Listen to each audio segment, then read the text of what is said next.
All right. Obviously, this is not your typical stream, guys. Everything's going to be different. I'm not in the room where I usually am. The audio is going to be different. The setup is different. We're going to have no alerts. And we're going to have, I think the closest Twitch category that I could find is makers and crafting, because we are crafting, right? They don't have like a gunsmithing, gun building category, obviously. So I thought for the longest time they had like a real life section. It's like just chatting. We're not just chatting. I don't fucking know. So obviously there's gonna be real life stuff. So here's my table. We have all the parts. That is my hand. I know you guys are gonna see me. Here I am. Hi. These are safety glasses. You'll be seeing more of me whenever we're done with our rifle. I don't think it's particularly useful right now. So a quick video of the M4 in question. This is recorded. I don't have a PS3 here. So I'll be using this as a reference. I just looked around in the menu a little bit here. But as you can see, it has very telling parts and colors to it, which you won't find in a regular build. So it's kind of a pain to go through all the manufacturers, all the brands, all the stores that might have them in stock, because this is old stuff, you know? 2008 was when MGS4 was released, but some of these parts are not easy to find at all. And some are unnecessarily expensive. Like, if I was going to build a rifle just for myself, I would not spend 150 bucks on a front sight, because a $40 sight is just as functional. And I'm usually a pragmatic guy. That, like, why would I, you know, spend so much on it? But we want this look. We want this signature look. So, and you can see we have all the scrambled parts here. I'll be going over the parts. I don't need my safety glasses just yet. But we'll be working with springs and detents and stuff that can fly either across the room or in your face. So it's good to wear safety glasses. Now, what really gives, I think the main piece here is what really gives the M4 and MGS4 its unique look is this. This is one of the most expensive and hard to find parts. This is a nice armament. Where is the camera? I'm gonna have to fiddle with the camera. I'm gonna have to fiddle with the focus, with the zoom, everything. So this is the handguard, and it is a nice armament, not to be confused with Unitmer. I think he's around. I saw him earlier. Okay, nice armament, handguard, butt rail, free floating, like Revan says. It's free floating, of course. And this thing is what gives it its unique look, its unique properties. This nut here is very unique to this handguard. So this is expensive. There's no reason to spend so much money on a handguard if you just want a rail or even a free floating one.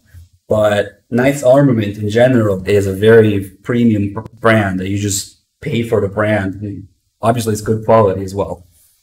So that's the main piece. It also comes with the rib panels.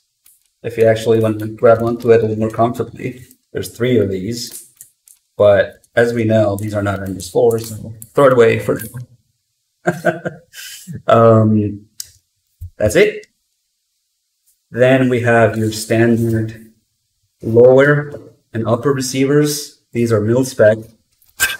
We'll have to become familiar with the term mil-spec.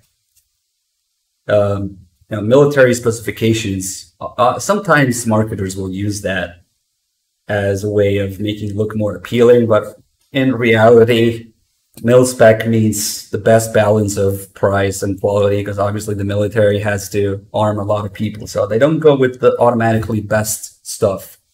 But a lot of different manufacturers will make these with the exact same materials, tolerances, and everything. So mil spec is it's your basis, really. But obviously we're going with an M4 clone, so they go as far making like certain brands make M4 lower receiver brands or replicas where you can actually see the main difference.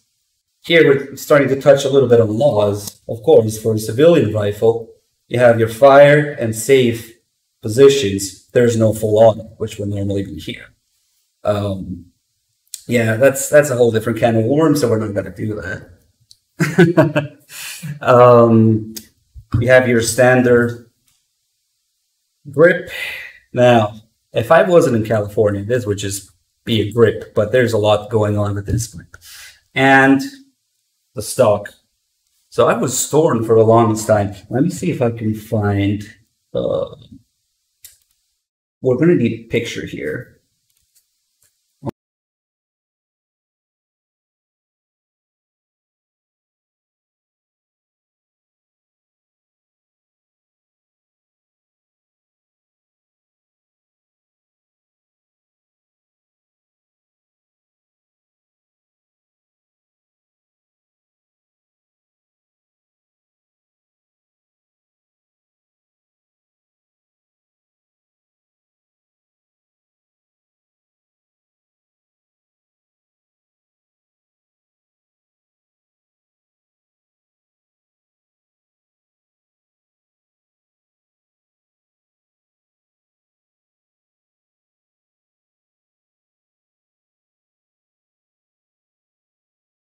Okay, so we'll be using this as a reference. Don't panic, guys. I probably muted myself, but I was typing there with space. Okay, so this is the 3D model. And as you can see, this is what you'll find in the wiki.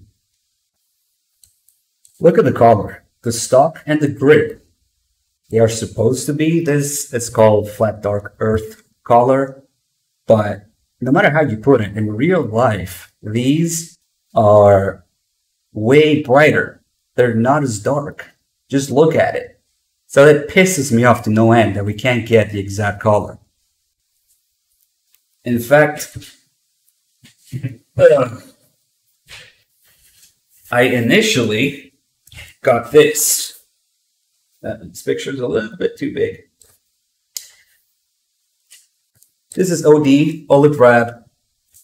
And if we could somehow mash these collars together, I think we would actually get the right color. But I don't know. It's not happening. We're going to have to go with this. And the other thing is the buffer tube.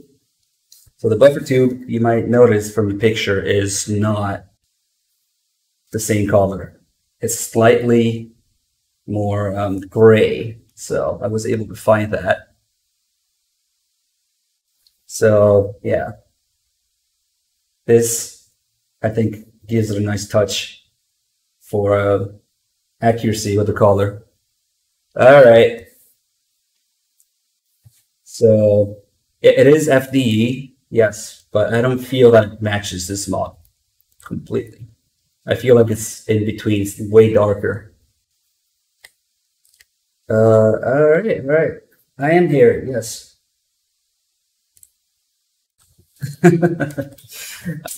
Shit. Okay, magazine, while we're at it, since it fell. The great state of California, you have a limit of 10 rounds. So we have this rivet in the magazine. You can only load 10 rounds in this magazine, even though it is a 30-round body. To keep it legal in my state, rivet.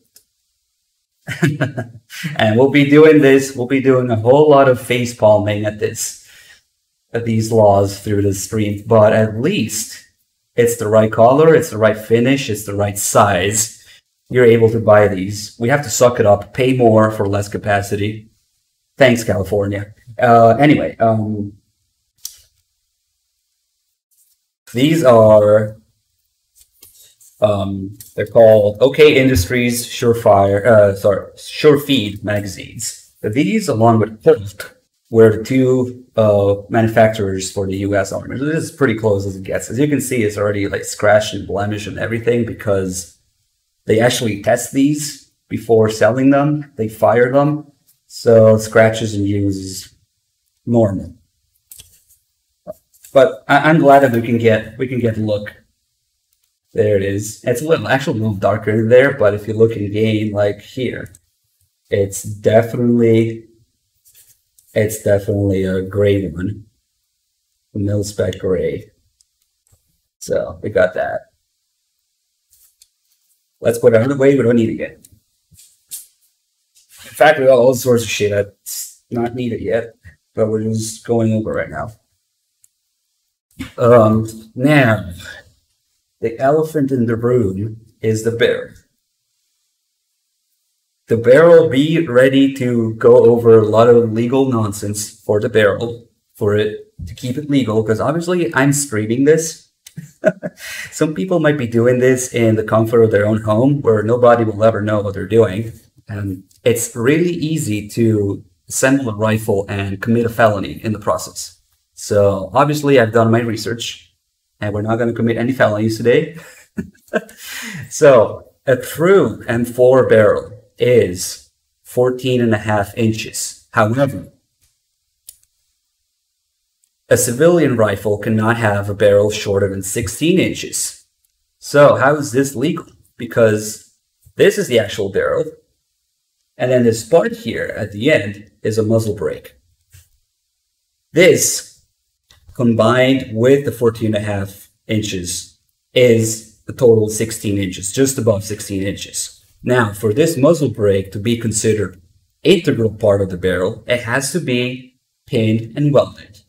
Here, for all the ATF friends out there watching, this is pinned and welded, which means once it's screwed in, they drill a hole through it, put a pin so that you cannot unscrew it, and then weld on top of it so that you cannot take it out. That's exactly what we had to work with in order to keep it legal. Because if I was to just buy a 14.5 inch barrel, I could be charged with intent of building a short barrel rifle. And that's not even California, that's on the federal level. Unless you have a pistol loader, but we're not going to get into that. I do not have a pistol. So that's... Now, the ugly part of it is that, of course, this muzzle brake is not what you have in MGS4, right? What we have in MGS4 is an older version. I was not able to find the older version, but this is a newer version of the Troy flash suppressor, which Snake refers to as a hider, but I don't really want a muzzle brake on this rifle because muzzle brakes are loud when you shoot them. So in the state of California, you cannot have a whole bunch of features on a rifle, including a flash hider, unless it is a fixed magazine, which is another extra thing that we're going to have to do. So yeah, this is, I don't know if you can see, I guess I can figure it out. When Snake says this is the hider CQC compatible, you have these spikes. I mean, didn't focus, please. Close enough. There you go. So, in order to get this muzzle brake off and get this hider on, I'm going to have to take this to a gunsmith. Because there's no way I got the tools or the know-how to take this drill pin out, unweld it, scrape it off, whatever, and install this. So this is going to be a little bit incomplete of a project, but there's literally nothing I can do about it to get this thing on myself today. So that will be an update for the muzzle brake. We have to take it to a legendary gunsmith, yes. I am no legendary gunsmith. In fact, this is my first time doing this, but it's pretty easy. I'm pretty handy, so. Oh, let's not forget the washer. Because I would do that. I just hit my mic there. I'm also completely unable to follow the chat right now, or the alerts right now, guys. I hope you'll understand. I'm looking here and there every once in a while. All right. So those are your basic parts. And of course, the central piece being the lower receiver. Now, if you don't know, focus please. Okay. The lower receiver was actually considered a firearm legally. Here, which I have hidden, is the brand and the serial number, which obviously you guys don't need to know the serial number of my firearm, because you could do some pretty fucked up shit with serial numbers. You could report a gun stolen just by knowing the serial number and get that person into a lot of trouble. So if you guys have guns that make it online somehow, you want to hide your serial number. I'm chat right now. Okay, let's get everything out of the way. We're going to start with the lower. Well, you don't want to scrape it off permanently. If you're caught with a gun with no serial number where you like scraped it off or something, that's illegal. But this is just temporary. I'm just going to take this off. And you can certainly still see the number there. So we're not going to need this for now. We're not going to need a handguard. We're not going to need the upper.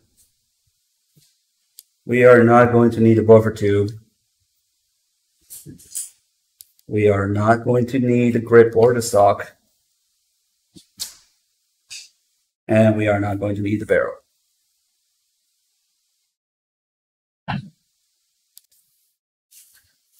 Okay, so obviously this is just a piece of metal. Even though they sell it to you as a gun, you have to put all sorts of springs and detents and pins, and obviously the trigger, the controls and everything in it. And here is where lower parts kit come in. They're all middle spec. I might upgrade this down the line, but honestly, I want some experience with middle spec stuff first, then we'll see what requires upgrades. So they come into these little color-coded baggies, so that you know what you're working with. Yes, we'll be referring to this as a lower. So these all have different parts that we're going to be installing slowly. Now, I've watched the instructions and referenced it a million times in the past, just now waiting for the barrel, because that final piece there was the barrel that they would not ship to me. I think I waited about 3 months to get all these things together. Oh yeah, another thing that I forgot about is the carrier group. This is what actually holds and strikes the cartridges. This goes in the upper here much later. It will go in here, just like this-ish, with the charging hands and everything. Oh, we gotta be sure it's forward. So, and I went with this color because, as you can see, we'll quickly go to the game again. As soon as I decide to turn it, that's okay. We're going to go over it again real quick. So the bolt carrier in game is this nickel color. There, you can see it. So we went with this. Yeah, I'll be fiddling with the zoom and focus quite a bit, guys, because this is actually a DSLR camera, which I somehow rigged for a live stream. It's not advisable, but it works. So yeah. Yeah, it is nickel bar. Oh, okay. We won't be needing this just yet. And that's to no spec. All right. So we want to start with lower. I'm gonna put some gloves on because, you know, social distancing. In fact, I should have had gloves on the whole time so you guys can be like hands reveal or something. I have a head. Yes, I do. It's right here. Okay, like I said, safety glasses, because springs, detents, and everything fly all over the place. And we are going to use a magnetic tray. And I actually don't know which one is which. So I'll just open these and see. Okay, I think this is a trick guard. I forget which one's which.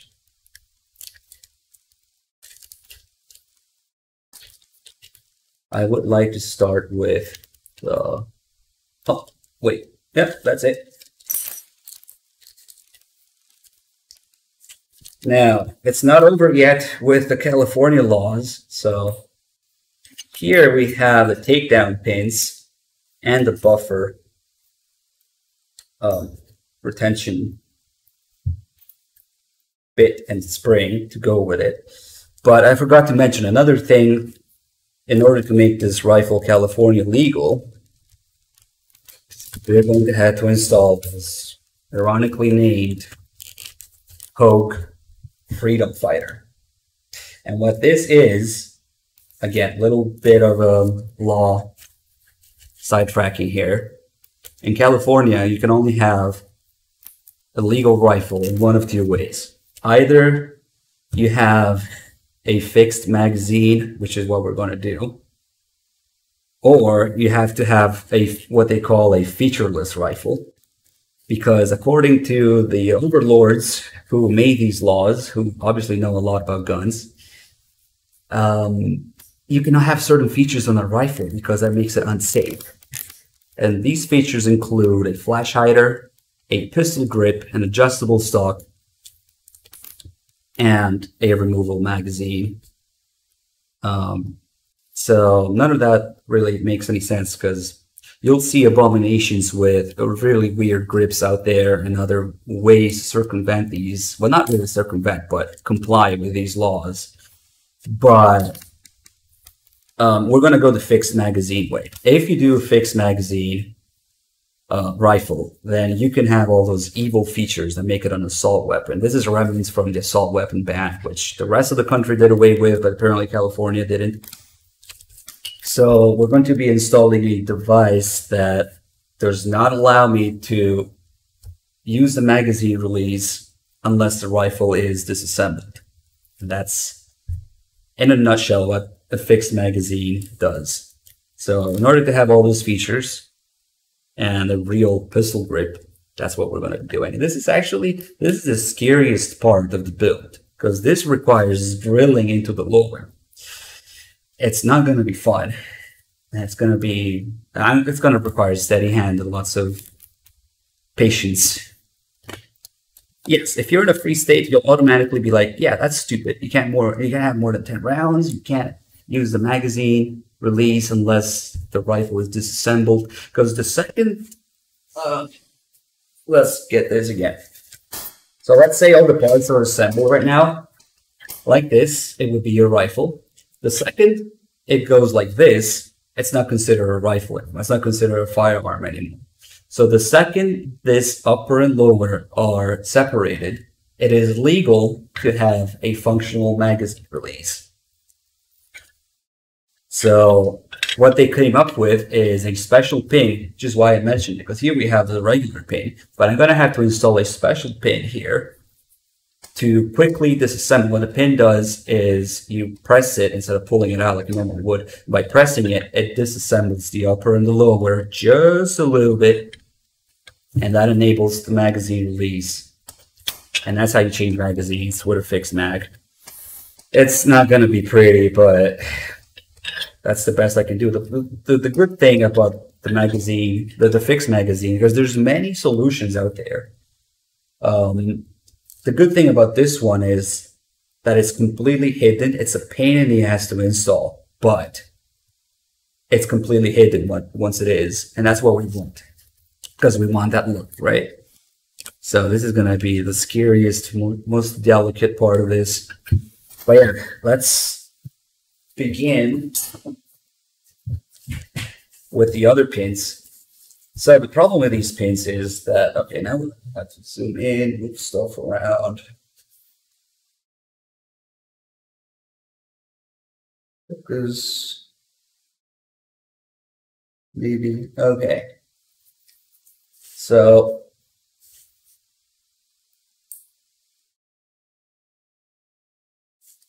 there's a bunch of little holes like this one where you got to drop a pin down and retain it before you lock it into place. So chances are, if you do it right, that thing is going to shoot out.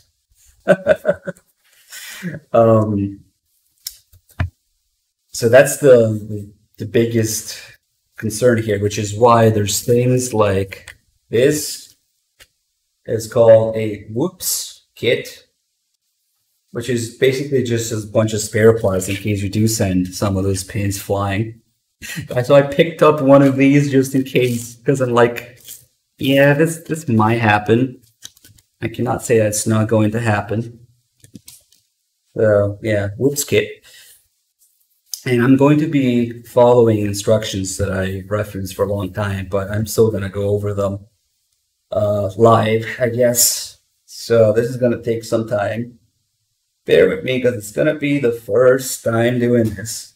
And if it's anything like building cars or computers, you know, it gets easier the more you do it, and it gets addicting as you learn. Okay.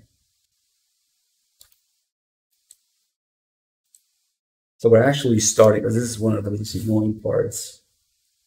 The takedown pins that shoot out the detents and whatnot. Okay.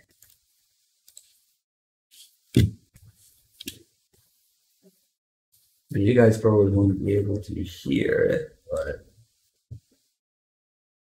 Oh, and this is by no means a tutorial, because I barely know what I'm doing. In fact, I'm just trying to figure out myself as I do it and following instructions. So do not take this as a tutorial of any sorts.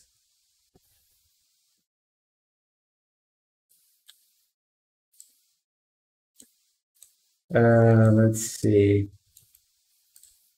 I gotta put that video.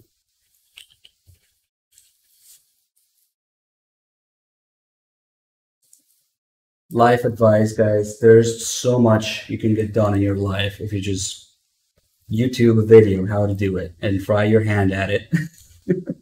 I've fixed countless things. I've learned countless skills that way. If you're just willing to give it a shot. Because somebody else does the hard work for you, really. Okay. When the heck did I hear anything? Oh, every sound settings must be in the wrong place.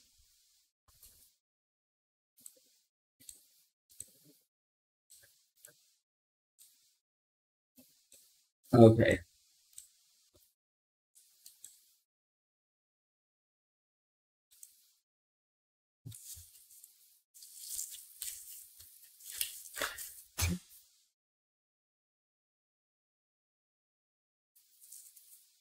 Okay, so first thing is I want to make sure these springs are the same. I think they are. Okay, so we should just pick any one of these springs. Oh, sorry guys, I gotta adjust every time I move stuff around. Okay.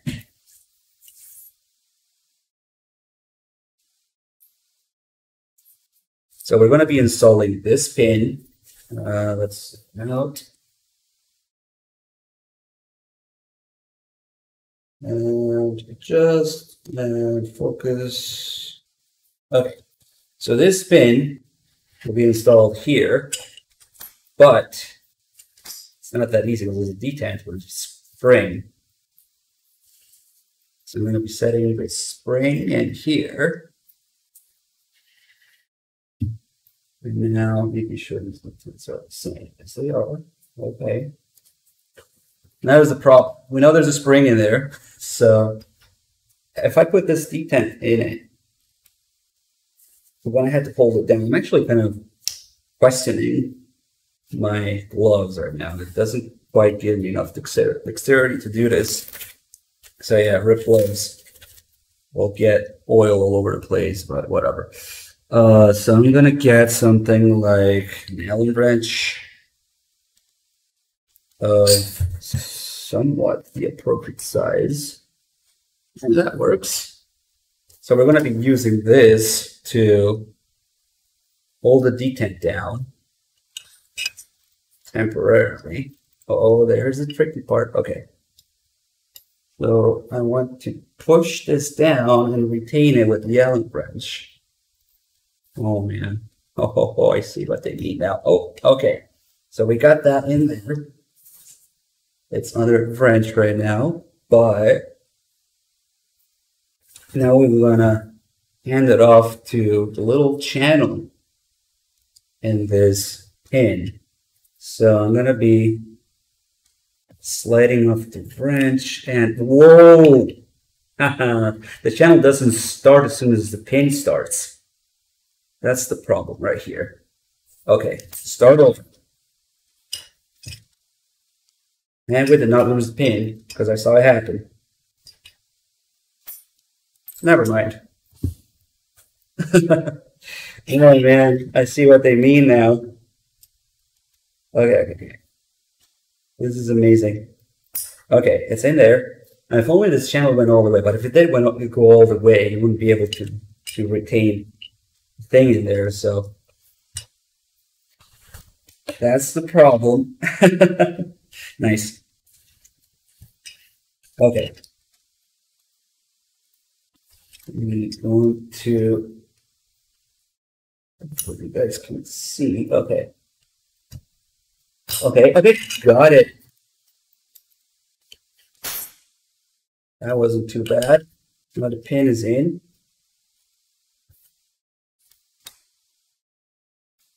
Second attempt. Not even that bad.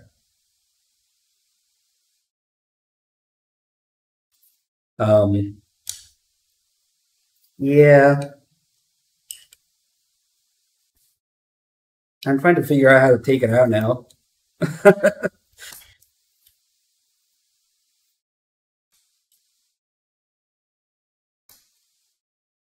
Like if you really wanted to.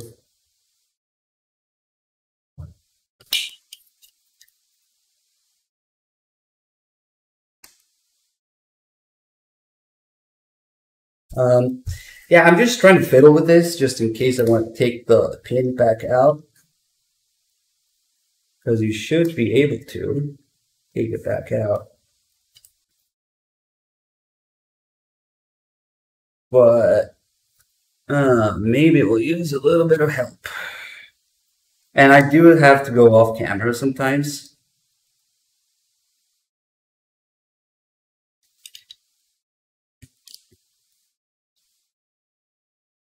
Okay, people are saying it's going to be super stiff, but I'm supposed to be able to slide this out.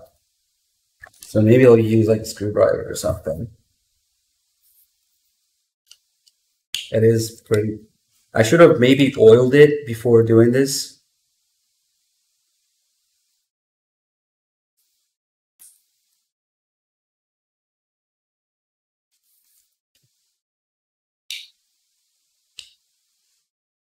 Press hard on the left side. Okay.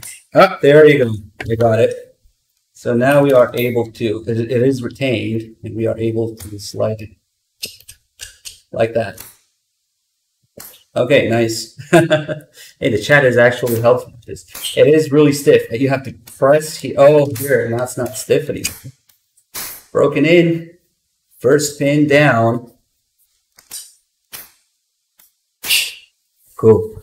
That is sensitive. Can I put the camera in front of me? If I move any more, this is what you're gonna see. You want to see this?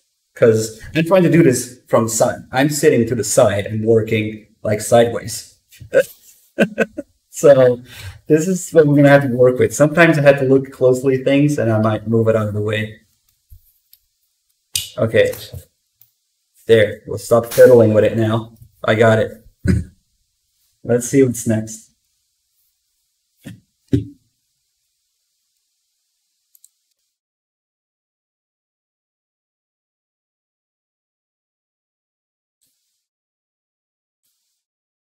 I think we're going to go for the magazine release now. the cursed magazine release.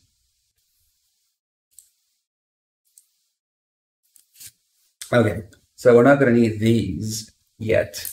In fact, we're not going to need this one at all because we're going to have to install our special California takedown rear pin. So yeah, that's not going to see any use. This is for later.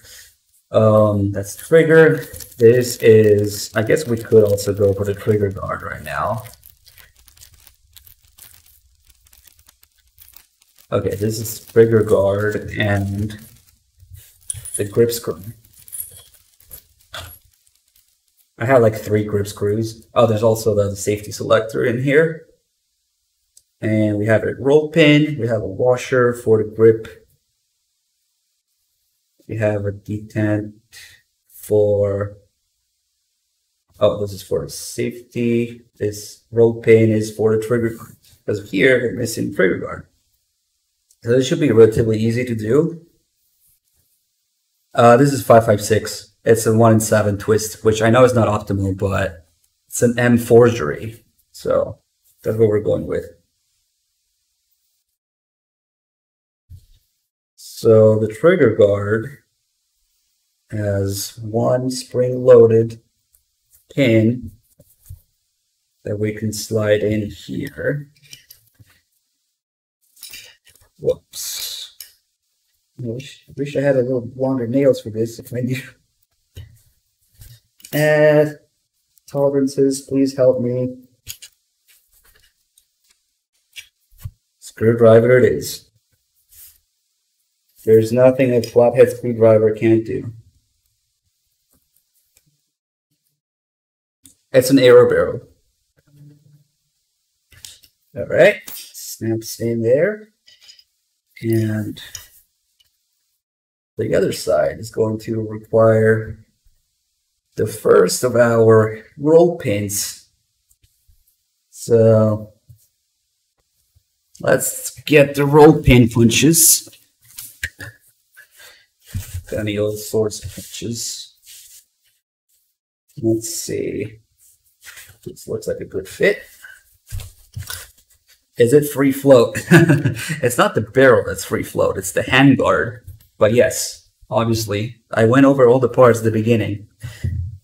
So let's find something stable to put this in. And I wonder if it's supposed to swing open like the other way.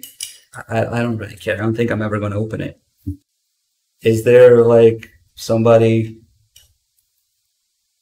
cursing me right now for not putting this the other way so that it swings the other way? I don't think it matters. Take something here and maybe oil this a little bit, or even, you know, pinch, pin.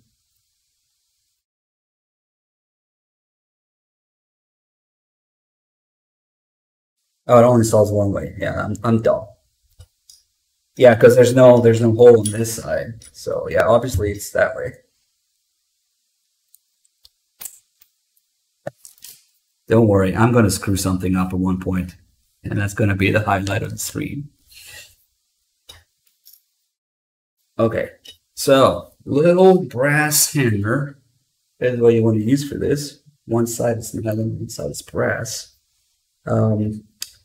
They do have rolling pin starting tools, but I don't have any, so I'm going to use a pair of needle nose pliers. Be careful not to hit the receiver itself.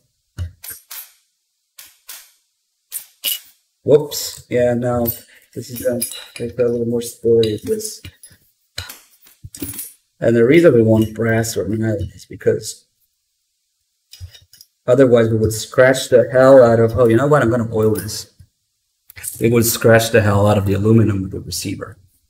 So I'm going to oil this pin a little bit. We are putting on aluminium, tomato, tomato, aluminium, aluminum. It depends. Okay, I think I can just start this pin without actually catching into the trigger guard itself.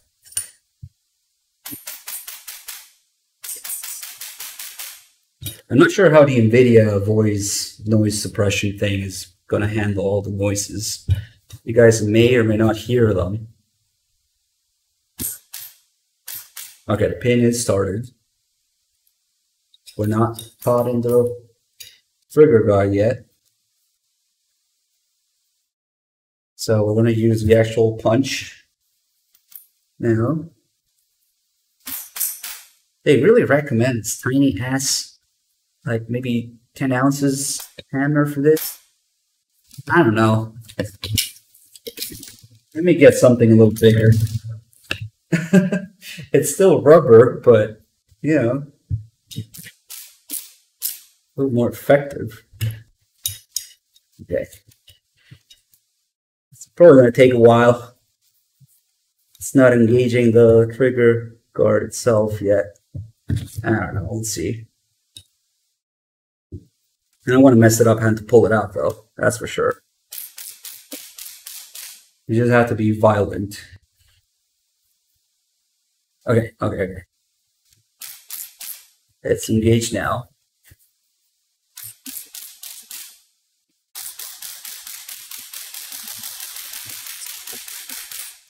It's not going in as fast as they make it seem in the tutorials. Well, whatever. We're not in a hurry.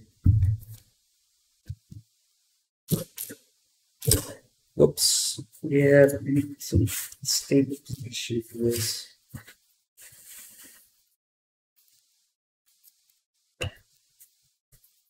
There's going to be a lot of hammerings. I mean, it's in. It's just a matter of getting flush.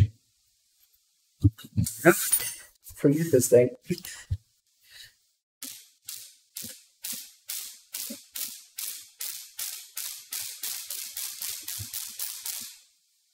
Holy mother, getting these pins in.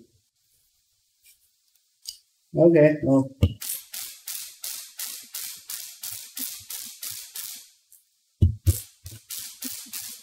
Whoa. Accuracy -1 there. I did lube it. Believe it or not, there's oil on it. Otherwise, this would be a pain.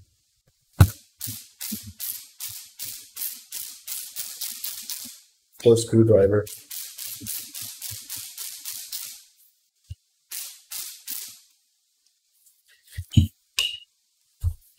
Holy shit. Okay. I'm almost tempted to go without the punch itself for a while. I actually feel it go in.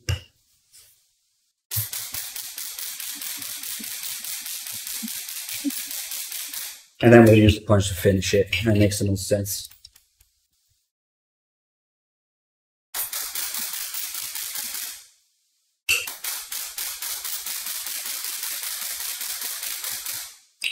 I can see it. It is flush now. And we have our second ever pin, which won't focus, but trust me. Okay, fine, I'll focus for you. It is now flush. Mission accomplished. Second pin in. And that's a little bit of oil there will come off. Okay. Pogs. Many pog champs for figure guard. This is one of the simplest things to do. We make a big deal out of it. Okay. What kind of camera am I using? I'm using a Nikon DSLR camera. It is a D3500. I'm using HDMI output, live view into a capture card. So it's not a webcam. Honestly, because buying webcams right now, at least when I wanted to do this, is a pain in the ass. Okay. I'm feeling a little more confident now. We can do the mag release. And I should say another positive thing about the fixed magazine solution that I went with is that it allows the use of the regular magazines. Because there's all sorts of ingenious ways that people engineer things to have a detachable but fixed, legally speaking, magazine. And some of them are ugly. Some of them change things too much. This way we can retain, if I can find it, stock mil-spec mag release, which I believe is in here. Yes. Okay, so let me clear this stuff here. I wish I had more magnetic trays. One isn't enough. Leave that here. Screwdriver wants to cut long. Also this.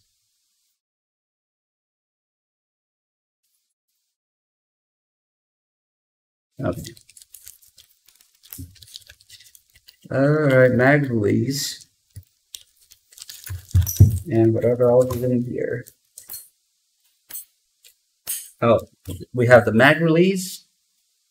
And we have, this is a button. And there's a screw that goes through. And we also have our bolt catch here, which is what pulls the bolt open. Yeah, these little screws are inside of each other. Okay. I think we can do the mag release next, which is, I think, pretty simple. We want to put the big screw, the big spring through the screw. And then put this here. Wait, no, I messed up. First we put the screw in. Then on this side, we put the spring. And then we thread in the button as we press down onto the spring. Whoa, it's a pretty stiff spring.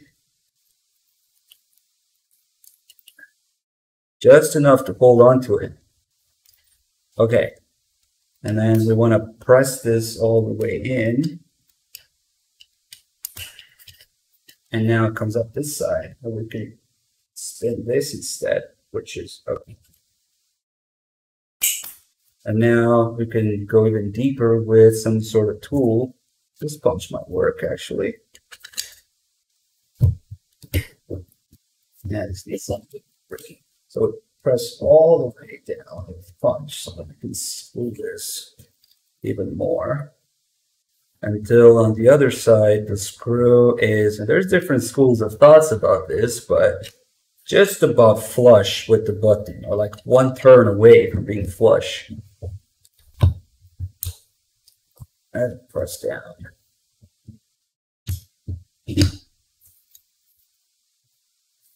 More turns, maybe.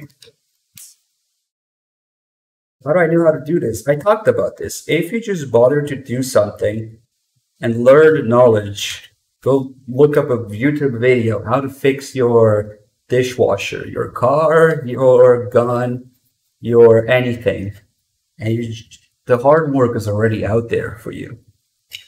So now we have the manganese. I screwed this in just about flush. And this would be a normal mag release. In fact, we can test it. There's plenty of tutorials out there. People have already done the hard work for you. We live in an era where you can go learn any skill. So, mag release, prop 3. Unfortunately, we won't be able to keep the mag release free like that. We're going to have to fix it, which is going to be the scary part. Right now, it's legal because it's not assembled, but yeah, okay. So the variable here is just how flush is this screw with the button. And some people will say make it a little deeper. Some people will say it won't focus. Some people will say stick out a little bit. I don't know. I think it's fine. It's just about flush. Maybe one turn away for it. Yeah, sorry, but the camera work is going to be a mess. I had to do it live. I had to be my own camera operator at the same time. Okay, we got a 14 mag release for now, which is a little stiff. Like everything else is going to take a little bit of breaking in, but that works. Okay, that's enough for that.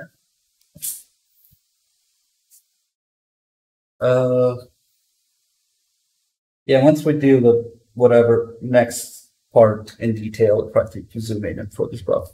Okay, let's see what's next.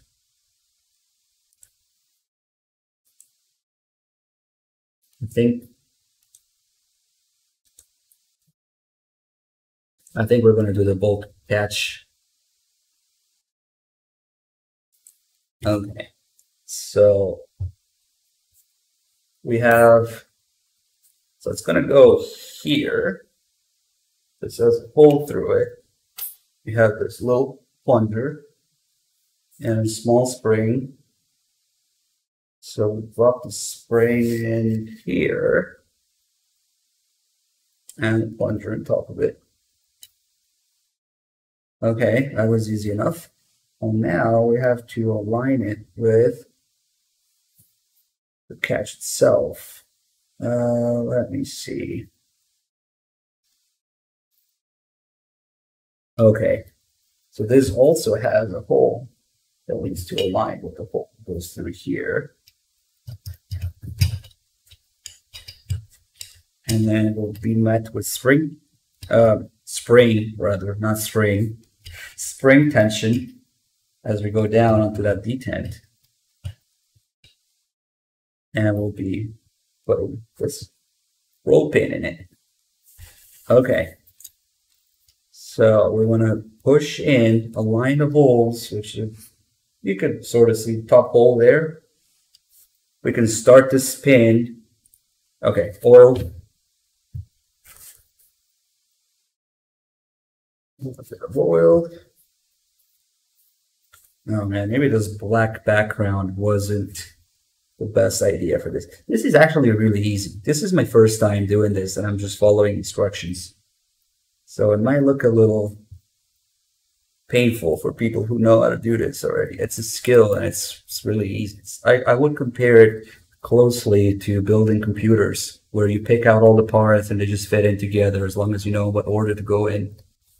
I've built countless computers and this is pretty close. Okay, well, this thing is pretty hooked up. We want to start it into this hole. Okay, here's what we're going to do. In order to avoid damaging, yes, that is the Beretta shirt. That's the most gun-looking thing. In order to avoid damaging the motor here, I'm going to put some painter's tape just in case. But we should be okay, just in case it gets scratched or something. So that I can hammer away next to it.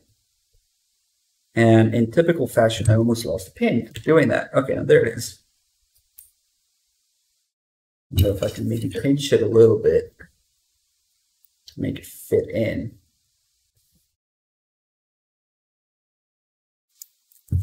Just to get it started. Oh shit, everything came out. I forgot to do that. Okay. Spring goes in.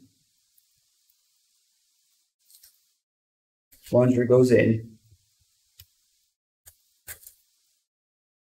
Full catch will go in. So we need to start to pin.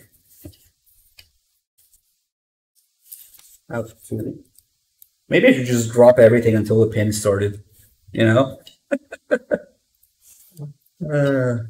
Okay. Oh man, no, I'm gonna need pliers for this. My hands are too fat.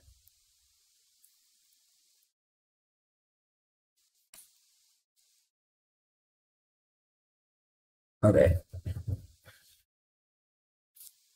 God damn it. And for how, moderately handy I try to be, I am really fucking clumsy with small pieces and things and misplacing things. So I'm just waiting for the big one of what's going to happen, what's going to go wrong during this. Because something is going to. Probably. Man, this is clean. Starting that pin in there. Okay, about maybe use a smaller punch.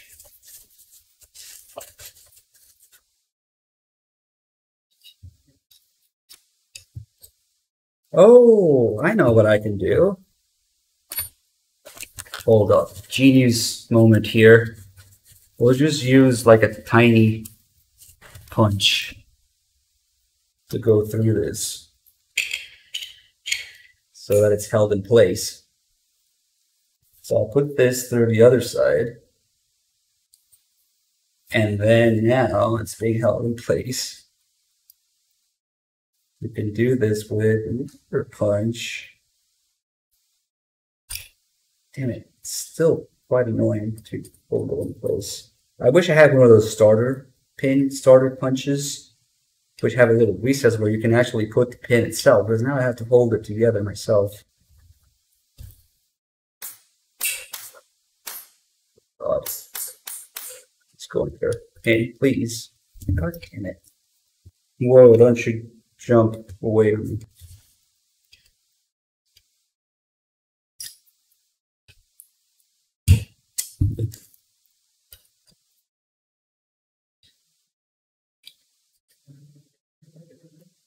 The deal with the mic right now is that I do have a fan in this room, and the mic is really far from me because of the condition of what I'm doing. And I'm also using the NVIDIA sound suppressor thing, which is AI based and might have different results depending on what the background noises are, which right now they're unusual for a screen. So I don't know what kind of effects it's gonna have. Man, this is. They say the hardest part is the takedown pin, but holy shit, this is giving me the most trouble so far. I just don't really have a difference to. Whoa, okay. Started it. That's gonna be easy. Make sure everything is there.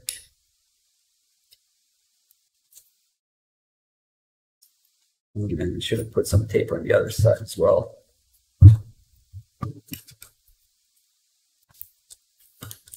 Did the hammer come with kit? The hammer is part of a kit of brass punches, none of which I've actually used yet. I'm only using roll pin punches. Okay, so this here and this here. There's the other side. We can now slowly punch this in.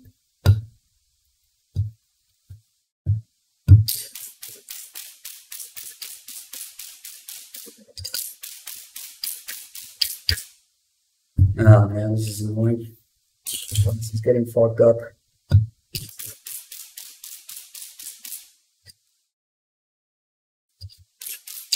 These paints are just a little tougher than they look. They make it look so easy when they go in, like on YouTube or something, but damn, multiple hits of considerable intensity here. Okay, this is why we want something soft, because I almost marked that. Oh, I can feel it engaging now. Okay, I should not pull that out. It's not quite engaged all the way.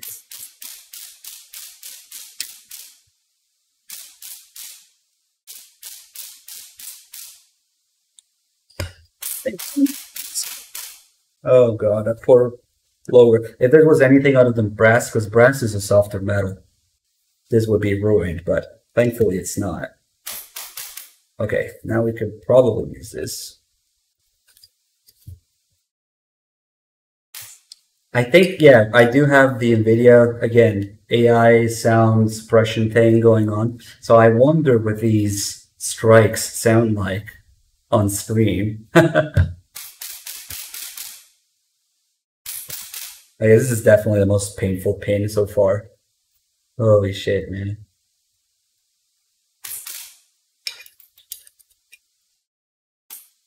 Ugh. Fuck it. We're gonna fuck this up with tape. Because I'm scared to hammer next to everything.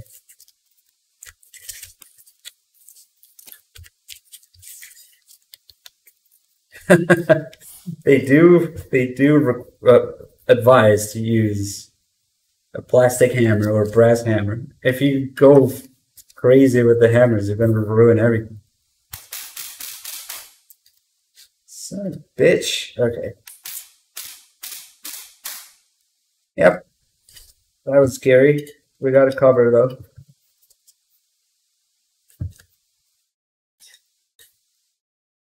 Okay, I might be. Okay, it is aligned. Okay, we want to feel the spring tension on this. It wasn't there for a second, it was probably blocking the path of the pin, which is why it wasn't going in.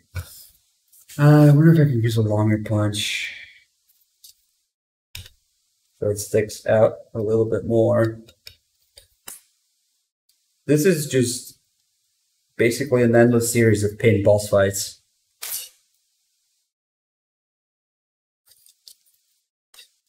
We can't press all the way down and it's going to slide off.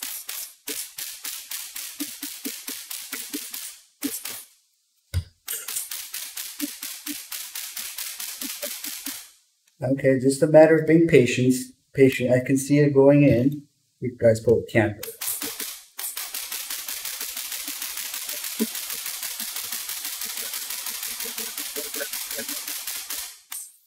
Now with a smaller punch, we can finish it off.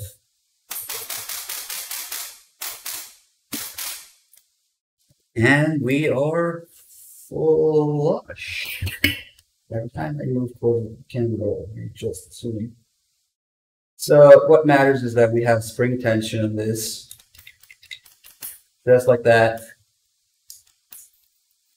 And another pin done. That was mildly destructive.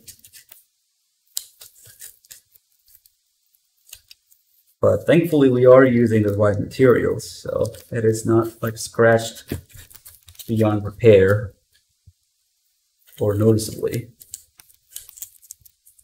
Whoa, okay. Pin inside and out. You have a little bit of a scratch there, whatever. One thing you learn, unless you're like the purest collector, maybe owning guns, they're gonna get scratched. Their tools, signs of wear are actually nice to some people. Or signs of, having worked on them. The people who want like the pristine guns without a single scratch on them. I mean, there's extremes on both ends, I'm sure, but. Okay, no, the hammer is as proper as it would be because it came with this. I got this on Amazon. This brass punches, which we haven't used yet because it's going to be mostly for these other pins here. And it comes with the hammer here, so. It's the recommended one. You can do this with anything. You can do this with a multi-tool if you want, but I'm trying to be proper here.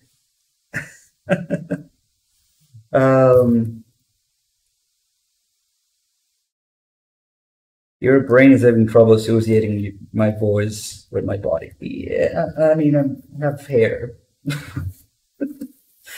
If you guys didn't know, I'm an Italian living in the US, so I gotta have hair. Okay, little battle signs there, but it's in. All the punches, we should put them in the can always have a habit of not putting them back.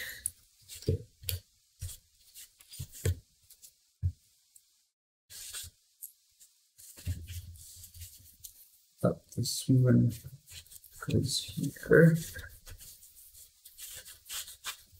And the reason I have two kinds of punches is because there are roll pin punches which have a little indentation where you can sort of stick the head of these roll pin punches in it.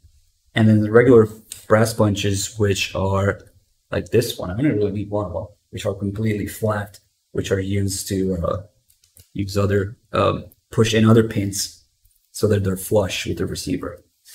Okay, that actually worked. This is more satisfying the more parts I get in. So we still have the safety selector. I think we're probably going to do, because the safety selector and the grip have to be done at the same time because they work together. Because the grip is what holds the safety selector in place, essentially.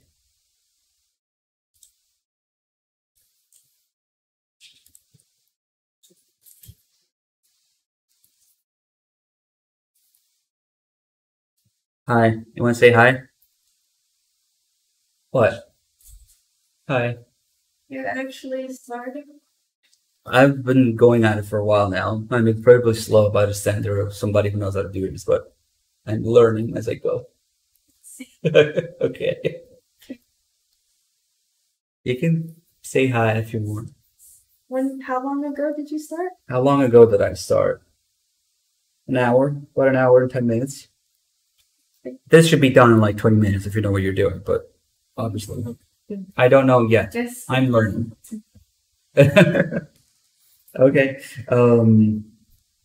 Obviously the first time, it's like finishing a game for the first time. You don't know what the extent of it is yet, but then it gets so incredibly easier once you do it again.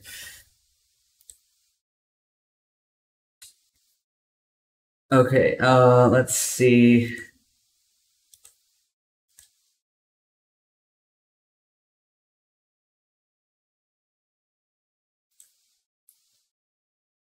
Okay. So this is a detent for the grip, and well, rather for the safety selector, which is held by the grip, and a screw for it, and the washer, and it's a good thing I have like 3 of those screws. Oh, because I almost lost one. Oh, there it is. Okay, so the way this works, let's get the grip now. Now, the safety selector in here has a detent that is held in place by the grip, which also has an extra hole here. So these sort of merge together like this. This is actually a pretty tight grip. Some of them will not fit. I mean, some of them will fit a little easier. It actually stays in place without anything. It's just really tight in here, which is not always the case. So that might help me a little bit, actually. So we're going to have to merge the spring, this spring, and this detent with these holes, and then put the big screw through the big hole, which is at the bottom here. You can see, okay, all while putting this in.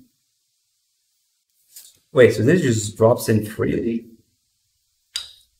Like it's nothing? There's no other springs and stuff?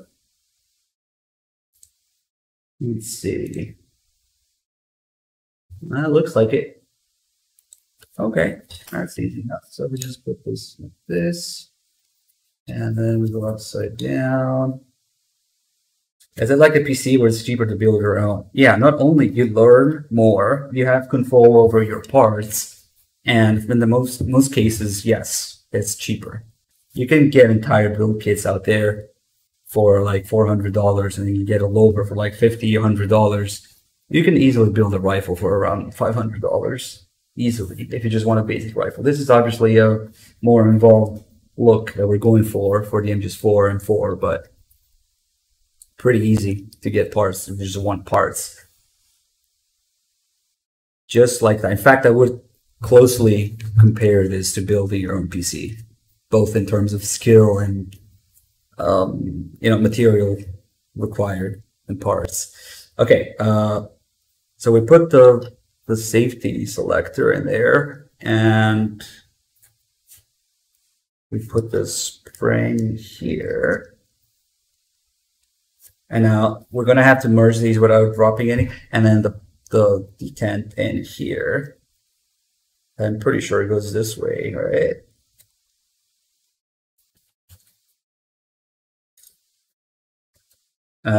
Yes, pretty sure. Okay. So now we want to do this without dropping. Put the little detent in there. You can see it's brass colored, and the spring is going to go on top of it. So tight thing here. Okay. Be pretty easy. Okay. Next, I'm going to build a Metal Gear and Scream, guys. And we're going to conceal carry a Metal Gear Rex for self-defense. Okay, so now I can... That tight grip actually is helping me keep this in place while I get the screw and washer. Conceal carry a Metal Gear problem.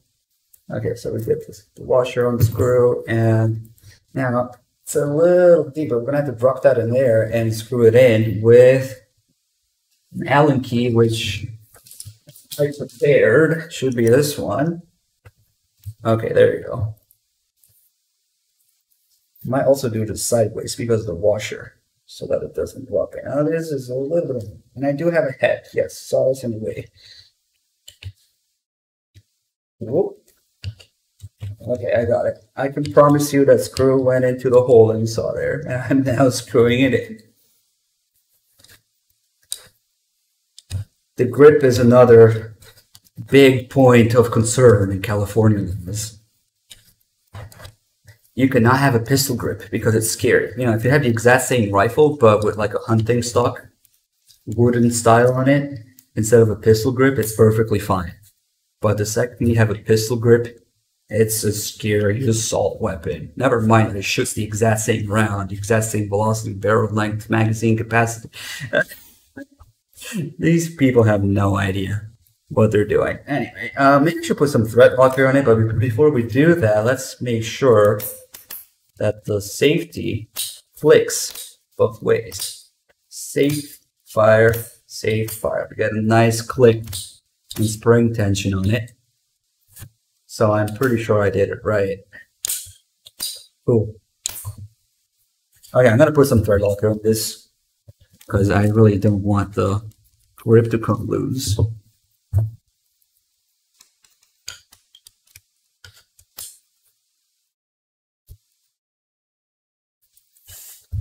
Well, yeah, only 2 positions. I literally cannot get any NFA items in my state. It's not even an option, even if you pay for it and wait the 12 months that it takes, 9 months, whatever.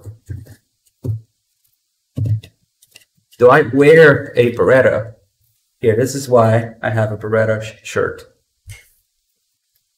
I'm going for an MGS4 loadout with an M9 and an USB.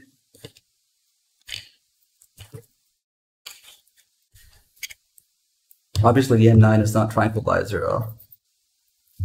Now they are not replicas. Okay. Thankfully, that tight grip is still holding there. Now the only question is, where am I gonna drop this without making a mess? Yeah, I wish I kept a little bit of those plastic baggies. I'll maybe use this. Okay. So we're not gonna fuck it up with it. We're gonna put a little bit.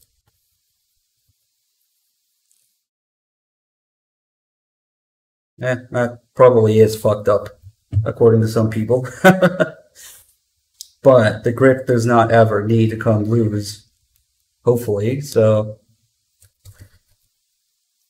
The operator, you know what? Another dumb thing that we have in California is a thing called a handgun roster, in which only a list of so-called approved safe handguns are allowed. So I'm actually kind of lucky that the USP and the M9 are in that list for the time being. And the Springfield operator actually is too. Except it is a easily $1,500 gun more. Well, yeah, not USB tactical because the tactical has the scary threaded barrel. You can now have a threaded barrel on it. 1,500, not 15,000. 15 to 2,000 easily for a TRP Springfield operator. And it wouldn't be the same as MGS4 anyway, because we don't get the threader barrel here anyway. So, Do the stupid laws have any positive effect? Do you seriously think that somebody who's out to murder people with a gun will think of, oh, I gotta buy this and drill into my lower. Oh, I gotta buy I gotta buy magazines, and I definitely will not drill this out to hold more than 10 rounds. Like, I'm going on a shooting spree, but better be compliant.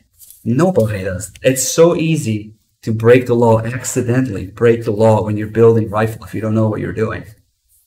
And it's so easy to willingly break the law if you really want it. If I was an ill-intentioned person, I would take this, apply a drill to it, and suddenly this rivet is gone and it's 30 rounds again. And these are legal to buy. But I don't know who in their right mind would... don't even get me started on the 10 rounds magazine bullshit. Because here's the thing. Even if, say, a potential mass shooter complies with the 10 round magazine because they're just too dumb to find anything, any way of getting more. Let's say that they do use 10 round magazines. Somebody who's going out to commit a mass shooting will probably have some sort of chest rig or belt full of magazine holders and full of magazines on their bodies. So they're still going to be carrying plenty of ammo. And if you're even the slightest trained, even just the slightest bit in reloading, it doesn't really make a difference. And you can get some very quickly executed reloads.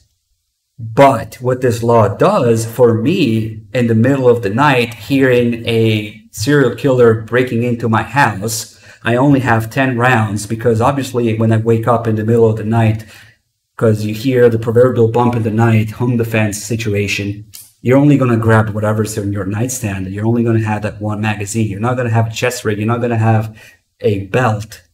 So for me, I'm fucked. I only have those 10 rounds. A mass shooter out there is still going to be able to carry hundreds of rounds. So, yeah. That's what these laws do.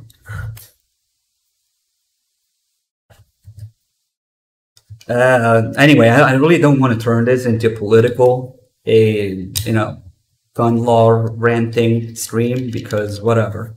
I comply with the laws because that's the only choice you have. But that doesn't mean that they are the smartest thing.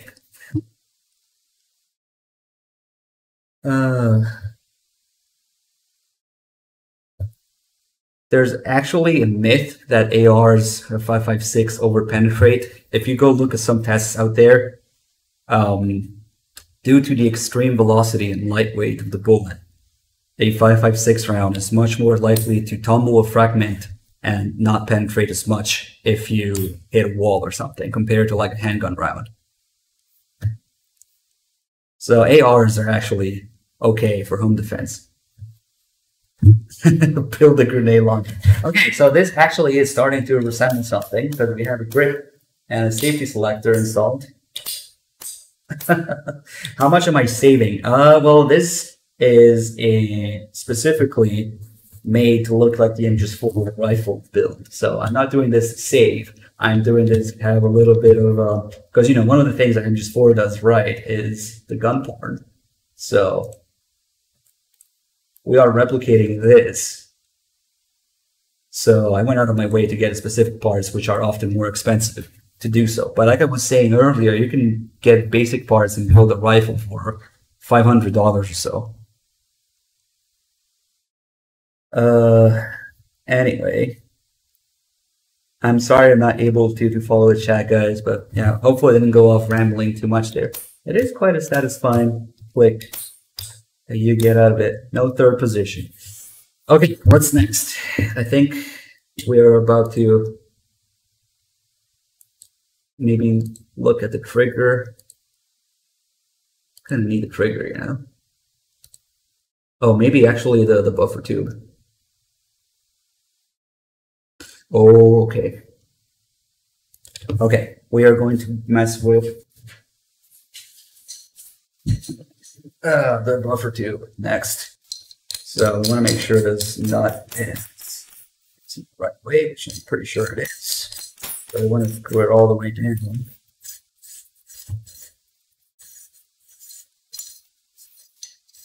You have to know which brands to shop with, stores, with models, with parts kits.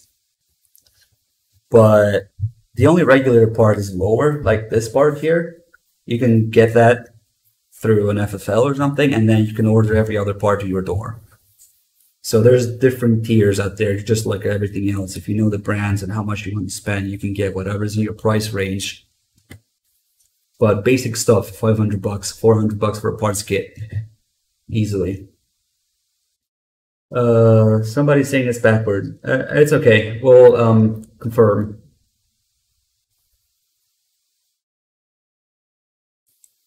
Oh yeah, the notches, the big notches have to face the rear. You are correct. I mixed up small notches with big notches. That would be a major problem.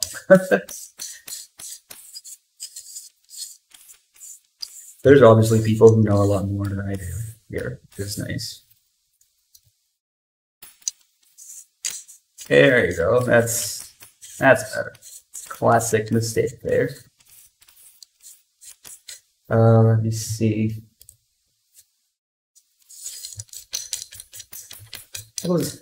I'm glad I was able to find this grayish color, because if you look here again, the reference picture and even the video, you'll see how the buffer tube is definitely grayish. It is a different color than the receiver.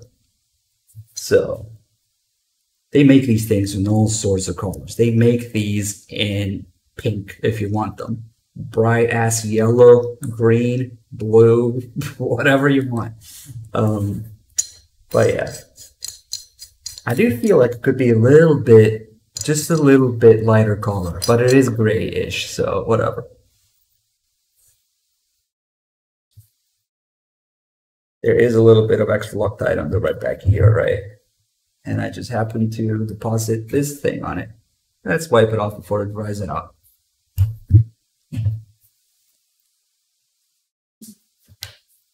You can't customize an MGS4. I was actually talking about real life, where you can get them in any color.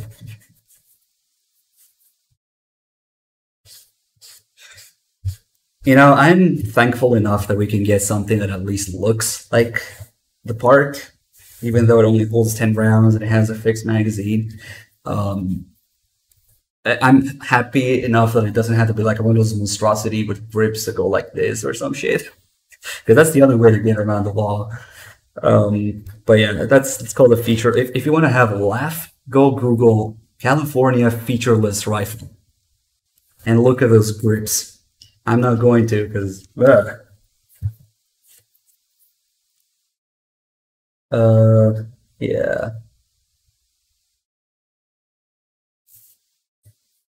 Okay, so anyway, the castle nut is right now. And then I gotta find the end plate, which is here. We have all the different tubes, the latest stuff, and also the gas tube we've been here with a while. So we want this plate.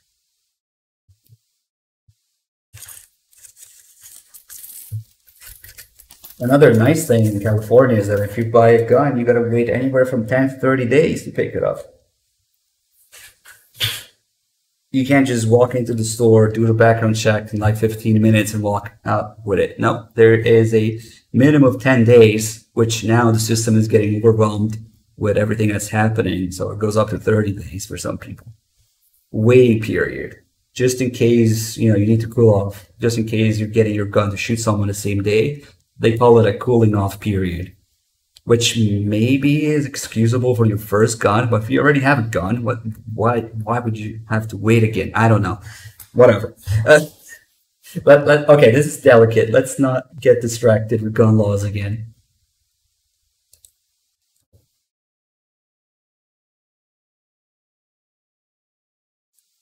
Okay, so this. Okay, so we want this. The press part on the outside and this hill on the inside. So like this. And there is also a notch here which rides into this channel. Okay. There you go. And I believe we are ready to screw it in.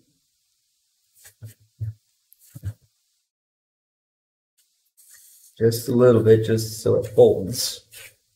Okay, that was too much, probably. Okay. Now we have this hole here, and what this hole is going to do is hold our rear takedown pin in. Now, under normal circumstances, if I can find it, I would just be installing the spring and detent like we did for the front takedown in here, and then the pin. However, since we are making a special California rifle, I don't get to use the normal pin. What I get to use instead is what I was talking about earlier, a special pin, which they call the king pin, which, okay, more or less, you could read there. So what this pin does is it actually adds functionality, but all for the sake of having that fixed magazine. So at the end of the day, it detracts a lot of functionality. So what this pin does is it enables you to just use it as a button, press in to separate the upper and the lower just a tiny bit, so that they're legally separated and we can use our mag release then. So very careful with this. I don't have spares for this. I'm going to use a magnetic tray. And also this pin alone is like 35 bucks by itself. Daylight robbery. Of course, you have no choice but to get 10-round magazines. You have no choice but to go with some sort of fixed mag solution. So they charge you up the ass for it. A 10-round magazine is easily double or triple the price of a regular magazine, and it holds a third of the rounds, of course. Why? Because I have no choice. That's the only thing I can get. Yeah, 35 bucks for little pin and spring. But anyway, so the difference is that this has all sorts of little channels built into it and a spring that goes on top, so that it enables a button separation functionality. Also, the detent is extra long compared to a regular one, so that it engages here somehow. I don't know. Once we install it, it will make sense. Okay. So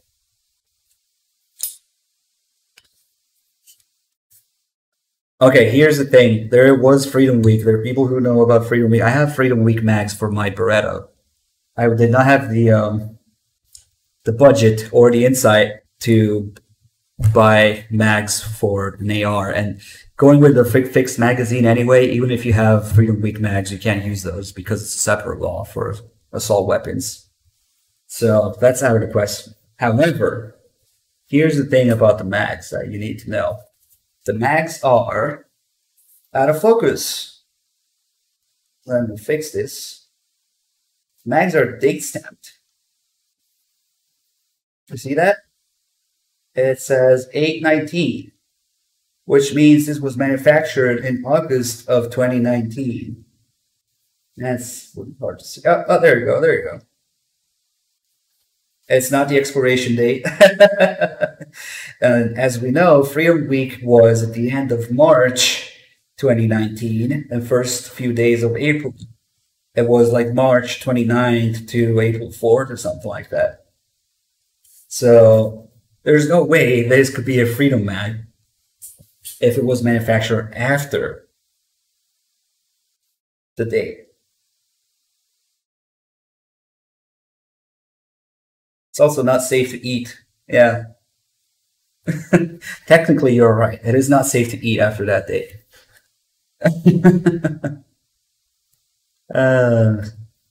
Can I explain Freedom mags? Okay, very quickly. A judge basically put a stop on that stupid law for a week before the powers that be rushed to change it back. And for that brief time, it was legal to acquire, manufacture, have shipped, or give away, whatever, in some way have enter in possession of regular standard capacity magazines. So if you got them during that time, they're legal.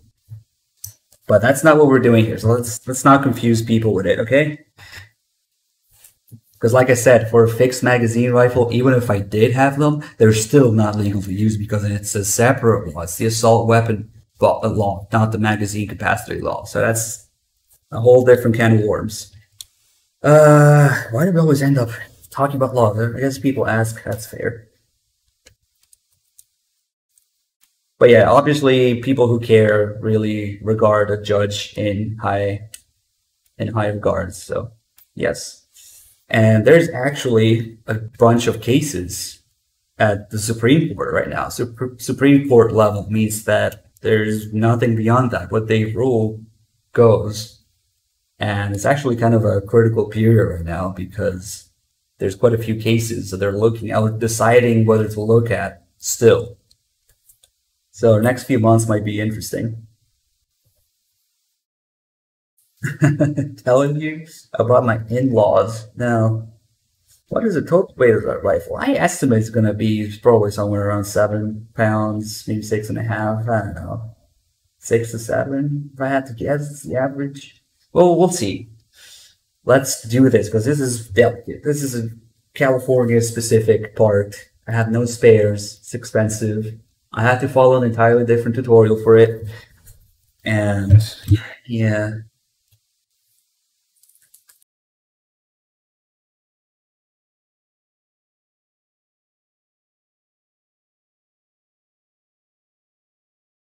I think maybe 6.5 is standard. Maybe with all the extra thingamajig might be more, I don't know.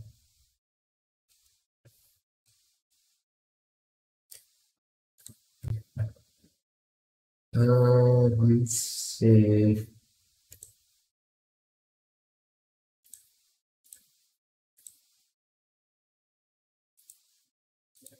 Okay, so the first thing we want to do is lube it up, as they say. Lube up the spring. Sorry, I'm on the side of the screen here, guys, but that's what my natural resting position is. So I really got to shift my everything to the side.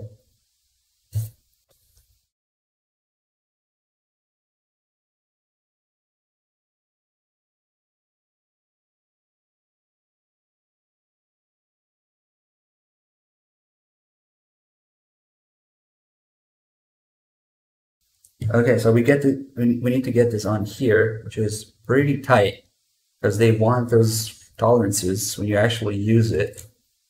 So that's why they require looping it up. Rip hands. I was hoping to do it with gloves, but there's just no way I can have the dexterity to do so with all these little parts.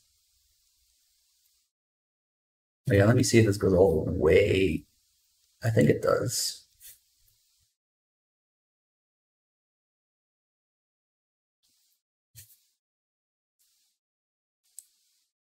Okay. It's a little complicated because it likes to get caught in whatever edge we have there. So just gotta be patient, be gentle.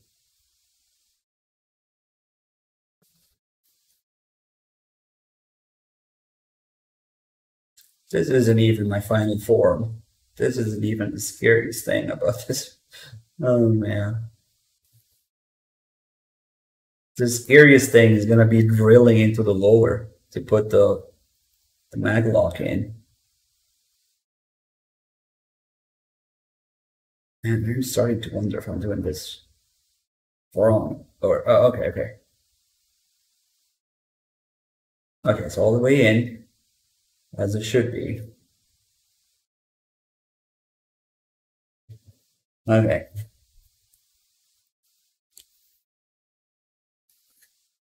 And next.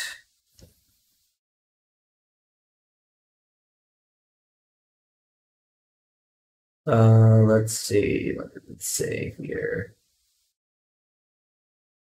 Well, this tutorial is for applying it to a pre-assembled rifle, which, says to disassemble all these other parts, which I don't have any yet, so why would I do that? Just to take them out.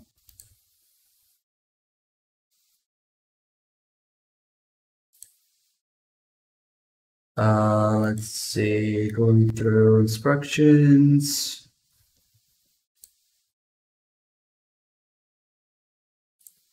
Okay. Now, rotate this. Take this extra long for what it is, detent, and it goes through the hole. So put it through the hole. It actually shows up here, which is how you know it's right. And then the spring goes in.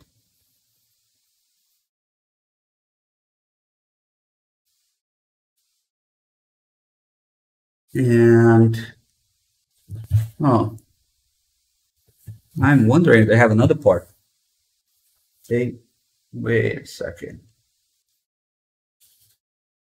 Did I lose something? It begins. Wait a second.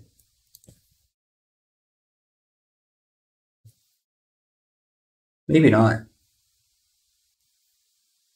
Detent and spring. Oh, it literally just... Okay, normally, yes, you would put a detent on top of the spring, but for this one, it's different. I really thought I was missing something there.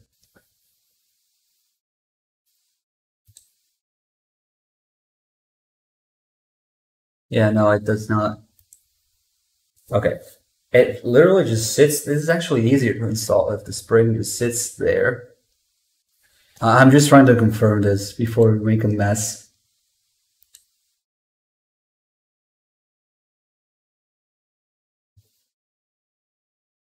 Use detent and spring, but the spring actually going to be top of the detent without anything pushing out. Yeah, that's easy. Okay. We will realign butt plate, or the end plate as they call it. Nothing goes on top. Okay, that makes it easier to install. And then we screw this down. Right now it's just going to be hand tight, but this is one of the parts that actually requires specific torque later. So we're going to have to use a torque wrench and everything with it. Okay, so now we have this detent here, and you're surprised the bumps on the grip aren't illegal. My God, sand it down. But yeah, that's the kind of thing that we'll do. Okay, so now we're going to get this thing in there somehow from here.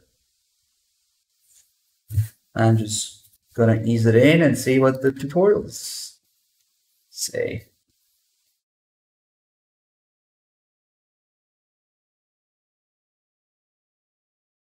Okay.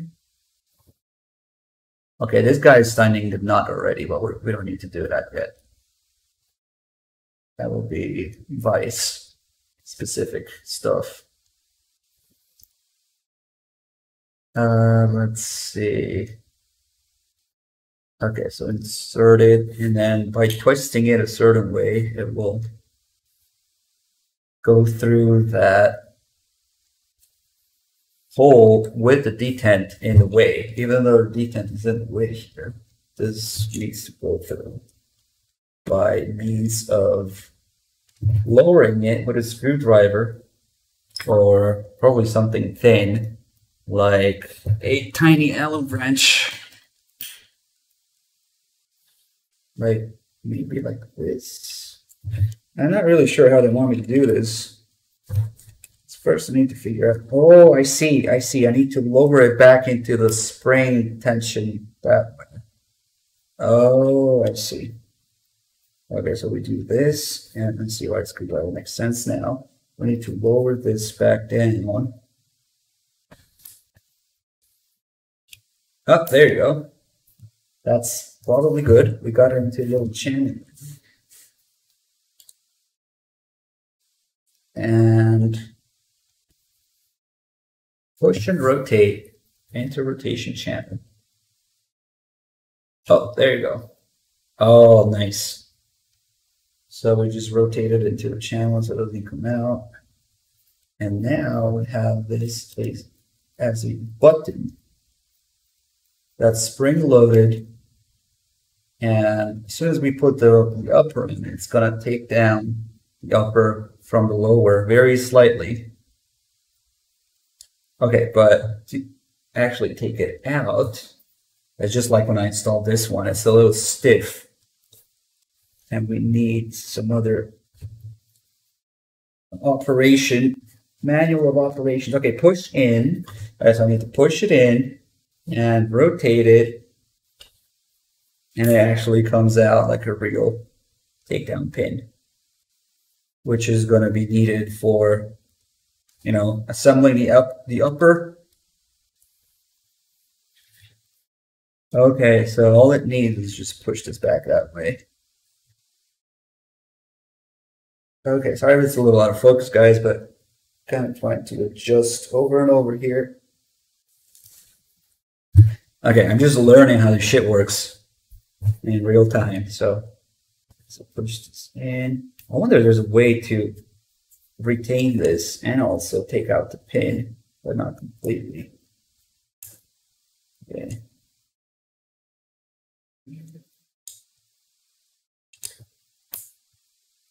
At least there's no way it'll shoot out. Okay. It does look a little different if you look at it from the side. Regular rifles don't have this, but it's close enough. Okay, I think it's time for the trigger. That's kind of exciting. That's, you know, important to have a trigger in a gun. I'm surprised triggers aren't illegal. Like, you can have a gun, but you can't have a trigger, would be thing that they do here.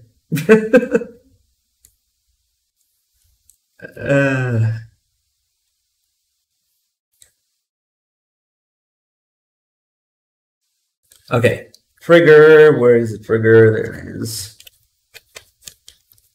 Very neatly packed. Not really. This is so relaxing, I gotta say. I wish I didn't suck at this and I have to stop every 2 seconds to learn. Okay, here is our trigger assembly. Everybody get triggered. There you go. Out of focus trigger. This is just a standard mil-spec trigger. You can get all sorts of fancy pre-assembled, drop-in, light pull, light reset triggers, hundreds of dollars worth of triggers. But I would just want some experience with the standard one first before I go for the fancy shit, if at all. I probably won't feel the need to. Well, we'll see. Let's see.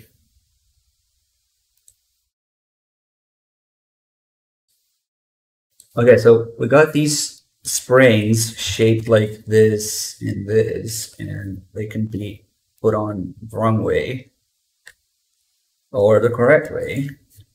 So hammer, trigger, the detent there. Okay, let's see. Let's not fuck this up.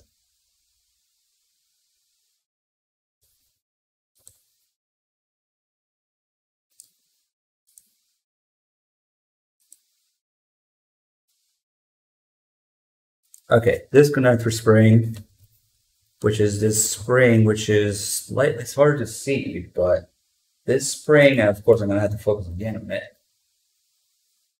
This spring is actually flared one side. That's really hard to tell. You can tell there. See the right side is slightly flared. It's fatter than the other side. So that's what holds it in place.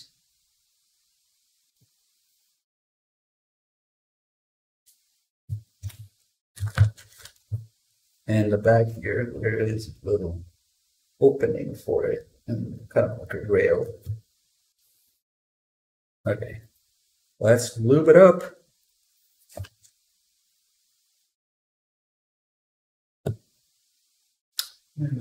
I wish this thing would autofocus, but yeah.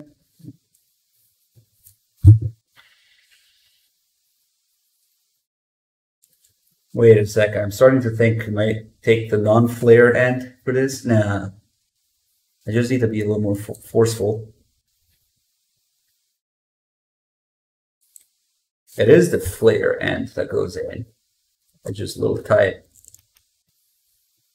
Yeah.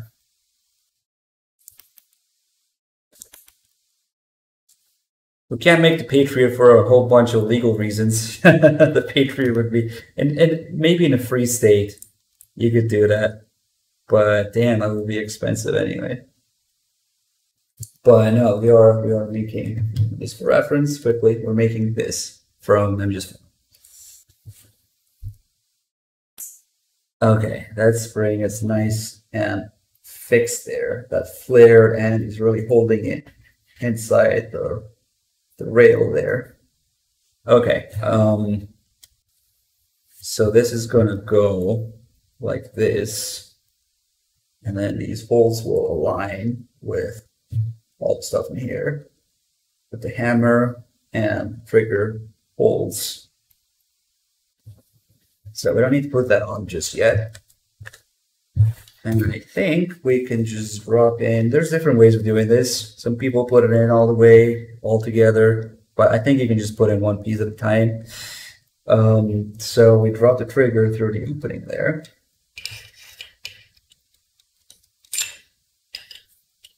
And now, almost looks proper, except there's nothing holding it. Okay, and it also dropped below the safety selector there. Which I don't know if we need to leave it on fire, but maybe. Okay. That's really loose. We need to put all the pins and stuff together. Wait a second. I'm dumb. I forgot to put the spring. Ah, shit. See, this is what happens if you rush ahead. Okay. Now we have to take it out. This is how you know it's live. How to take this shit out. It has to slide out somehow. Oh, look. Damn it. Don't make me take the safety selector out. Oh, okay, got it. I got a little bit overly excited there. And I forgot to put in a spring first. Which I'm going to confirm which way this goes.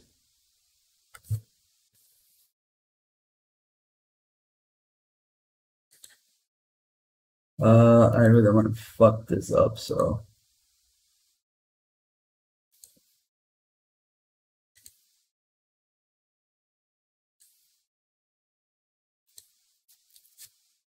Okay, so this goes with the little, this spring has little feet here, but then foots.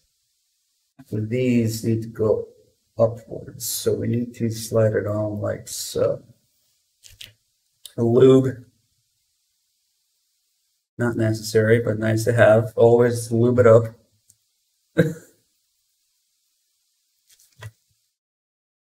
And I believe this is the correct way. Otherwise, people in the know will have a laugh. You just have to play with it till it goes on. I tend not to want to be forceful because, you know, first time doing things, but you sort of have to. Okay, and then I believe it sits like, I might have fucked that up. Let's see. Yeah, I fucked it up.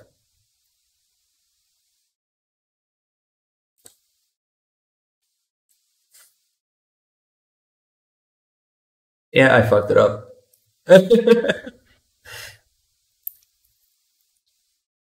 Is it gun porn or gun masturbation? I don't know. I don't need the boops kit because I still have the parts, but I just put it in wrong. Okay, this should be correct. Earlier, this part was on top of this metal instead of below it, which is not okay. So I believe we can now, well, we do have to do the hammer spring as well. So this one, move it up. So move it up. Yeah, no, you gotta have like a mental picture of how this goes in, and the first timer is not gonna have that. Okay, for the hammer, Again, this could be put on in a multitude of ways, many of which I'm sure are wrong. So I'm going to confirm. Let's see.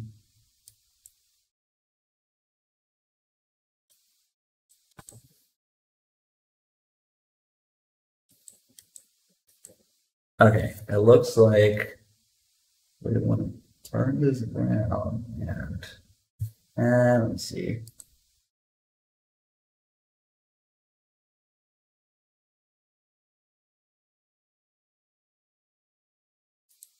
That looks easy enough. Like this. Let's see.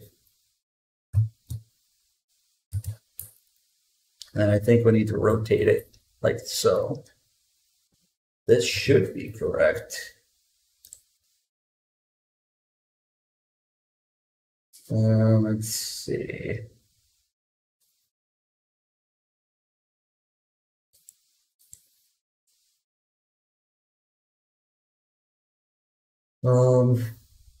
Okay, let's see if this lines up now. Okay, this way. The holes line up. If I press down just a little bit.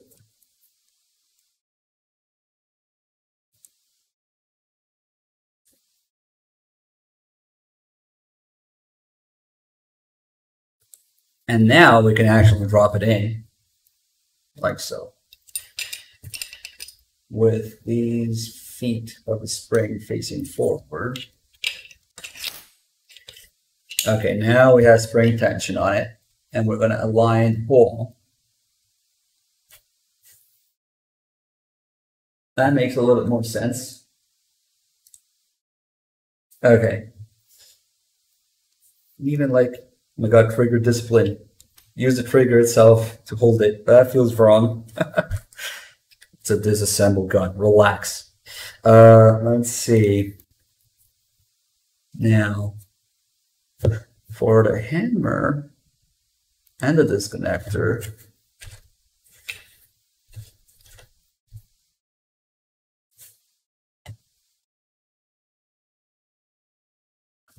let's see. And this is how the hammer goes in. Let's see.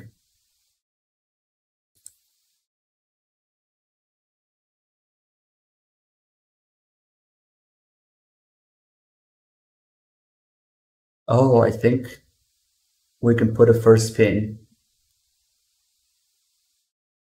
Yeah, we don't need the hammer for the first pin. We just need the disconnector, which is this thing, which is what, as the name implies, when the bolt comes back, disconnects the trigger and the hammer from the sear. So that, you also have like a thing called an auto sear if you want to go that way, which is highly illegal.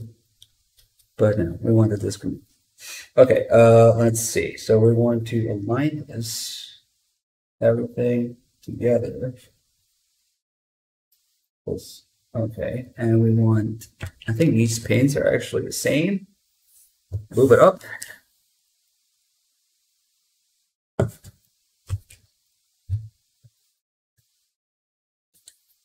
And now let's see how, it's actually pretty easy to put in. It does have a different side, but these two channels are on one side. We're going to go with it doesn't matter. Probably. Okay. And this is going to require the brass punches. Finally. I believe we can do this. Now, let me just confirm. I don't want to get ahead of myself.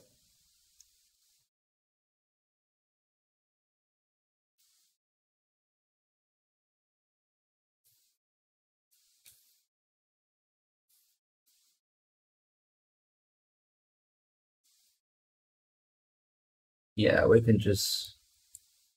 Okay, we can go for it.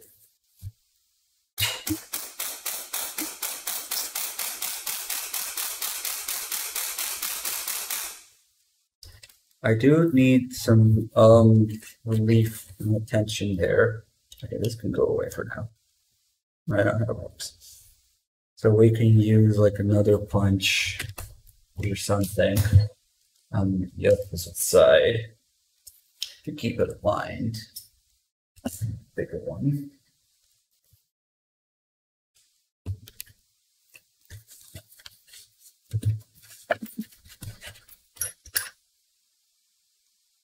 This is actually a perfect size for it.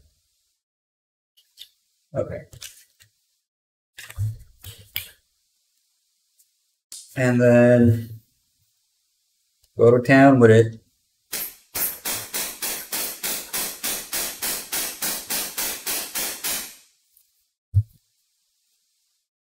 For some reason, I'm good. It's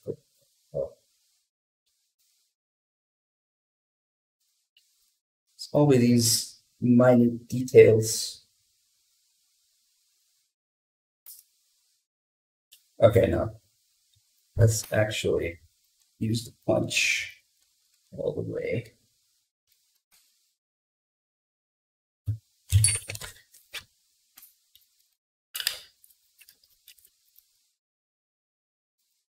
If even the punch can go through and something is wrong, misaligned. Probably the disconnector with the trigger.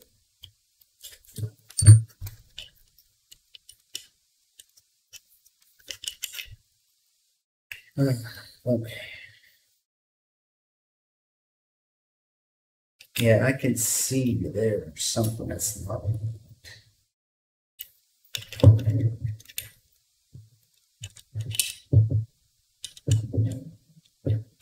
I probably need to press on the back of the disconnect where the spring is rather than on top. Well, probably evenly all the way.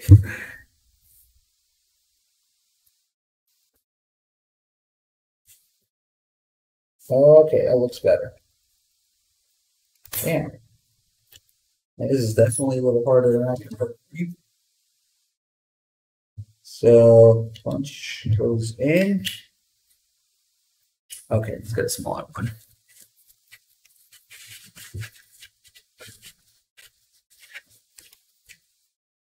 Oh yeah, we're gonna put the hammer in after this.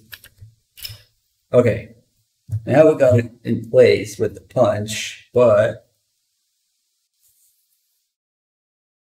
we gotta put the pin through it, which I probably lost by now. I do this shit all the time. Like I put something down and I forget where. Okay, there it is. I'm just M4 run only. That's actually kind of easy. Not a big deal.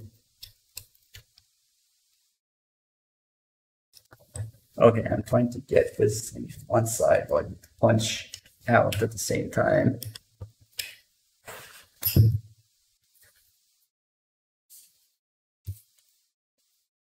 I think I can't see through it because of the pin, but I think it's aligned now. Let's try this again.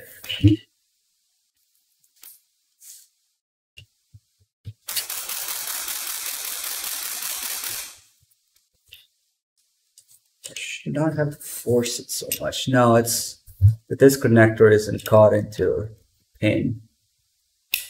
Oh, okay, I can see it now.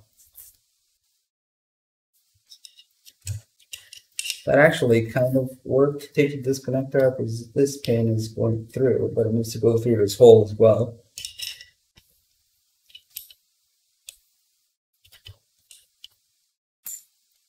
Come on.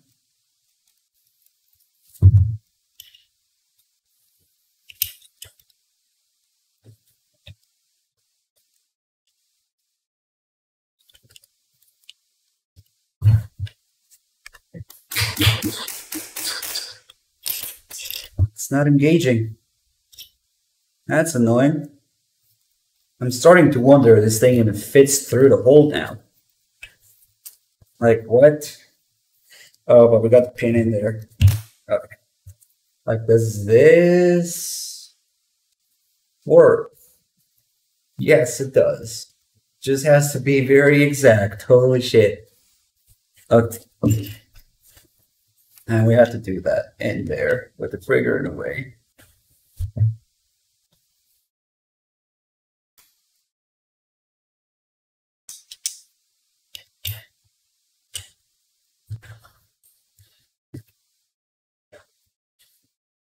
Damn. They make it look so easy. But there's always something like out of alignment between the three parts. Because you can't just push all the way down. Okay.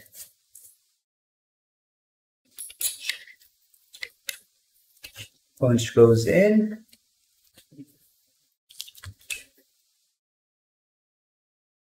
Oh my god, I put the punch through the wrong freaking hole. Insert wrong hole jokes here. I put it through the hammer hole. Basically undoing everything that I just lined as soon as I let go of it. Son of a bitch. So I'm trying to get it, but it's basically impossible to tell on camera, but should be able to see through there since everything is aligned correctly. I can't even tell which way it's supposed to push to align because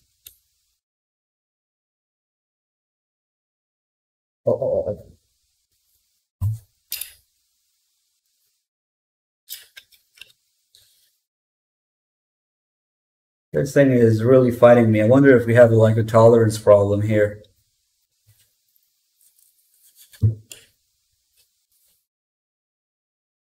I thought it'd be easier than this, honestly.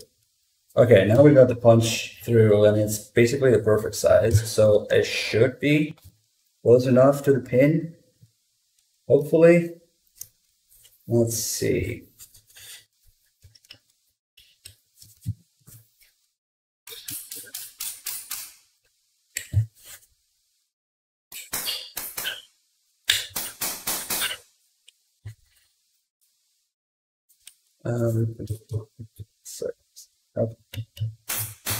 Go in, please.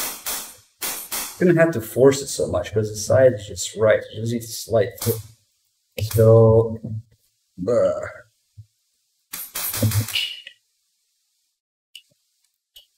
nope. This connector is not engaging that pin. But I can see the markings like right below the hole, so that means it's not deep enough. But it's also like offset to the side a little bit. We should lube it up. It is lubed up.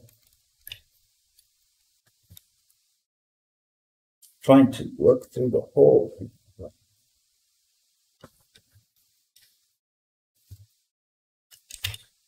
My mistake is probably trying to push the wrong way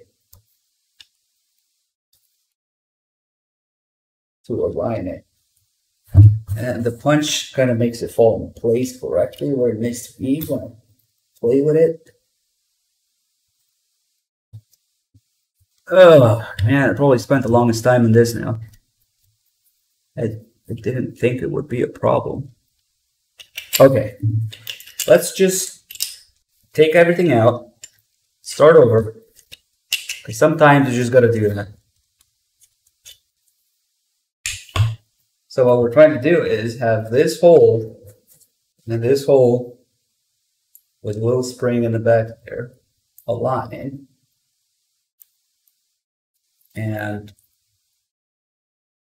put a pin through it. So we'll stay in mini zoom and focus. So it is not that, okay, maybe like this. And then we spin through it. Shit, it doesn't even work outside the receiver.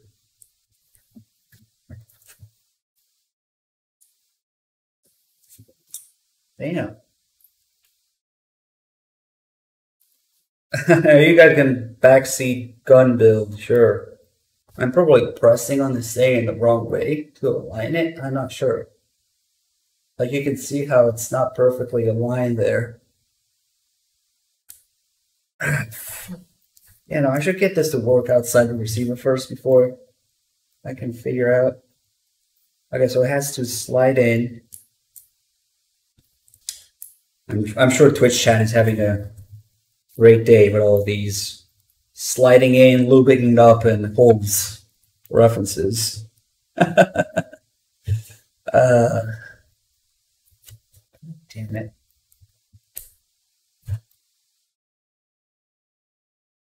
If I can't get it inside, there's no way I can get it inside.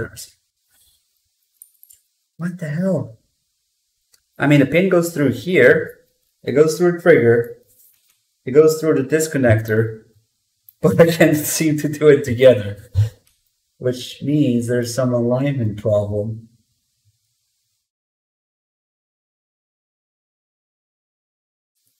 Okay, so this thing has to slide back and then sideways, downwards, all at the same time. Let me see. Damn. Damn. Nope.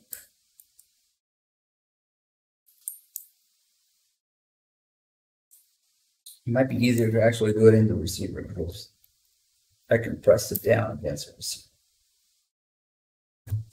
But I'm just trying to see if I'm crazy, see if it fits.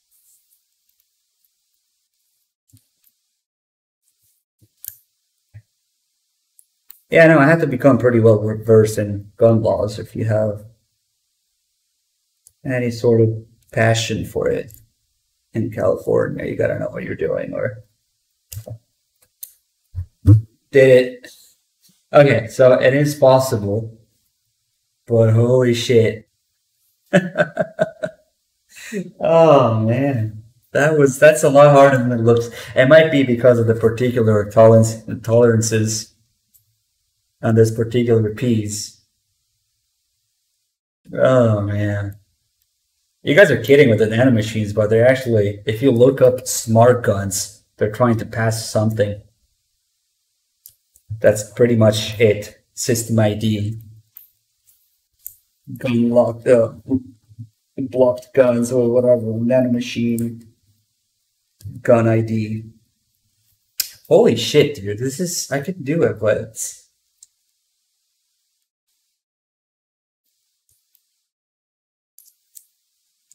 Holy shit. It's not straightforward as it looks. Because this thing moves in basically 3 or 4 directions before it aligns. You don't just push down. Yeah, there you go. I did it again. Okay. Now we have to do this in the receiver. So, that's gonna be fun.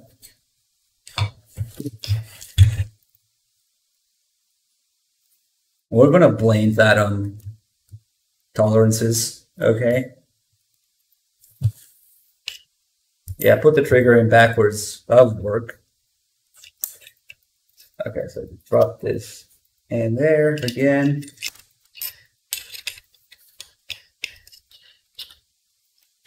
And then pray. Because now we have the receiver at a variable to press against. I can't just fold it whatever way I want. I should have tested this pin goes through. I think it does. Just the receiver without forcing it. Okay, we got it through the trigger, but not the disconnector.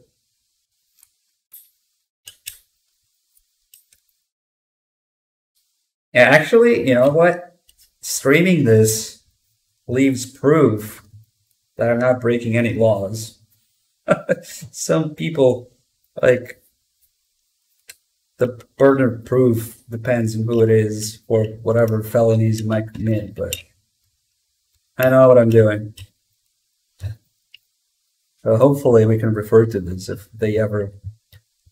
Because this rifle is going to look like it's not mag-locked. So some people might look at it funny if I take it out to the range or something. So I'll be like, here's the exact process of building it. Holy shit, now this connector is my fucking bane.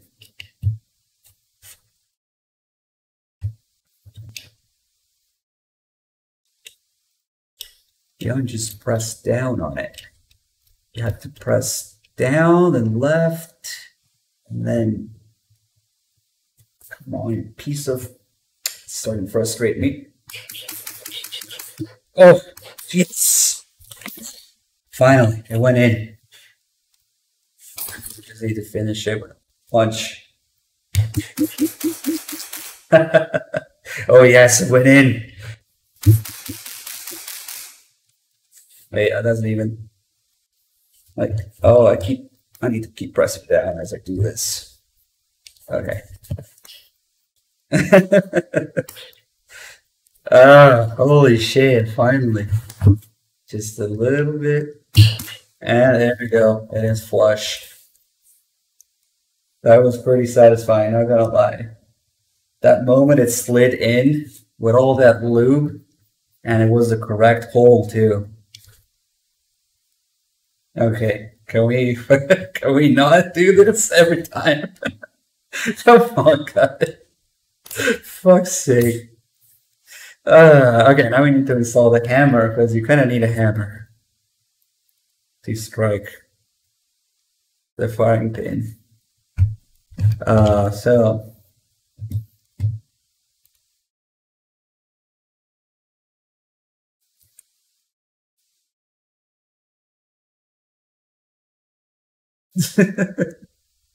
okay, let me see what the hammer is about.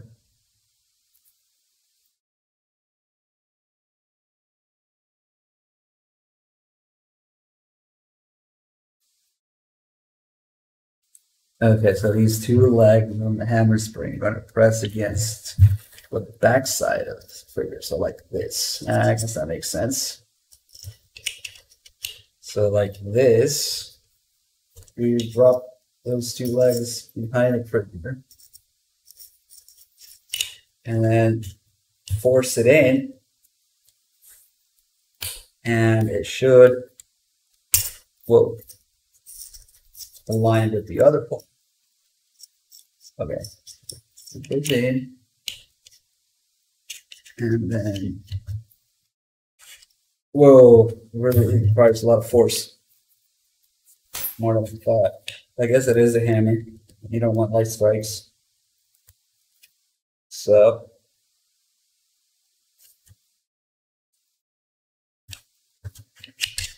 we need to, as these legs press down here, we need to align this hole with this hole. So it's pretty tight.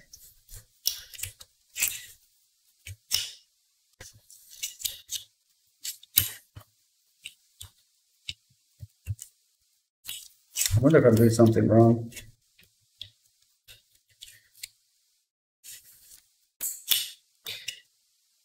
Nope, it's just a bitch.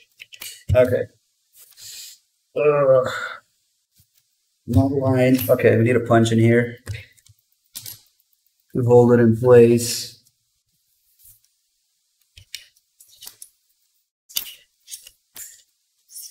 I am making this look way harder than it is on YouTube. But that's the magic of live streaming, right?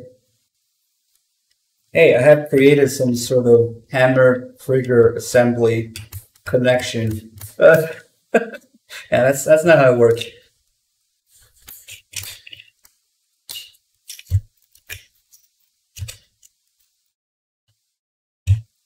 Okay. Whoa, that was a nice click. And fuck it, maybe we can just get the pin itself instead of the punch. And it is now aligned. Come on, pin.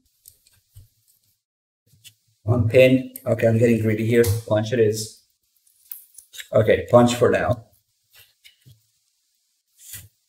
Punch for now. Yeah, I did have to get in front of the camera for that because, I mean, once you get the gist of what I'm trying to do, I try to demonstrate what I'm trying to do and then I look at it more closely to actually make it happen. Okay, so lube it up.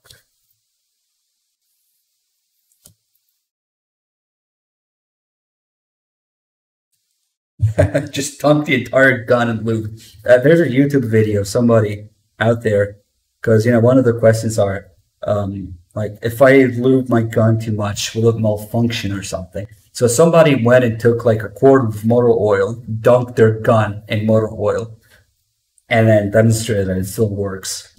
So yeah, you can do that. Hopefully this thing goes in as the punch goes out.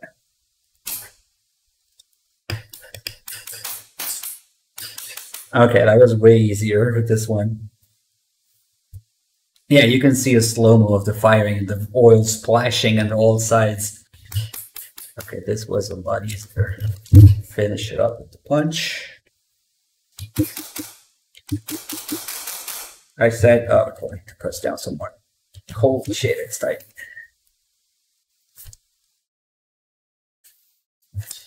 And I have spoken too soon here, because we need to press down. With that pin.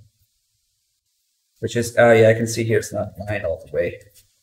To like press the whole something. Okay, now it is pretty damn tight. See, it's not aligned here. Focus. But you guys can see it is not aligned. I need to press forward and down as I hammer it in. So, yep, and it's really damn tight.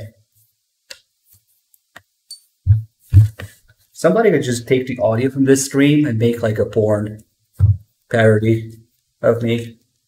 Shit, why did I give you guys such ideas? Okay, so it needs to be pressed down. And yeah, this is pin on the other side.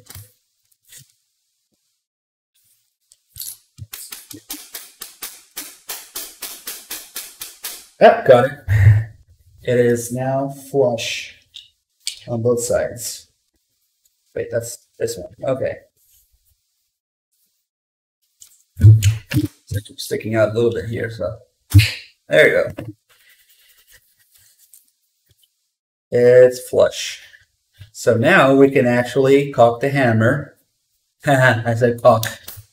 Okay. And we absolutely do not want to dry fire this freely into the metal, because that damages it. So, and test our selector. Fire, and it fires. We don't want to let it. You always want to block it when it's disassembled like this. So put your finger on the way, but it does fire. Hear a nice click, and the hammer going up, and then safe does not fire. So I have indeed installed this correct. Both the trigger and the safety selector. Ow, holy shit, right? It's quite a bit of pressure. Okay. Last time, just for the hell of it. Okay, now we slowly want to ease this into position here. So this is where the rams are going to come in, and the bolt carrier group is going to be right on top of this, and it's going to strike the firing pin in the air. So that's the hammer. Okay. Now, we are approaching the scary part, guys. Okay, so we have to still deal with this castle nut and the buffer spring and detent and the buffer itself.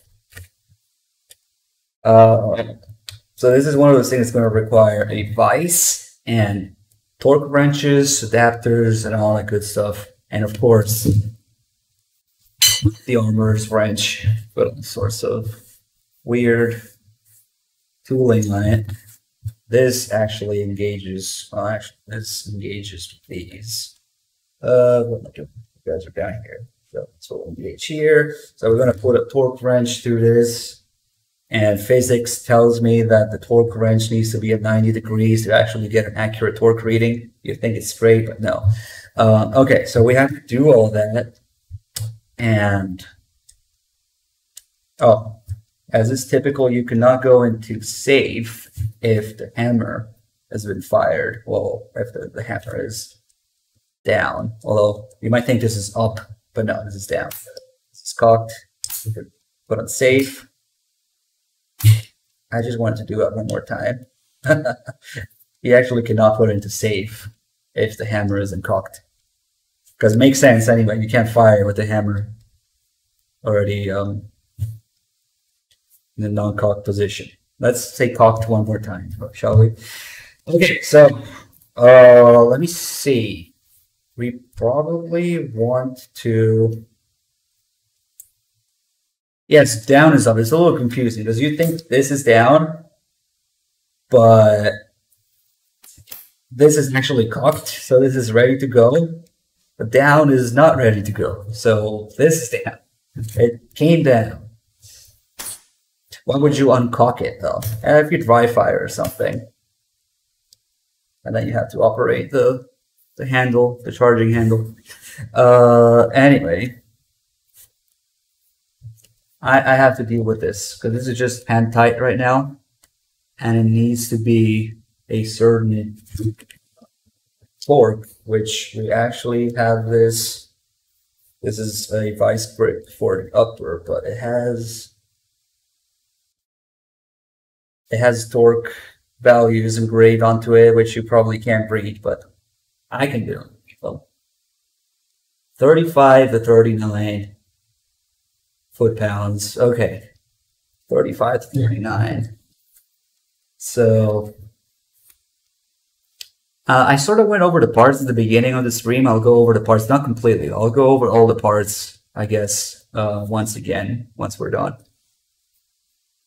Will I be staking the nut? Yeah, I will. I do have my 7-punch here for that, but that is the very last thing we want to do.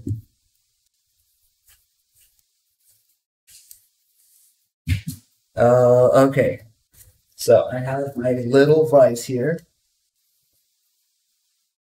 somewhere.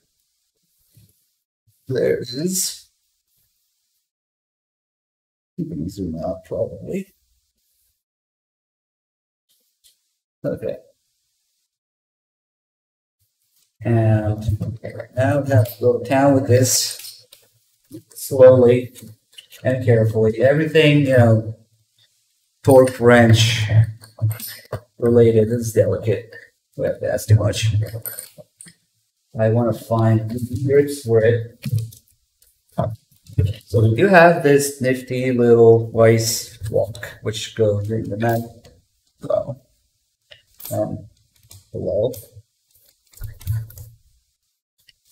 It's supposed to engage the mag block, but wow, I am now finding that this thing does not engage for shit. Like it has this little notch here for the mag release you grab onto, but it's not engaging shit. Even though we tested it with a mag, right? With the mag it works.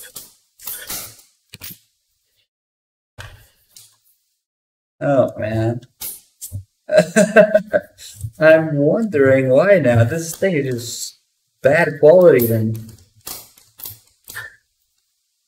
The terms of service of Twitch basically do not point a gun at people or the camera or yourself or threaten people with it or generally be an idiot with it or don't fire on screen like that guy who fired his desk or something.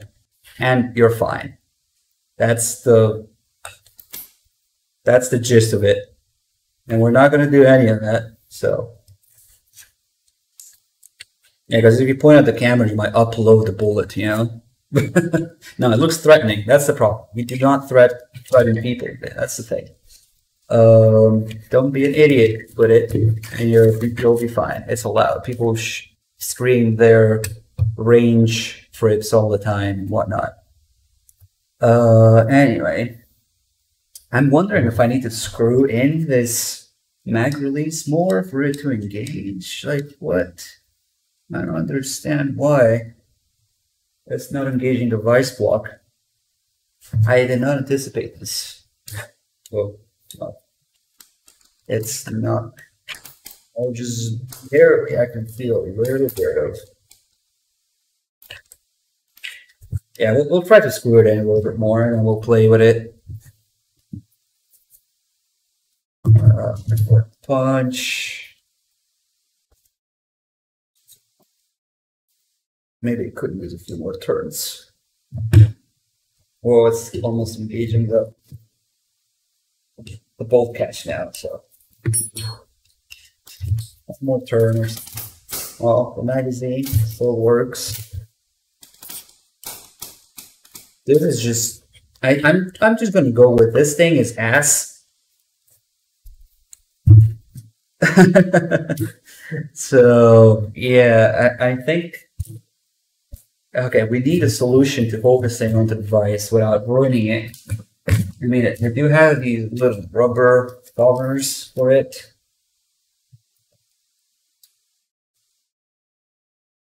So we're gonna have to maybe cover it some other way as well. And I'm doing this thing up.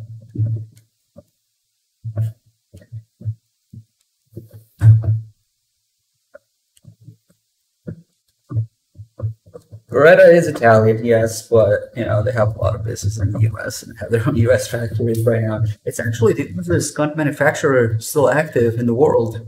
They started like in the 1500s or something. Can't have that in America, can you? Okay. So now we're gonna have to find a way, which is now not going to be that pretty. I'm going to. I'm just gonna fuck it up with painter's tape, I guess. Like, I don't know. It's unfortunate, really. Okay, so we're gonna fuck it up with painter's tape. It is ridiculous. And then we have some sort of work on the preferably maybe the other way, this way, that way, maybe this way.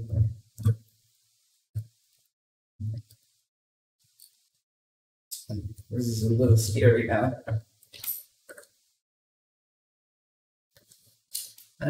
It looks like it might be functional enough for my needs.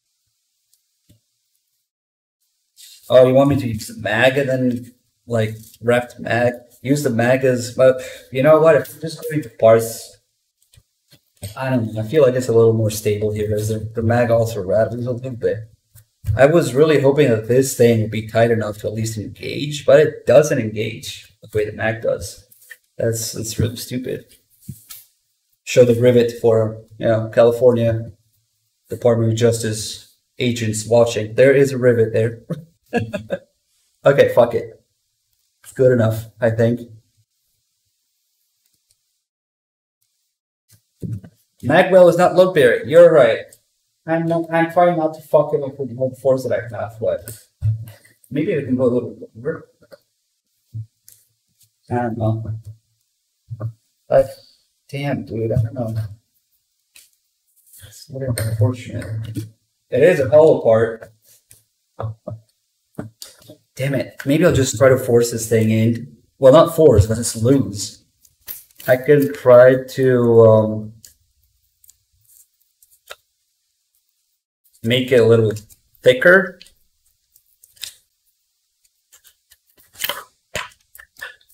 And then fuck it up with tape somewhere. Oh, man. I did not anticipate this, but man, what a piece of shit. Lower vice warp. Definitely do not recommend it. Does not engage mag release. There is nothing that enough tape can't fix, or that could be 40, depending whether you're trying to get something to move or not. Okay, now sort of have a thing.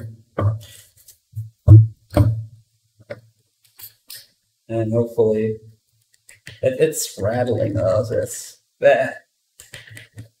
I'm not really liking this.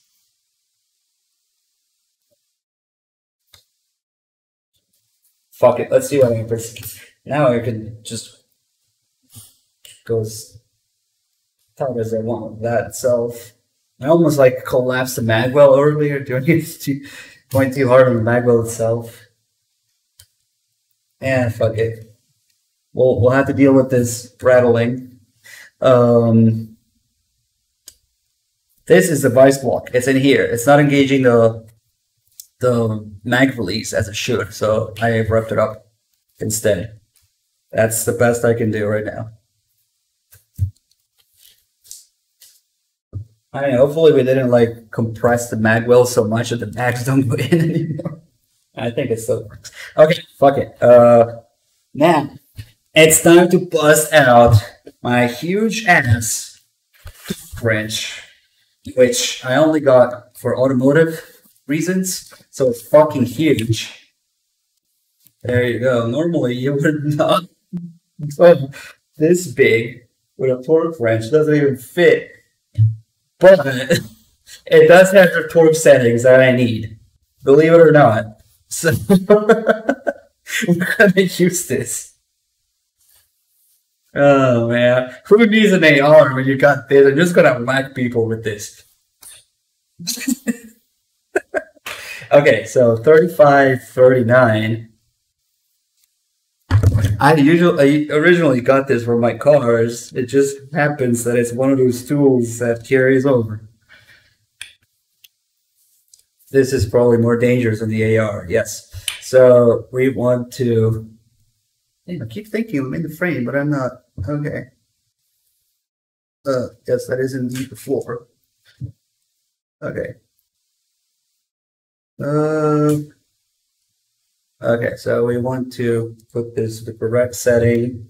So 35 to 39, let's find 35 here. So here we've got 25, and you guys probably can't see. Can't be bothered to focus on the numbers. The 25, then go up by 10. That's 35. Let's say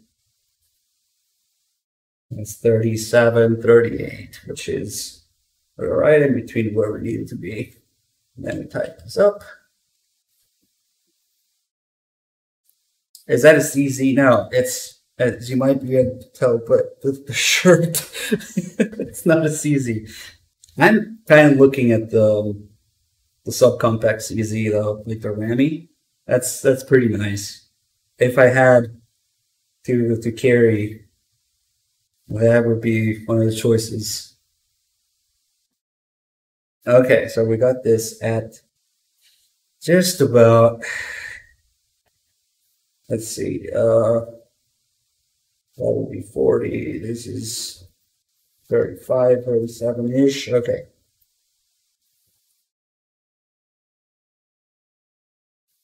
Yeah, CZs are good.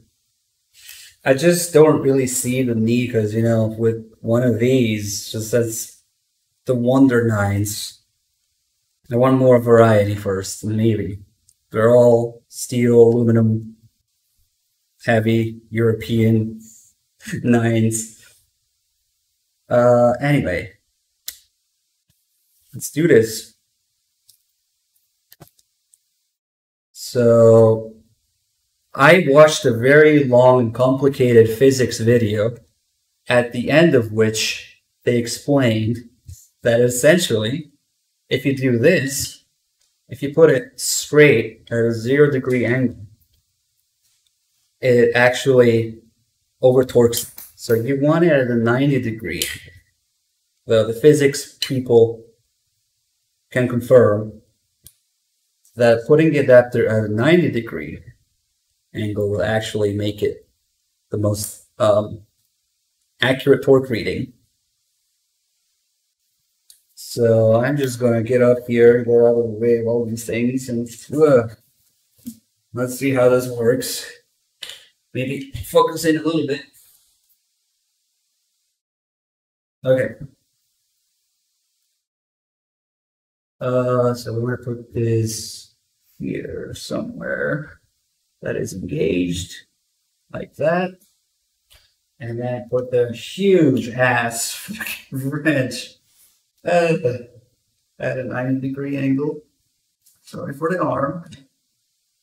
And then I'm gonna double check that it is indeed at 35-ish.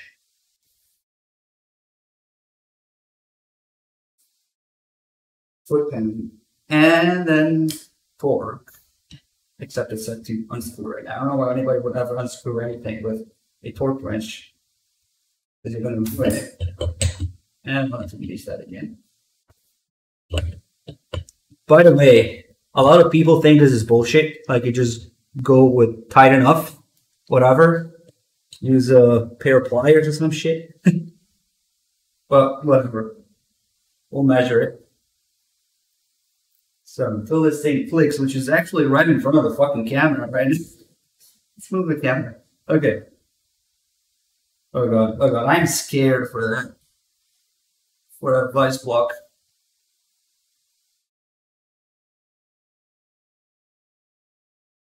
Please click. Oh god. Oh god, I am so scared for this thing. It's like bending the whole thing. Oh god. No. This is going wrong. This shit isn't clicking. Let me see.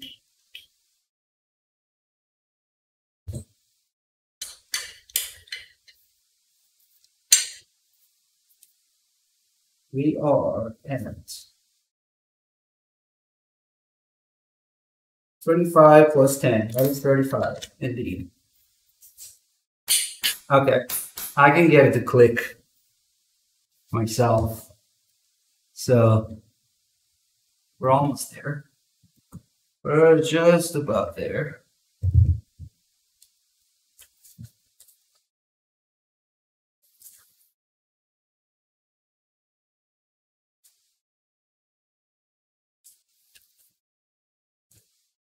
Make sure it's engaged correctly. Ugh.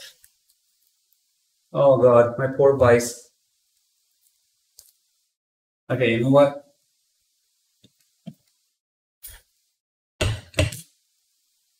I think that's enough.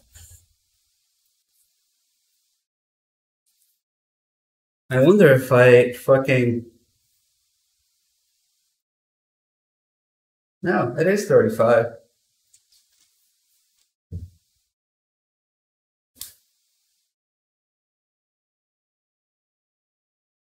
Like, it feels like I fucking crushed it. Oh, wait a second. I'm stupid. I skipped a step. Now we had to undo it. Okay. Wait.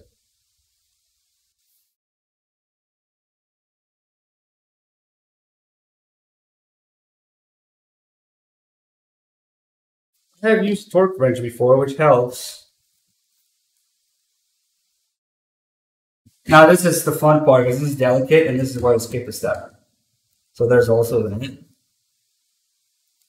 So I'm gonna be in front of the camera for the time being, for convenience of unscrewing this thing. Okay. And soon you'll see what I forgot to do. That's okay, it's all good. Nothing's broken indefinitely. What I forgot to do is screw this in a little bit more until it engages the camera, the detent that I forgot to put in it. So there's this buffer spring detent that goes in here. Spring in, detent in.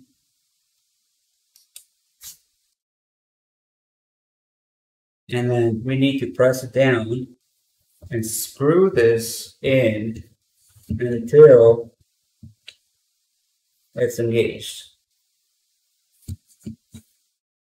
This particular buffer tube actually has a little extension on it where it's classic. We did not lose it though, it's right here. It actually engages it inside this little notch here. It did fly all the way up. That was fun. I feel like if I don't experience that at least once, it's not a true first time build.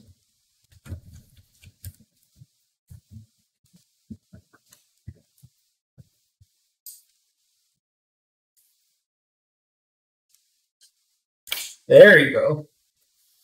Now it's in the notch. And man, that was stupid. Almost crushing the hell out of it and not actually engaging the notch there. Okay, now we hand tie it again. Man, I do not trust this vice or this vice block. Like, at all. I wonder if I can get in a little bit more like it's supposed to go all the way. Maybe one more turn. Just because I'm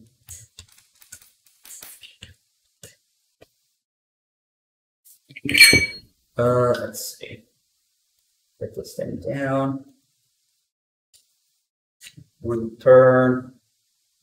And there you go. And it's sitting very closely against the notch. That's because I'm stubborn like that.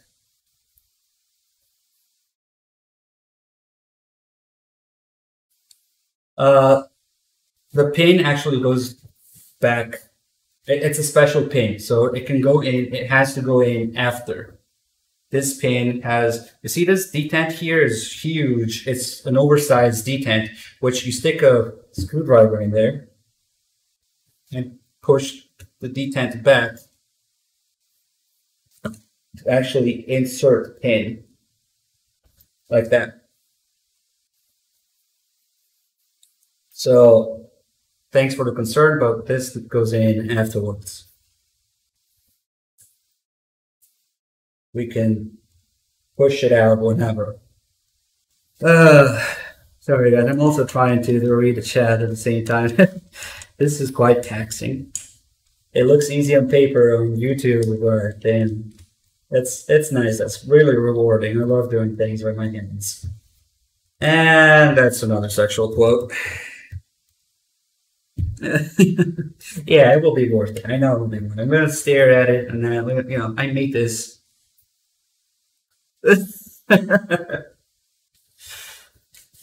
But it is fucking horrifyingly scary to get this thing to 35 foot-pound.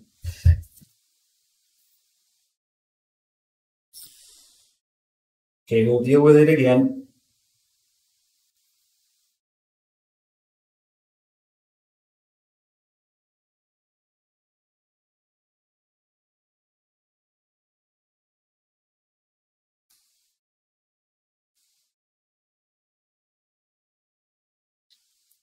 Okay. Let's see what we're going to break now.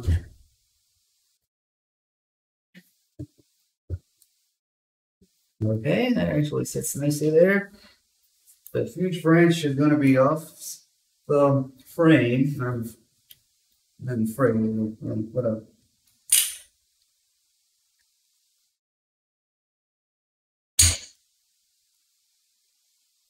There's just so much flex in this thing. It's scary. It's probably normal, but damn. I want to hold on to it dear for its life. Please click. It's not clicking. Oh god, oh god, oh god, oh god. Oh god, oh god. Fuck it, it's a gun. You can be rough with it. I think I gotta snap my desk and my vice.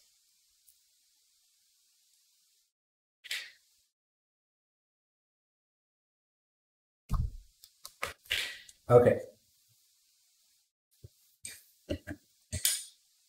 Oh man.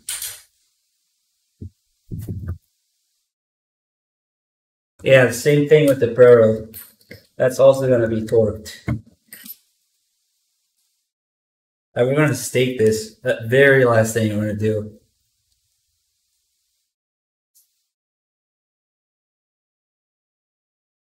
It might be the price, yeah.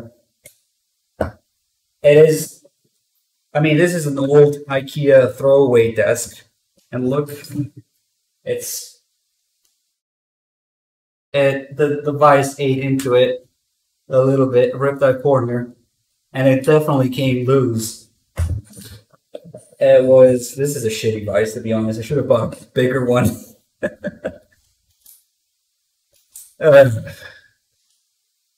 God damn it. Yeah, no, this is a lot looser than it should be. So, I'm gonna whack it.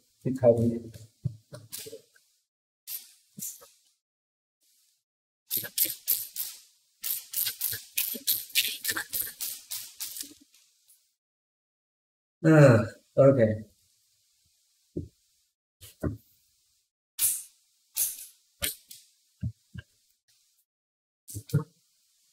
Oh God.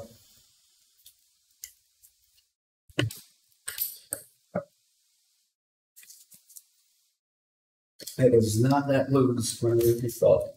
So obviously all this working ate into that. I would like you to gun shoot. No, there will be no live fire or ammunition for that matter for this gun. Not until I take it to a range. We will cycle some Ochen duds through it though. We're gonna cycle some snap caps through it.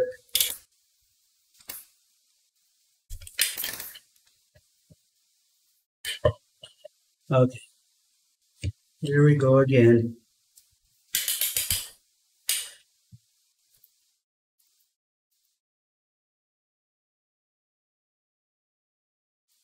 When I grab a knife and hold it now, the way Snake holds the gun is actually kind of dumb.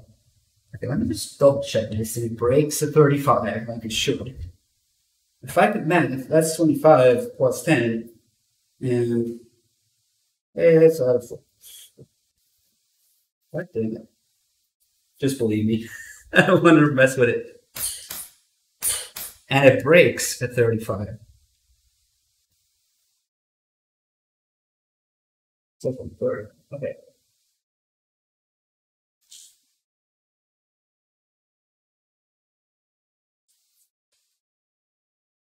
And everyone's scared for this thing's life, the way it bends. Oh, it clicked! Thank fuck! No more of this. Finally! It actually clicked on the barrel mat itself. It's scary. It's like I don't want to keep applying torque to it, but it hasn't clicked yet. Ugh. Okay. Get this shit off of here. Okay, so the thing that I'm reading says 35 to 39. That was about 37 that I set the torque wrench at. So I think, considering that some people just go like tight, whack with a hammer, good enough, and never have trouble with it, and we're going to stake this later, I think it's good enough. We're right in the middle of 35 to 39. I got source my upper vice form, which I also did research about, but it's right here. You guys probably can't read it, but it's there. Let me just double check. Lower receiver extension, which is another name for the buffer tube. 35 to 39. I'm sure 40 would work just as well. If you do 40, it's close enough. But you never had a problem, I'm sure. But all in all, you know, there's all sorts of schools of thoughts on how to do things for this. Okay. But people literally just whack it with a hammer and go, good enough. Or all you need is a multi-tool. Or, you know, if you watch one of those big guns companies like Midways or Brownells or whatever, building videos, it's like, you're going to need this tool. You're going to need this tool, this tool, this tool, this. So they go like 15 minutes introduction of the tools alone. And somebody in the comments was like, yeah, bro, like 5 minutes into the tools that he explained, I was going to buy a whole rifle myself. And they make it seem like you need a specific tool for each hair of your ass that you got to pick specific to the size and position of it. That's not the case at all. if you do any sort of manual labor, you'll know there is ways around things with minimalistic approaches. But it could go anyway from multi-tool, whack it, good enough, to you need this, endlessly. Depending on who you watch and what you watch. So I think we're good enough. The fact that I even measured it at all. Okay, let's get all this shit off of here now. Painter's tape is a godsend. I recently did a headlight restoration of my car because it was old and yellow out. And there's all sorts of ways of doing it. That's another thing you'll find. Different ways, different sandpaper grids, different like clear coating, whatever. It's just interesting to get different views on it.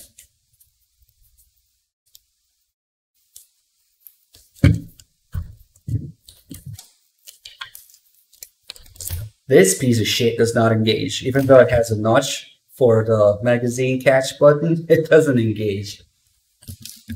So if I'm gonna build another rifle, I'll get a better one or something. Okay, we don't want this thing to come off. It's a little bit everywhere now, but it was worth it. That click was worth it. No, it's not a 7.62, it's a 5.56.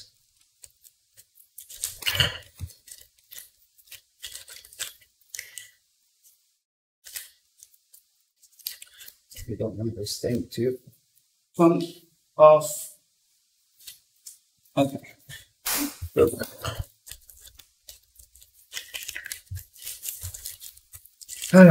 Can't believe. I might be breathing a sigh of relief now, but we are actually almost done with the lower. We just gotta do, the scariest thing of the moment.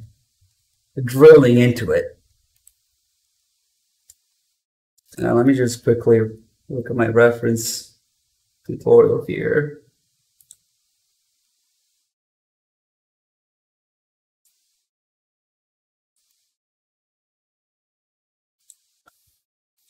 Yeah, I think we're done. We would normally just have to stick the stock on. Adjustable. You can see all the different positions in there, and there is a notch in there.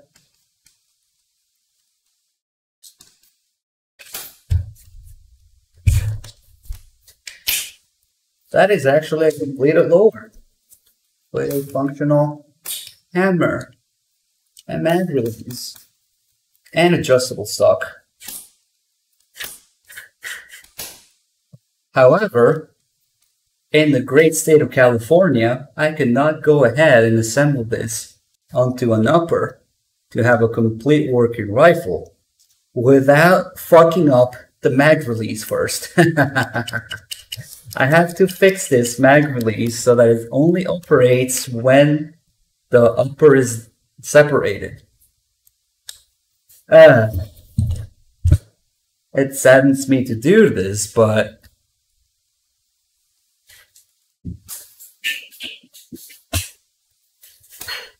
son of a bitch. Well, I guess we do still have the pin, but the pin works with the upper. We must destroy it now. We must make it California compliant. Yes, precisely. So this is going to take a little bit of time, okay? I'm going to have to, I mean, I know how it works. I just want to read the fine print and everything.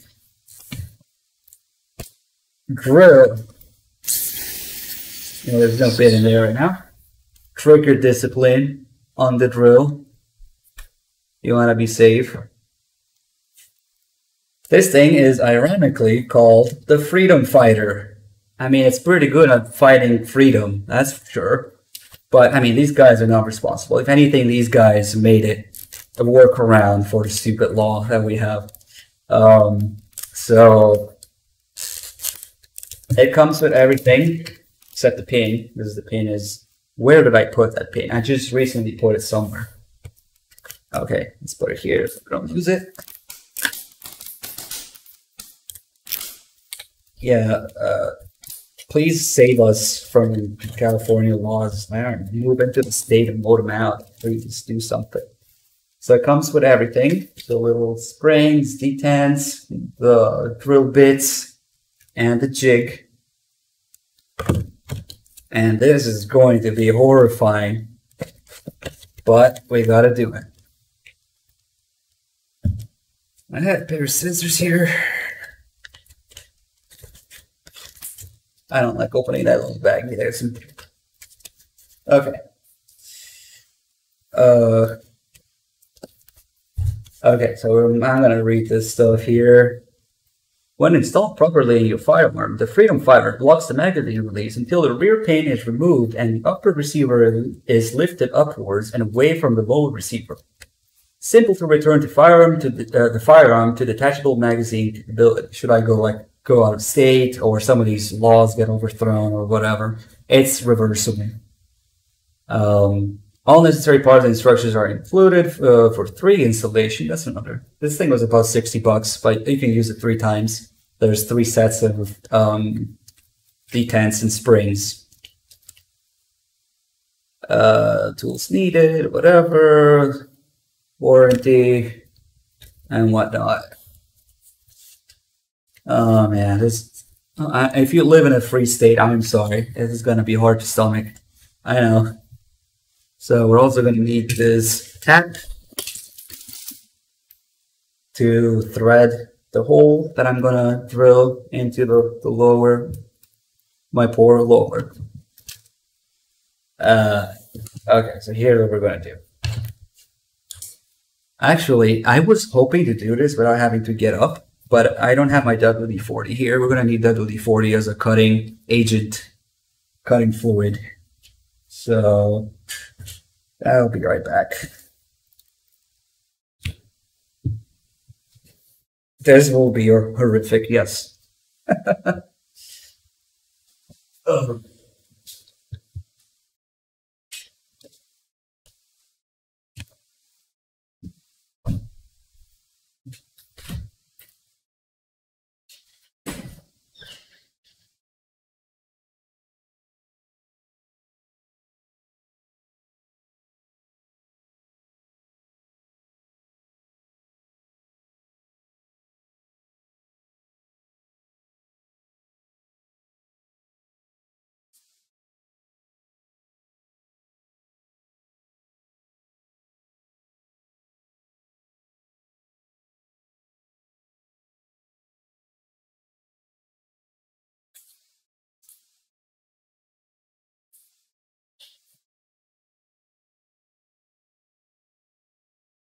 Where the hell did I put it?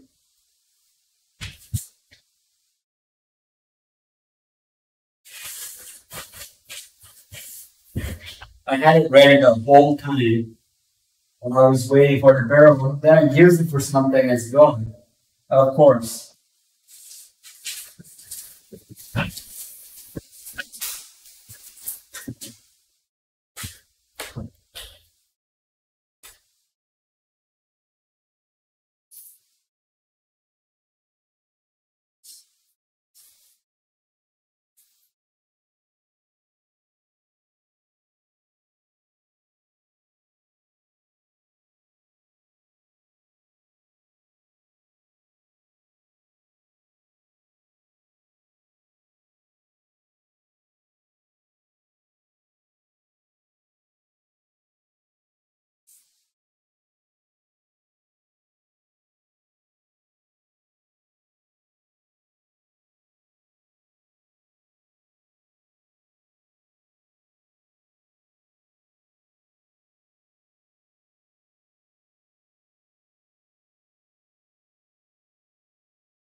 Okay.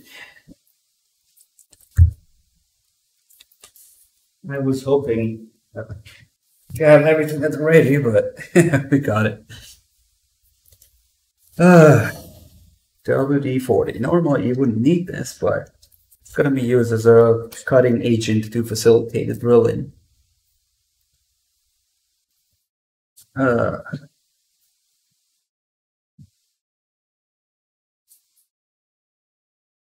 You'll see how it works, and basically the workaround that they came up with.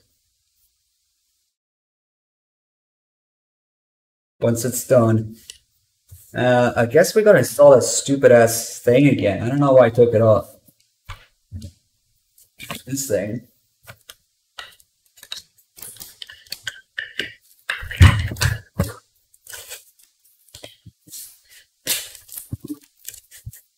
Maybe make it thicker like this.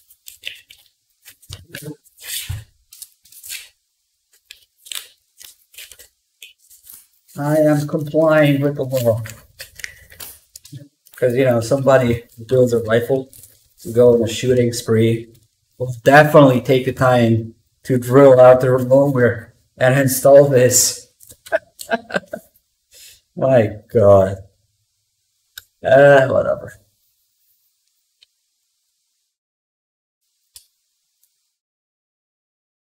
I am sorry, Lord. I love you. I hope I can install this with. I hope I can install jig with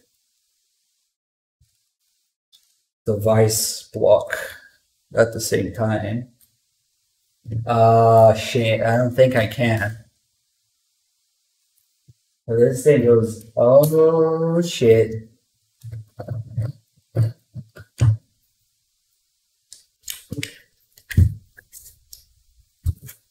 This thing goes in like so. So it goes in the mat bell. Yes, I will use safety glasses when the actual drilling begins, don't worry. Does it go through the pin as well? Oh no, but there is a little ever so slight bend here for the pin to sit in.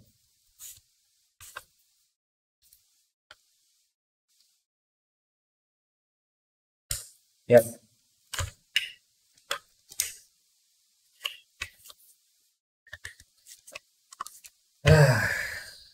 I'm actually starting to wonder, maybe the pin should be taken out for this.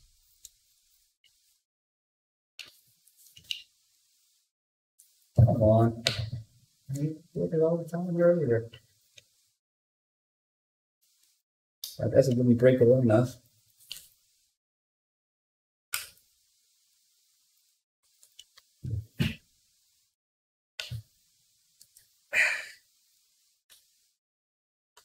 Maybe something moved out of the way and it's mine. Come on.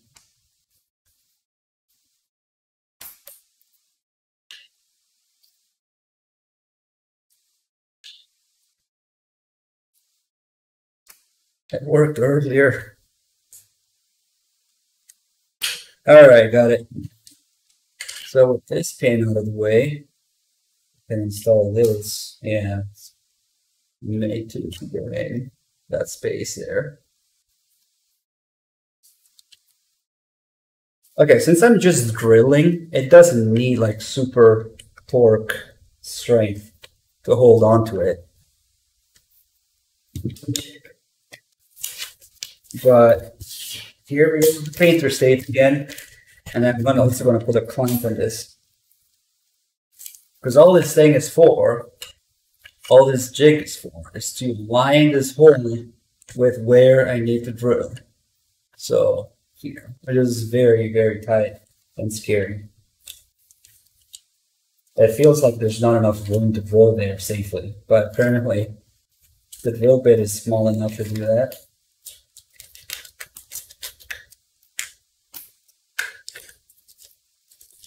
You know, this type. Fuck, some more tape here. Just to save the sides. And then we're going to need to apply it. I hope I don't need to do that as with the magnets. I don't think I do. Okay. So not too tight because it's not really a load bearing part. I do need to drill into this. You can also secure the bottom so I can rest it on the screw. Okay.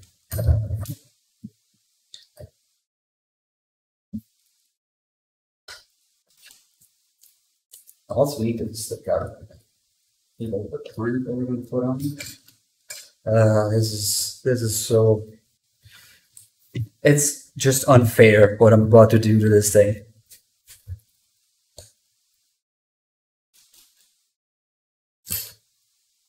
Okay, clamp. Yeah, shift camera. This is going to put position first.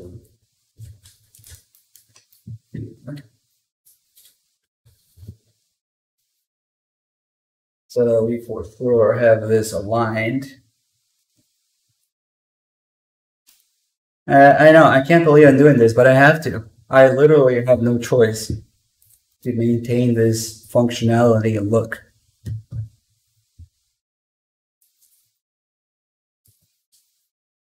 So I might even lower the camera now to get into the actual drilly bits of it. Oh man. So we're going to be drilling right freaking here. Is that in focus? Good enough.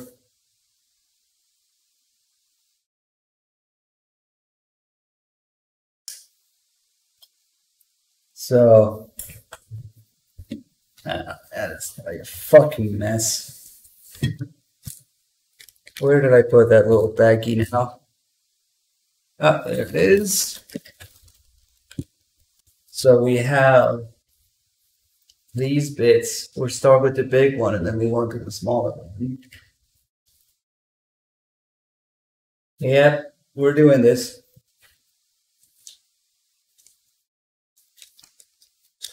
I need to rewatch the video for this. I think I need to switch this out later or something. And then it comes with one set screw that will ultimately end up, this bigger pin at the top here will end up in the hole that I'm trying to make threaded in with the set screws, in which there are 3 sets of. So you can actually use this for 3 builds.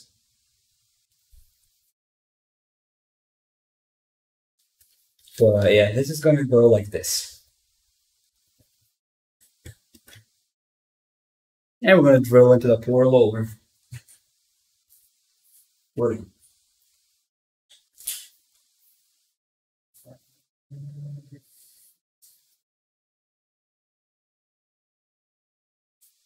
This is not a necessary step if you live in a free state and forced to do this by the gun laws in my area.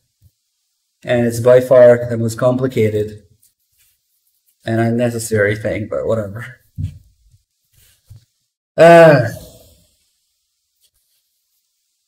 It's not quite a bullet button. They did away with those, but it's the successor, I guess you could call it. That poor mag release is going to stop working because of this. Okay, so I'm gonna quickly rewatch the installation video for this. I don't want to fuck it up, obviously, because once you drill, you drill.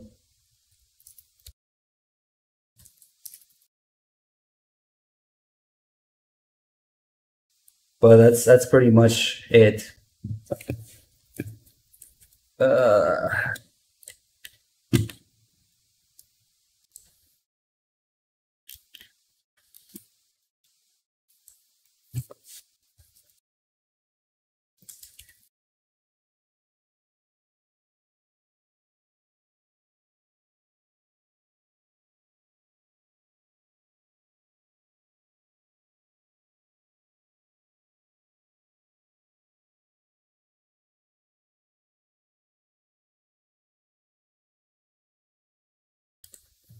Okay.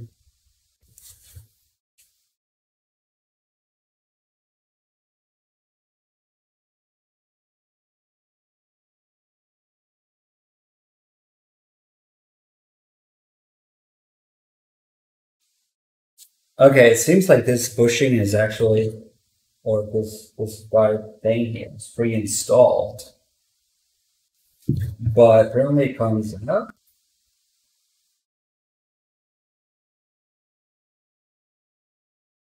Maybe I should do it from the bottom. Oh, there you go. It does come out.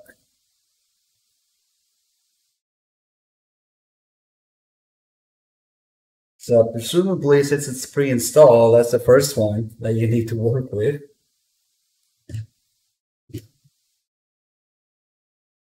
But I'm just going to confirm what I have here. Because it does say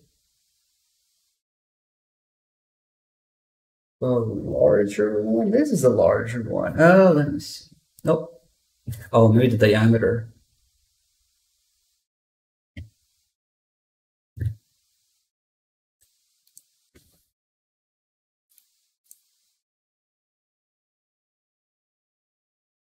Shit, dude. These two guides look different in the video.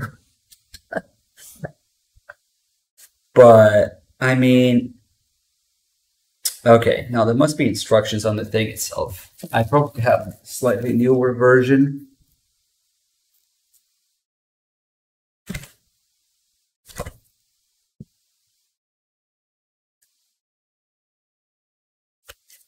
So it looks a little bit different.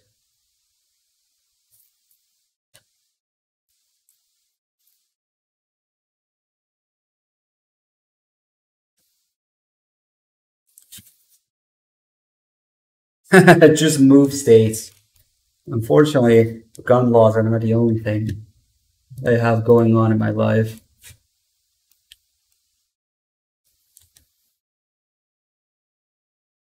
Okay, so we have a small bushing and large bushing.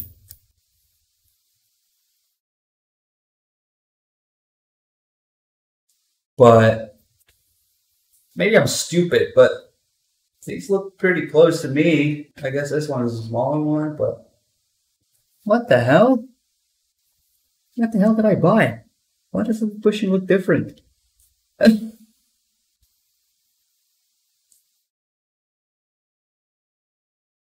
Okay, no, I'm gonna have to spend some time on this. I really don't want to fuck it up.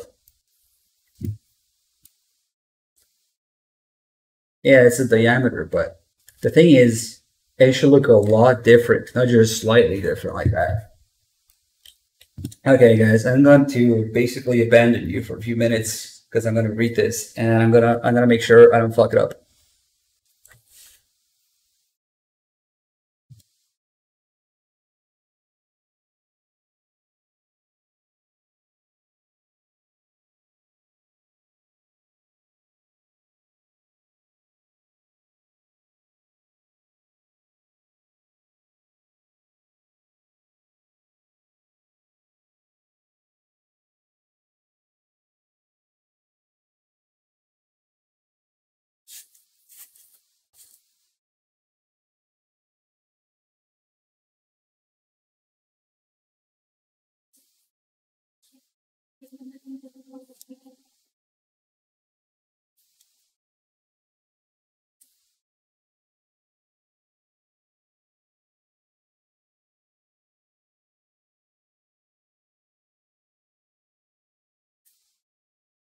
Hmm.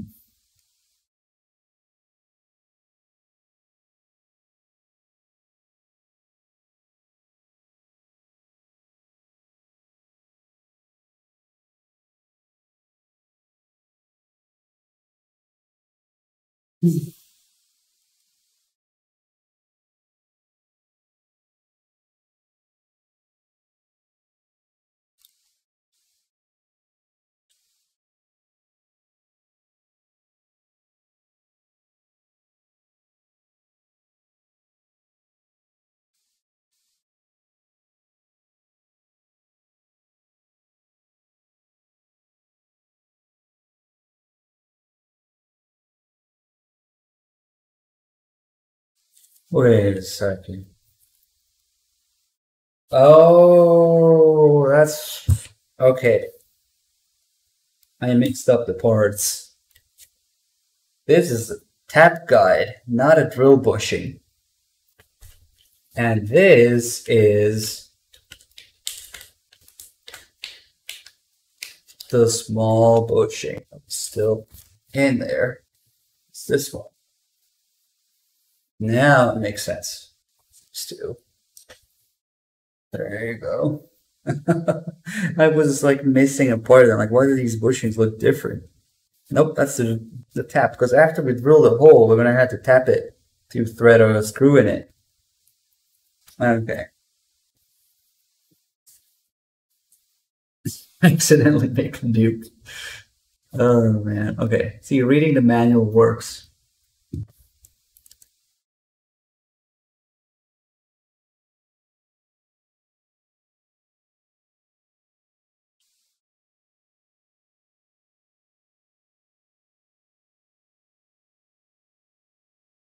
It's gonna smell like WD-40 in here shortly.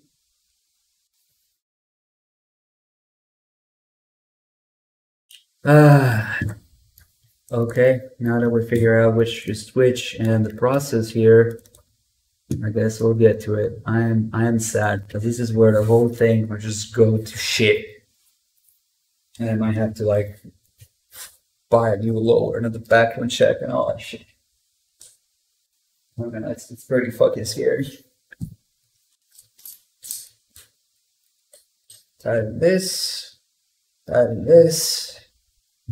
Okay, large bushing first. Oh god. Drill. Oh man. I can see my bit. Now we're gonna put a large drill bit through that bushing. May God have mercy on my lower. What a drill. Okay, turn that up. There we go. I have to do that. And then we're going to use like a shitload of WD-40 to keep the cutting smooth.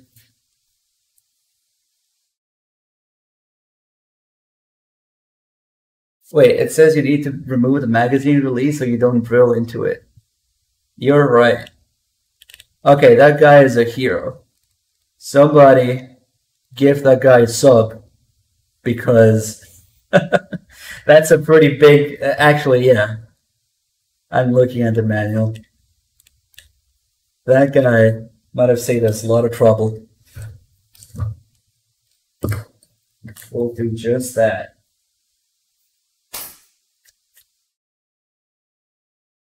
It makes sense. Yeah, that's right. Unfortunately, the guides are made for normal states, so they have you install the max release like it's nothing. Actually, nowhere did it mention that because it's assumed.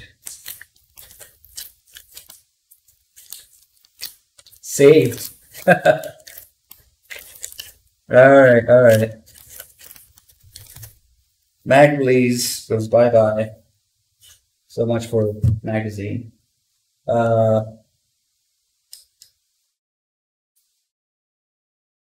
Okay, so we have to push in with something and then unscrew it. And I'm not sure you guys want to watch the disassembly of magazines as well, but it is a step in this long and convoluted mess that we are doing. Right, I'm gonna push down the button and actually unscrew this. Back in it or something. I know it is brass, so that's kind of the point.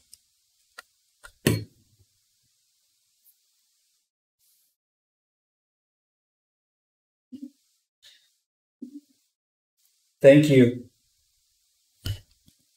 I'm gonna scroll up and I think it was titles. Yes.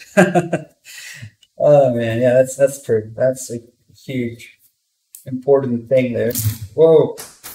Yeah, for because I haven't missed normally or lost normally, we're gonna lose it because of the stupid ass law now. But whatever. That's okay. I just dropped the Mac release button, but I see it.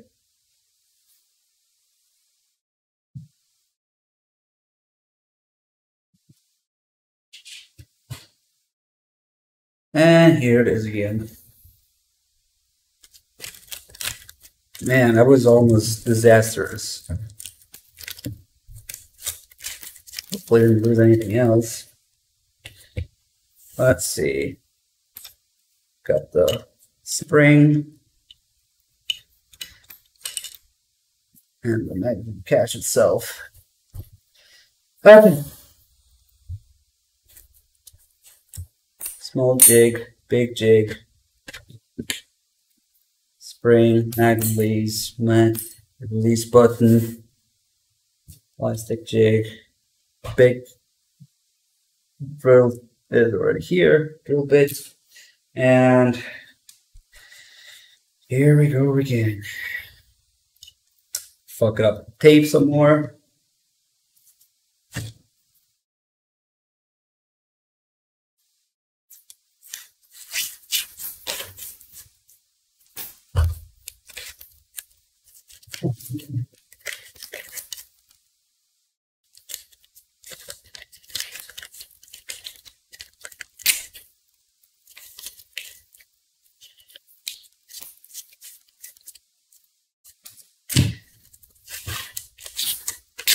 Sticking up again.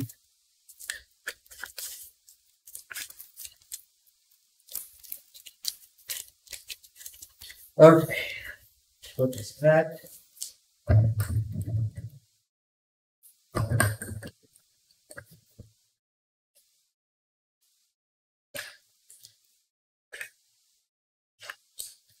Tight, but not too tight. And then jig again. And then a clamp, which I left here.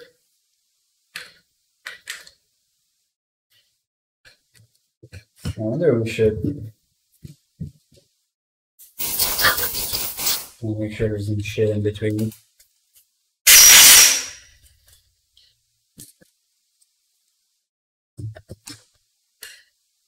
Oh, one that really didn't lower. Yeah, boy.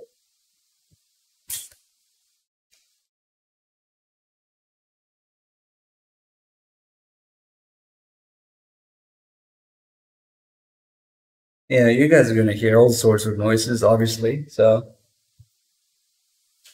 are we still like arts and craft on Twitch? I am crafting something after all. What the hell is this? I found something. I don't know what it is. Anybody tell me what this thing is or where it came from? There's a hole here, but the other end does not have a hole. I don't know what it is, but I don't recognize it. It came out of something. It looks like one of those drill bushings, but it does not have a hole, so whatever. Must have been from something. Okay, so we're gonna need this. We're gonna need these. Okay. Yes, those are Wilson common grips. The thinness you can get, because that thing is a beast otherwise. The what type? No, I don't know. Whatever. So this is going to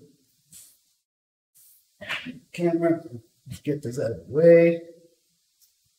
Apparently, aluminum drills better at higher RPM, so I went with this. I was going to go with a battery powered drill, but so I'm not going to work this. We're going to easel, and that's what we're going to do.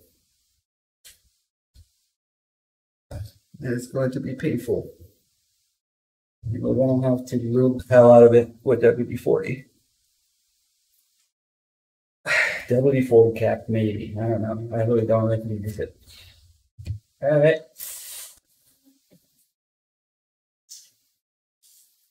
Fuck my life. I have to do this, guys. Oh. I don't want to do it, man. Oh, what happened? Did the camera just like poop itself? Wait. Oh my god, the timing, dude. Just as was about to pull the trigger, literally, the camera, I think. Oh, because I moved it. I moved it so the thing. Okay, no.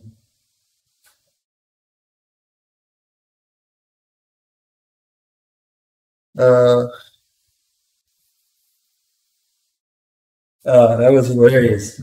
Give me a second.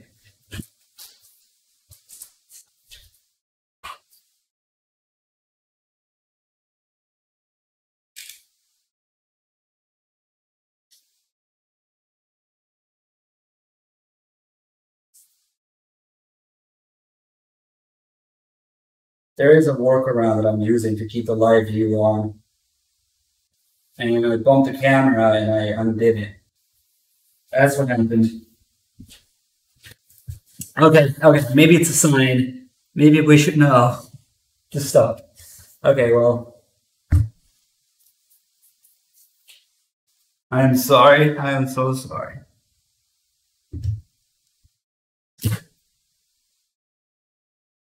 I can't even like be a bitch about it because it needs to be high RPM. So we'll stop it once in a while and reloop it.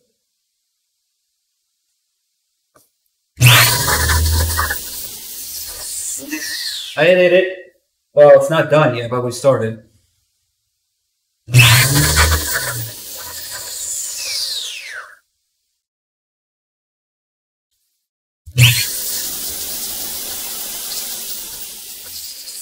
Okay, let's get the little bits out and reload. This is gonna be well, I just spray fucking WD-40 everywhere. It's gonna be a better way of doing this. And I'll get the bits out. Ah, fuck me. The aluminum going everywhere. Maybe we'll okay. Cancel the space there.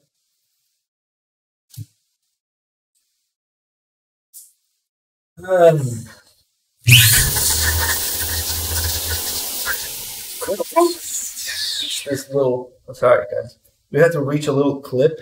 Like there's a little clip on the. If I can get it in focus. See, there's a little clip on the drill bit, and that's what we got to reach. That's where you stop.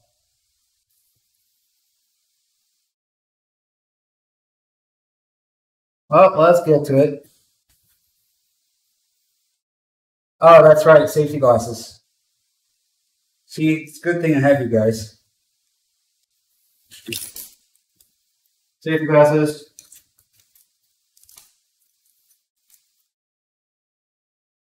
It's so deep because you gotta reach where the mag release button is from on top here to block it.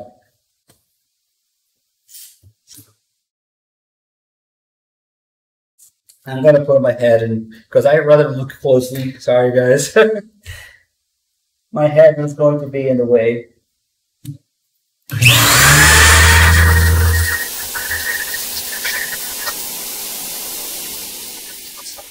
Let's take another break. Relube. Pre-spray, relube.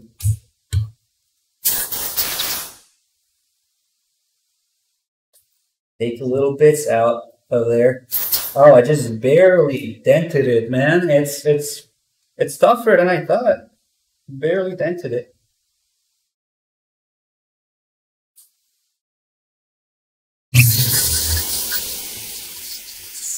Briefly.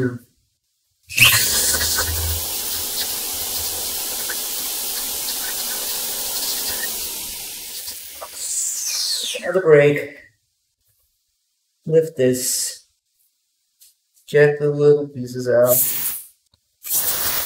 This room is going to be a fucking mess once I'm done with this. Actually, it does. It's in the garage or something. Re-lube. It says to do it often, so I want to be safe with it, you know?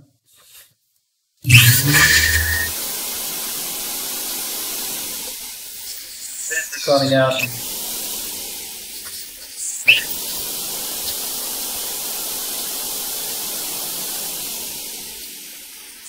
Okay. Find a little bit. Re-lube. I curse every fucking California law every time I do this. Alright.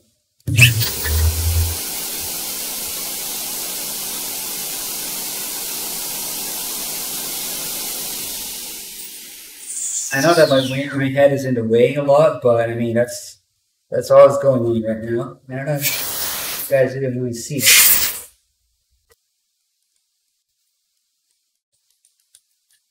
Take another break. Reboot.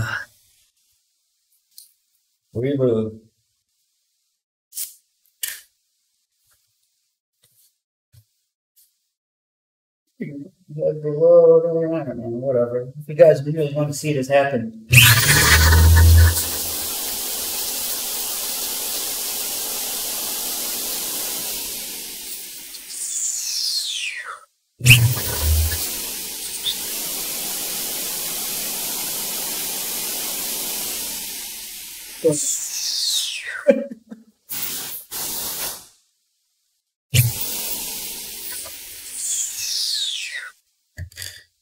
Oh, but it's smoking. I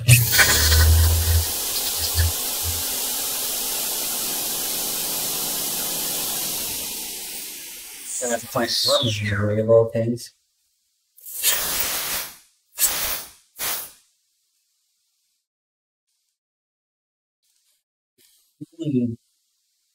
That's what I'm doing.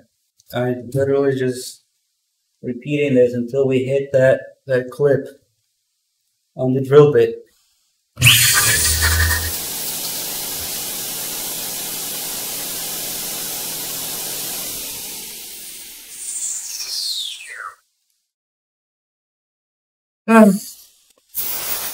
This poor thing.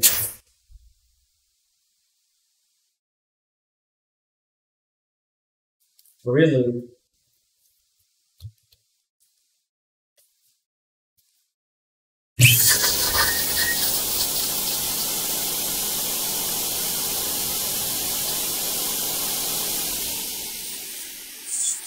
Here a little long, but I don't want to risk it. Whatever there is to risk, I mean, reload. Take it out, maybe.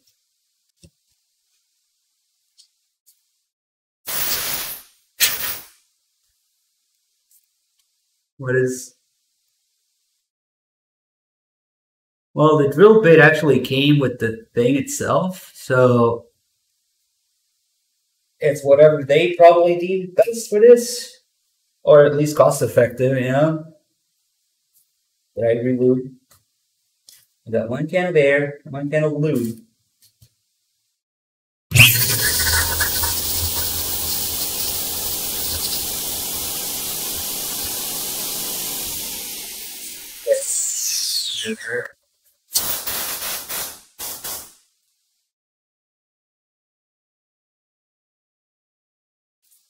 Pull it out and re-lube.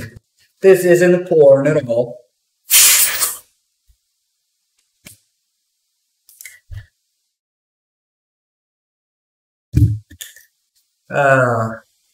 Pull it out and re-lube. My God, look at all the fucking bits of aluminum.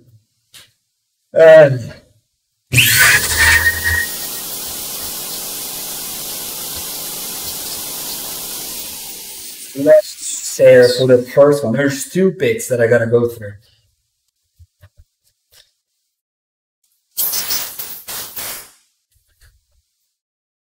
Breathing all that nice aluminum dust. I should have worn masks for this shit. If you go look like look at like the Brownells video for this. It's so clean in that video. Go get the real experience.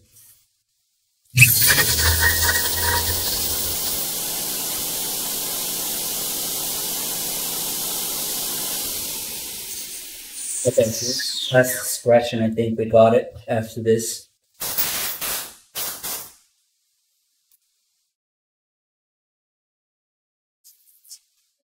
Let's spray shit out here. Okay, this is gonna be the last scratch for this bit.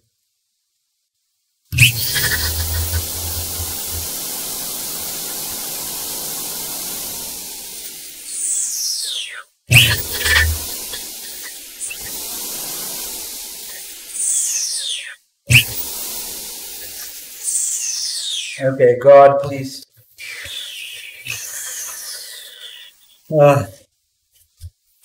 I need a break. Yeah, guys, I'm sorry, but I would really rather look at it myself and keep it aligned. So that's why my head is in the way a lot. You're not missing a whole lot. It's a thing spinning and bits of aluminum coming out, or aluminium. Firing drill missiles. Fuck's sake. Okay, that's just the first part. There's one more drill bit to go through, and there is tapping as well. My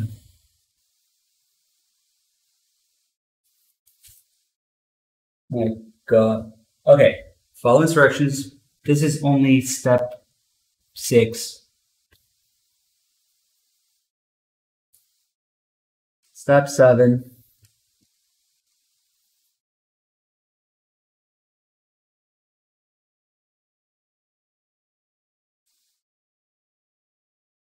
What, really? That's step 7?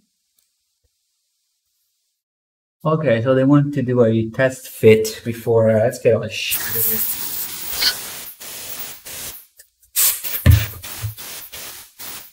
Would like to formally complain, submit a complaint. This thing is like 10 times as messy in real life. And they make it look. my poor gun here. This is the equivalent of having like bits of flesh of another human being all over you. There's bits of my rifle on my handgun. The poor thing is traumatized. Yeah, this is gonna require a cleaning as well. Oh man.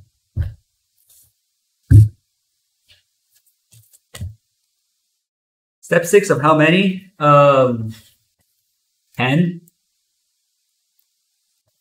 mean, obviously that's one of the big steps. It's really into that poor thing. But step 7 is a test fit.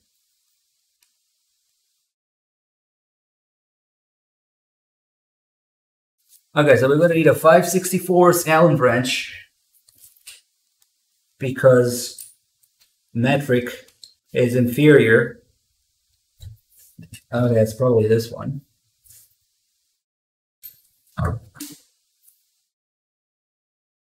And then we're going to take one of these little pins that it comes with, and we're going to do a test fit.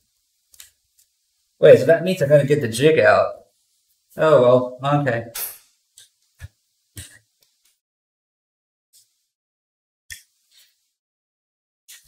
Look at that.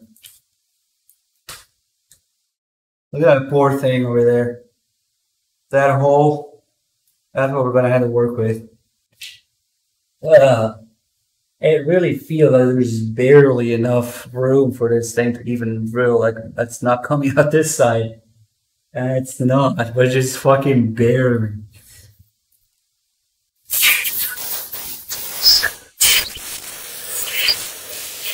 Okay, whatever bits out of there. Test fit. One little pin, one little spring, and one little spring.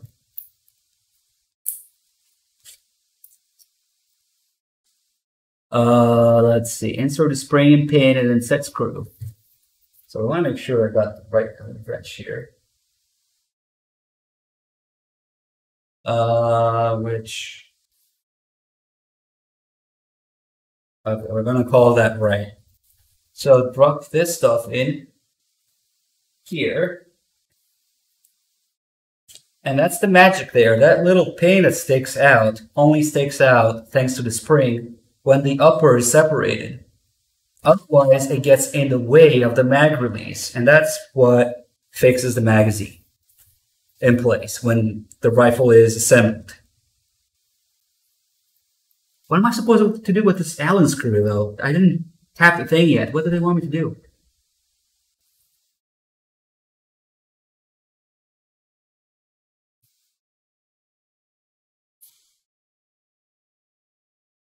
Okay, they just want me to see that it fits correctly. So we're gonna put this. I don't think this is the right Allen wrench. It's a little bit too big.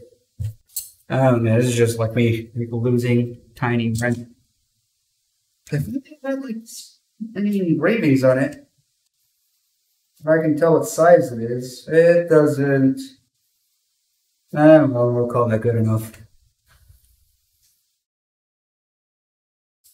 I wish I could zoom in even more, but that's bad. So we got the plunger. Right now the screws are around it, but later we're going to tap this hole and screw this in as I press down on it.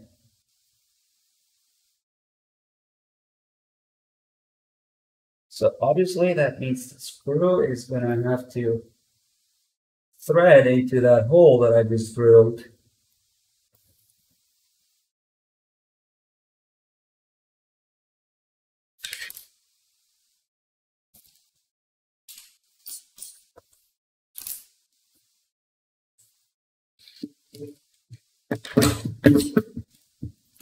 Let's see.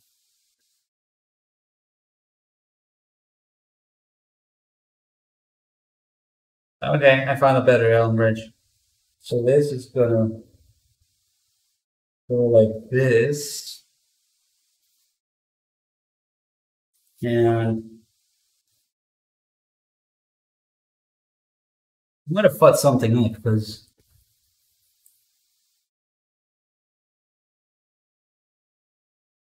wait a second. Oh, this manual is a fucking mess.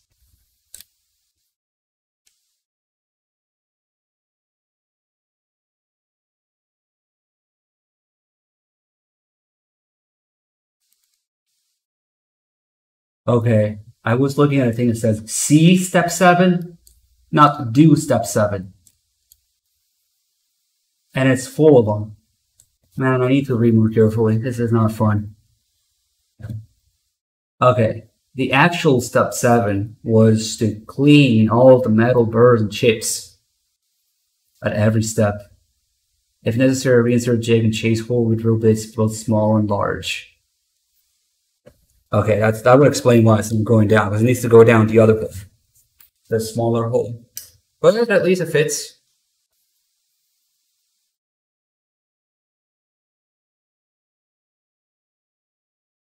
Okay, we still have the spring.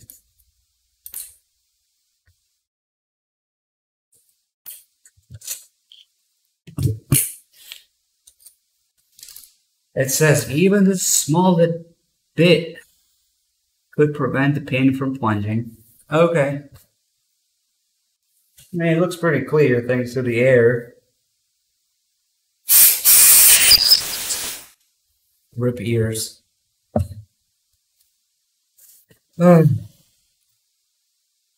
It's not called a bullet button anymore, but it is a fixed magazine thing, yes.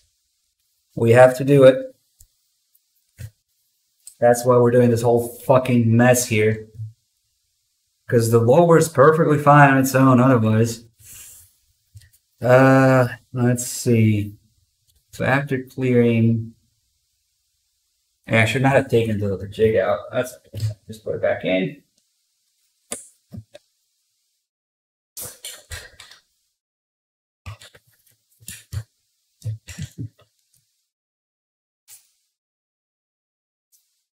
Clamp it down. Real tight. And now replace, yeah, that makes some sense. Replace the big bushing with a smaller one, like the one from the bottom, and push it out.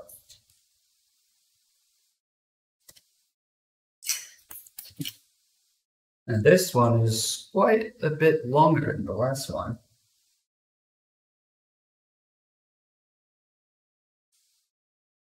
Wait a second.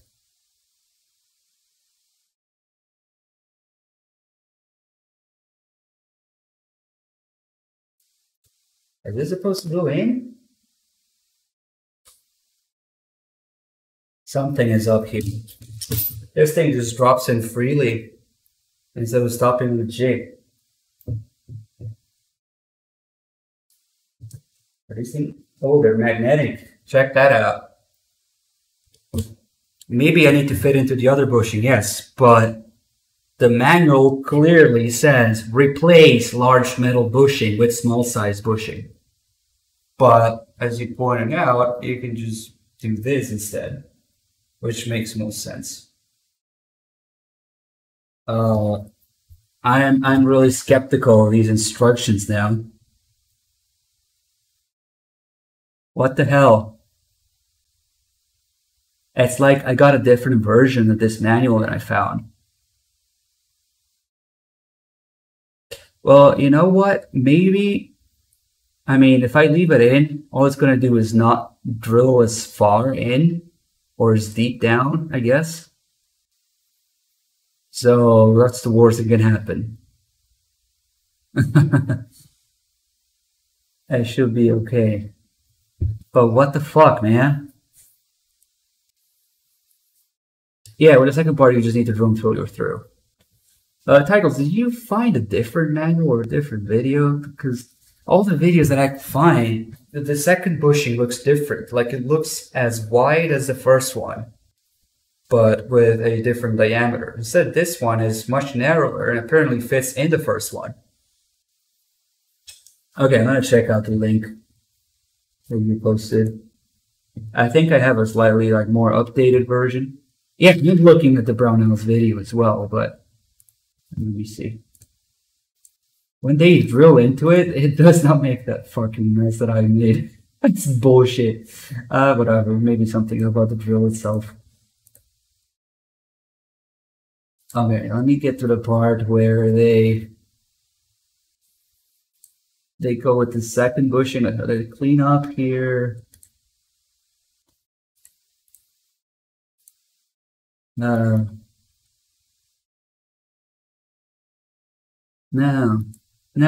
If you look at that video, it's different. Like the second bushing is its own thing.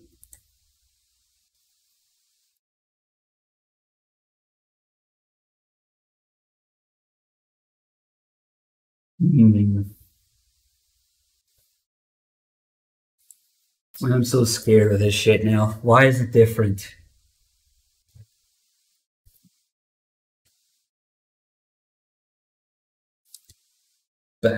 Okay. I mean, it's the same result when you look at it. When putting this here, that's what it results into. Fuck it.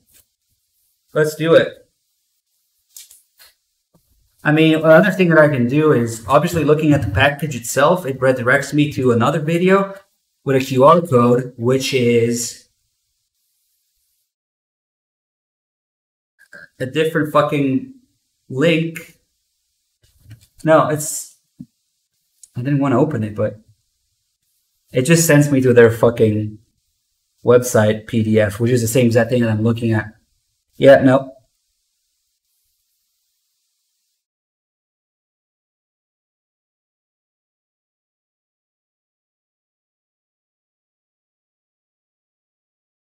They literally are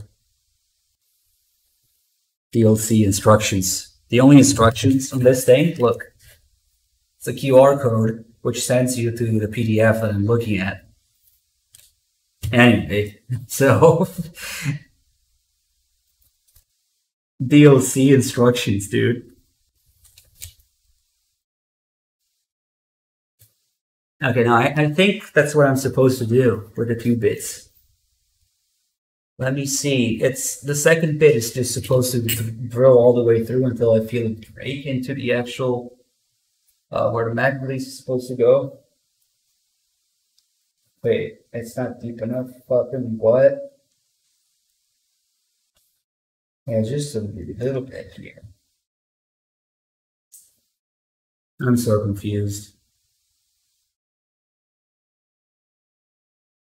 Yeah, they want to save like 0.5 cents to make the second bushing fit into the first one instead. Why the fuck do I have this bushing? Oh man. I think this is what I'm supposed to do, but then it's not fucking deep enough. Look, it drops all the way in there. The fuck? Nope. Oh wait, it's not all the way in. Okay, that was stupid of me, but okay, now it might make sense. Fuck it, we'll do it. It only needs to break through the last bit of aluminum there is there.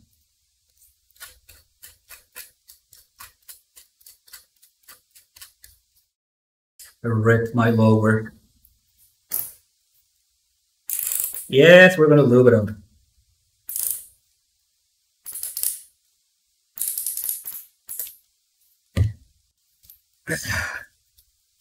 Okay. There it is. Safety glasses.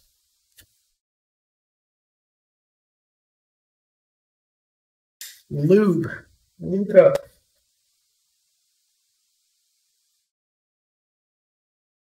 Oh, that's so much lube. Thing itself. Okay. I know they use a pipe cleaner to clean it. I use canned air. I looked inside, there's nothing. That works too. Oh fuck. It's not even. What? Why does this jig exist? I mean, why does this bushing exist? Why is it like this? It's almost as if they just want me to drop into the hole that I made. Like, I don't even have room on the drill to put this, to set this thing on the drill.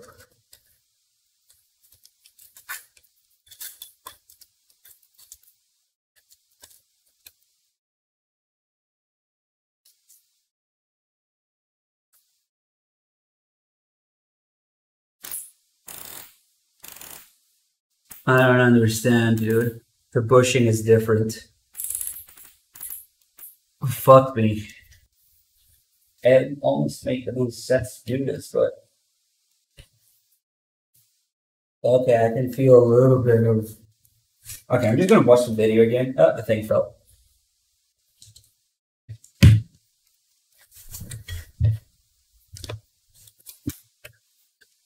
I don't know.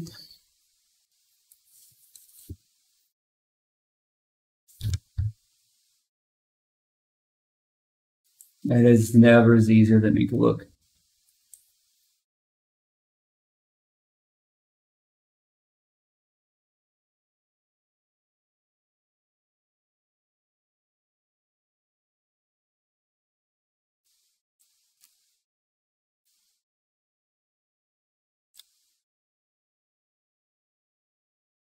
Okay, so at exactly 2:30 on the video, they installed a smaller bushing, which is bullshit. It is completely different than what I have. Here, I'm going to link the video that I'm talking about. 2:30 on that video, there's a small bushing. It is just as wide and fat as the first one, and it fits in the same hole, but it has a smaller diameter hole in it. Instead, what I get is this shit. All of my Y.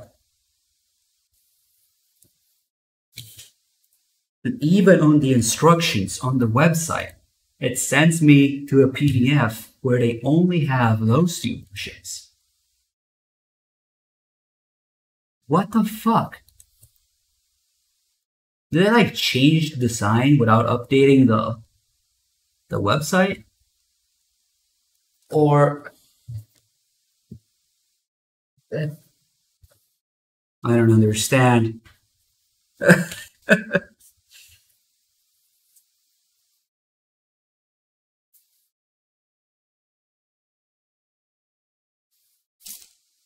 That's probably what happened.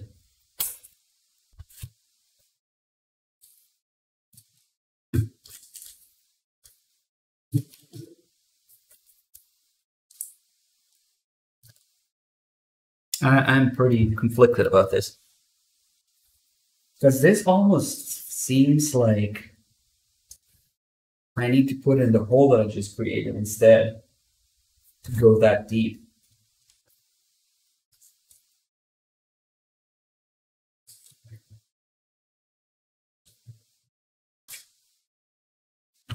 Like I would have to put it in there. And the jig does nothing. It just falls freely in there.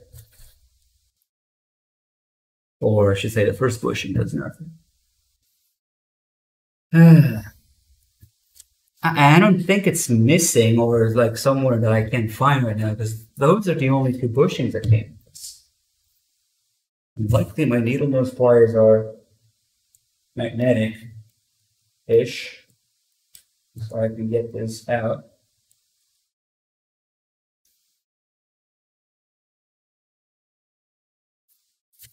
No. The pin and springs are these.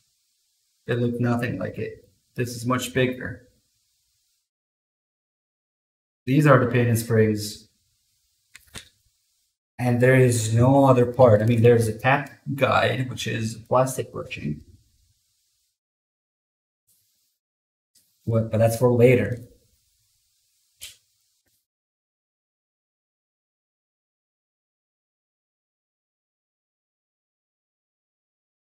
Yeah, remove the jig and drop the bushing into the hole. That's what I thought too. I mean, worst case scenario, if I drill a little bit more, it's gonna reach the mag hole in it and the mag catch button hole anyway. And that's where it needs to be. Even say worst case scenario, I drill a little bit longer, but it's not gonna happen. I'm gonna feel a breakthrough. Can't believe I'm supposed to remove the jig. That's bullshit. Like it feels like I just have to do this, and it fits perfectly. But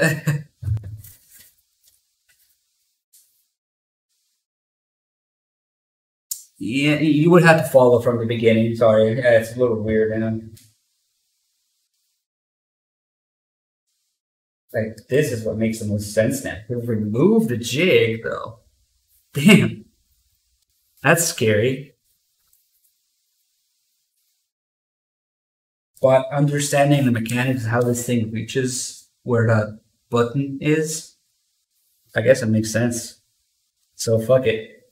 Let's do it and curse whoever changed the design of this thing without updating the fucking instructions.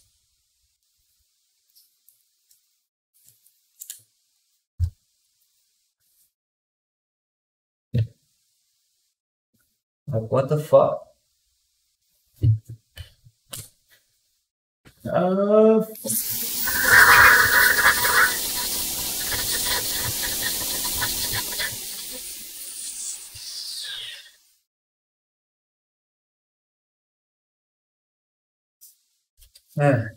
Wait, the air first.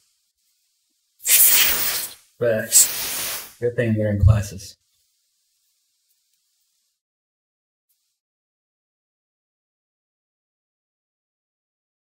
So what I'm doing, since a lot of people are asking, in my great state, I gotta have a fixed magazine. So that's what we're installing, my fixed magazine device. Except they changed the sign of something as far as I can tell, and they didn't update the fucking instructions. So I'm left to figure it out myself, essentially.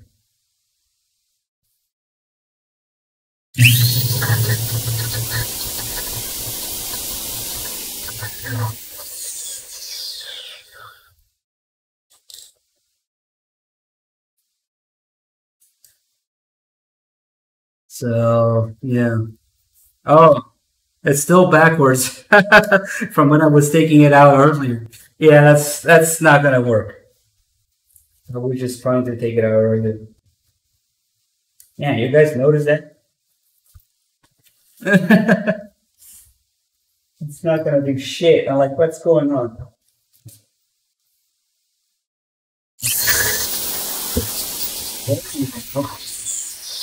That was pretty quick. And it just needs to break through anyway. So, I mean, that should be it. Now we can go backwards again.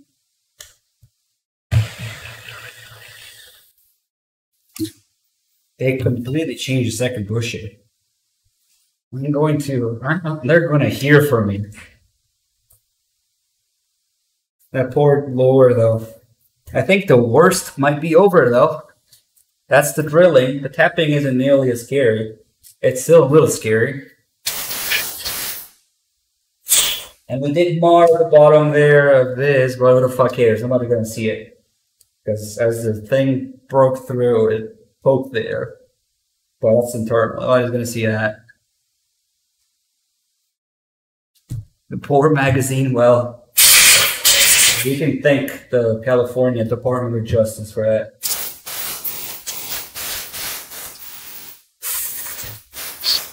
Man, I am way too simply and sarcastic. I should not have anything to do with laws. If I was a lawyer, can you believe the shit I would pull in court? There's fucking WD-40 everywhere.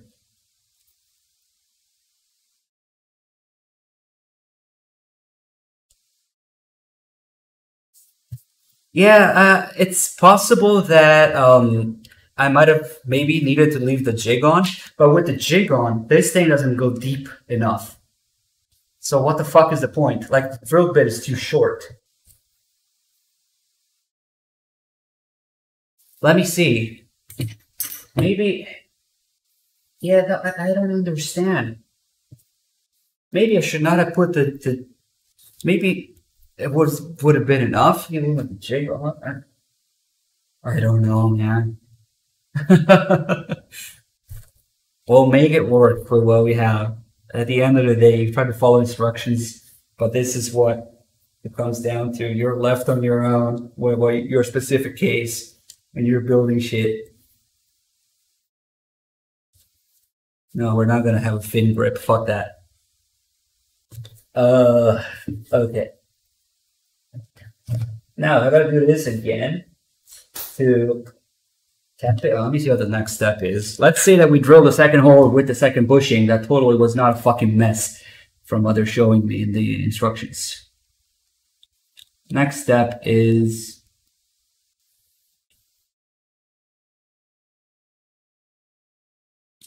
drill until you break through, and then place spring and pin. That's what I was trying to do earlier when I skipped a step. Now, we do the test fit. This is what I thought was the next step. Yeah, let me clean up some more. Now, we do have to remove this. Test fit with pin and spring, in the hole. And this thing, the spring catches on to the smaller hole. And the pin depresses down and should have spring tension on it. There you go. I got it in. So this is now plunging. If I get it aligned, which is not perfectly aligned, it might be maybe need to do the hole some more. But this now has spring tension on it. And then we put the little screw on which apparently they want me to test fit even without the tapping. I'm sure when we tap it up, we'll press that, and at the same time, screw this thing in.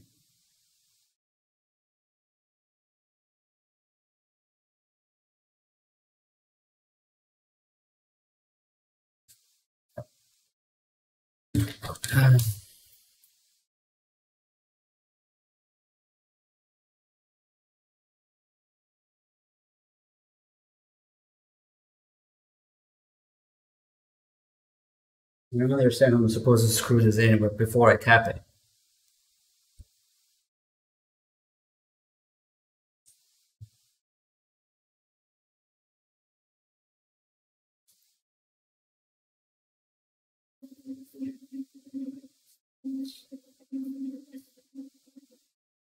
Well, we do have spring tension.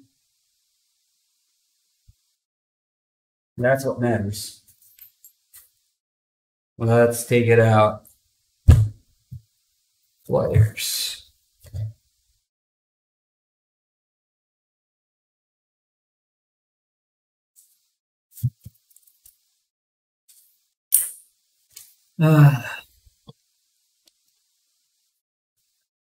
My God, this is the most convoluted shit I've ever done. Some of the most convoluted shit. I don't know if it's number one, but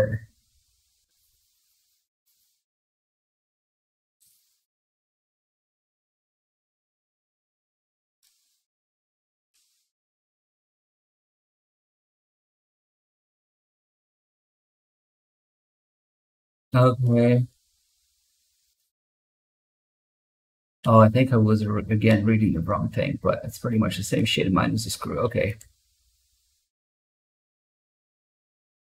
Install the tap guide bushing plastic into the jig and reinsert the jig into the top mag well. Carefully tap the hole approximately 4 revolutions using cutting fluid such as LD40, blah, blah.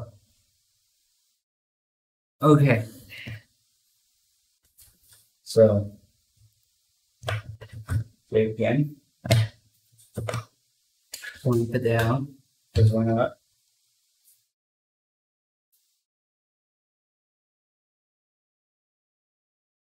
Oh God, this is the most stupid part. I knew there was gonna be fucking mess.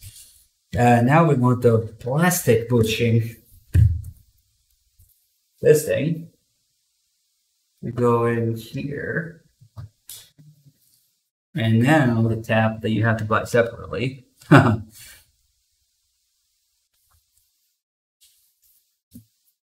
We'll lube it up, as always. Camera up a little bit.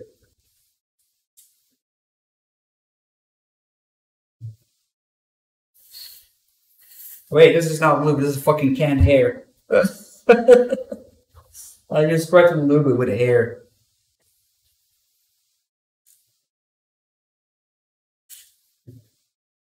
Okay. 4 revolutions. 1, 2. Wait, no, I can feel engaged. First, it has to engage.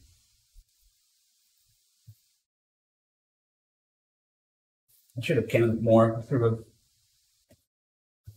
I should have actually counted all 360-degree over.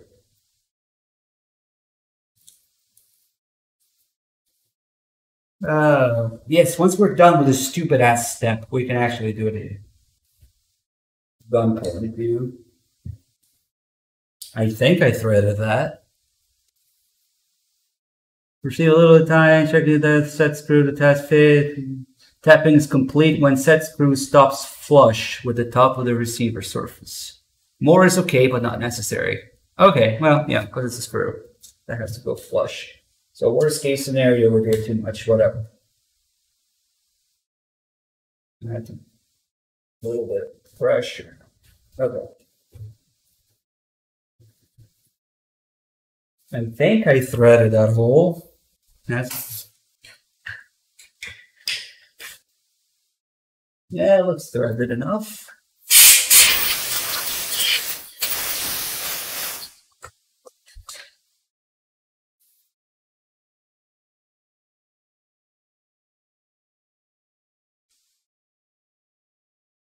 Insert the spring and pin set screw now. You can use a set screw with a Allen wrench. Okay.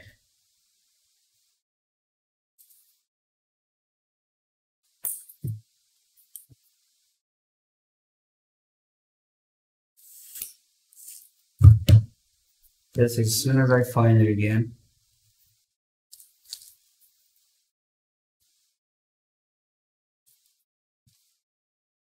Damn, me and little parts disappearing.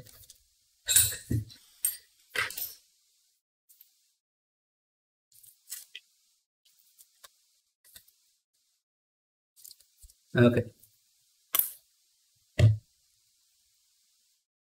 I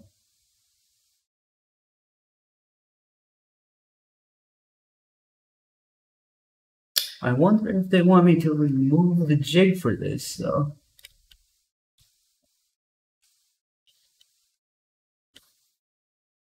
No, I mean, yes. Wait, okay.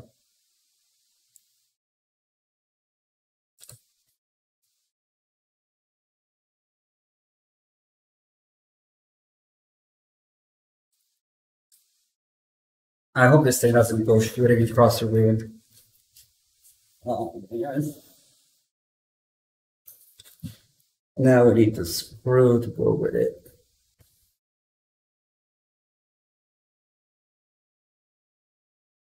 And that was we push it down and fit it into the little smaller hole at the bottom here. Thread this screw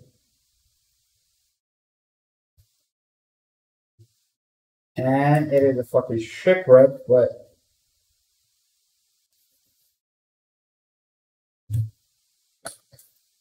what I would use.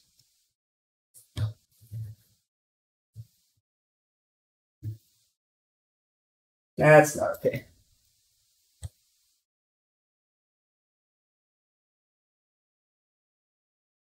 Now we need to rescue it before it shoots out. It's not going in straight. Yeah, I probably didn't tap it deep enough. I went real soft on it.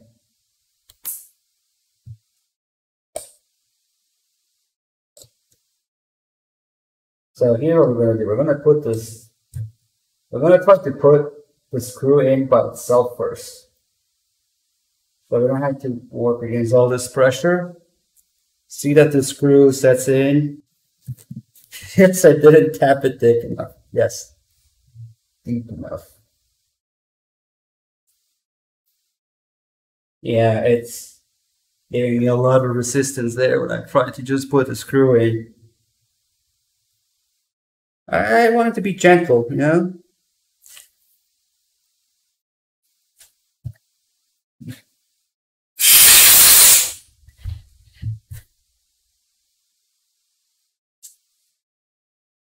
Shit, we need the jig for this. We need to put the jig on again. God damn it. Okay. I never used a tap before. So, there's the first time for everything. Wait, I put the jig on backwards.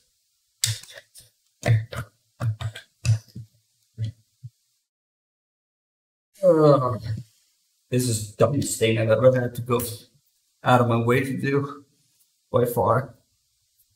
But what are you gonna do?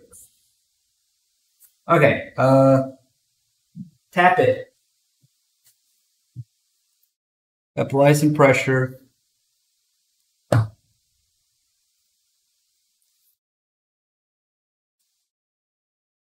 Kick it out.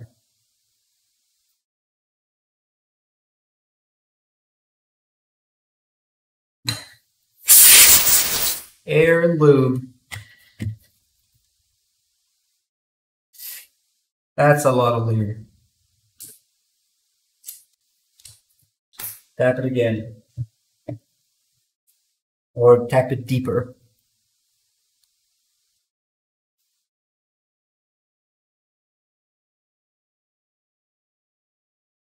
There's the 4 revolutions the instructions say. Ish. If I over thread it, whatever.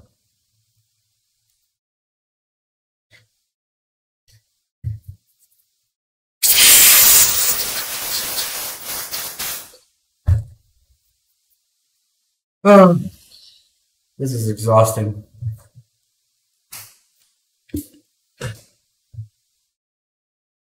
It looks nice and threaded, like it looks like it's a real threaded hole now. Almost. Yeah, you guys probably can't see it. That's as far as I can zoom in. Okay. Let's see if the screw goes in. Just the screw. This Allen wrench is actually slightly too small. Never enough loops. Okay, do 2, 3, and then go back 1. Okay, I'll try that next time. I mean, I'm just trying to follow their instructions, which have notably been fucking with me. Fucking. Oh, nice. Look at that. It goes in like that real screw. I have threaded a hole. Flush.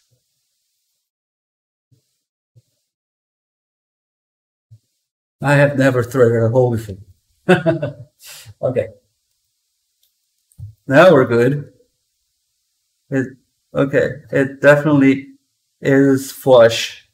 Now the hard part is gonna be get the pin in and screw it in as the spring is pressing up.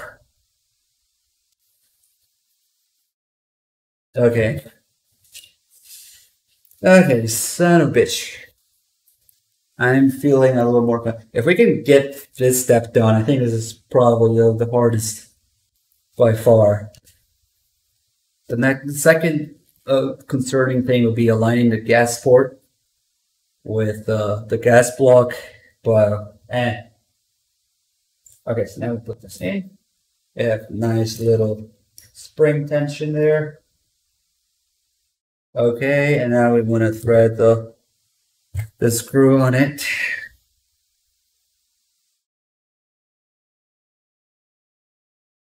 Which is now behaving as a screw. Press that, and holy shit, I think we got it. You son of a bitch.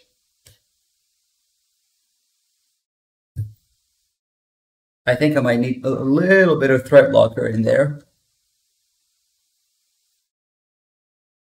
And that's it. It's flush, and there's spring tension, and it looks okay. We're gonna have to test function, but okay, before we put thread locker on it, we're gonna function test everything.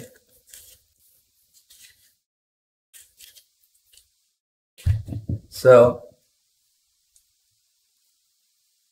focus please, zoom, focus, whichever.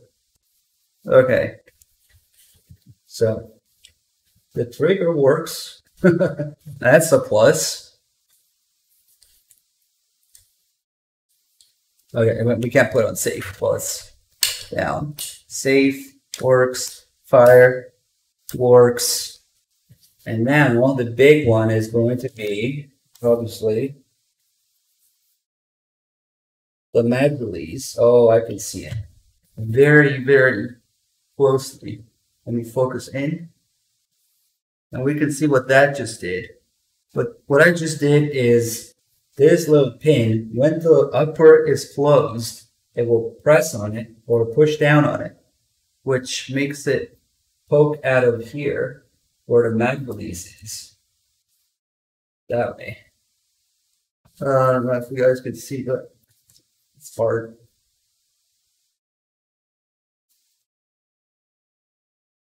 I feel like maybe it should be a little deeper even. Okay, so there you go. It will stick out there and not allow the mag release to work when the upper is closed. So that's what this whole thing is about, fixed magazine. We do need to put the mag release back in though, obviously, which is the step that I skipped, but we can just unscrew it and yeah. Okay.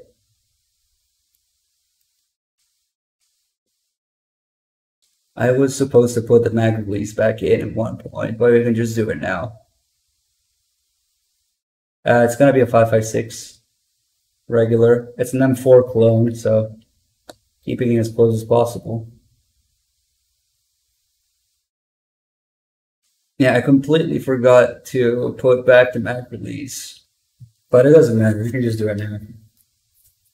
Just have to be careful. Take this out. It's a good thing I put thread locker on it. So it's out of focus. Of course. I know what a fucking mess. This is one of the messiest things I've ever done.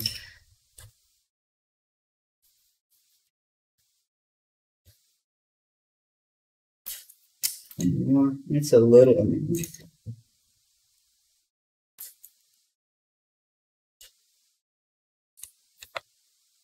Okay.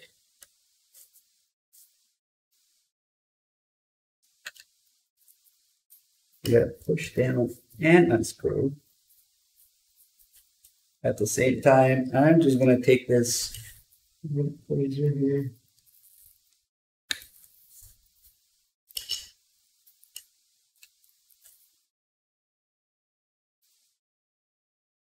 This is probably the most down-to-earth video of this on the internet ever.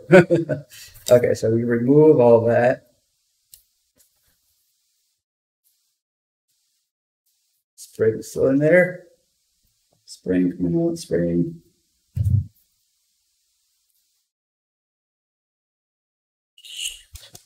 All right, the spring is out.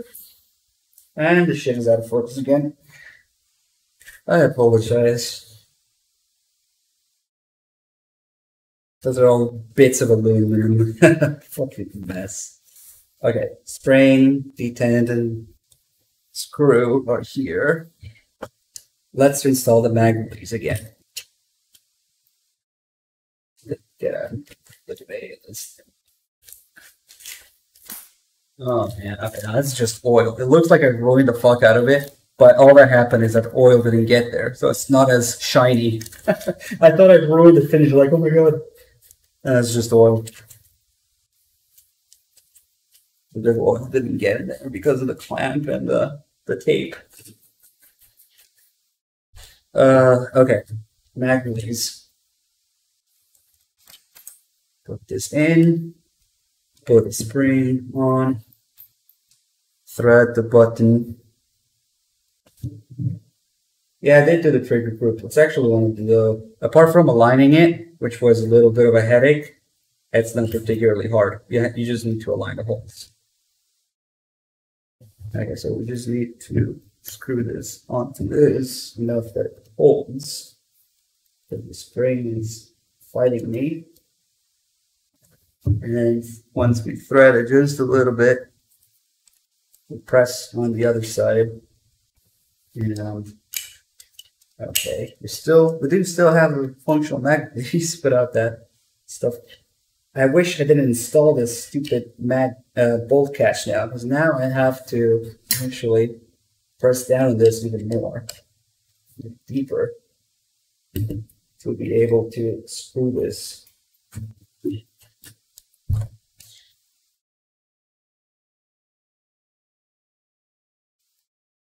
Okay, so I am screwing this in. Let's see how deep that is. It's actually a little too deep. Some people, it all depends on basically how flush this screw is with the button. There's different schools of thoughts about it. Flush, not flush, slightly sticking out, one revolution away from being flush. We'll see what works best for me after I use it a little bit. Let's do more.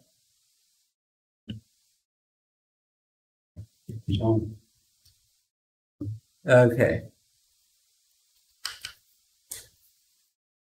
So this particular step is pretty complicated. Yes, because this is normally something you would have a gunsmith do. And it's completely optional, only to comply with some laws in my area. Don't be like, if you don't live in an area with fixed magazine laws, then it's much easier. This was by far, I knew it was going to be a fucking mess. Because really, people should not be drilling into loamers, and yet, that's it. Alright, Now we put the Freedom Fighter back on. Where's the spring? It was right here. Oh, I fucking hate this. Oh, there it is. Okay. Put this spring in. No, zoom in. A little newly threaded hole. Put spring in. Put pin in.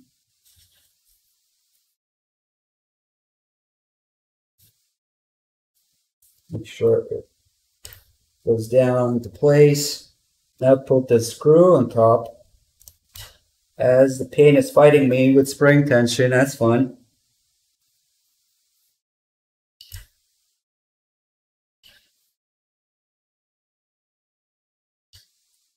That's definitely the assiest part of this.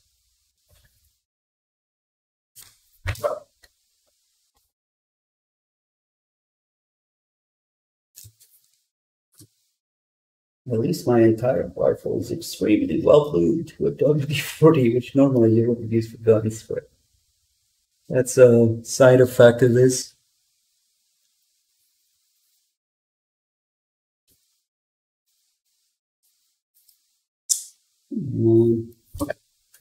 That is annoying.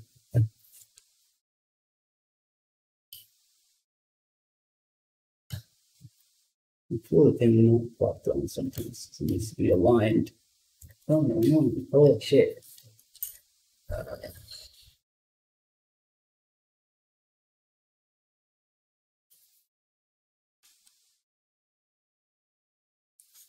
I just really just want to get this screw in. In order for the screw to go in, the pin needs to go in, which it did earlier. I don't know what's going on.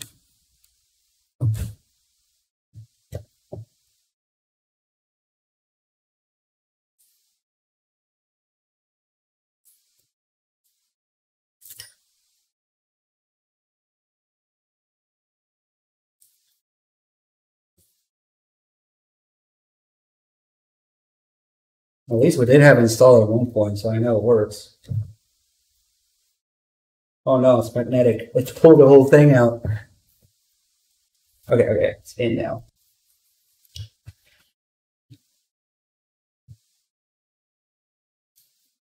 Oh, maybe using the wrong. Okay. There is a slightly larger one. Son of fuck, I can't get this thing back in when it matters.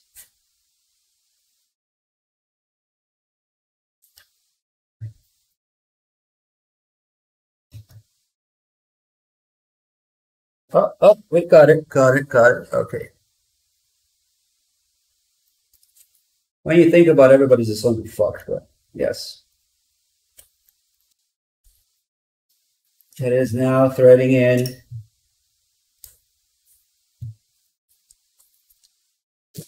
Keep pushing down on this painting.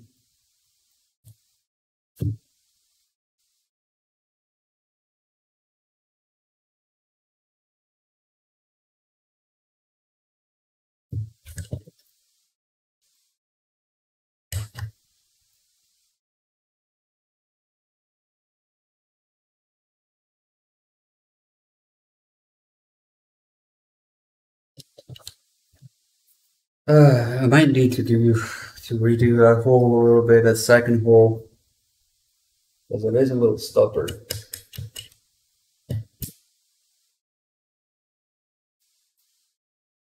That's the reality of it.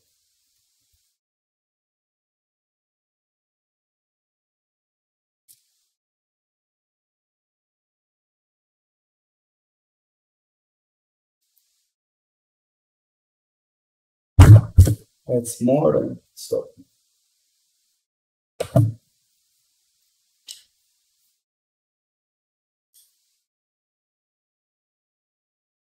In hindsight, I really should have had a gunsmith at least do this, because everything else is like this is such a pain in the ass.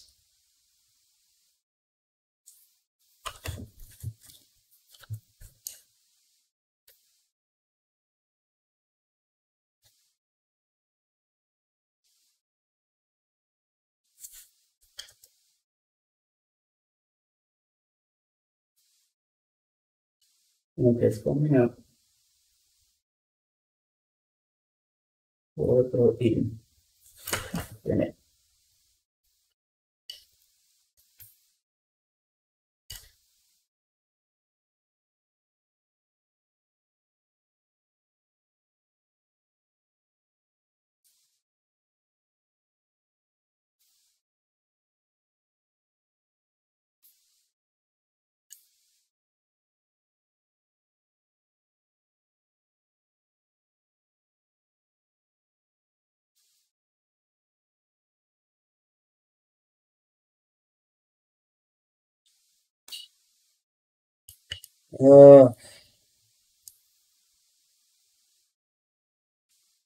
It's not really aligning.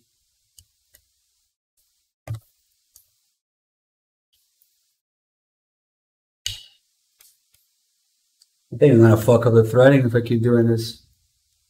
It's just by the bolt action. Yeah, that's what some people do. They're exempt.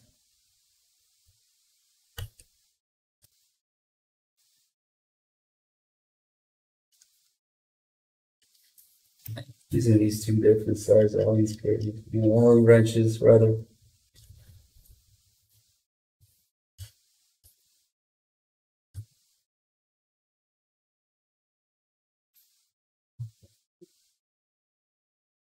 We probably have a lot of added resistance from the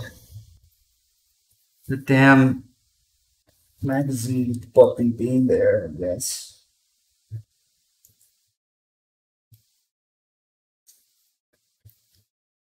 Yeah, the screw is not going flush.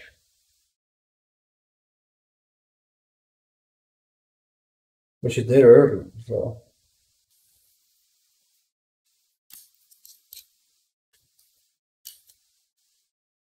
Doesn't help when my hands are all oiled up.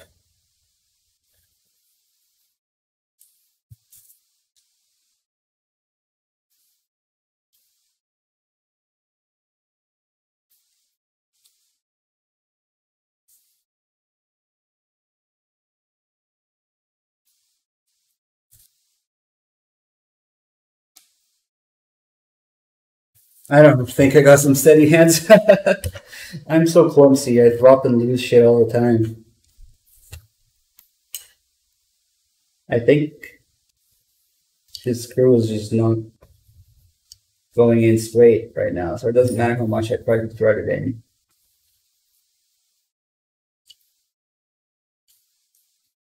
I don't want to force it either.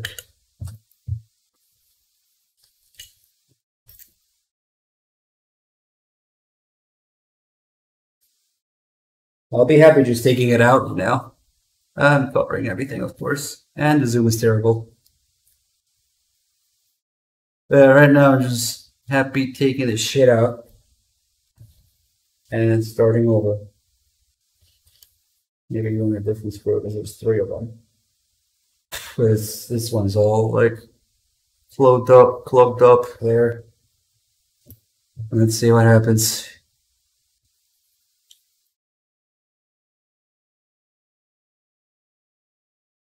New screw.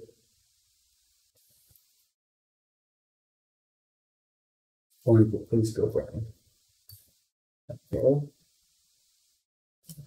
Shit, I brought that screw in there.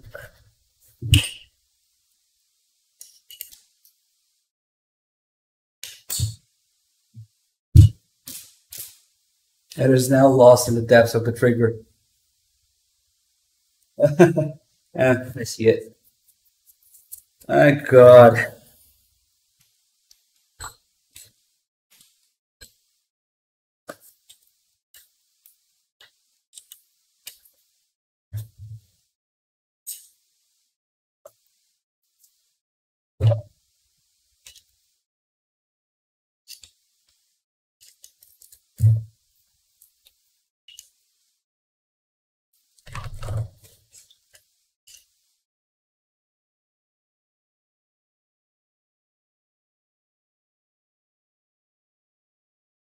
It didn't drop down, but it did move, at least.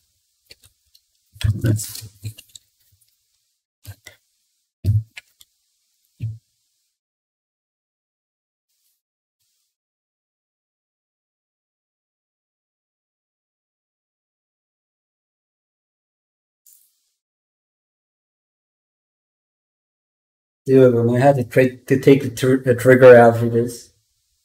Oh man.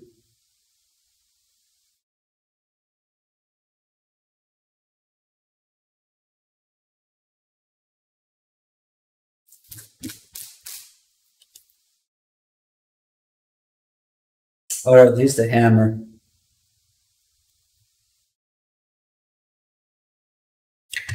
Oh, the hammer was easy to put in, I guess.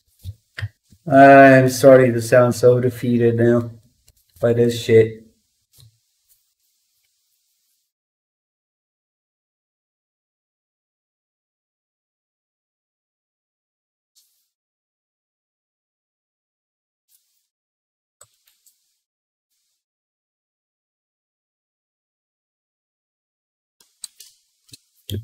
Uh,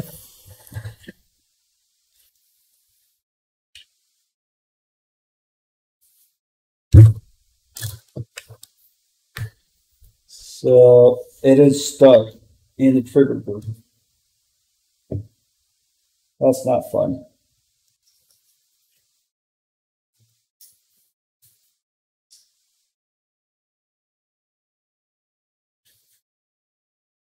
Vacuum cleaner.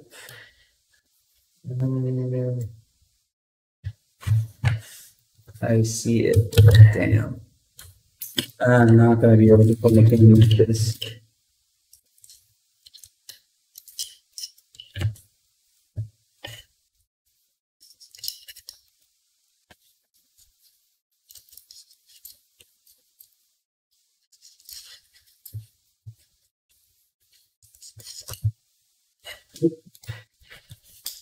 It got stuck behind the spring. It's so funny.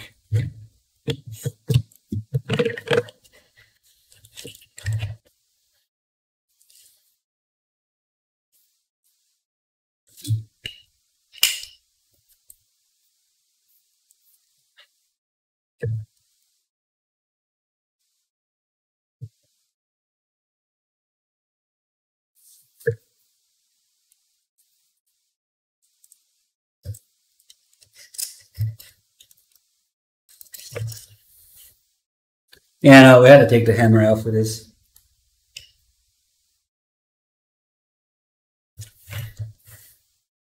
I can't believe what this is turning into. But yes. Oh fuck. Let's hope that I can just punch this out. There you go.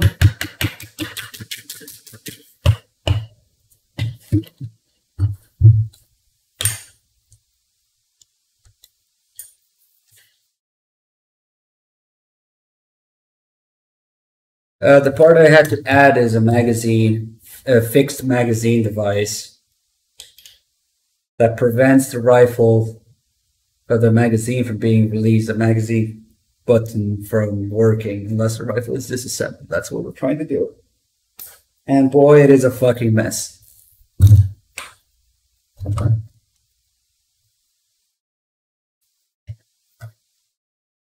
I should not have.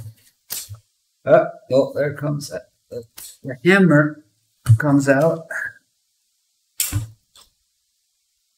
So that we can now retrieve the little screw that fell in there. At least, like I said, the hammer was pretty easy to put in. So let's do that again.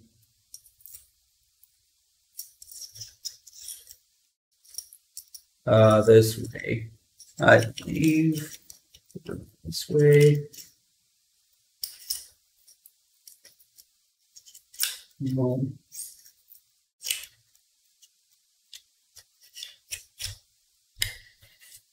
I just have to be extremely patient right now.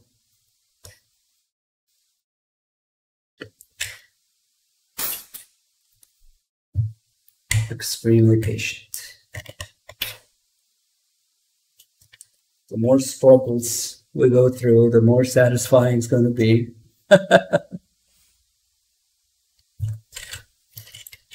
I'll show you guys how it works. Basically, you press the takedown pin to separate upper and lower very quickly, very slightly, and then you can do mag change. Oh, whoa, okay. I thought I was in place.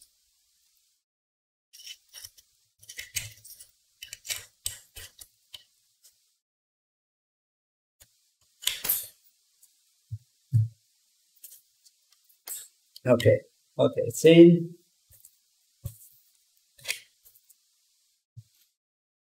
This is the punch that I just used.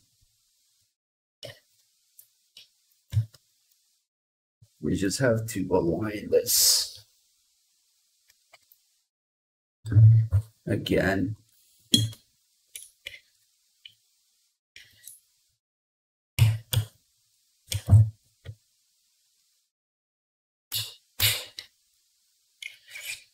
All right, the hammer is back on with a punch temporarily. Put these okay before I lose them again. And now we put the pin back in.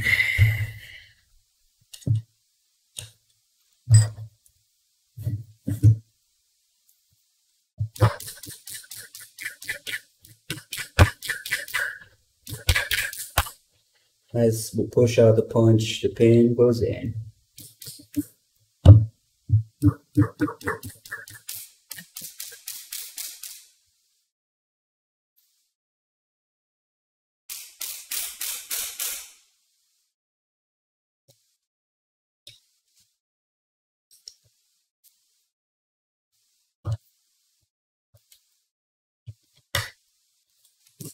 This needs to move. And runs up a little bit.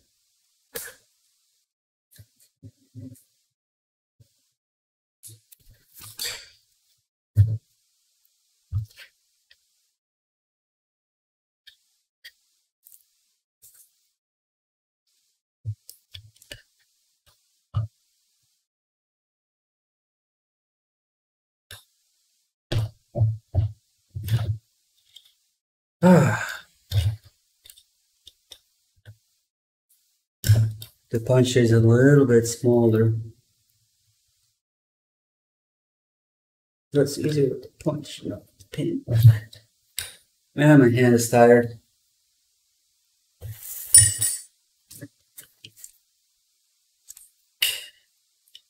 You can just fire it with the punch through there.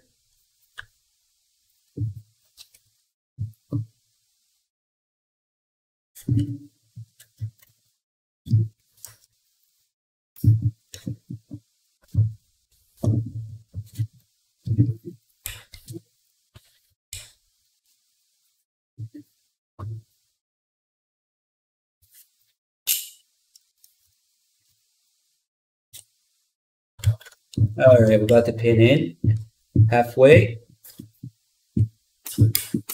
All right. That was just to recover the screw. Put this back. Push down.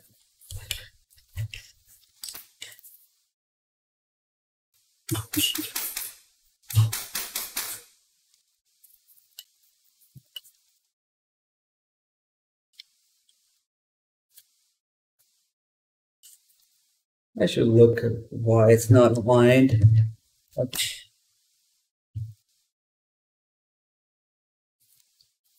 Needs to be pushed down.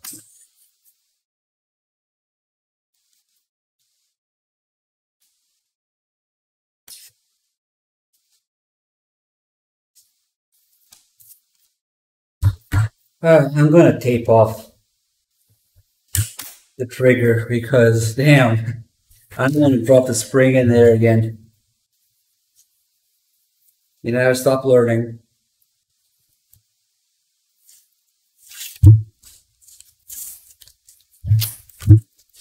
I'm gonna tape this off.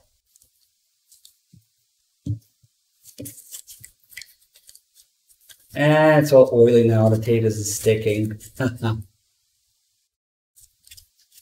And hopefully that's enough of a deterrent for it to go in. When in doubt, painter's tape.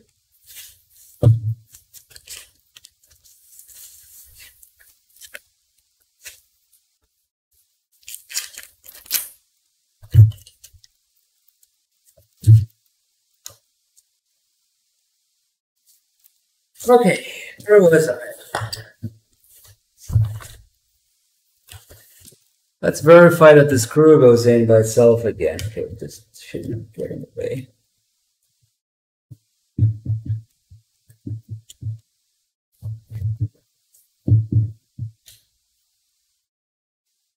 Oh, trying to manipulate the camera here.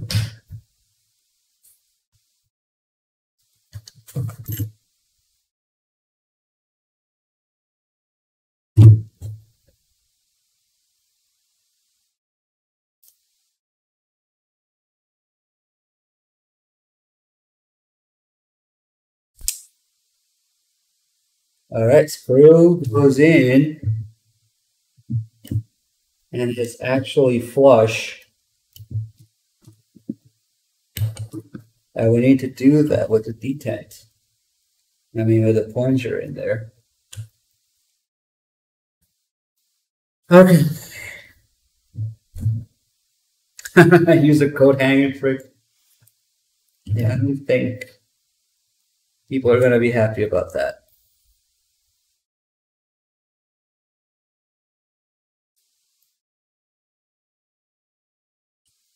If we could just do these two things together, you know, let that pin stay there and screw it in. It's simple enough.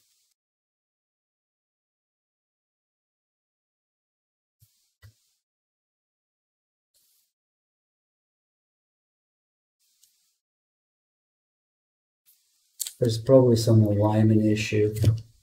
We might need to redo the hole and sort of work them with it. You know.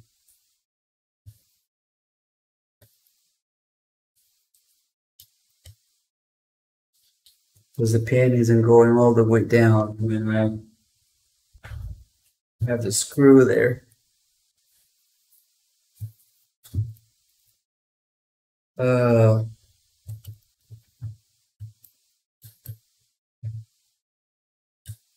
Yeah, I can't get the screw to go all the way in. I can't get the plunger to go all the way in when the screw is there. Which means the screw is forcing it into a position it's not aligned with the hole. Which means we gotta fix the hole.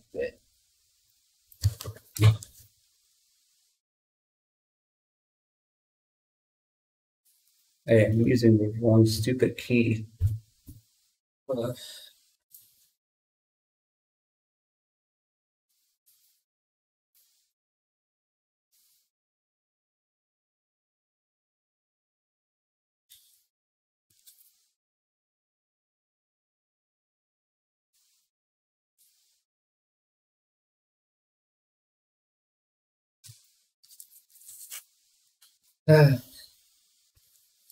I think this hole needs revision.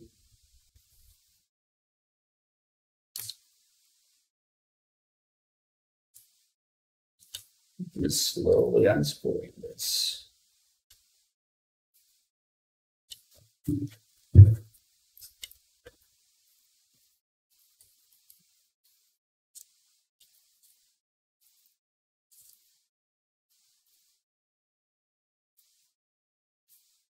Now with the screw off, I can jiggle it around so that it does go down, I think.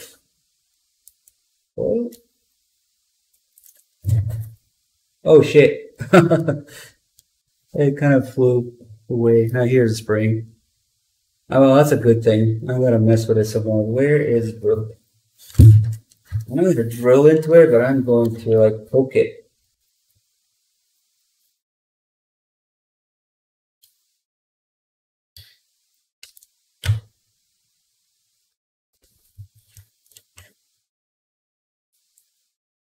kind of like just poking it with the drill to give it a shape.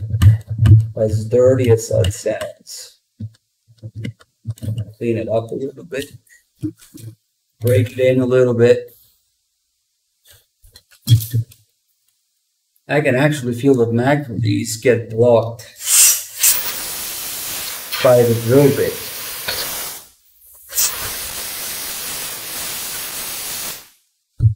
And it needs to get blocked by the plunger instead. Oh, I found my third spring that I thought I lost. Good thing it comes with 3 parts, and I'm going to lose all of them. Okay, let's do no spring, plunger only. And it goes in pretty deep. And then let's pretend the upper is closed. Let's push this down.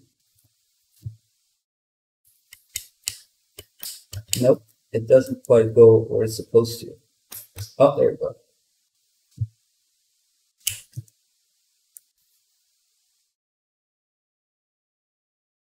There, that's fixed. Okay, until I broke it. Okay, so it does work. With a closed upper on it, it would not work. Pressing that. And then when it's open, it works. It's just a matter of getting a stupid screw on top of this.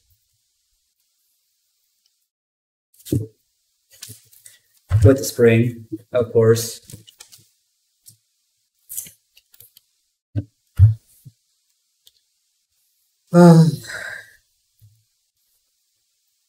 I'm putting stuff in my magnetic bowl.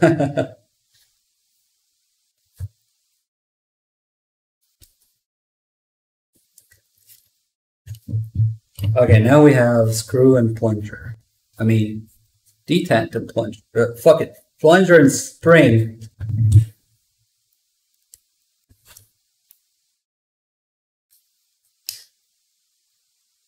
And it's blocked, as it should be.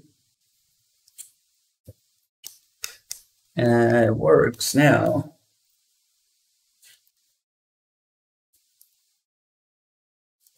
Please, little screw.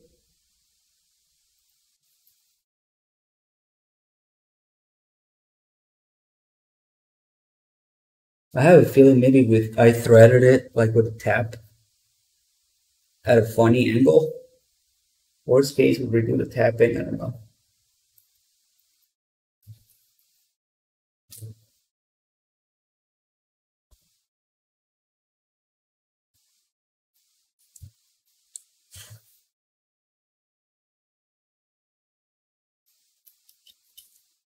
Well, screw went in, halfway at least.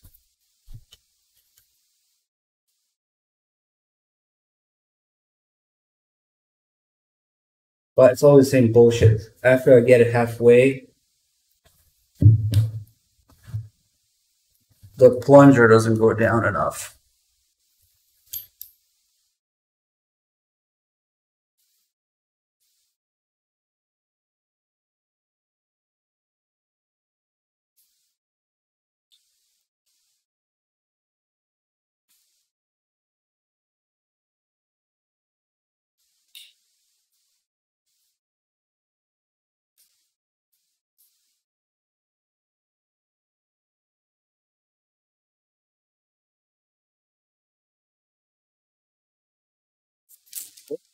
I mean, maybe let's figure something out. Oh, this is the shit of my nightmares right here.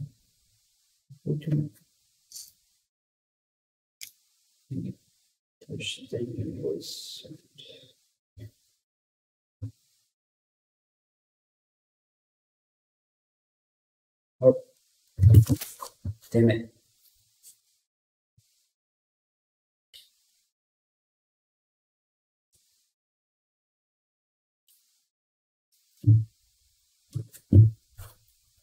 I have to redo the tapping.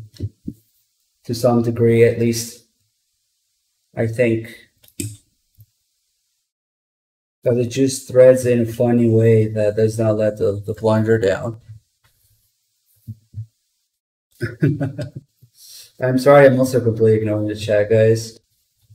I didn't expect to get stuck with this. It's probably one of those, either you learn from it and you can do it, or never again sort of things.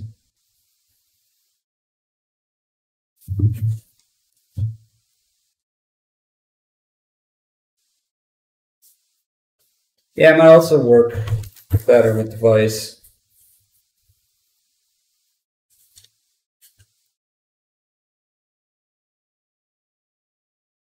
I'm just trying to look at that hole when it's kind of ugly. And the threading is nice. I just think it's in the wrong direction. So let's go back to the device very lightly. With just rubber covers here, because fuck it.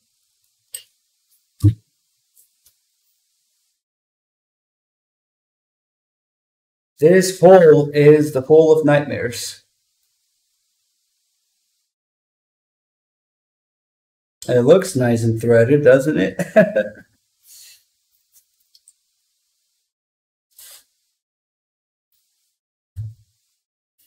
There's the jig. Put back the jig. Watch for the jig. Oh, wait.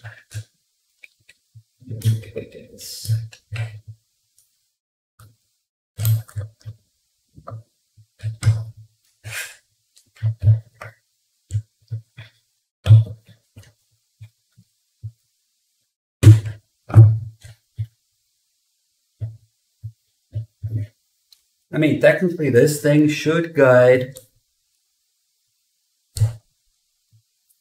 the tap.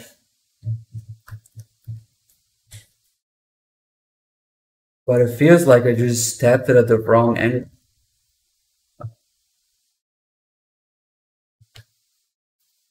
So 2 turns, 1 back.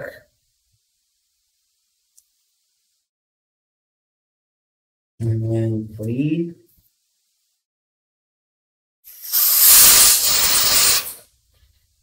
Yeah, double tapping thing isn't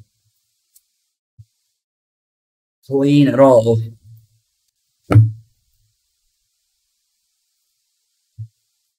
I mean, the instructions say 4 turns.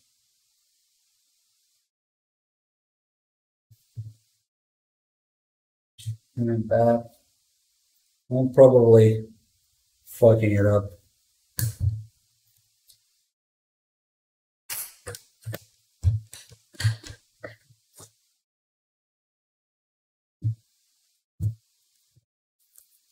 Okay,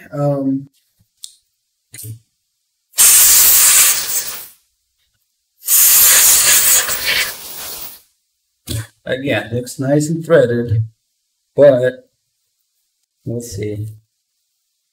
Another thing that I can do is just maybe make the hole a little larger for the paint to go through at this angle of the screw. The screw goes in pretty easily. It even tightens exactly as it's flush.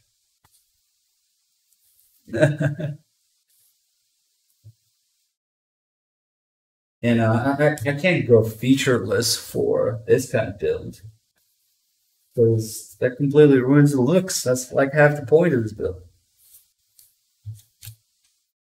Okay. I must gather all my inner patience for this. And I don't know why you guys are still here, honestly, but thank you. Because this is painful. Put this shit back in. Drops in a little easier now, actually.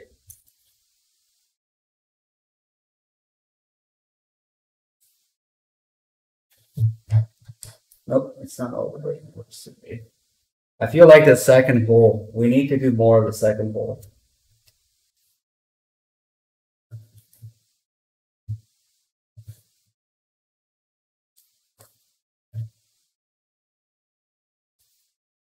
Except to do more of the second hole, I need to remove the mag release again. Oh man, such is life. Trial and error.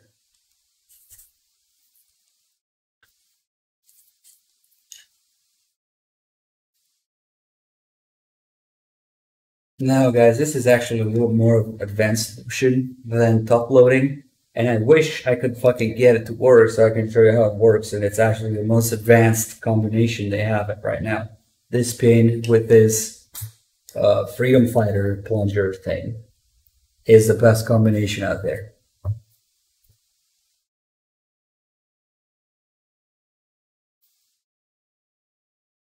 But yeah, I don't think the second hole is like wide enough for the pin to drop through at the right angle. That's probably what's going on.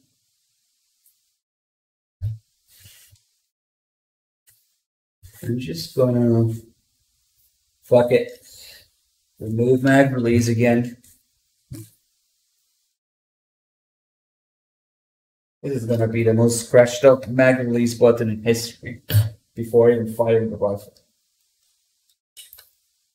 Alright, so fix this.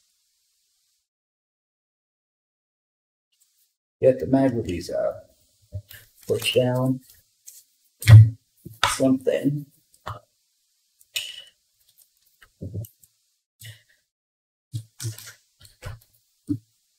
And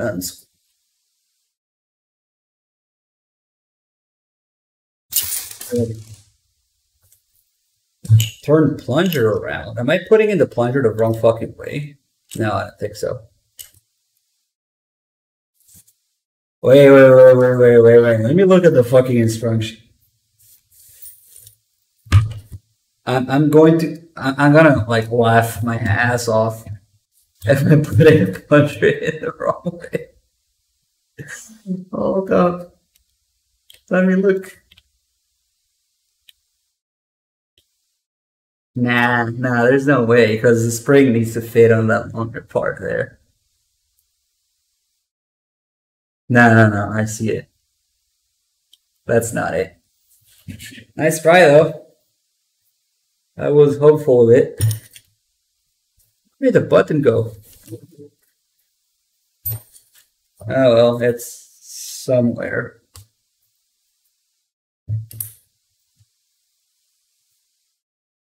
Unfortunately, I was looking away. Of all things to lose.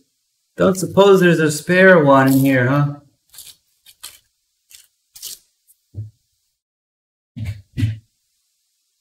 I thought I saw the plunger instructions going that way, so.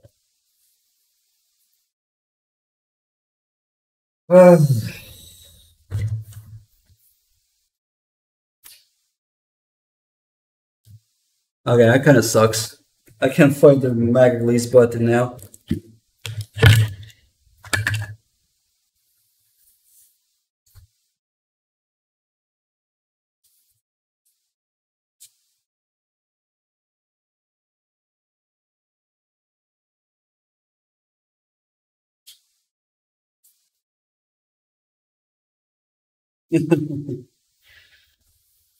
Patience over 9,000 required right now, because damn. I was hoping this would only take like a few hours. This is gonna take the whole fucking day. And some more. Might be 2 streams at this pace. Especially if I have to like look for this thing and then assume. Ah, got it. I was lucky. There it is. Okay. Second hole. Again. Let's get some of this oil off of it.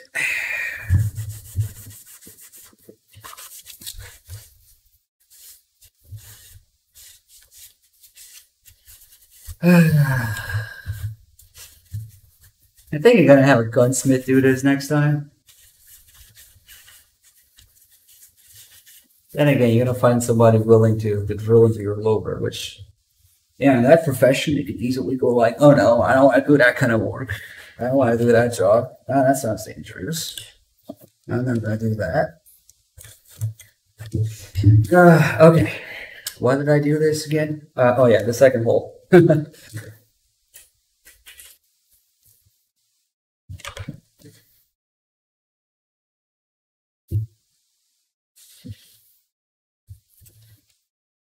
Let me just make sure we have everything. See, I should put shade here. It's kind of infuriating. I don't want to take up space in it, so I end up not using the magnetic tray, but I really should. That's what it's for. I think right now we have to put the spray.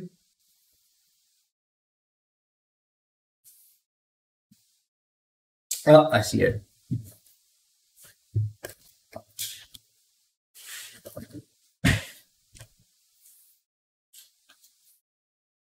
All right, everything is in order.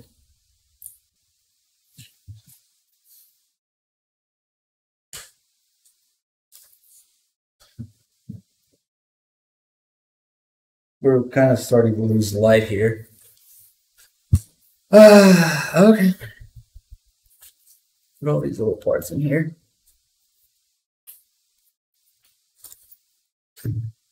We're going to redo the tape. We're going to redo the jig. We're going to redo the bowl.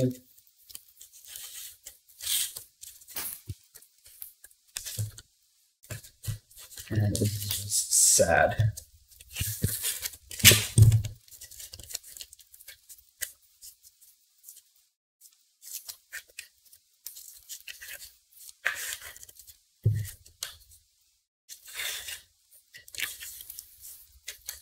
The second hole was a little off, probably because of that weird bushing that they gave me, which is not in these instructions or the installation video.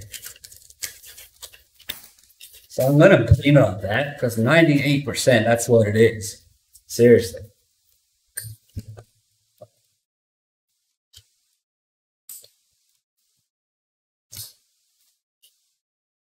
I probably fucked up the second hole because of that.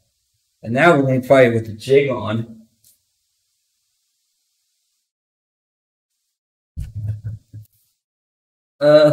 Somebody's reminding me to drink water. This stream not sponsored by Crystal, guys.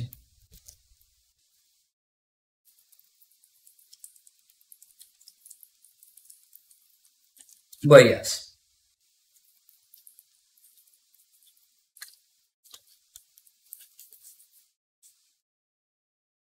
Okay. Let's work on that second hole some more. Because, you know, one hole is easier. Two holes. Yep,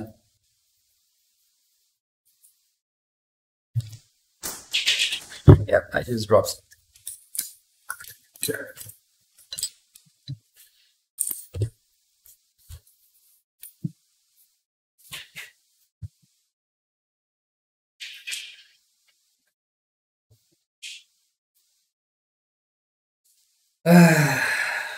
Okay.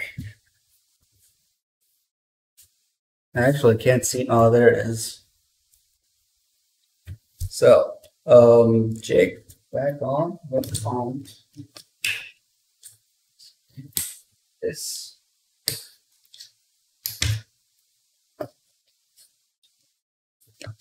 What?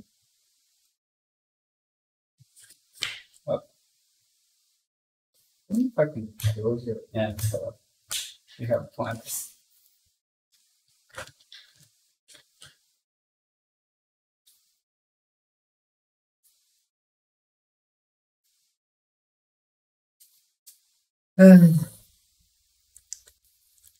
We'll get it. I'm confident that we'll get it.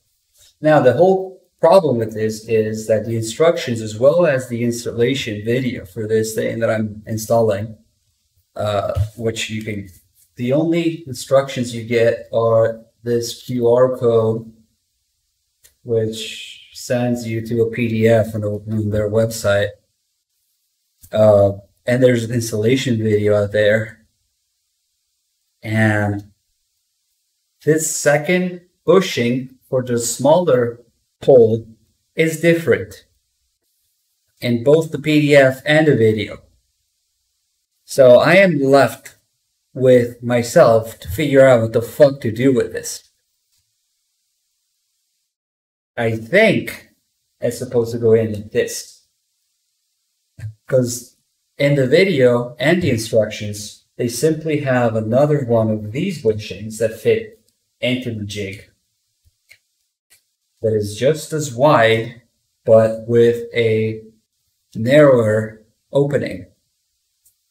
Instead, I got this thing with a narrower opening in there, but as you can see, it's different, not as wide, it does not fit in there. So I assume that you need to put this one in first, in which then this one fits in.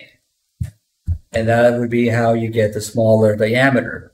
However, when you do that, the stupid drill bit isn't long enough, because that's a lot of added thickness.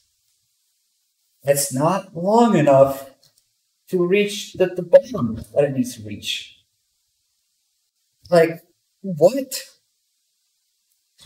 The fuck?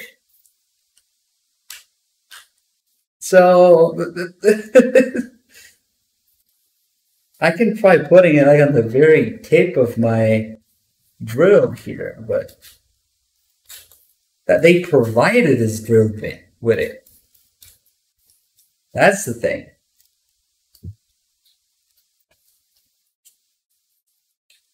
Put it at the very, very, very, very, very fucking tip.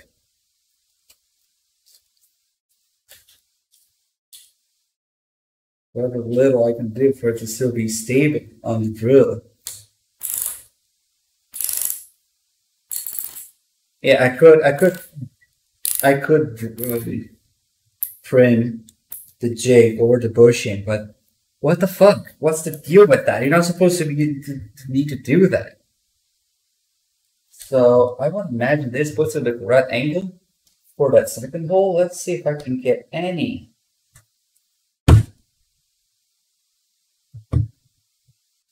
It just goes all the way in. I can only hope that this will maybe fix the angle of it a little bit. I don't fucking get it.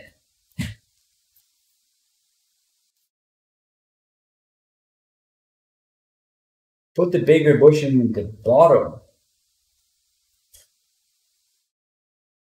Maybe. Yeah, we were literally left to figure it out. Maybe. That would gain some, let's see, that might be a good idea.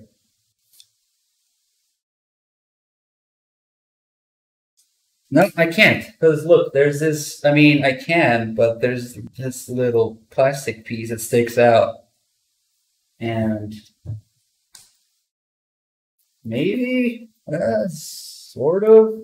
No, it changes the angle, because now it's not flush here. It is extremely fucked.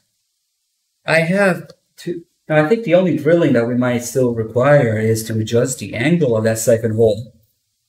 Because we have this second bushing, which looks nothing like what the instructions have. Fucking bullshit. So what I did was just this. I just put it in here like this, and I drilled the second hole like this. Because this actually gives you enough clearance to reach the bottom that you're supposed to reach. But that's probably why it's not aligned. Because I did it without the jig. And it does wobble a little bit there, so maybe we just need to make it a little wider. Or play with the jig and the stupid depth that doesn't really reach it.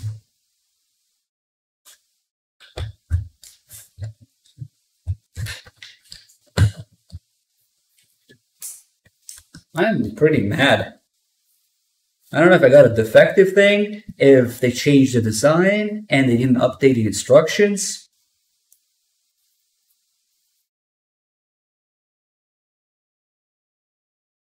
Oh, fuck. Let's try this. I think the chip's supposed to be there, right? Fuck it. Let's just see what happens.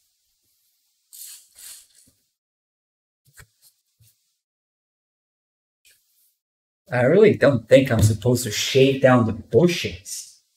What the fuck? Who would design it up?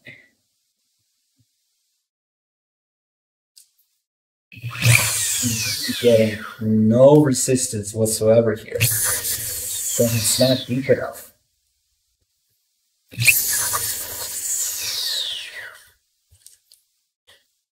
This thing needs to go in deep.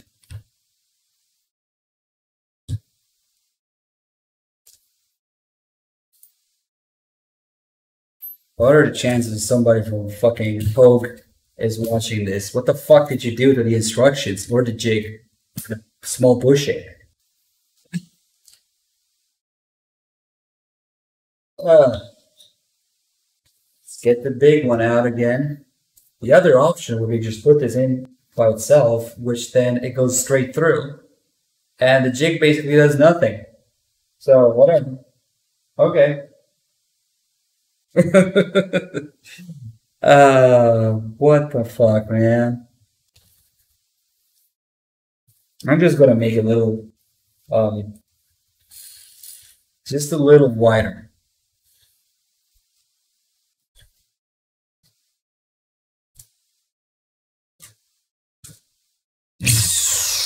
Like this, we're getting no resistance. The hole is made.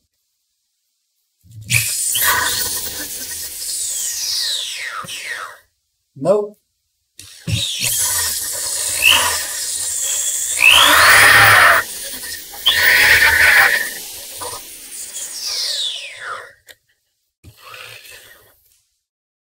I don't know.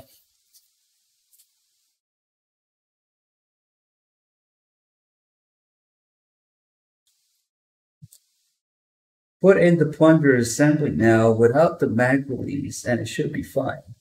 Yes, that's what we did earlier, but the mag release adds a little bit of resistance. Okay, I did it earlier, it worked. Without the mag release. Wait, are you supposed to put the mag release in after? No, I mean the instructions say to put the mag release in between.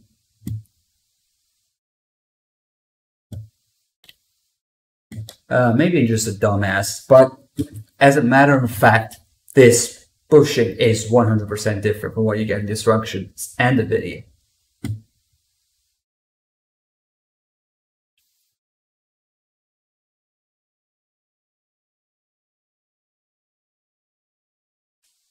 I'm just saying, I'm just trying to see where in the instructions it says to put the mag release back in. Insert a spring and then set the screw. Check once again that the pin plunges and returns easily before installing the mag catch button. Okay. Mag release goes in last. That might be progress. But I was so distracted by it, the fact that this thing is different. Okay. The mag release goes in last. There might be hope. I just want this to be over with. And just learn from this experience. The next one of these that I install, if I install another one, it's probably going to be much smoother. Okay, let's do it without the mag release. That might have been my mistake. But again, I was distracted by the obviously different plunger. Bushing, rather.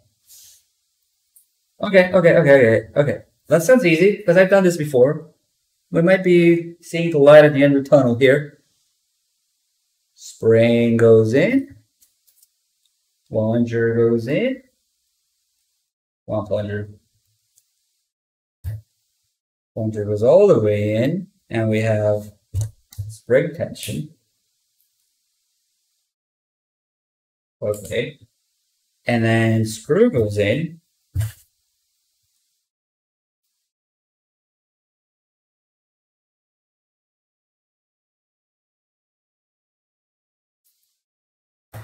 plunger go back down as I screw this in. Sorry for the arm. That's easy. And now,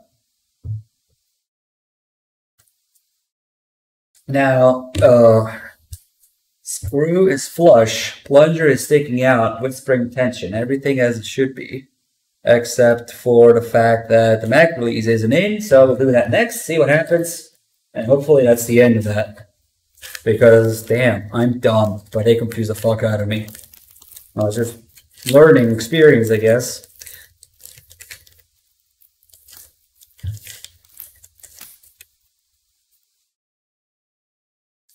Alright, guys, this might be it. If we just need to put, I guess we can. I was under the impression that you couldn't because of the thing sticking out, but it only sticks out when the lower is closed. So yeah, that's right. That's right. We can in now. Let's do it. Man, these. This out of the way. The third.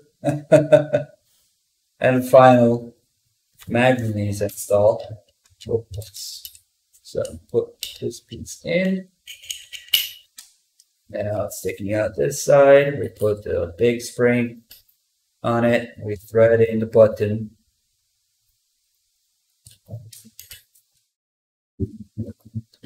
Just one little turn, well, ish.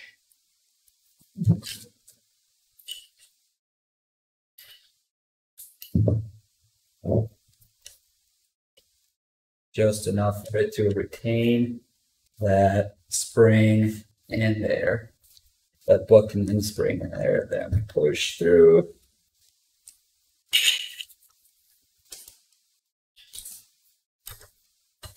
Put an Allen branch so that it sticks all the way out and screw it in.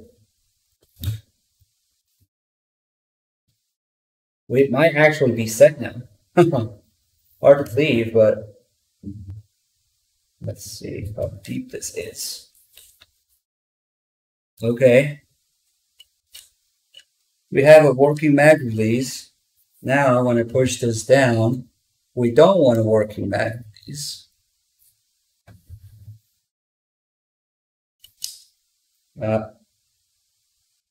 Okay. I think that did it. Painful learning experience, but now I can probably do it in 5 minutes. They confused the fuck out of me with that different plunger, all these terms, different, what was it? Bushing for the second hole.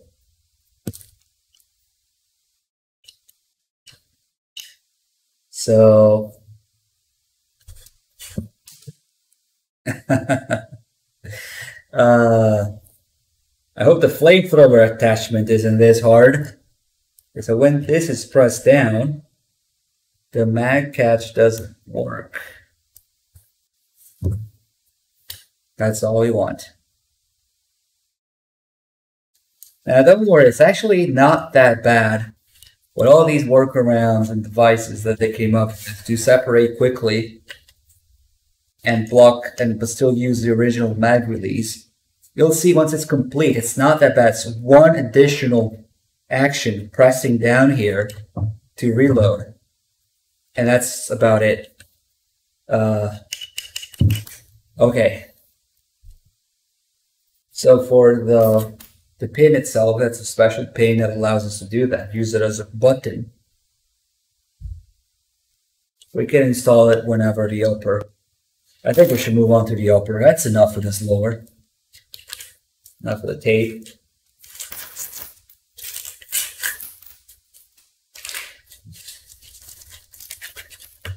Oh man, okay, I'm happy. Cool. Fucking aluminum in my mouth.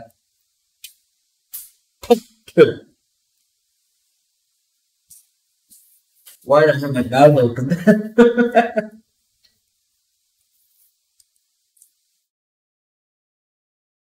Just in case you need some extra aluminum in your diet. Very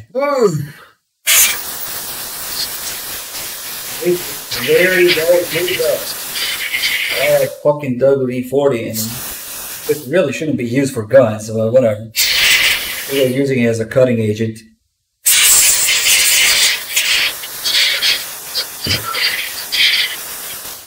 Whatever. It will survive, I'm sure. Okay. Fire it, just why not? Cock, safe. No fire. Fire.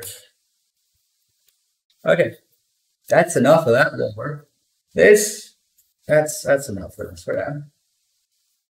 Now the fun part. I'm pretty sure the upper is supposed to be harder, but given what we just did with the lower, it's gonna be easier. With maybe the exception of the gas block. The gas block alignment and gas block installation, which in this rifle's case is integral to the front sight. Again, here's a reference. That's what we're going by. So that piece in front of the handguard, that's where the front sight is. You see a little tube sticking out. That is the gas tube, because that front sight is also a gas block. And that is a folding one, like Snake points out. The precision reflex, get rid of the picture. Flip up front side glass block. As you can see, you can also look at game recording. There it is. You can see, looks like just like this. Now there's two versions of it. One with set screws and one with cross bolts. And the cross bolt is much easier to install. But yeah, that's not time for that yet. Now we're just going over the upper parts that we're going to need. Well, obviously the upper itself. There it is, just another mil-spec upper. Camera, don't fail me now, please. I think it's struggling together like light. It looks a little grainy now, but whatever.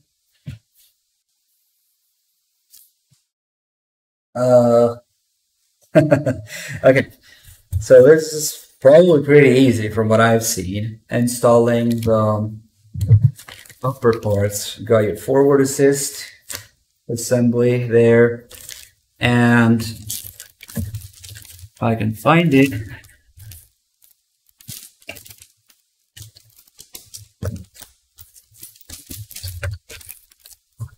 Oh, there it is, the dust cover. Now these should be pretty easy.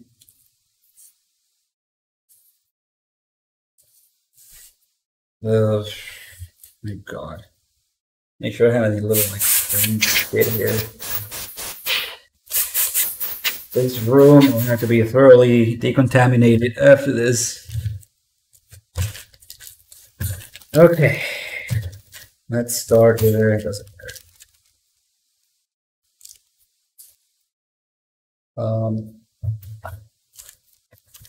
This up. It's very simple. I even pre-install this spring. Now this is a forward assist. It should. Oh, there you go. It moves like this. You insert it here. Just got to make sure that this little hook part is sort of bent inwards. Goes facing the inside.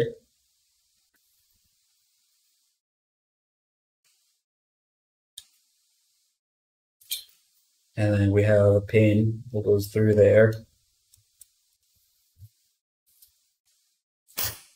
All right. So what the forward assist does is, well, I managed to uninstall the spring. I should have mentioned that. It engages on these teeth on the ball carrier group and you can push onto this to basically force the bolt forward. Now, there's different schools of thoughts about this, whether it's actually useful, if it's better to like not force it if it doesn't want to go all the way, if it's used for like wider loading or clearing more functions, whatever. It was actually not in the original design for the rifle, but yeah, most of the time, most people, I think their experience is you're never going to use it, but it's there. We don't want this gaping hole in here, so we're just going to put it in. Probably not going to use it, as is often the case. But I think, who was it, the Marines or something? They decided to, they actually insisted on it. And that's why it's a thing now. So do I need to press it? Probably. We have the rolling pin that goes with it. It went somewhere. There it is. It's very simple. Yeah, there's upward with no forward assist. The original Stoner design is also no forward assist. Let's see. Now I'm getting too sidetracked here. This can actually rotate freely, so it's a little, you gotta make sure. I could probably just start the spin, bend it a little bit, and then start it.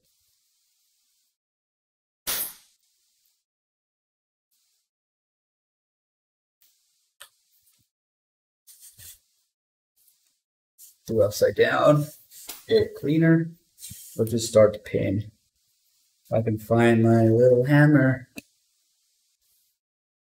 There it is.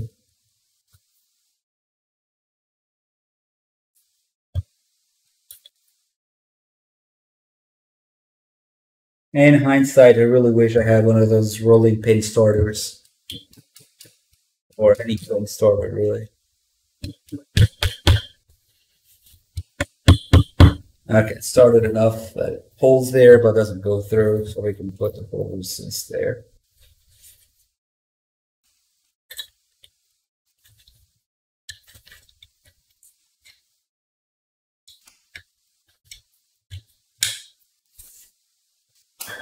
I wonder, do I have to... Fuck! I undid that. Oh shit. Okay. I bumped the camera again. You'll never guess why it happens when I bump the camera. But let's just say it does.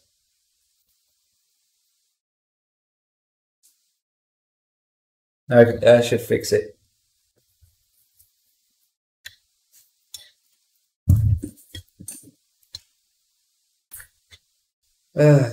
Maybe I should just put this thing in the vise or something.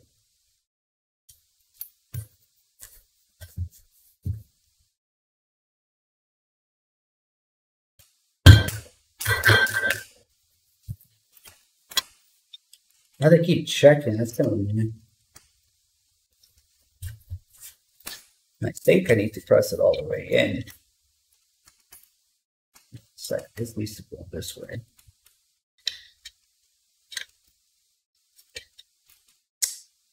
It rotates freely, so I am a little paranoid about. Nope, I had to check again. This way. I think that pin probably aligns with the other one, so.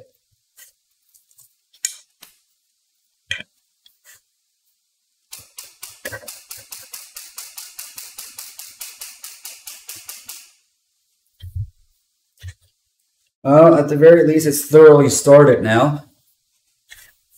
I think if I can do this. Let's see if these two pinholes align. Yes, they do. That's what it's for.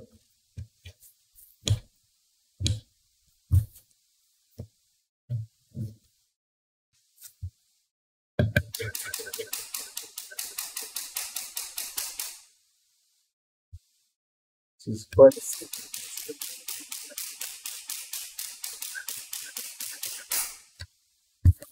I think we got it in.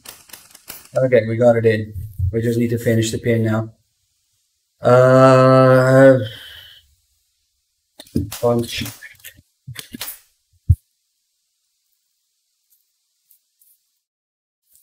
Fuck, let's switch to this bigger hammer.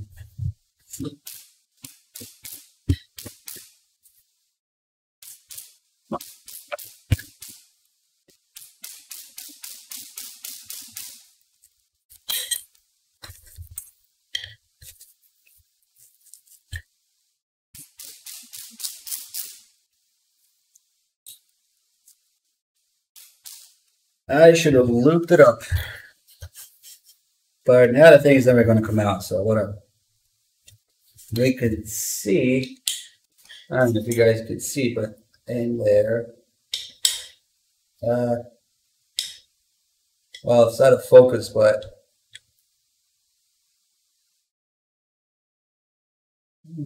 okay. That's where it pushes in. Now you can't really see it. Should have seen something new at least. Let's finish this pin.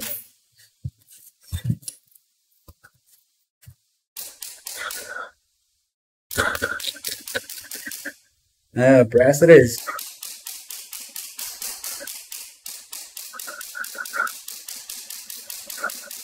This is why I'm doing it upside down, so that it doesn't show.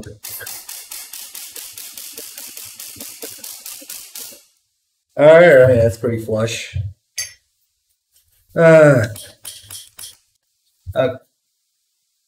wasn't too problematic. I do have this little bit of whatever coating came off here. That's just how I got the upper. But you know what? I don't care. You can paint over it, or maybe optics will go up here anyways. I don't really care. It's just blemished. It's a gun. It's gonna have scratches and use whatever. Yeah, maybe a Sharpie or something. Okay. So that was a forward assist. That's pretty satisfying to press on, which is kind of useless. Now we'll do the dust coat. Just this little cover here, which is pretty easy. Just gotta twist the string to make it work the way it's supposed to. Okay, so very easy. Oh shit, we do not have a C-clip. Oh, there it is. Some come pre-installed, some call it an E-clip. But if you ask me, that which is at focus, that is a C, it is not an E. But anyway, we're going to install it onto this rod here to prevent over travel when inserting this here. So once we put that onto the little notch there, there's a little notch here. And some of them come pre-installed, but it's like whatever. Let me see if I can just get one good lock to get it in. Now we've got the little clip installed here.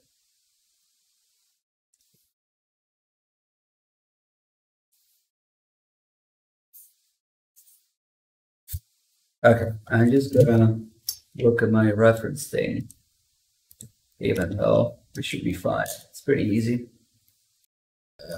Well, I've fallen behind. I'm just going by memory now. After all that mess with the Mac block, ah man.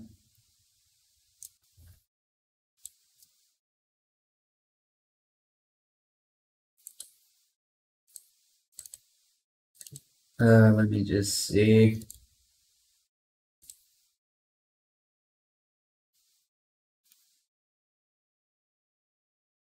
Yeah, I mean, it's pretty easy to just, ultimately we want this to go like that.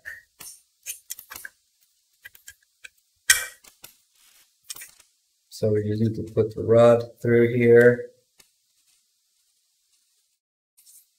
And then stop halfway because the spring needs to go in. Now this spring needs to actually apply pressure to the port, so we need to rotate it in such a way, which I always forget how it works, but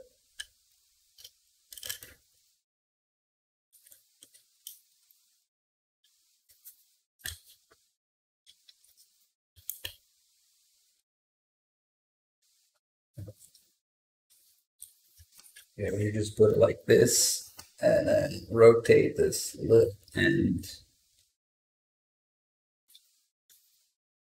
to get the load port. That.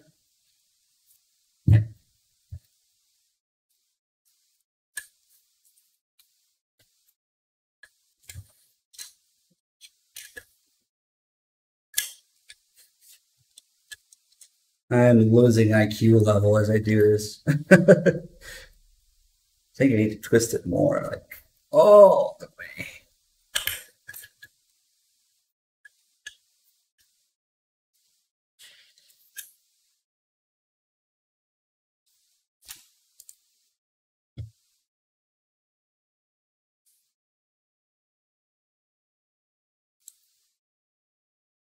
Okay, we have to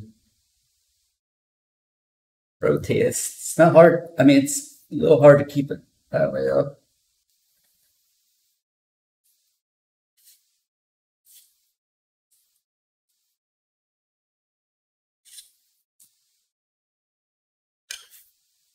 I think I'm gonna use something to twist it with.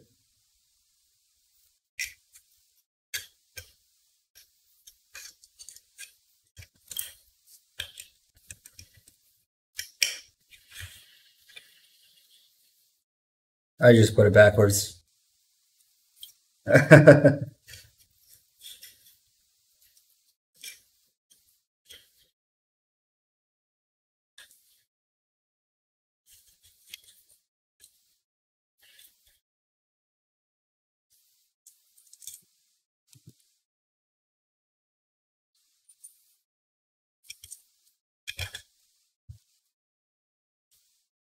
Right now, I'm too stupid to do this.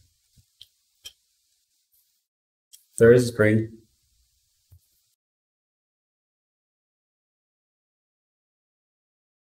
Right now, I'm literally like too stupid to even think about where the spring tension should go.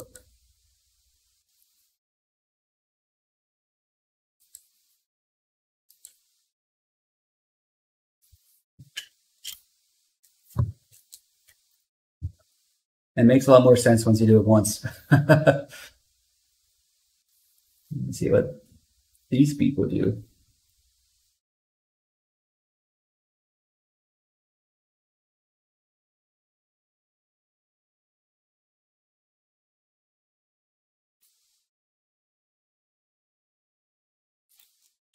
So it should go in like this, but then we need to twist it.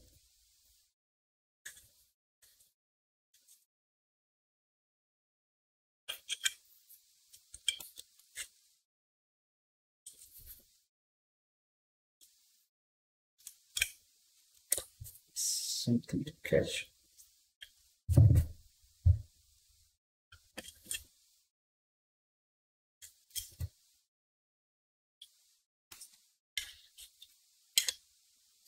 Okay, I don't like this guy's way of doing it. I'll look for the other one. Let's see.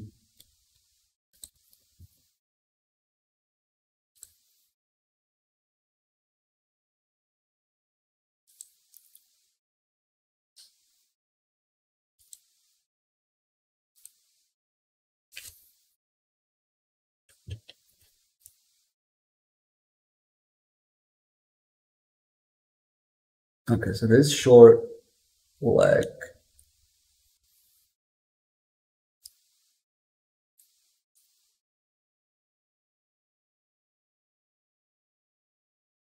Oh, I'm twisting it counterclockwise. I'm stupid. That's what I get for being left-handed. There you go. Shit. Okay, now I got it. I was spinning it counterclockwise instead of clockwise.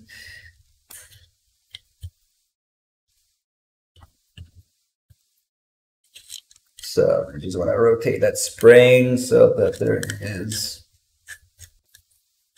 spring tension on this. And I fucked it up. Not because I put it in wrong, but because I let it loose before putting it all in.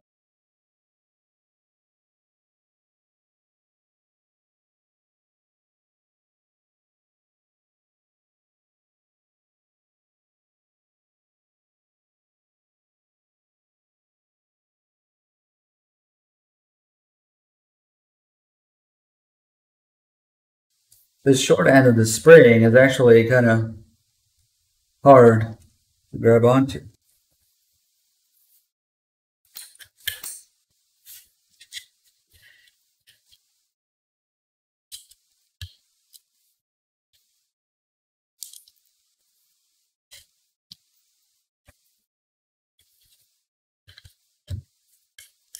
Come on.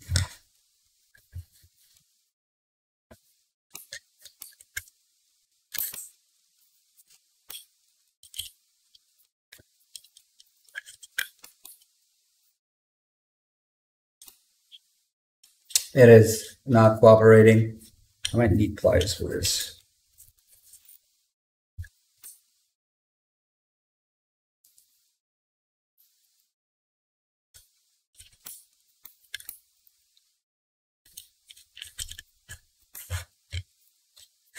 Okay, that should not have taken so many attempts, but we got spring tension on this.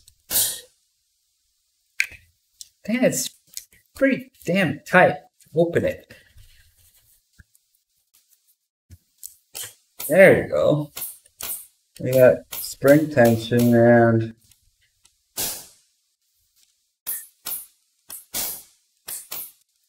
yeah, it will break itself in. Yeah, it's not nearly tight now.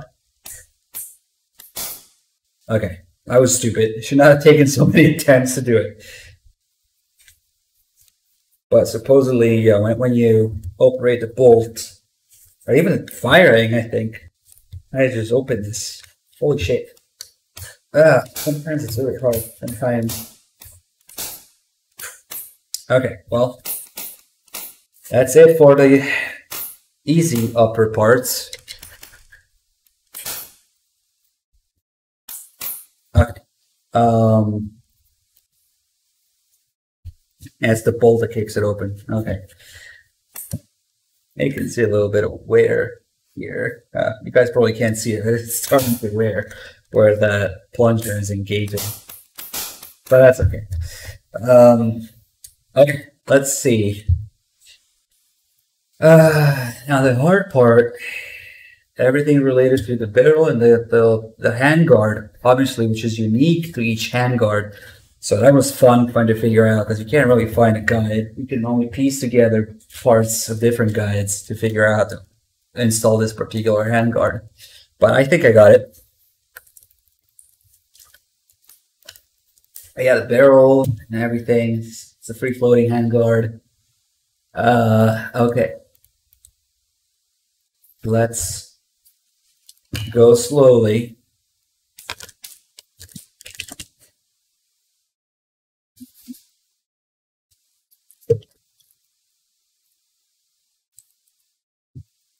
Because I think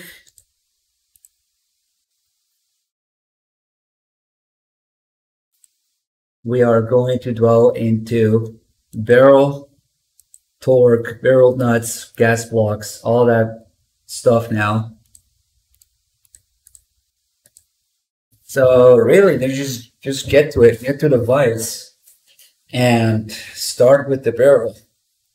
Oh man. There's a lot going on with the barrel. I explained at the beginning that I'm going to have to take it to gun spin eventually anyway because of the muzzle device that I have installed. But yeah, we'll get to it. And I think I got something in my eye. All right, upper vice block, which is this derpy thing here, which doesn't really hold both ways, but I can't use a clamp on it. Else, so.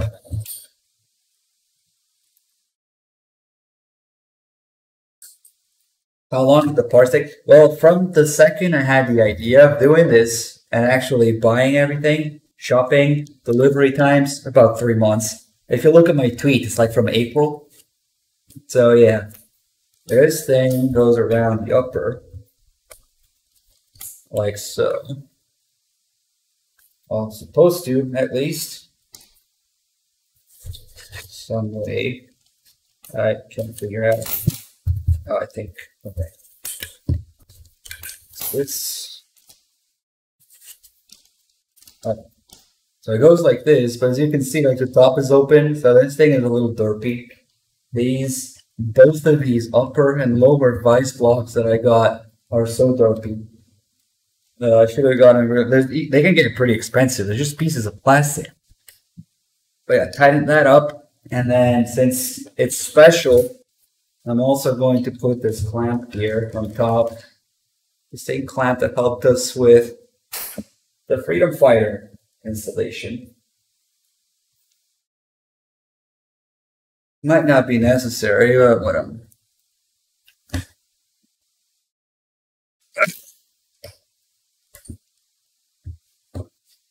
Okay. Now we got ourselves a really stable upper where the barrel goes in.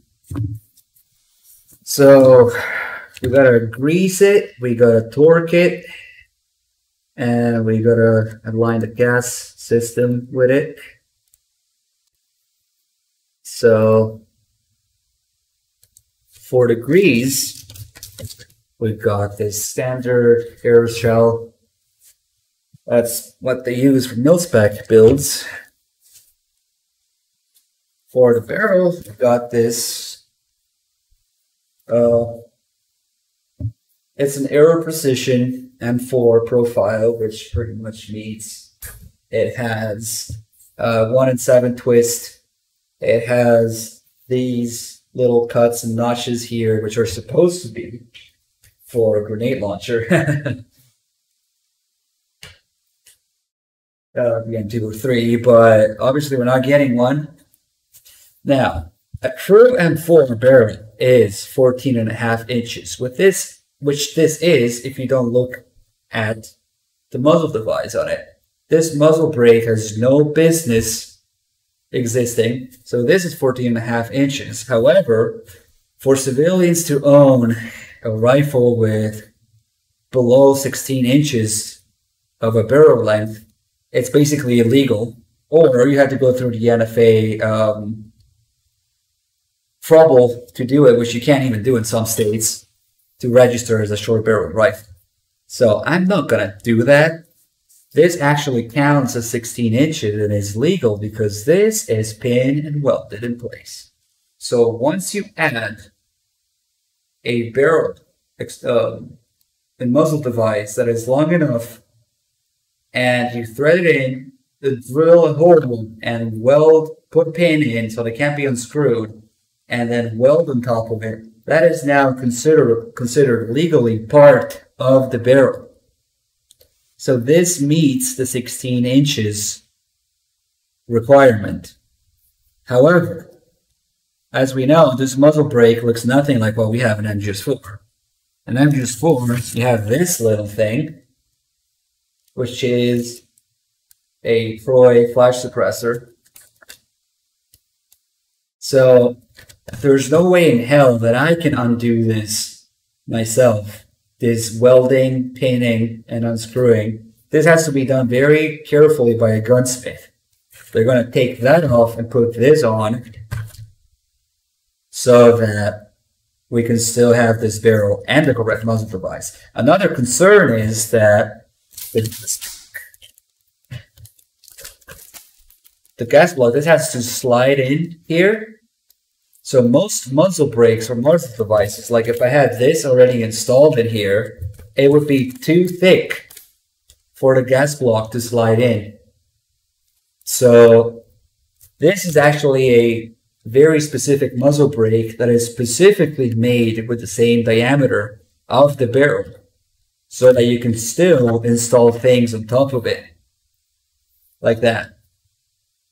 So this helps me. It's basically just there for it to be legal for me to own this thing right now. Otherwise, the ATF, this isn't even California. This is federal law. The ATF has a thing called construction intent, in which if you have a lower, like we just made, and an upper with a short barrel, even if you don't assemble them, you can be charged with the intent to assemble them, which is basically an SBR, short barrel rifle felony. So you can see why I wouldn't want to do that on stream, especially, right? So again, the only reason this piece is there is for this thing to be legal for me to own and operate and put onto my rifle until I give it to a gunsmith. So yeah, that's the thing. I might shoot it a little bit with this, just to see what it's like, and then switch to the muzzle brake. Sorry, the flash hider. That's literally the thing. The intent, constructive intent, they call it. The only reason in which I would be justified in owning a barrel that is below 16 inches would be if I had a pistol lower. But those are really hard to get in California. I do not have one, and let's not go there. But that's what the law says, and that's why we have this monstrosity on. But at least I can, work with it and take it to a gunsmith. It's gonna cost like another $100 or $200 just to have this thing removed and replaced. Anyway, let's get to it. Back to our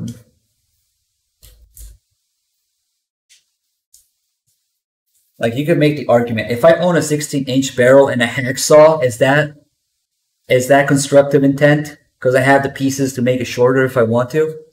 Fucking bullshit.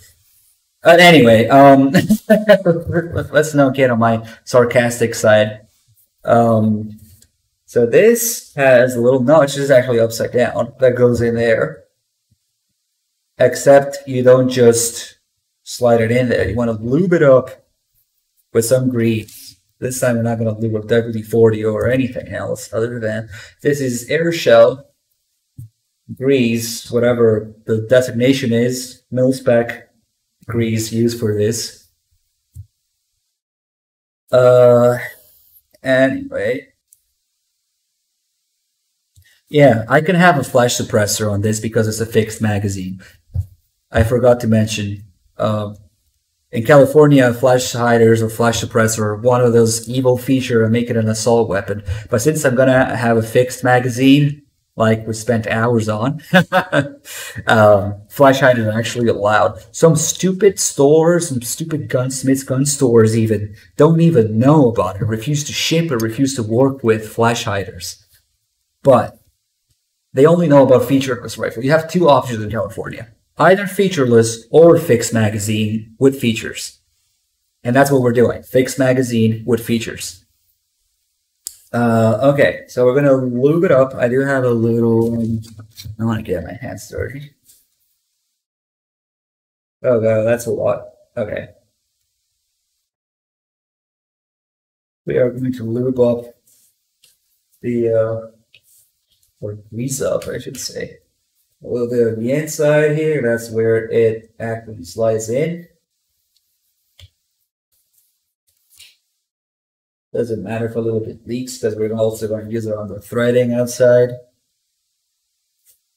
So that's probably enough. Just, to help us slide it easier.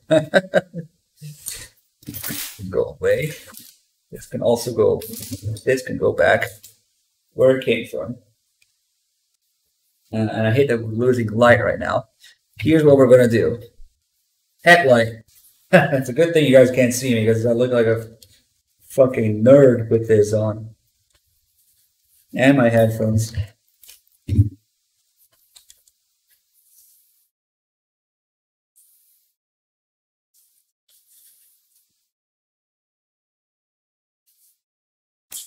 Alright, now you can see where I'm pointing the light. But it's mostly for myself, honestly, because I gotta see what's going on in here. We are moving up that. Oh no, you do see the headlight. Damn it.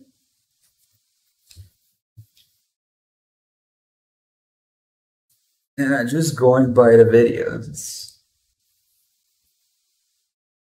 Okay, so we are going to put some on the barrel itself also.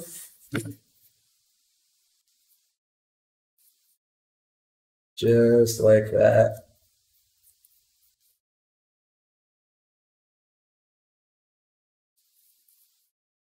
This stuff smells weird. I never smelled anything like it before. That should be good. Now we gently put it in. You know, after it's all lubed up, we put it in.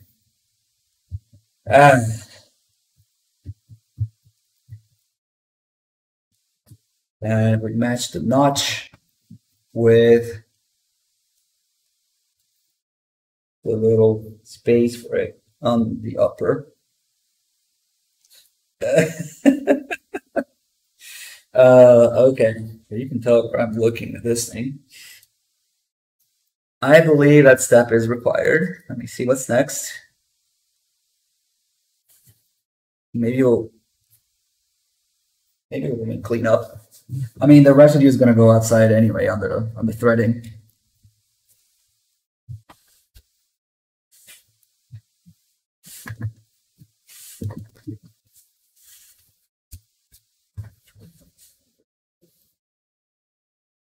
Okay, let me see what's next.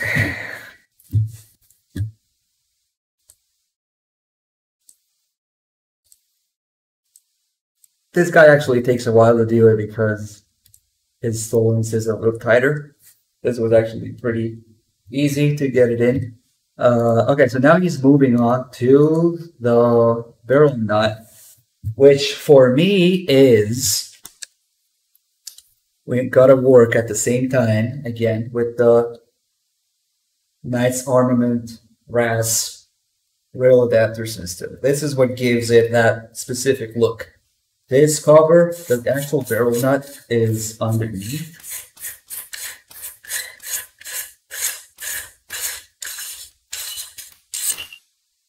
There is the barrel nut. And this cover goes on top.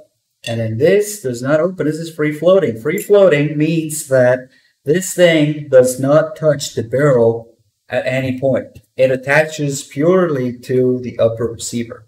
So this is going to slide in here. Well, you want to put this on first. This is going to go in here. And this is going to thread onto this here. And I'm just going to hand tighten it now for now, very easily. This is what gives it that unique look, in my opinion. That is, yeah, I greased the inside. I haven't greased those yet. I will do it shortly. But that's what gives it that unique sort of MGS4 look to it. See that nut there? That is different from most other barrel nuts, or handguard cover nuts, whatever you call them. That gives it that unique look. Yeah, we're gonna grease them, don't worry, because that's how we achieve the perfect torque and alignment for the gas tube to go through. I am aware of that. But yeah, there is that. Like, I think at least half of what gives this rifle its looks is that handguard and that specific nut. And this was not easy to find. This is vintage. All the raw materials are vintage, brother. This is old and expensive, and honestly kind of obsolete and impractical now. But what are you going to do? It's great. It's just not really... You can get the same performance for much less money. This thing was, I think, about 250 bucks, where you can get, I mean, it's free floating at least. As you can see, it just threads on, the barrel threads onto the upper, and then this threads onto the nut itself. It does not touch, meaning that vibrations and other stuff do not transfer to the barrel when you're firing and holding the rifle by this. So yeah, it's pretty hard to find. I was lucky to find one. I paid up the ass for it. I am not ashamed because that was the only chance I had. Sorry. Okay, now emergency lights. This is as close as I could possibly get. Okay, let's grease those threads.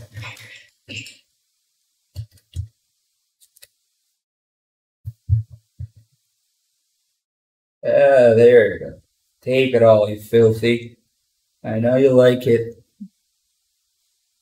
You can make a pretty much porn out of everything that I said today about lubing it up, sliding it in, and whatnot.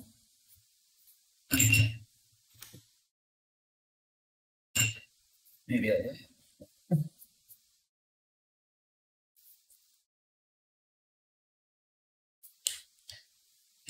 that should be pretty good. The bottom is also similar. Okay, it's really important that we remember to put this in that order, and then this. But most handguards, you don't do that first. You will put the gas tube and the gas block on. But we're actually going to have to put the gas tube through this. And the way that it works with this thing is that these holes are going to have to align with the hole just above the receiver where the gas tube goes in. I'll show you guys whenever it's off device. Okay. So it's like this. So we're gonna have to thread it sort of together. Now this threads onto the handguard itself. This might be some Loctite for this or something. But for the actual barrel nut, we want to use grease because these have to be, we're going to hand tight for now. And the way we're going to screw this on is with this armorer's wrench. Wait, oops, I mean to do that. This armorer's wrench, which I can totally find right now, I swear, that is somewhere. Fuck, man, I lose everything. Alright, it was still attached to the big ass torque wrench. We have these that stick out and engage into those holes there. And that's how we are going to, I didn't need to do that. Just and that's how we're going to tighten this without actually touching the side, rather than the front of it. All right, now I'm just going to snug it up a little bit.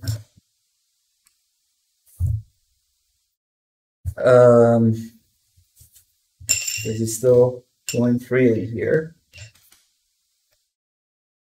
So as we do this, zoom out, we're gonna work with the gas block, the gas tube, and the gas alignment at the same time, which also means front side gas block. I hope I'm not forgetting anything here. I mean, from now on is really free roaming because this is specific to this handguard and this gas block that I'm installing. I'm just going by their instructions that I've gone over a lot of times before. This in particular, this looks easy, but there's a few caveats to it. They do have a spacer, which is pretty nice. It's going to go right here. And I guess it's a good time to explain the gas system on this gun, which I can totally find the spring and tube. I forgot to put in the buffer and buffer tube, but that's a minor thing to put in the lower. What we also have in here is a gas tube. So this is a little complicated if you don't know how an AR15 works. But so we have those holes in here, and there's also a hole in the receiver itself, which this tube has to go through once we align this nut properly. Well, it actually does go in right now, but it's not to the correct torque, so we're going to have to play with that. And then the other end of this, we have, let me see if I can slide that on. Nope, we're going to have to force it open a little bit, as is per instructions. That's normal. Flip up sight. The nice thing about this is that once it's up, it does not rattle, it does not move at all. It's extremely tight. I hope it's going to stay that way. But that's nice.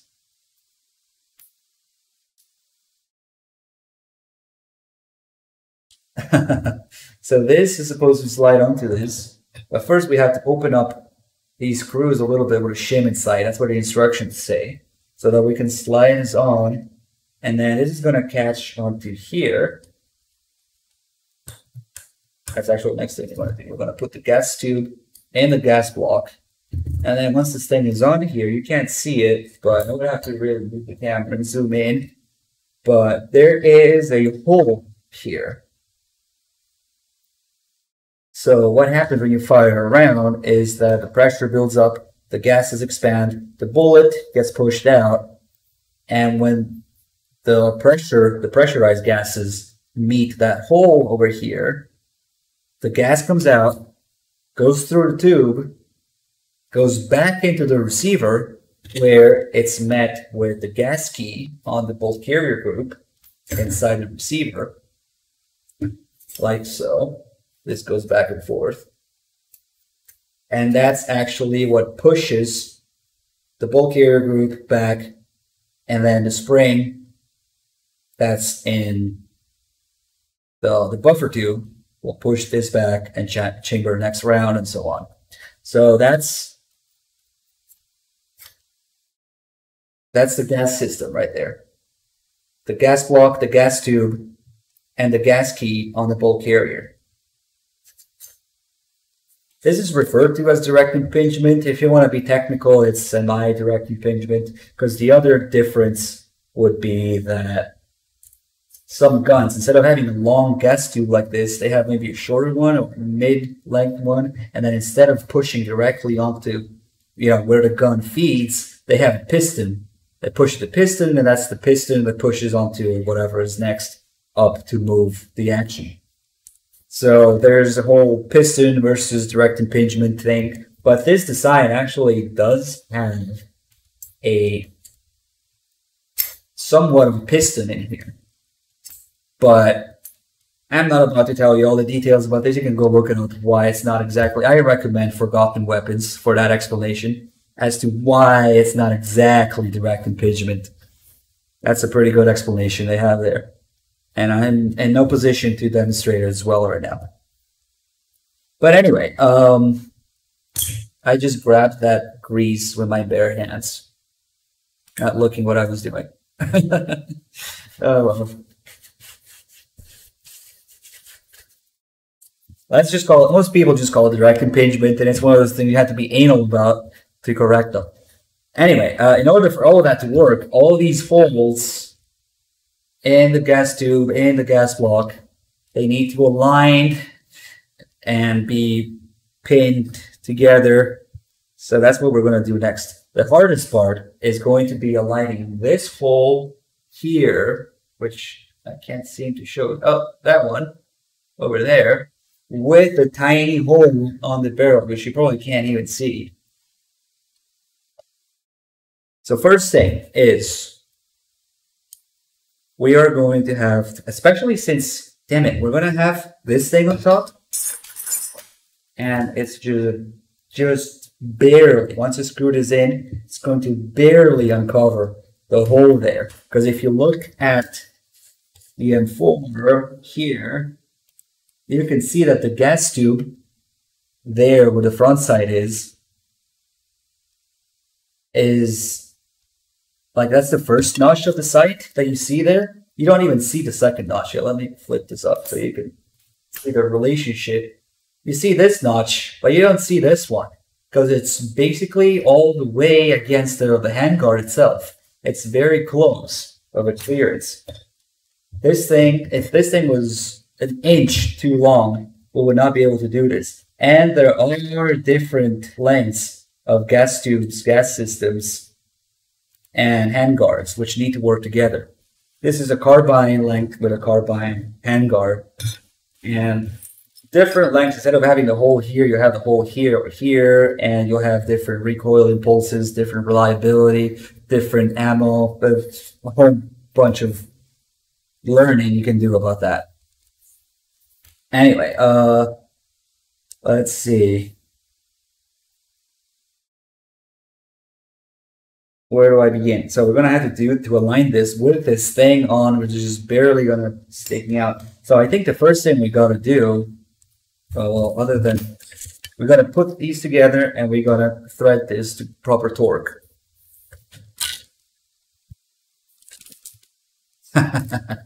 Gasoline in the gas tube. It's not that kind of gas.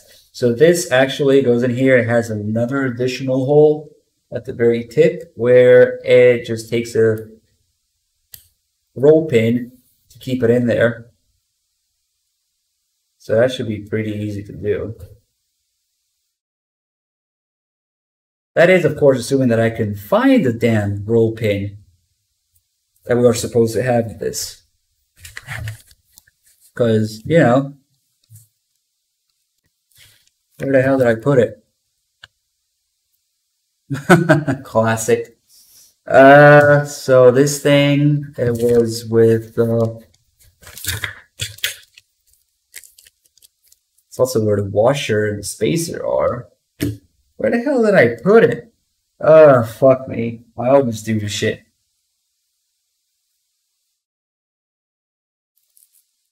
It's up. There it is. Okay. A clean work space is pussy workspace. Yeah, don't worry about these. I always clean after myself after the fact. This is a tiny roll pin. And give it a little bit of a crunch.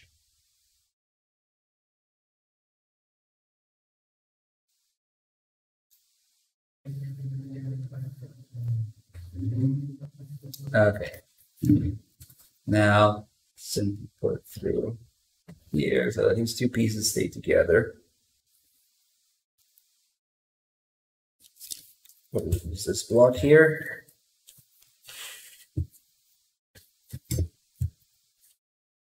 Okay, I'm doing this with the barrel in front of me.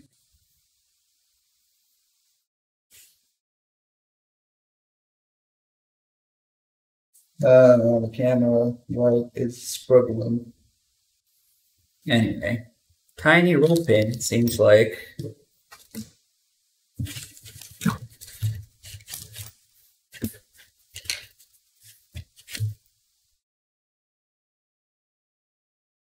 Okay, that looks right. Hammer.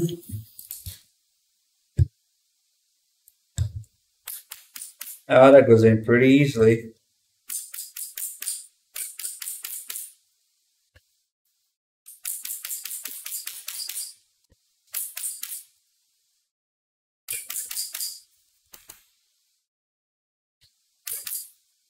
Okay, that seems, that's actually sticking out a little bit here.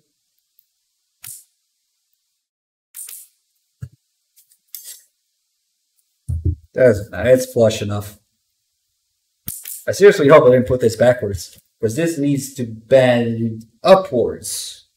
Okay, yes, that would have been dumb. Okay, we'll come back to this. First, we need to, okay, let's not lose this spacer here, because that's actually useful. Now we need to deal with the torque on the nut itself, which you can't see from there because there's a cover on top of it. You can see it from the side. So this is what we're going to work with, what we lubed up And there's actually a pretty huge range. The range of torque for these barrel nuts is like 30 to 80 foot-pounds. Is this? I just found a random piece.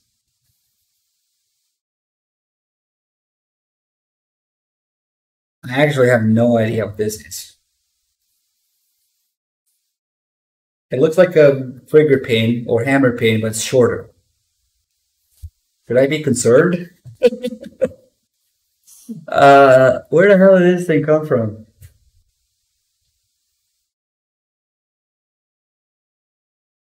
Okay, well, something is missing. I'll deal with it. Oh man, this is too good. So one thing, this is trivial, but you want to check that these screws are staked.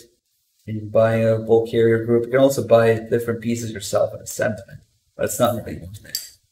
But yeah, these are staked.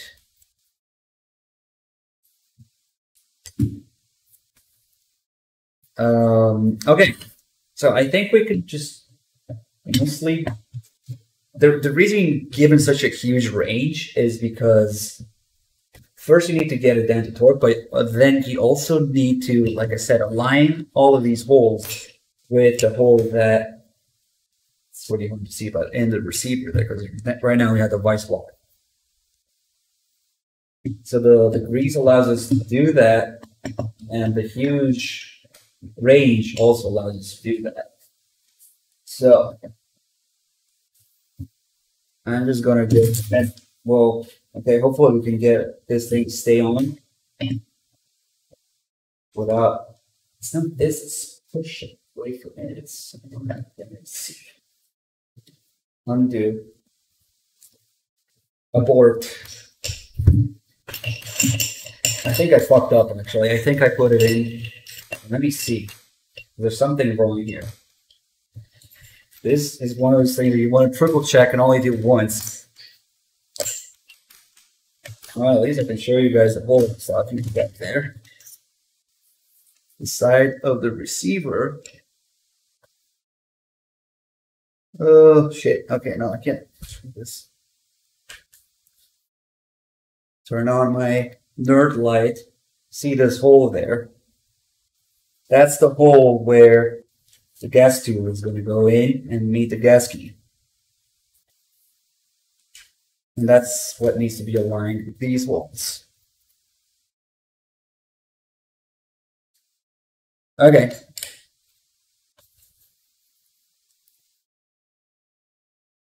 Oh shit, I know what that is now. I was exactly looking for these. So they also have two of these in here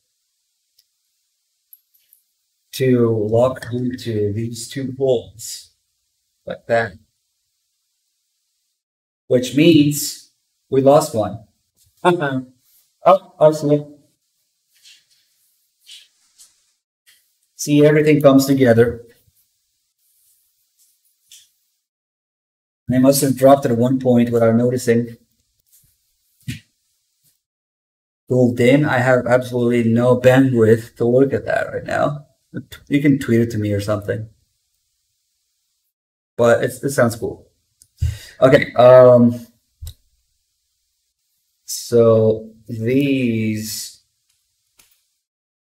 go in these holes, and then they lock onto the sides here to keep it from spinning once it's in. So yeah, we kind of want these. I can put them on this, I guess. Oh, almost got me. This one first.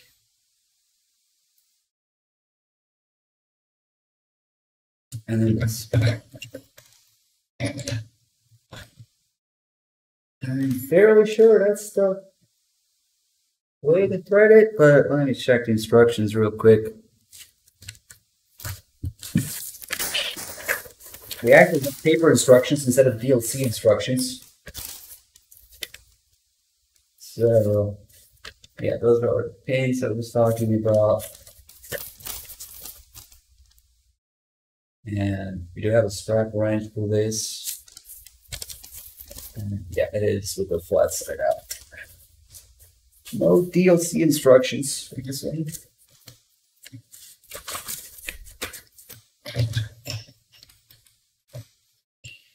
Oh man, let's put these here before I lose them again. It is very easy to misplace parts.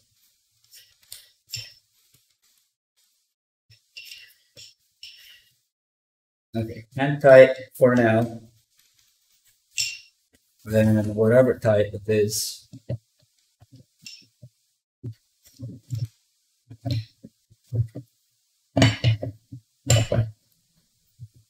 And then it all comes down to the, and this thing freaking stay on it, so that's annoying. I was hoping it would lock into place or whatever. Okay, and then I have to get up and use a huge automotive door frame that I got here. Look, it's longer than the barrel. And like I said, 30 to 80, that's a lot. We're just gonna go 30 plus until it aligns. So as long as it breaks 30, we're fine.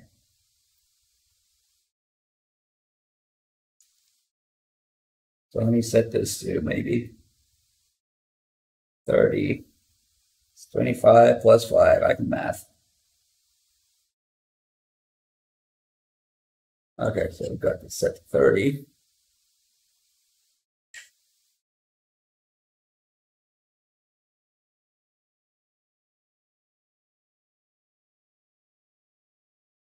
Okay. Then, oh, now there's no way to operate this thing in such a tight space.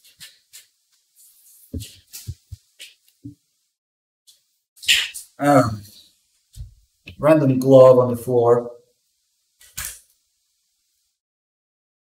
And now, this thing, somebody says more dangerous than the AR15, because you could probably kill someone with this. But, okay. 90 degrees, because physics tells us so. We want to put this rather than like this, 90 degrees.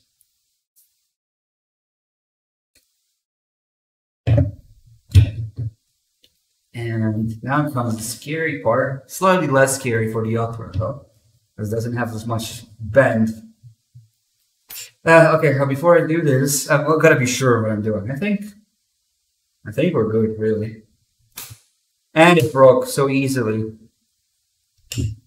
We heard a click. It is now 30 plus. Now it's only a matter of aligning the gas block hole, which is not aligned. Surprise, surprise. We need to go just a little bit tighter. So I'm going to set this to whatever, 50. Not that we're going to go all the way to 50, but setting it to 50 will allow me to keep tightening.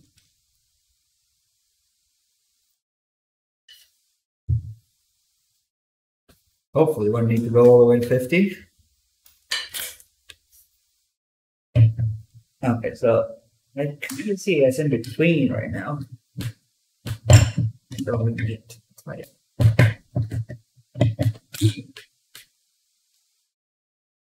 I got the fights. The fights can't take such abuse.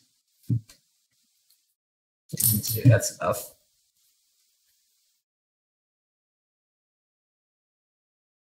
Yeah, it's still in between.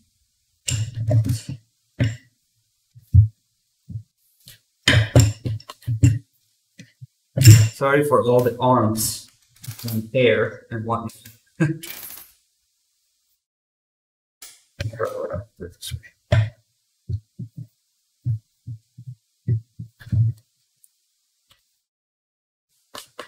I'm scared for 12. Ah, well, that came out. We're off. Oh shit. I think I just took a picture. I bumped the camera and I took a picture.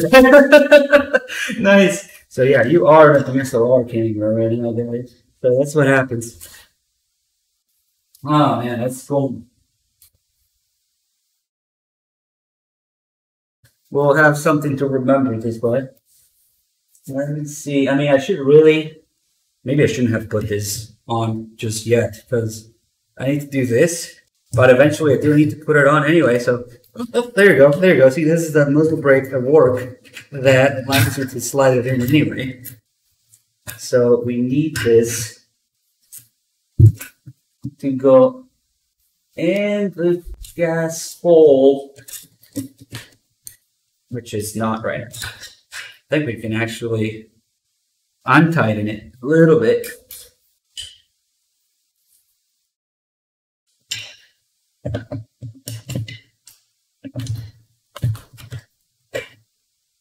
Man, the vice cannot take such abuse. I should have bought a more expensive vice. I thought this would be good enough. All right. This, holy shit. Let's see what that did. Son of a bitch. Nope. We are exactly in between here.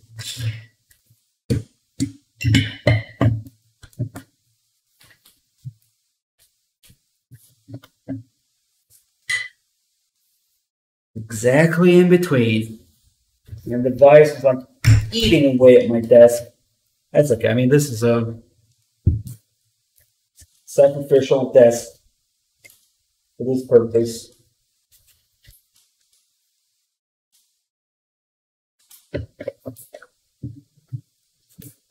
Yeah, torque is scary to work with.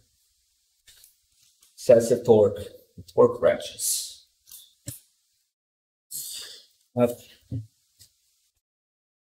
Maybe I'm going to do it a little bit because we're exactly in between. I feel this thing moving before the bolt does, or not does.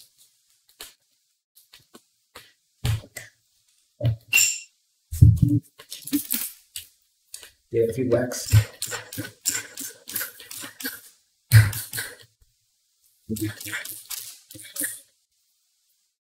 Oh man. I should go get my breaker bar or something.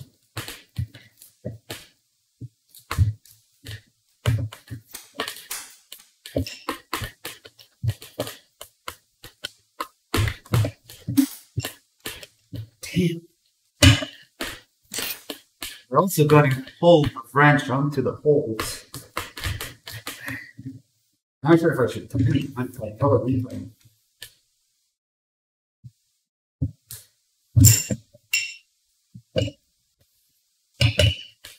And before breaker bar. Because we don't want to use a torque wrench to loosen things, because that just springs in it.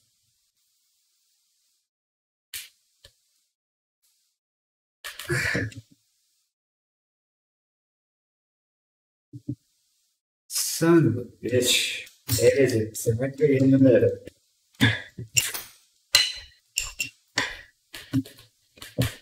This is also not the best French, I gotta say. Okay, that undid it. Now we'll do it again.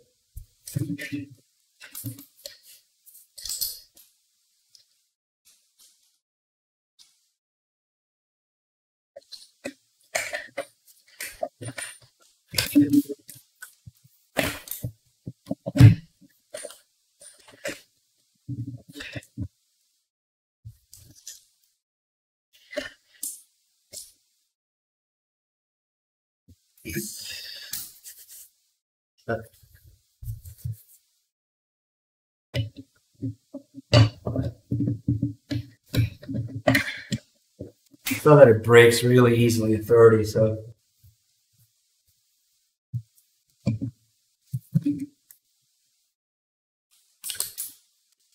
This whole thing is not perfect.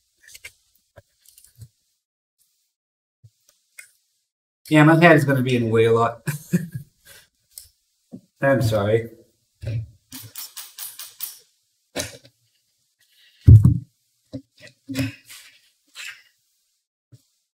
So no matter what I do, it's in the middle. I'm gonna do it.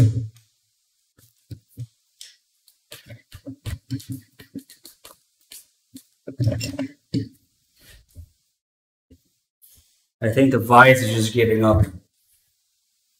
And that's really bad.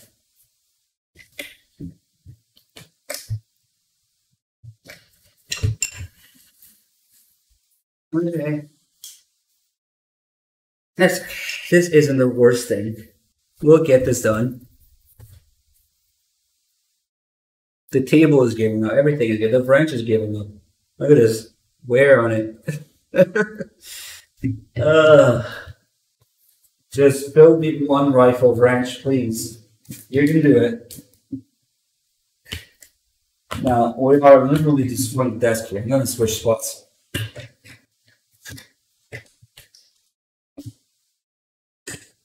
If the vise is gone already. Look at this. Old IKEA desk. It's not made for this. Put a little forward. Get a real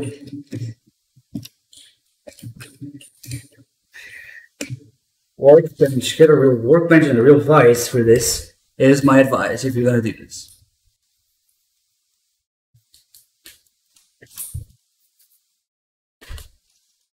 Fucking IKEA. It's a learning experience.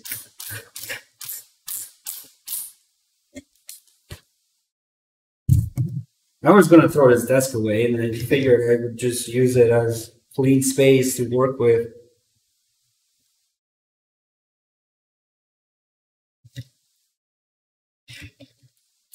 And I definitely don't want to use my expensive computer desk for this. Yeah, some more wood would help as well. Also, this isn't very deep at all. Just getting this thing aligned and I'll be happy. That's the last abuse of the vise that we need. Can't even keep the wrench in. That's really annoying. I have to press it down as a turn.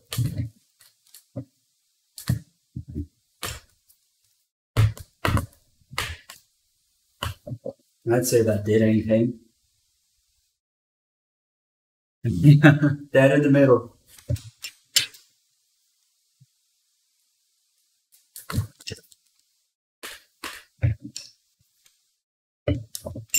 Starting to consider using spacers for this.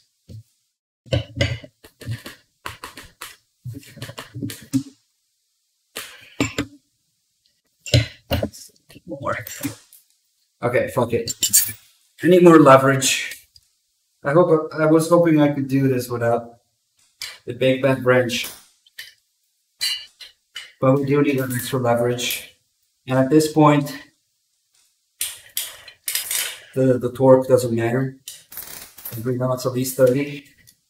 Once I do that, so we'll go with 180 degrees and the camera. It's moved around too much. Yeah, I took another picture. Memories.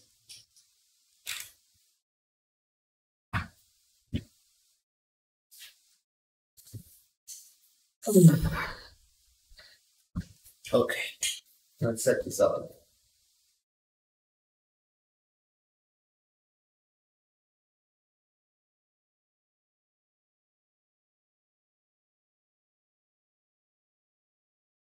It's not anticipated bumping the camera so much.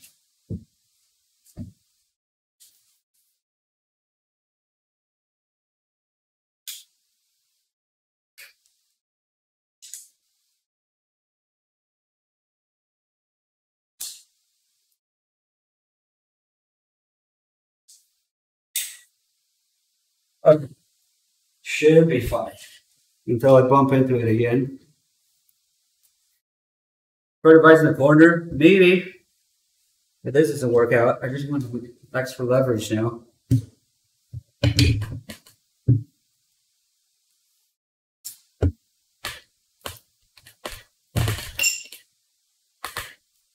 I can feel it moving.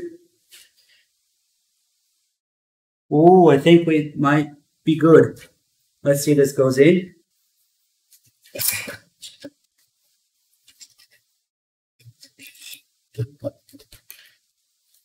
Oh, shit.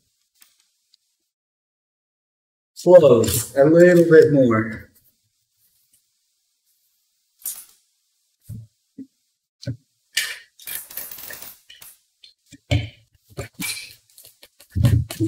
Only this shitty thing and slide out.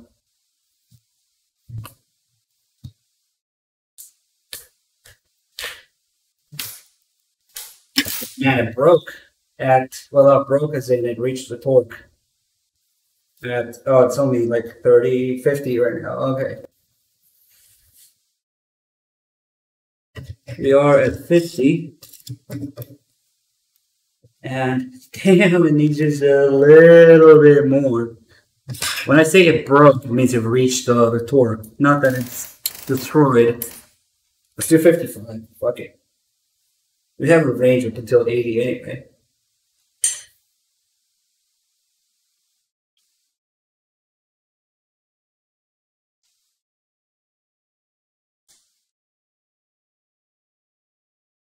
Exactly 52. Don't worry. The only thing that's going to snap is like the vise or the desk. Oh man. I don't even care about the angle anymore. But okay. Shit. What a shitty wrench that doesn't stay on. We are using an expensive ass nice armament thing, so I would expect at least a decent wrench to go with it. Maybe it's offending.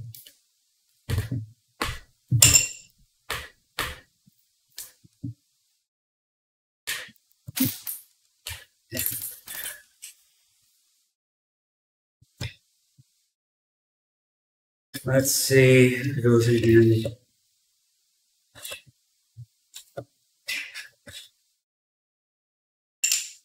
This thing in the way too. It doesn't let me see really well in there.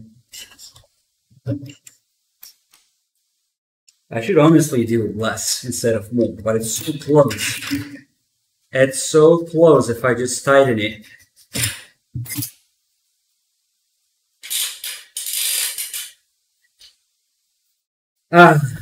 Unfortunately, when you unscrew, it's like all or nothing. You can't just unscrew a little bit. You have to get it all in.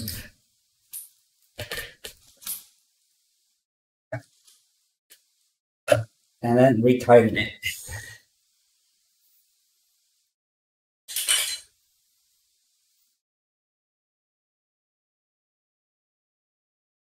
I think I bent that tough serration there. Okay.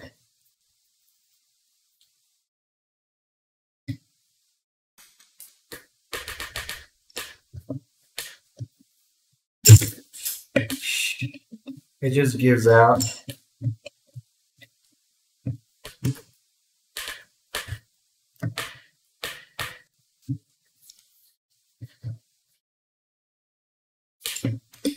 I gotta learn that I have a shitty vise and a shitty wrench for this.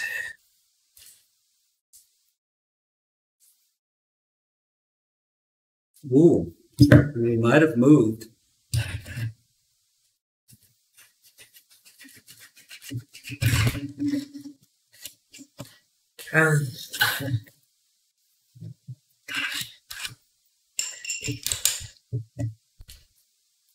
That's so close. God to me. This is like falling me.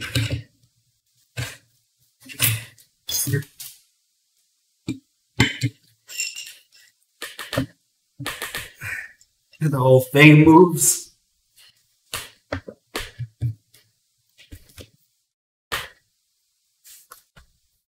Oh, fuck, you're gonna wait for it.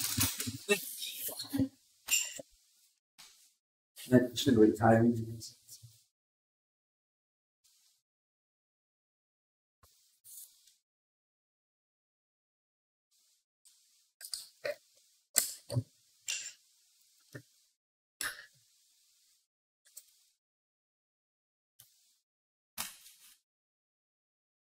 But, oh.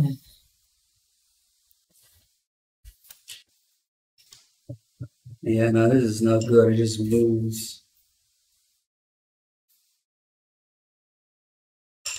I mean, I think the other solution would be to untorque it and damn, it looks right though.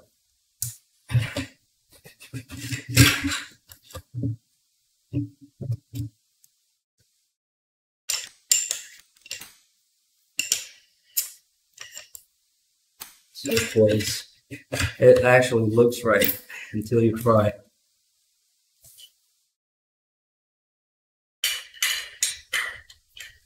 Let's try this attack again.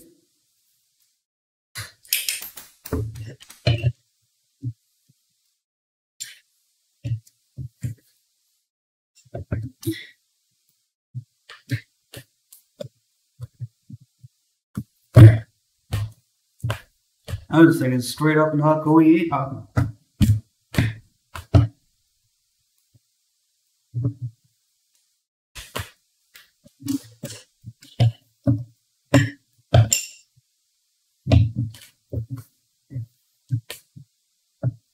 Yeah, right. Look at this.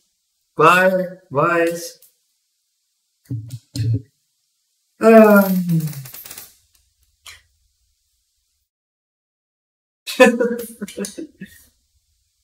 What fucking cheap ass vice and branch. Okay. I'll deal with it some other way.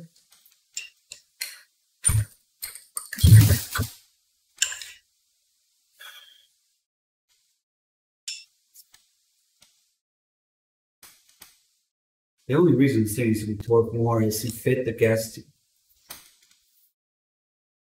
the actual things in place.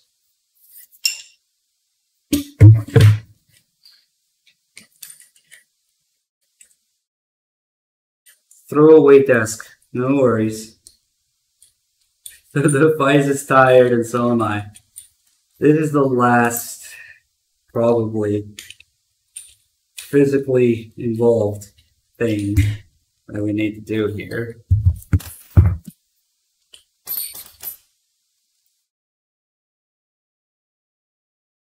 I'm gonna try the rise in the corner. I'm gonna move it around.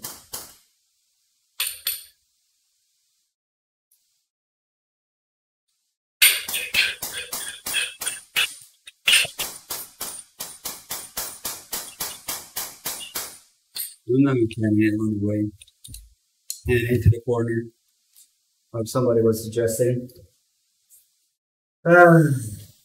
Always get the appropriate fucking equipment.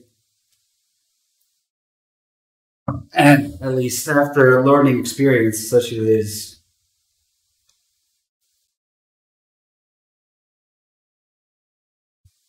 Okay, so let's throw it this way.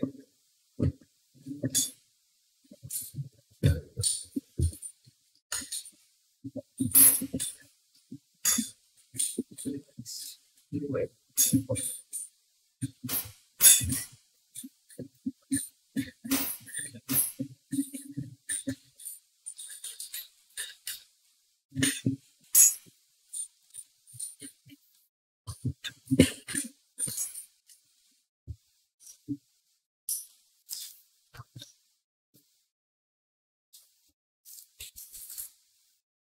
I don't foresee good things for this desk. I don't know about you guys.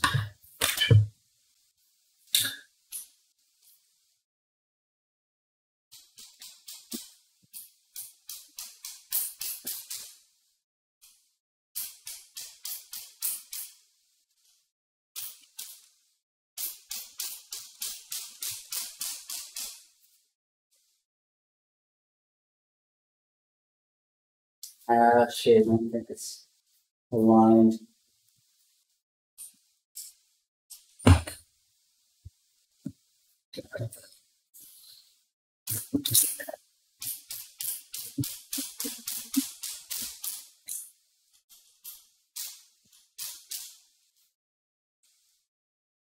This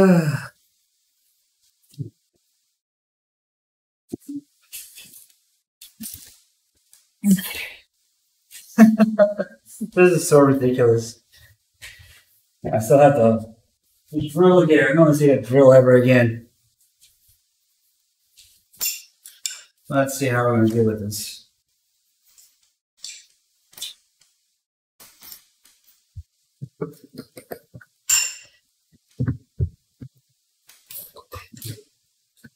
Maybe we can get rid of these. They would have a grip fully on the device. What? Okay.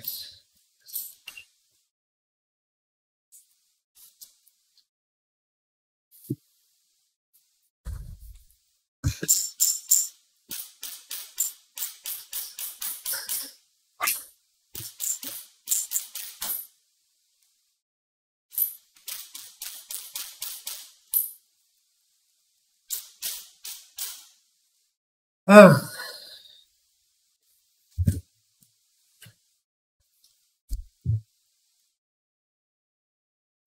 And it's moving in place. Okay. There's a video of some guy on YouTube installing something similar. He goes through all the trouble of torquing it and then he forgets this piece. I'm glad that guy suffered for me. Because otherwise, oh man, we can't get this on. Anyway. Inspiration. The problem is cheaper. I think all cheap will play.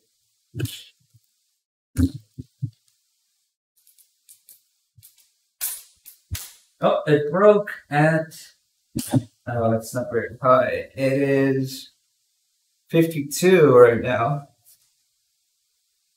That means we have some movement. We probably have room up until, we have room until 80, but we're probably looking at maybe 52, 55.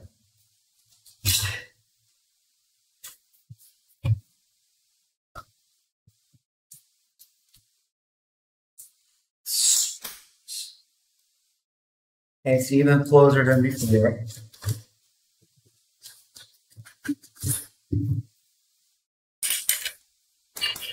It seems to be somewhat working. 55. Just changing this 55.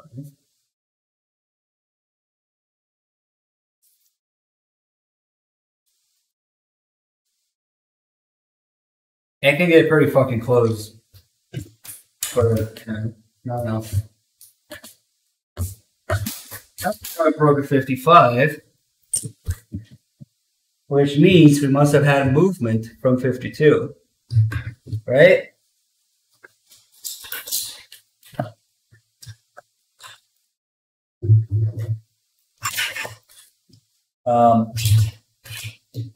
Excuse me, Clark. I'm not quite sure how much more torque relates to more movement forward at this point.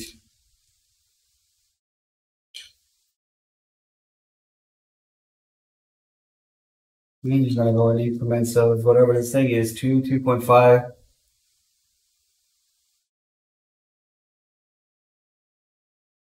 What's going on? Did the screen die? Wait, the camera. Oh, you guys know the timing when I bump shit.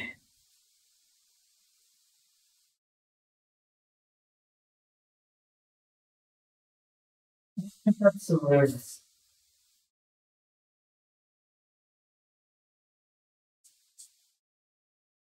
Normally, you would not use a camera like this.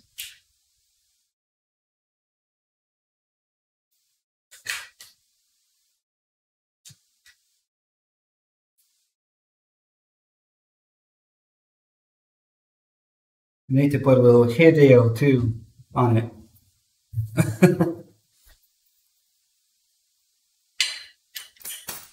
Okay. Got his shit again.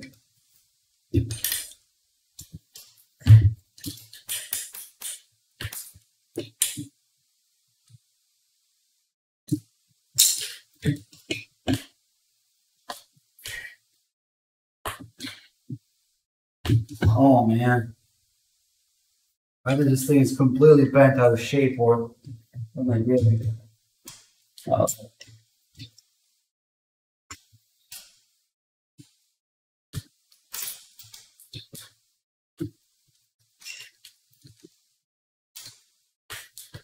I wish I could just go whatever it's lower than this.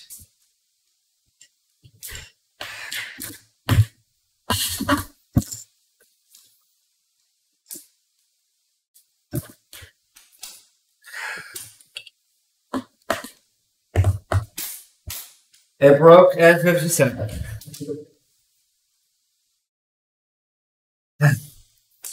It probably needs 60 or some shit.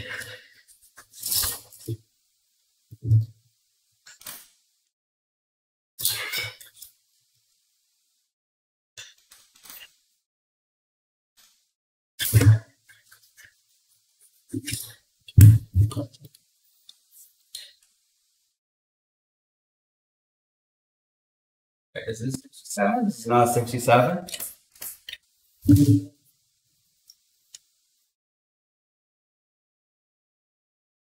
But it even. Okay, no. Okay. 57. Man, this is what it is. The struggles. Must be hilarious for people who know how to do this and do it all the time. Okay, that was 60. I just don't know how much movement forward that actually equates to. But I just can see it and feel it. I think we need quite a bit more than. I thought it was close. I don't want to fill in.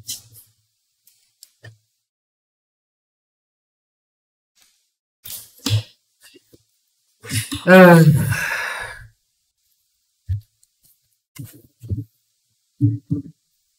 do want to go slow with increments though, because if I go too far, I can't unscrew the thing and untorque the whole thing down to 0. So now we'll do 65.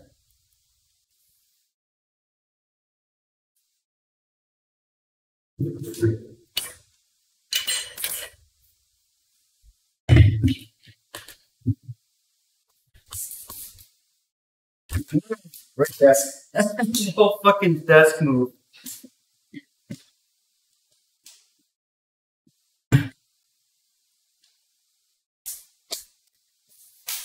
Alright. That broke at 65. There might be hope yet. At probably 170 or maybe even a full 80.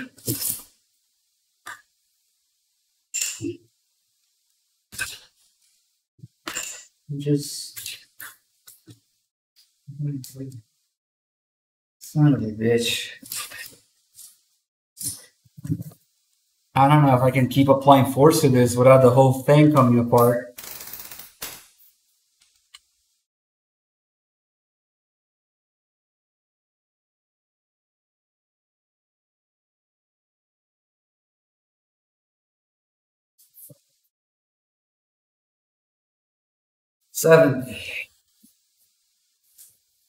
We apply 70 foot-pound of torque to this disc. And this little vise.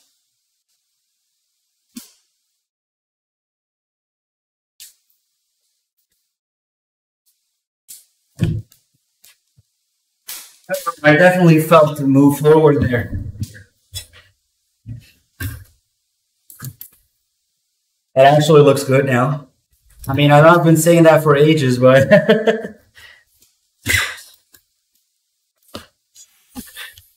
no, it can't be right.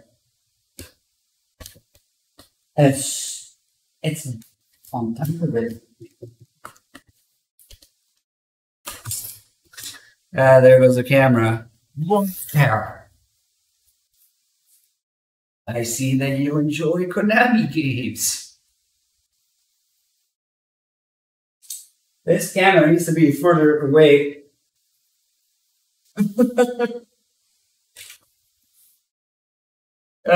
For camera, just bump the tripod here.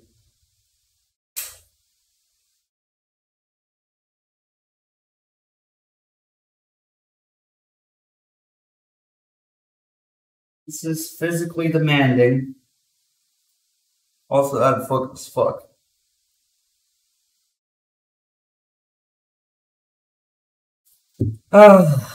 Okay. This was what, 70? I'm gonna stop at 75 because I'm gonna play it safe. This was. Okay, this is now 75. And God help me. And this poor little device.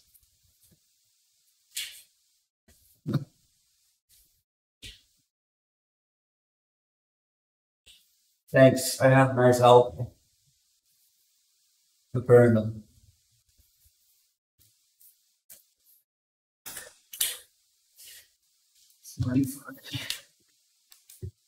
This should.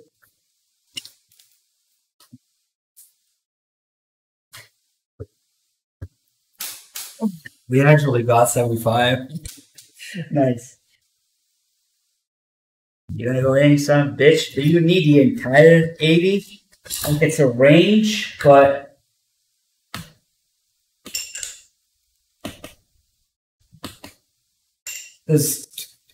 it needs, I mean, with my luck, 30 to 80 means 80.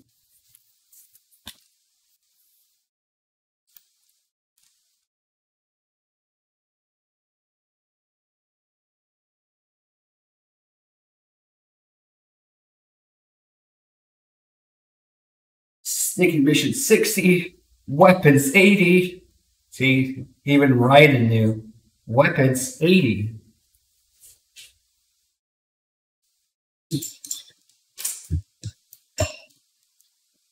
At least the price is a lot more stable now.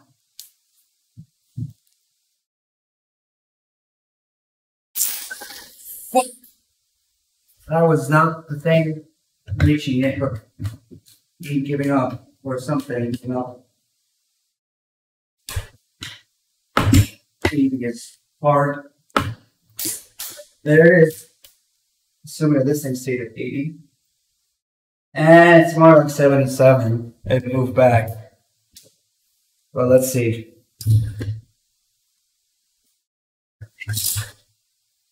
Things go in.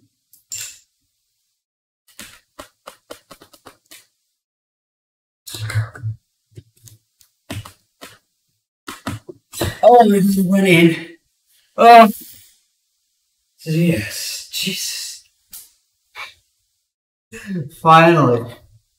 What is it, 77 roughly? Of course, it's on the upper end.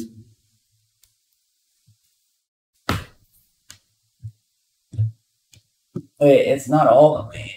But it's going in here. This might be too tight. No? I think it probably needs an 80. It needs that full 80. So 1, 2 there, but it's struggling.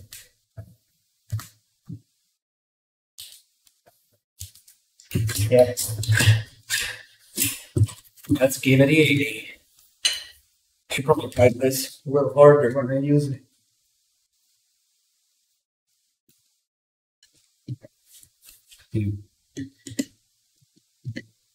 But stays at 80. Oh, I didn't have a little hole in it for it.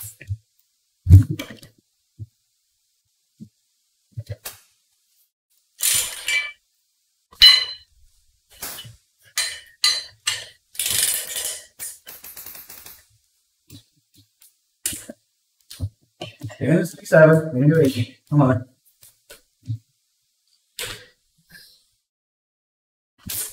This. Another break.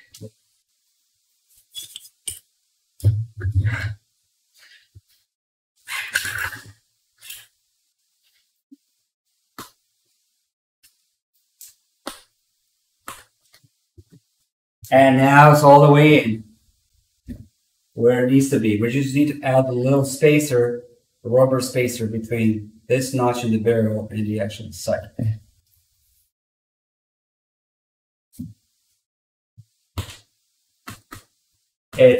Everything is fucking tight as shit. As you'd expect. But it's not time to put this on yet. I mean, we do need to put the spacer on. This little thing. Which just gives us the right space between that notch on the barrel and the hole on it. Wait, let me see if I can show you guys this famous hole I'm talking about.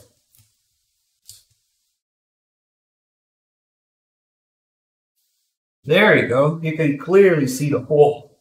And that's where the gas comes out.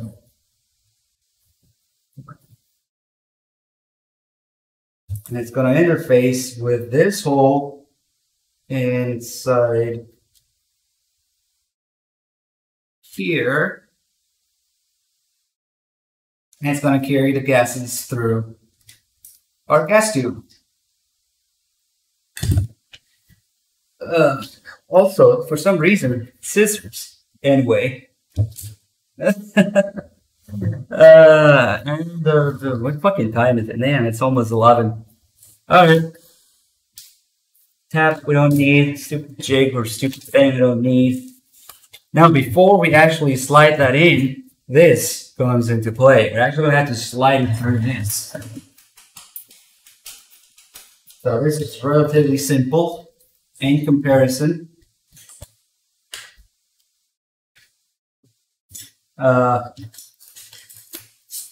We can just resize this until really the limiting factor is. Oh, yeah, I forgot to put you want to put the two little notches in here. That's going to fall through. When I try to look at the camera. Shit, here we go.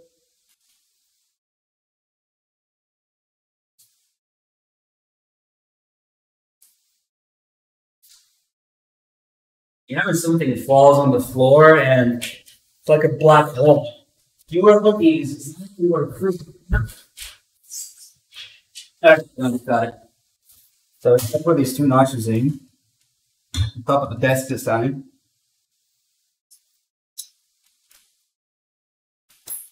And this is what actually this. Time to look at instructions. I don't know which way to go in. Instructions. Okay, so the instructions say the fatter part goes out. Okay.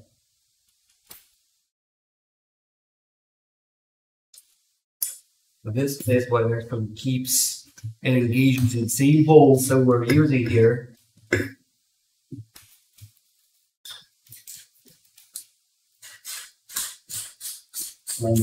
For now, we just hand tighten this.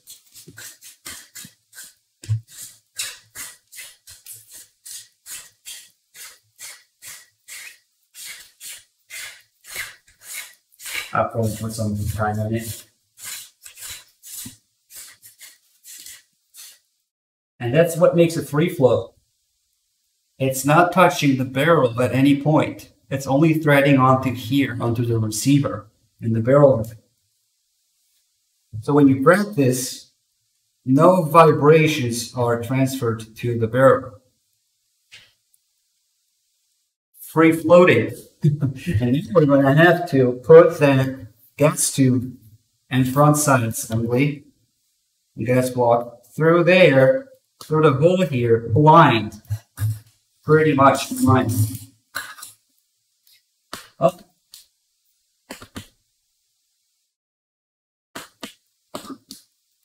That's not fun. But there it goes. And look just how close we are.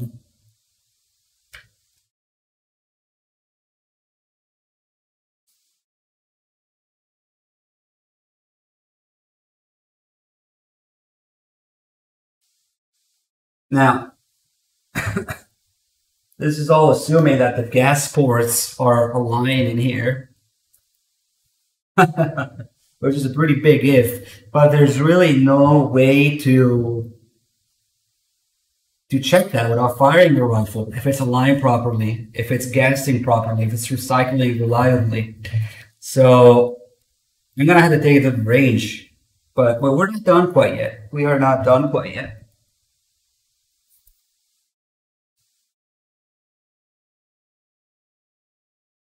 But this is actually, now that we can see it put together. That you see in the game model, that's actually not the gas tube. I thought it was the gas tube, but it's actually the back part of the gas block itself. The gas tube is just tiny. You can see the tiny bit of silver sticking out, silver nickel color. That's the gas tube. And of course, you can also see through these holes, which in game are not rendered to be holes. They're just rendered to be, nothing, solid background.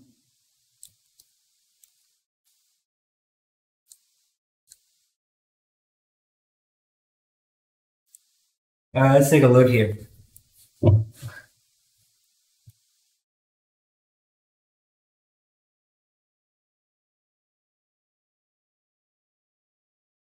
I mean, it's a replica in the fact that we recreated the looks with a real gun.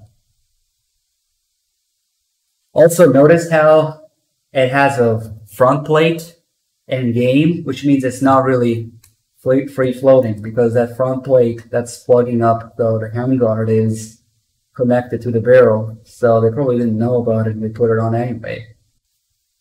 Well, yeah, you can see the 6 holes in there. There's a solid background as it's not rendered all the way, as is often the case. And you can see the plate there in front. The plate is not there. Like, there's nothing here. There shouldn't be anything there for it to actually be free floating. Otherwise, it's gonna touch the barrel and goodbye free floating. But I guess Kojima didn't know that.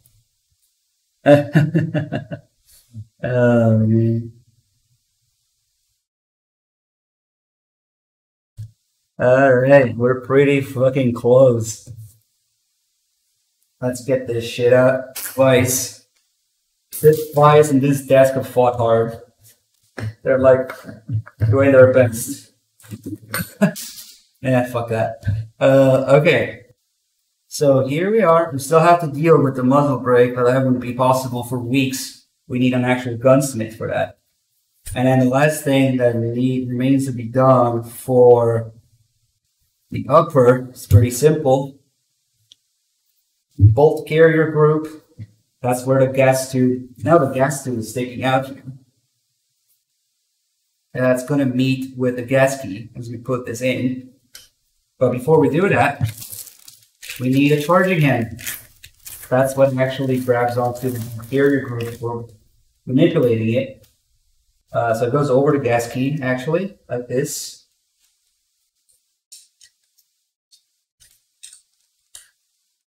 There. And there we will have our gas tube that's currently sticking out here. So we put it in like so.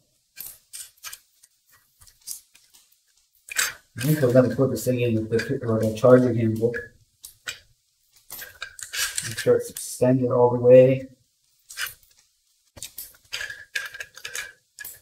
Why are you not going in? Oh, I just need to go up. Why is there a problem? I actually have no idea why it's not going in. I'm just trying to do this for... this barrel is 16 inches with the muzzle brake at the end. It's a 14.5 with very important, legally required, painted welded muzzle brake. I'm going to have a gunsmith switch this muzzle brake for the flash hider that you're supposed to have on this. But I can't do it myself. Yeah, for a true M4 experience, the base barrel is Am I doing something wrong here? Let's try to clear a group by itself. Okay, that goes in. I should. Oh, there you go. That went in and engaged the gas tube. It's a little stiff. It's quite a bit stiff, actually. Now with the charging handle,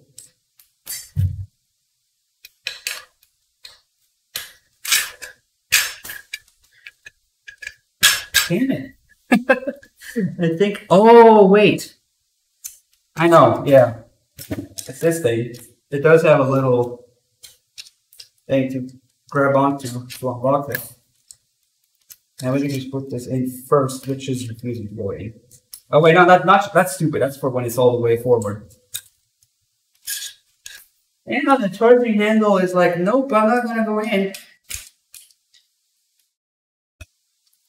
It's... What the fuck? Am I putting it backwards? No. Dude, do you know what MilSpec means?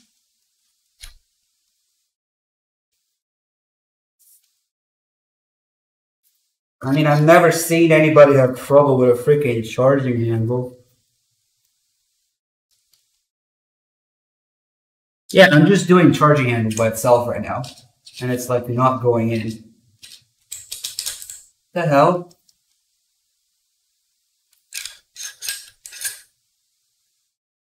Put it through the middle, then... Oh, there's these channels. Yeah, I'm retarded. Sorry. That's right. That's how it works. There are these channels where it rails. There's a real... So I'm going to... Yeah, except I can't find... Oh, there it is. I'm stupid. I'm just trying to go by memory here. There is a wider part inside there. There we go. I don't know if you guys can see it.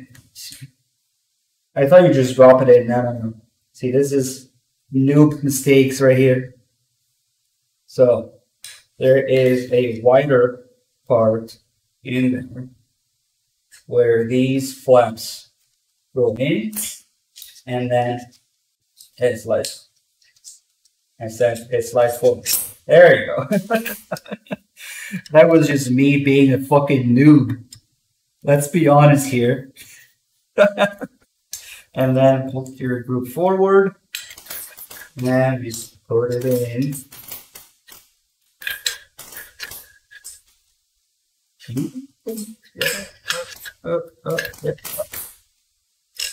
Well, I do need to pull it out a little bit because the charging handle needs to go on top of it. Alright, look at that. Perfect. Now we got our upper and it's complete. Just need a little bit of, you want to tighten this knot here with a strap wrench. But yeah, I can't wait to put this thing together, guys.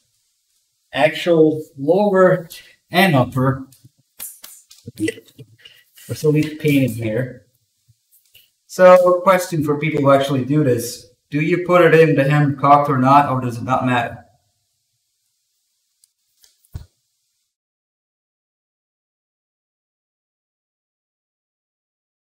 Alright, people are saying cock it, people are saying doesn't matter. Cocked, cocked, doesn't matter. Most people are saying cock it, yeah, whatever, fuck it. Let's cock it. Alright, so we do need the pin. We do need to mess with the special California pin. Let me put it here.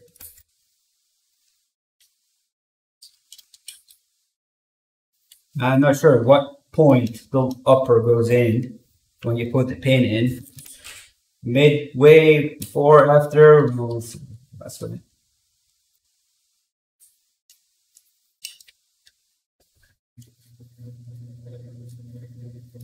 Because this is the special snowflake.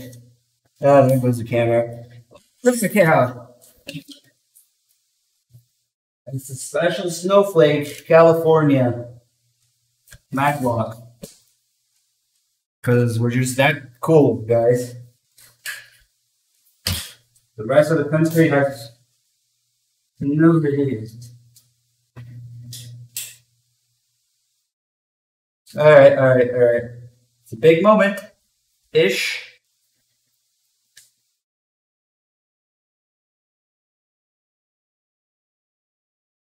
So I'm gonna figure out his shit. So this, I think these are rotate. Okay. Yep. And there we have this special pin that acts as a button. And then this pin out. By the way, we're actually doing this.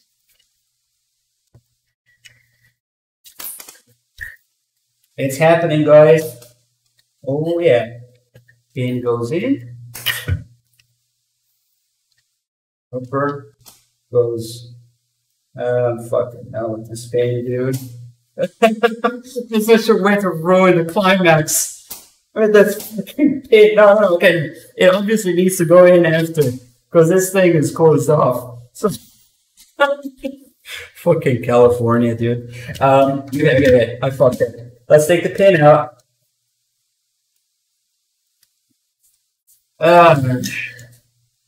Thanks a lot. Fucking ruined the best moment. Alright, pin comes out. And upper goes together. Pin goes in. Hopefully. It's not easy. Oh man, it's really tight. The upper now. We're also gonna maybe need some fine tuning on that maglock, of course. And it's not going in with the upper down. Alright, there it is. Just really tight. I really have to squeeze them together. And it's not done yet. Okay, now we need to pull this out. We need to pull our special snowflake California pin to the rear.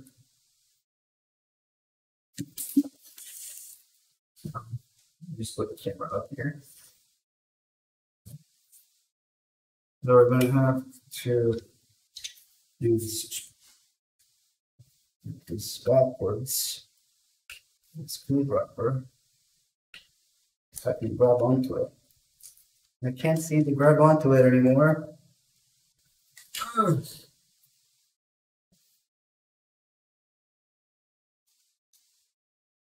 Maybe gravity will help. I don't know if there's a spring in there, but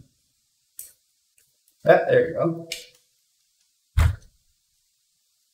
You put this in, you put this in. Okay.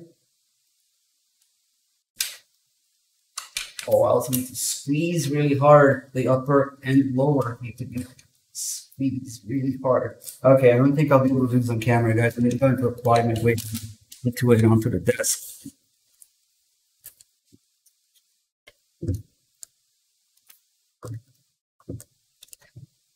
Yeah, that's something extra to think about.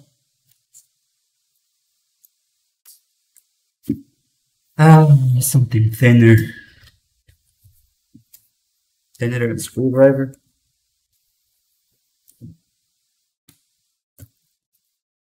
One stupid thing. Oh, maybe I can use it. Needle nose pliers to pull it back a little bit and stick the screwdriver in there.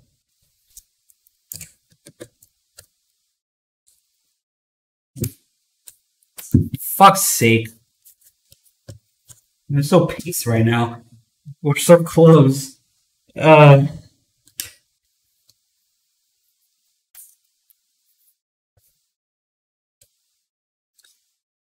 Also need to stake the barrel, the castle nut.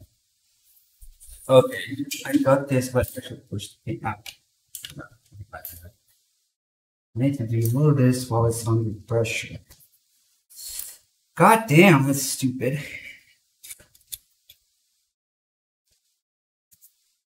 So we need to press down on this lower and upper together with one hand.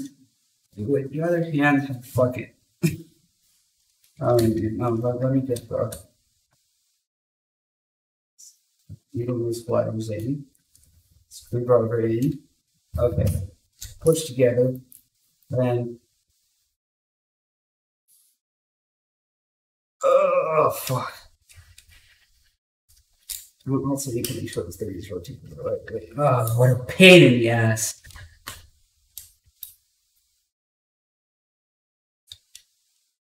It's all really tight, which hopefully at least will mean there's not too much rattle. I can't need like another person to do this with 3 hands. Oh, fuck. Oh, fuck, man. I think we might need to go with this route for pressure. We might need to do this. All right, I'm just promising. I need to get it. I'm sorry.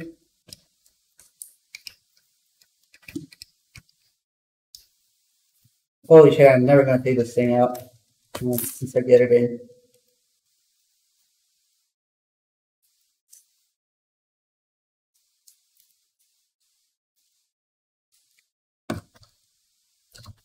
But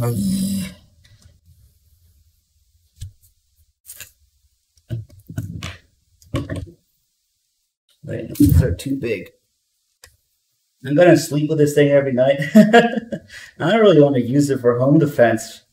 Because if you shoot somebody with it, they take it away. You want a shitty cheap gun for home defense.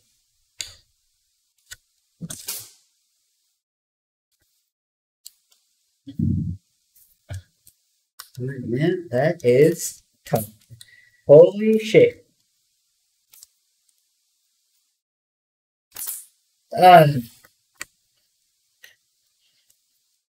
Was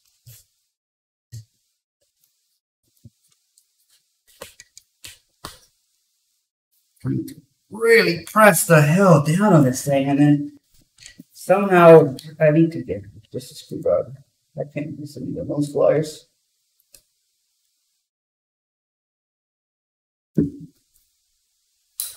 Leatherman, come to our rescue.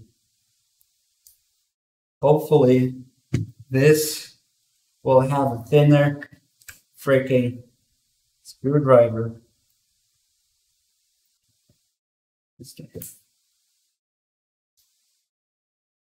That's even bigger. Fuck it. Let's try this one. No, that's way too thick.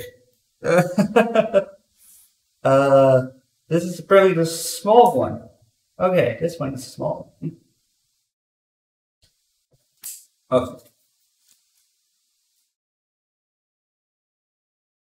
It's really just the same deal. Okay, I know what to do. I know what to do. I didn't think I would need this tool, but be right back. We need something really thin.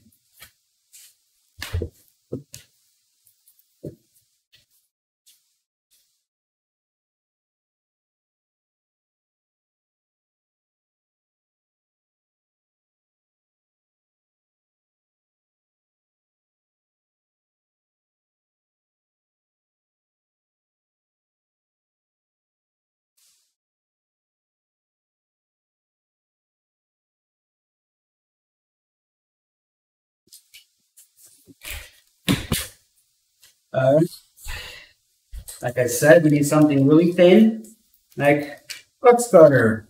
Not the newest blade, but this should enable me to grab onto that pin and push it backwards easily. Very, very easily, actually. Okay, let's do that. and then rotate the pin the correct way. Push back to detent. What?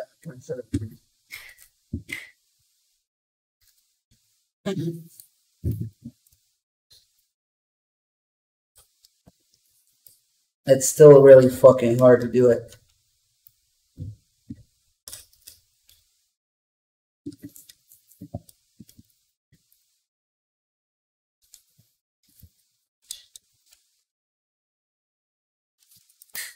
Maybe just freaking tape this thing up. And then this detent needs to stay back. Oh man.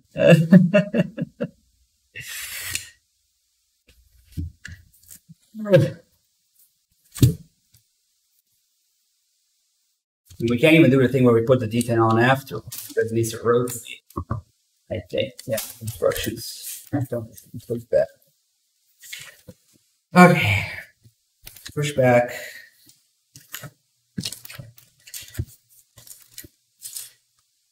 Push down. Let's move the camera. Push down, get the pin out of the way. And then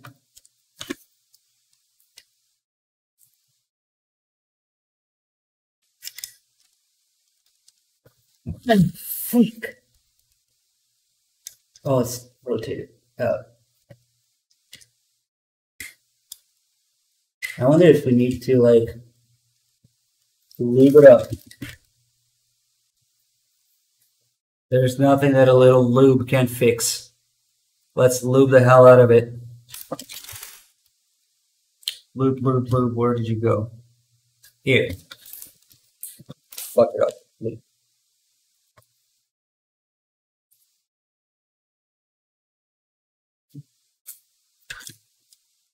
And then, stick it in a little bit.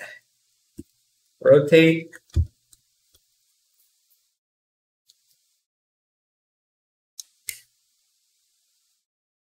I honestly don't think that's gonna.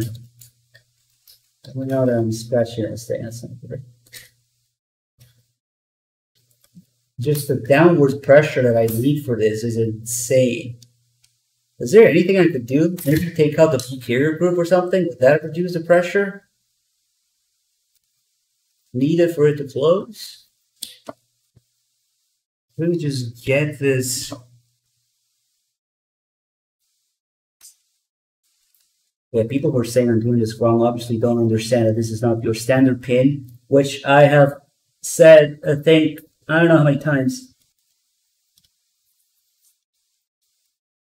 Unless you've done this, but that's in the instructions. So push that out of the way and slide it in.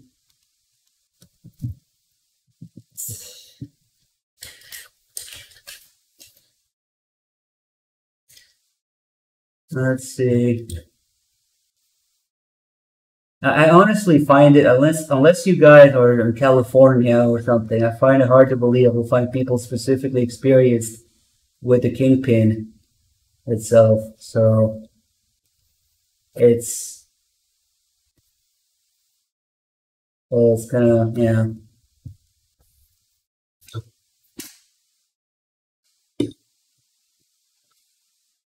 I mean, this is what the instructions say to do. It's just extremely tight. I need to press down and rotate the pin and get the pin out of the way and push the pin in at the same time. Texas. What reason could you possibly have to install a fixed mag device in Texas? I'm willing to know you know fucking nothing about fixed mag devices, and that's a good thing. But unfortunately, it doesn't apply here. What the fuck, man? This is part of a fucking California bullshit fixed magazine setup.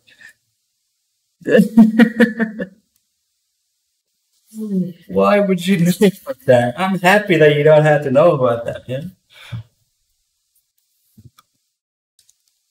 Go look up Kingpin, AR Madlock Kingpin, if you want to look up the instructions. This is what I'm dealing with.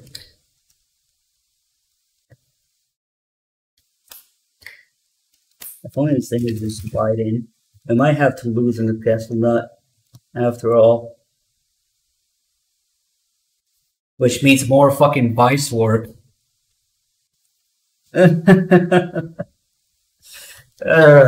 Fuck, man. I was so happy. We almost got it in. It's actually doing the part of its job where it doesn't let the thing slide all the way up. Only opens a little bit. So that you can mag change without the whole thing swinging open. But now we have to get it all the way in.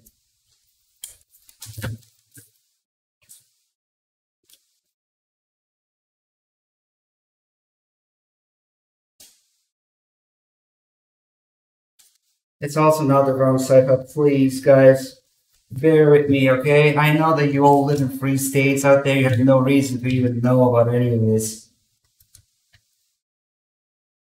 Get it. Oh. I actually got it functional, rotation-wise. Okay.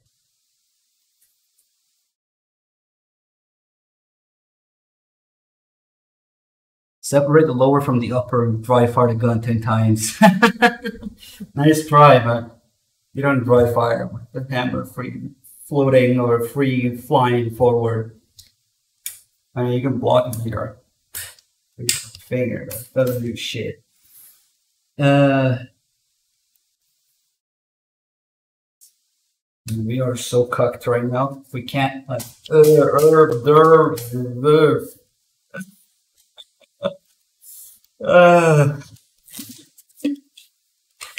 well then.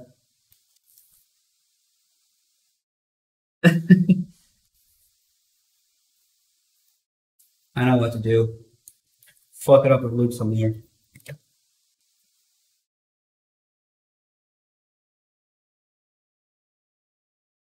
Now the thing is, once this is installed, it's the best, manual of operations for an actual reload closest to a real rifle. So it's worth it. It's just extremely painful between this drilling and this pressure on the pin. Yeah, it's really painful.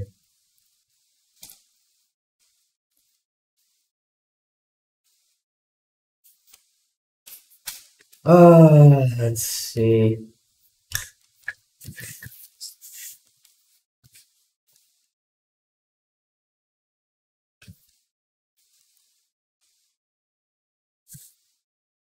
I mean, using the vise at this point, I need to apply upwards pressure. So like this.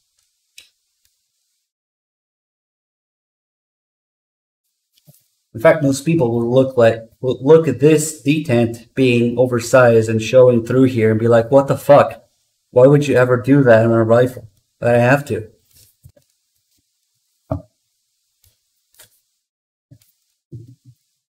I mean, this is a good time to test the magnets. Yeah, it is fixed with the lower and the upper together. I can't press this open just a little bit. I wish we can't. The pin is halfway in. But yeah, we'll see. Some people had to file down the plunger that comes out. Anyway. It's really fucking hot. This is one of my non-AC grooves to do this with. I just can't. There's sweat everywhere. And aluminum and WD-40. Yeah.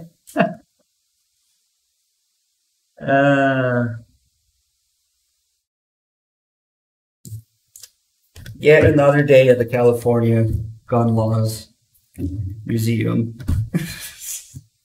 Okay, let's calm down here.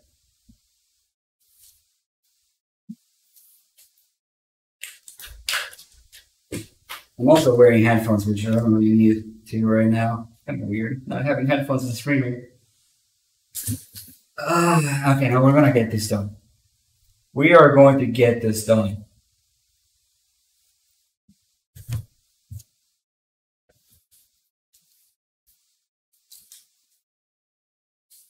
I'm gonna take like a few minutes break to drink some water or something. There's a video that I was watching, but we're out of scope for this. It's, you know, specific.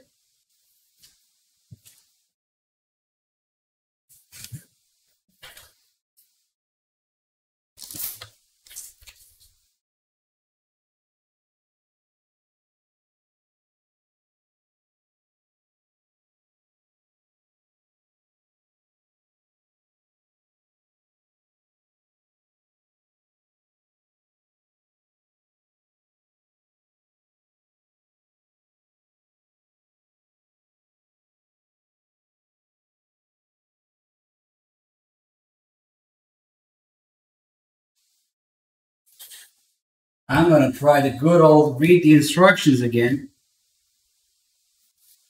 But I mean, I got it installed without the upper, and all it comes down to is freaking pressure once the upper is on. It's the same thing.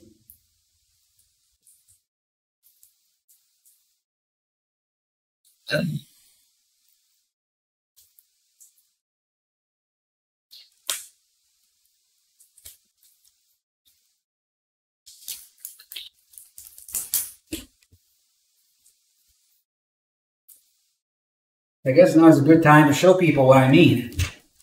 Like if the upper wasn't here, take the pin out, no upper. All you gotta do is put the pin in. Maybe the hookers, I don't know. Put the pin in, then you are met with this extended detent on the other side, which you're going to do is drag onto it and push to the back. Then get the pin in, rotate it. There's a little channel there where the pin goes in.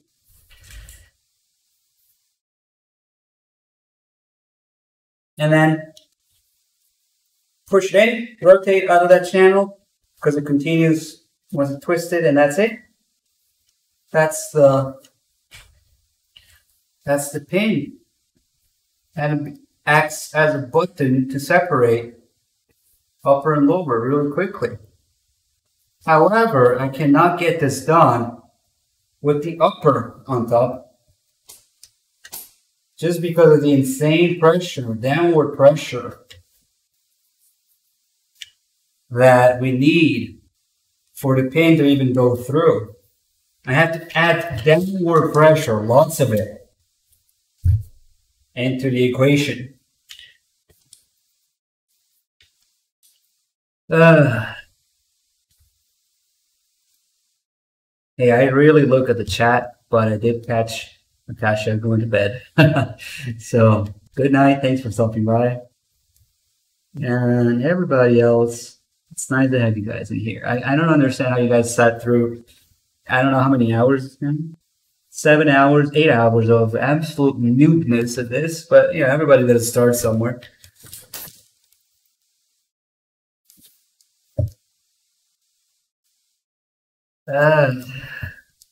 Son of a bitch. This pin. Obviously, it has to go in. This has to go in first because the pin is in a way. So we'll have to take it out, rotate. Take it out.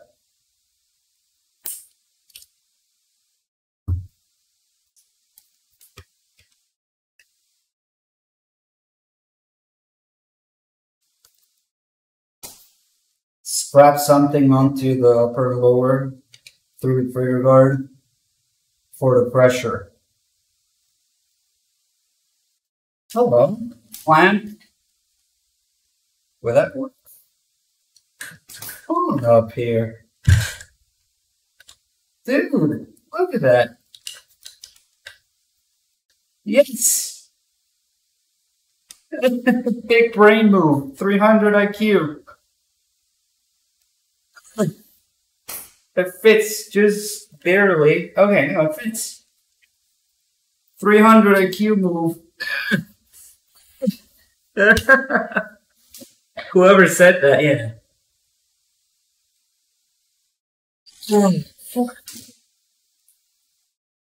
That's a 300 IQ move that they did not expect. Team had to improvise, adapt, overcome. There's a little bit of metal on it, but okay. So with that clamp in place, squeezing the hell out of the upper lever, we might have a chance. I wish it was closer to this, but it should transfer the pressure. Steering wheel look. It's making a comeback. Okay, okay. Did not anticipate to do this, but why the hell not? Now I don't have to do it so much. Let's see. I can even use this as something to grab onto. Now we push the pin in. Rotate it so that the initial channel aligns with the detent.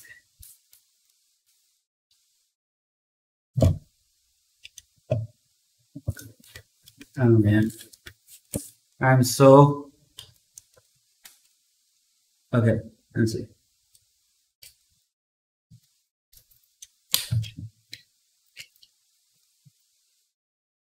It's still not quite the same as not having the upper there. Obviously, not quite the same. Ugh. But it's something I think we can work with. Here's the pin though. Okay. Start over. I'm not sure if you guys can see it. It's really tiny. But this pin has a little channel where this thing goes to get started once it's pulled back.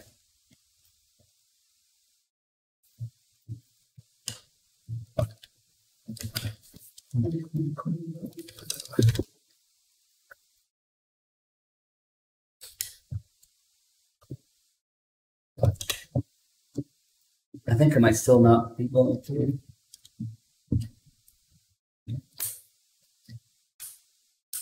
Now, if we could also get something to hold the detent back, or maybe we move it all together for now.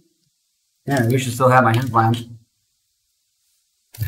I missed that extra light right now. Okay.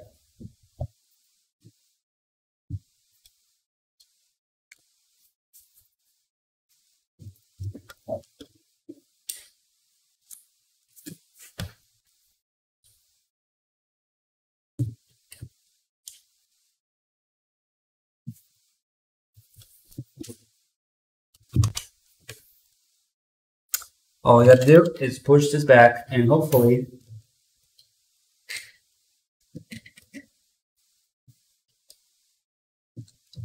no, I still can't quite weasel the pin in even without the detent in the way. Shit. More pressure. I need like a second person to do this while holding onto the clamp. We need a clamp for the clamp. Should I put the clamp in the vise? Would that be ridiculous? Oh man, we had so much pressure on this thing.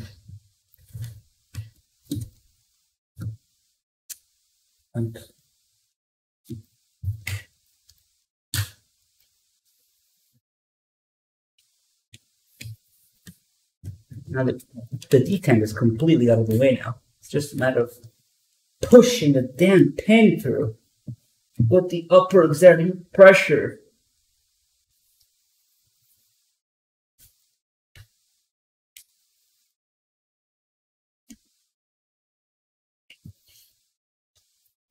I want to give it like a good whack or something. I think maybe. Why don't I get this D10? I just really don't want to unscrew the castle nut because it's torqued already. But we might just have to unscrew the castle nut.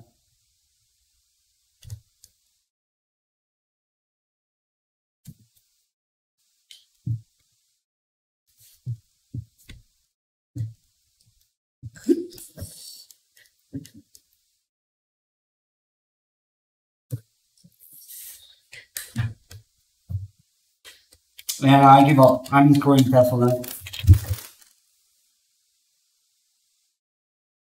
Now the problem is not the pin. I can get the D10 completely out of the way. And you guys probably don't see it. There's a channel here. See that D10 has to go. If we can focus this thing. It has to go. Yeah, no, it's not. It's boop, boop. Son of a bitch. It has to go in this little channel at the top here, which you cannot see. To save my life, I can't get this. Oh, there you go. So the D10 goes into the little channel there. Then you rotate the pin some way, and it goes the rest of the way.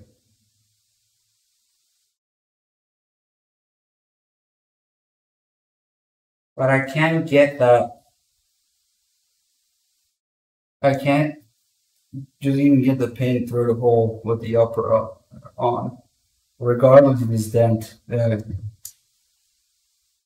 Not dent, retention thing, detent, rather.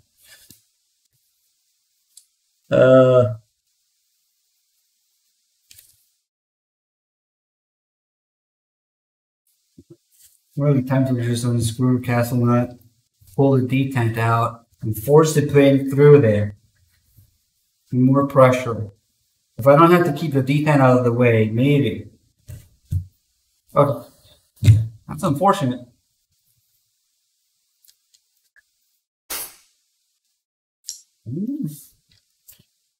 Maybe if I put this here. It slides off. It's not made to do that. It's kind of dirty, but if you apply the pressure a little bit closer,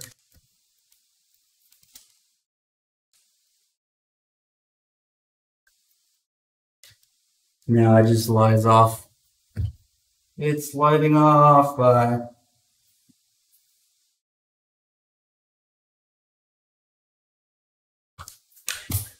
yeah, maybe grind off a little bit of the pain. Not drastic, but yeah. Okay.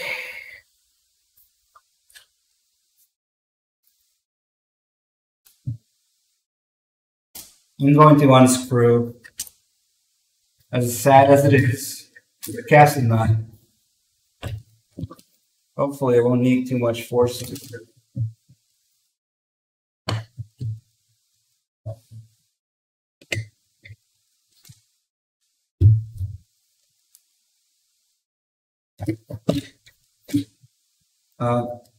Righty tighty, lefty doozy.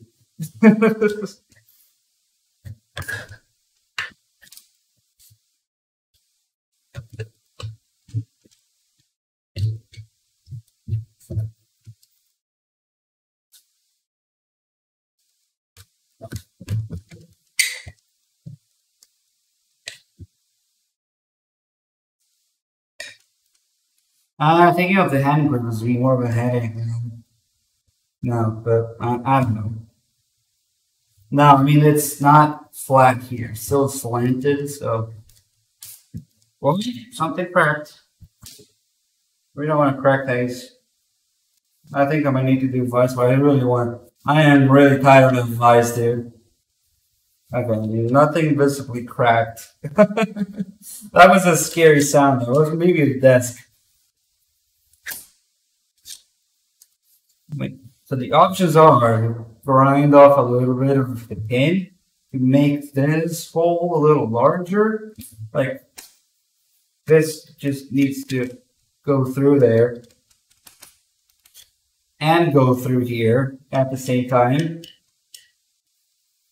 But I can't get this far enough down permanently to give it enough clearance. Man, even with the clamp on, it's kind of... Oh! Even with the freaking clamp.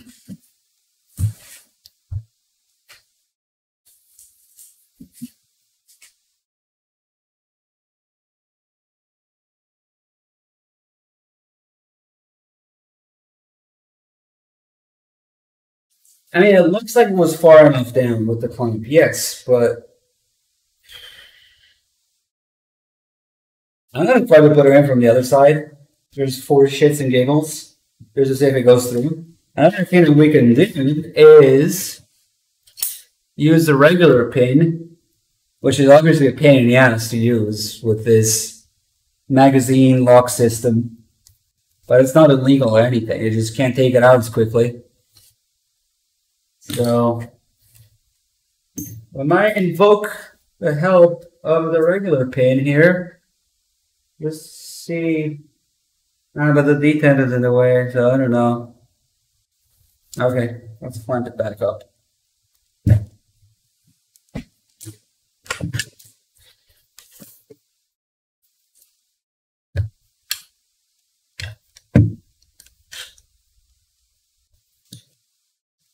This is the perfect clamping point.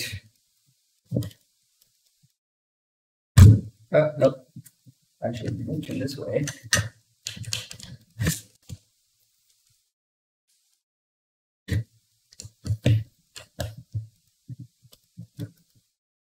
Dude, I was really hopeful of this clamp.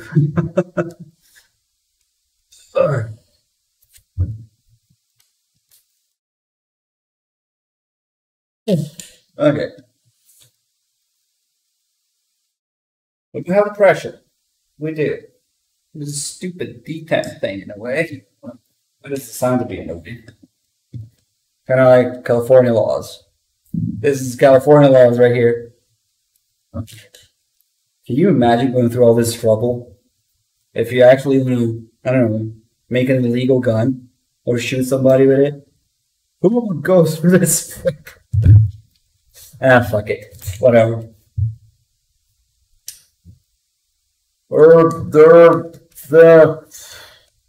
Okay. Enough of that.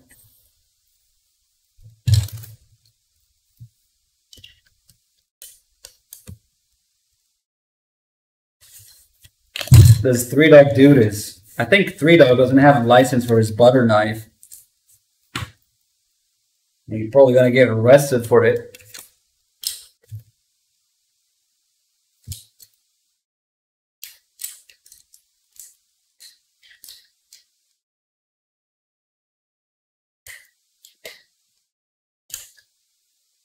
I am pushing the shit out of the way. Definitely am. And I got it in just with the screwdriver, not even the box cut, just a screwdriver without the upper. Okay, so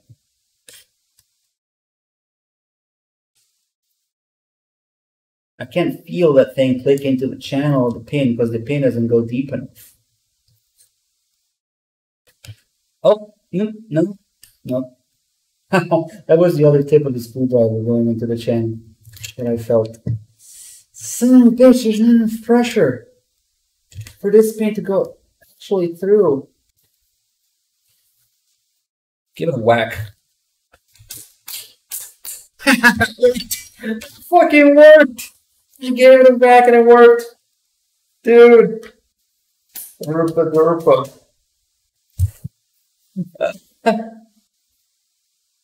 Oh shit, I actually put her in too much now. Wait, no, we need to... Wait. I forgot that I need to rotate it. I got excited there. Okay. Now we need to press it in and... Oh man, rotate. We need to use pliers for this. But like not needle nose, like serious pliers.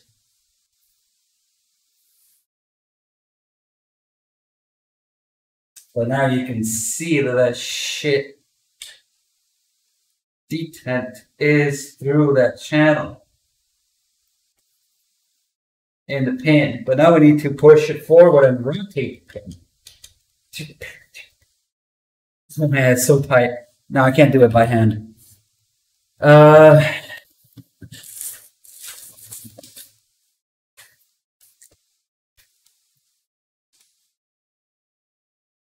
When in doubt, whack it with a hammer.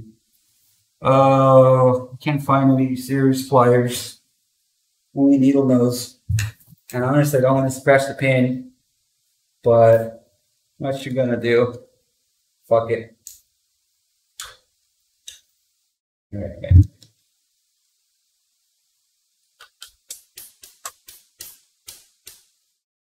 Oh, wait. Of course it's tight. I have a fucking clamp on. Okay, wait. We don't need the clamp anymore. I think.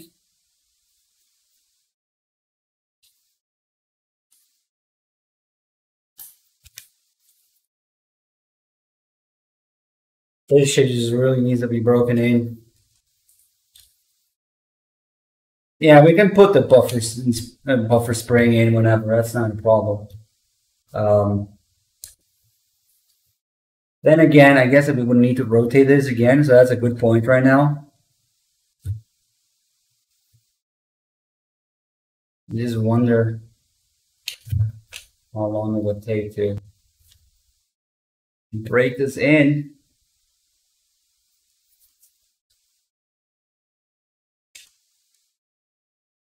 And there's probably no point. That's actually a really good point. We would have to take it out again for the buffer spring. Thing is, it just needs to reach the point where it's broken in and you can operate it manually. Shooting it helps also.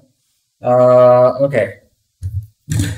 Let's go with ortho here.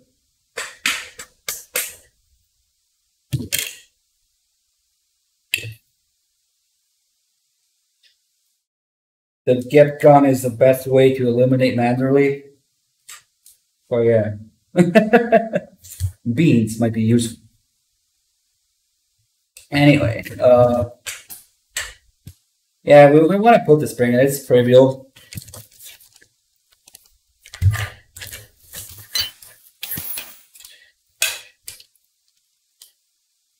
Buffer and buffer spring. I think that's can see, but it goes in there.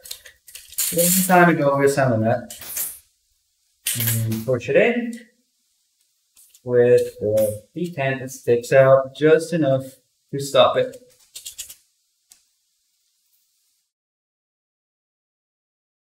What is special about gun laws in California? Don't get me started. Do not, for the love of God, get me started.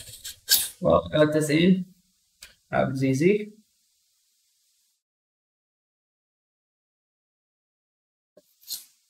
Yeah, that's actually a little bit of added pressure, I guess. It's pressing on. Okay, well, okay, we know how to get it in now with a whack and a clamp.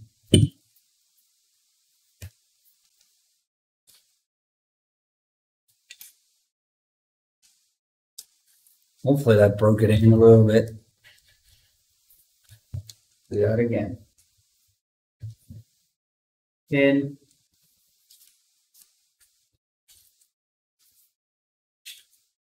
Detent. Clamp.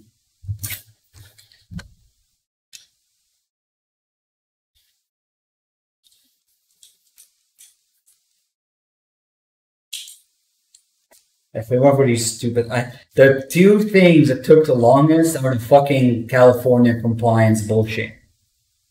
It's almost as if they're not supposed to be part of the design, you know?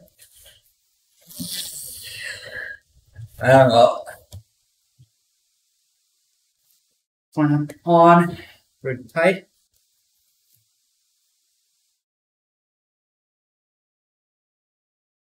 And let's deal with that detent again.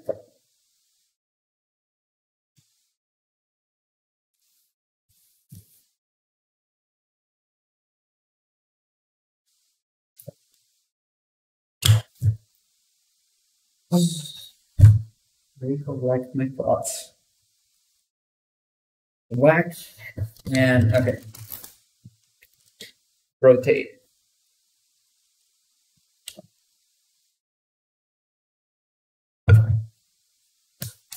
Yeah. Whacking is a way. And then push it in. Oh, it's actually rotating now. Shit, a little bit. My hand at least, not in the way. I got some movement there. Finish rotating it with the pliers.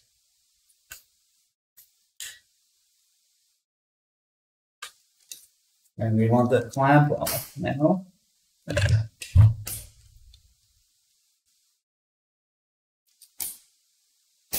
Whoa, my god, it actually works. Let me see this. Son of a bitch, it works. Alright. It works, guys. So here's the gist of it. Special pin with spring acts as a button. When you press that button, it separates the upper and the lower ever so slightly. You see that? It's so slight. I mean, you can pull it up a little bit more. It's made so that it doesn't swing all the way to the front because you don't want that. That's inconvenient for holding and reloading the rifle. So that's assembled. And that's disassembled. And once that happens, this is legally not a firearm because it's separated. Even though it's separated this little bit. This is enough for, you know, we had a little plunger in here that we installed. That plunger is now released and does not mark the mag's release. So the gun is disassembled. Magazine release button works. The gun is not assembled. I can push on this. In fact, if you don't believe I'm putting pressure, I'm gonna whack it. That shit is not pressing in. Magazine for truth. Empty mag. Oh shit. There we have to deal with the finer details of how the bolt catch works and all of this and the bolt carrier. But for now, let's just say that the magazine isn't going in. Which is not good. I wonder if we need... Oh, I'm stupid. Disassemble it. And by disassemble, I mean, let me zoom out a little bit. The manual is a little different from a regular rifle. Press button. Pull the magazine in. Slap back together. Bolt comes forward. Mag holds bolt back. So I cannot, just for legal purposes, as long as this thing is assembled in a configuration in which it can fire, I'm going to whack that mag release.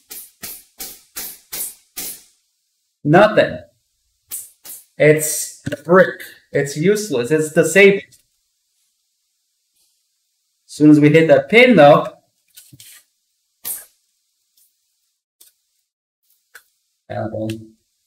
separated, and there you go.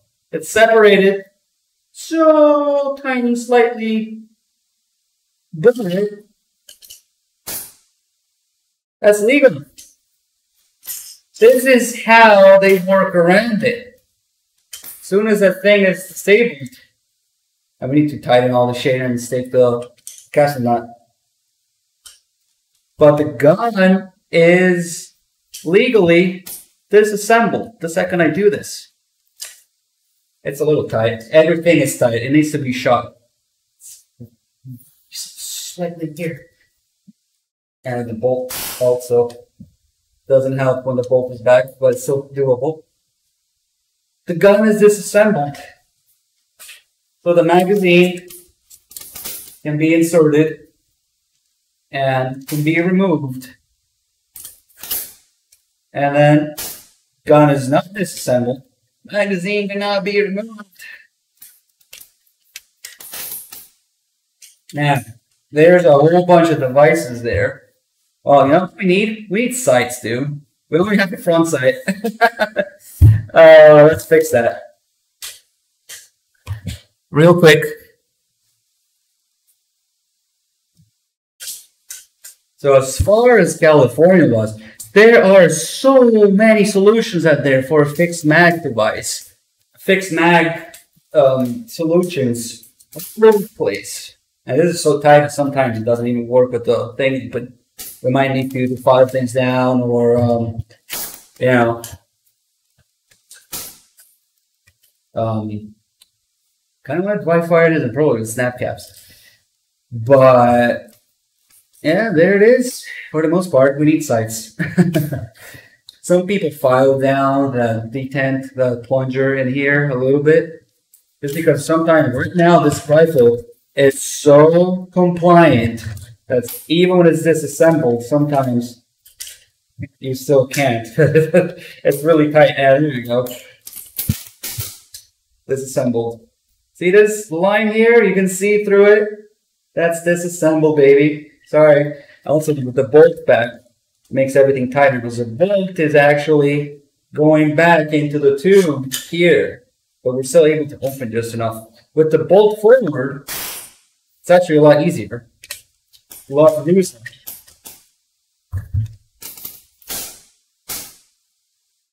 No more key. And then yes, war key. I just press that on the other side. Okay, I forgot about the rear sights, which is, I mean, yeah, it's nice to have. And again, we are going with game accurate rear sights. Anyway, that's the bullshit of California laws. Yes, I know.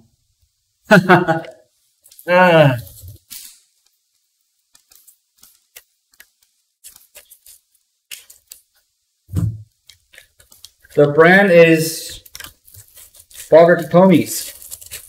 If you're in this circle, you know what that means.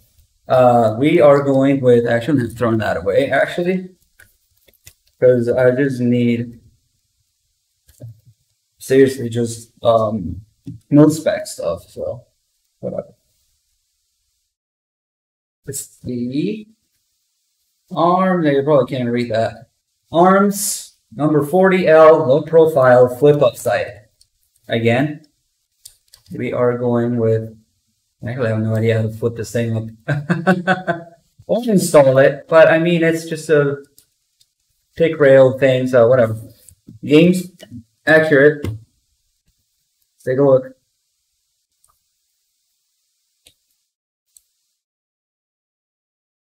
Not Magpul. The M-Bus are nice and everything, but they're not up to Kojima's taste. So the rear side is one of the, unfortunately we can't pause this video, we're just going on its own whenever, wherever. But that's what the rear side looks like. And that's what we have here. It's a little hard to tell because it's actually closed up. I wish they had like a manual or something. They don't. They just literally just, wait, maybe I threw it away.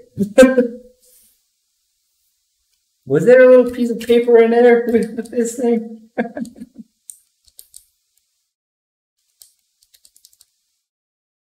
I mean, how do you flip this thing up? I literally have no idea. This is to adjust. Yeah, this is not cheap stuff. The two sights, like 150 bucks each. Which you don't need to spend that much. Oh, no. Man, I can't tell. Oh, there you go. There's just this little bar holding it in.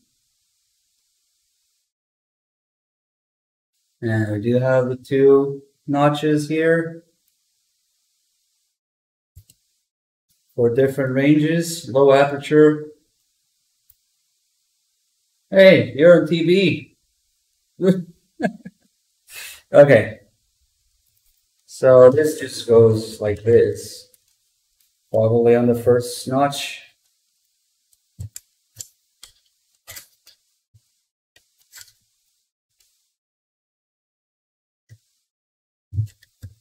Do we need to loosen this? We probably do.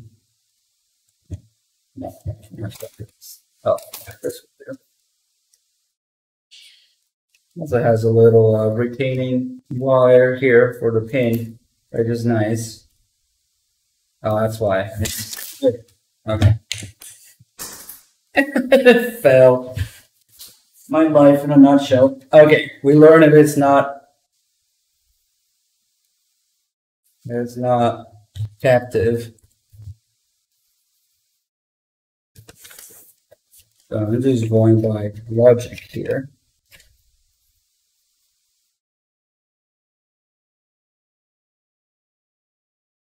I mean, what the hell?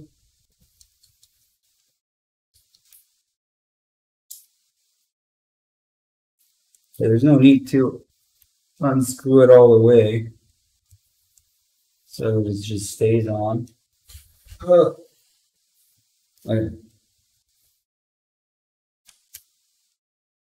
How tight is this shit?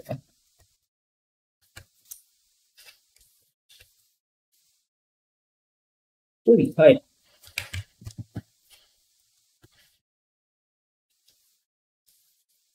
Guys, there will be a build list and updates and everything once we're done. Are you serious? Like something like a picture rail thing is giving trouble.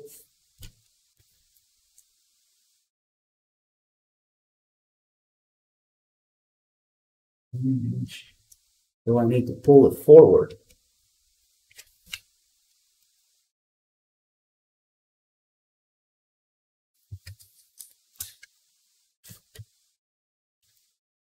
And instructions are nice. Maybe just being a little bitch with it and not applying enough force. But this thing does not come wide enough. Do we need to like slide it in from here? Don't tell me. Or before the charging in? No way. And then put this on? Maybe that's why it comes off? Now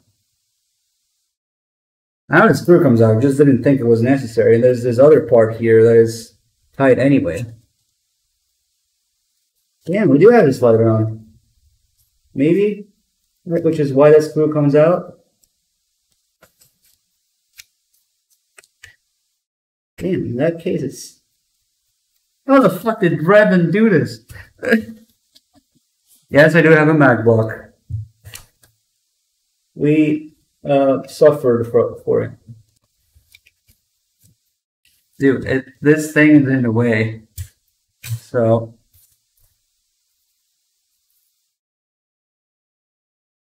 Okay, let me get this straight.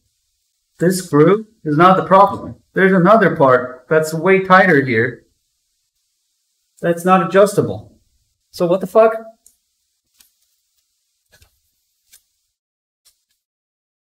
I think I had to like slide it in from here.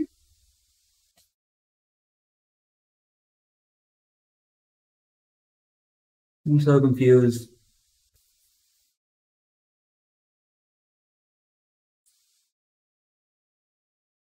Okay, did we get rid of the charging handle maybe? Yeah, I thought it was gonna be simple, like fucking Picatinny rail thing. I'm a genius. Not really, that took me forever to figure out. But that's it. And it's tight as shit, as you would expect. Thing, yep. Damn, that shit is tight. Alright. Oily everything. I had no idea something like with a Picatinny mount would not just be put on and tighten. Yeah.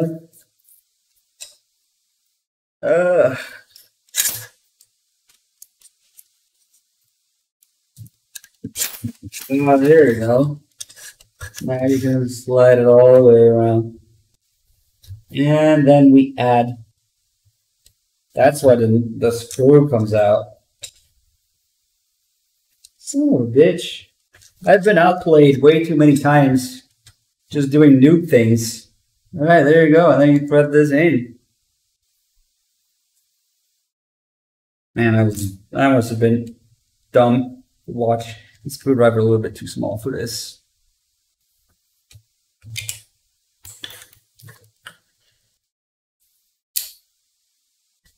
Where this screwdriver is.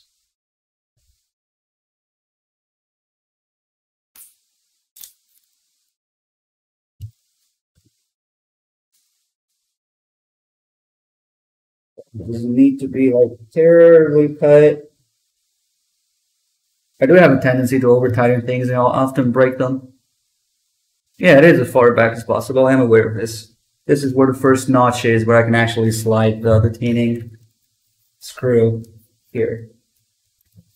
And I'm happy because it covers that stupid ass blemish I had.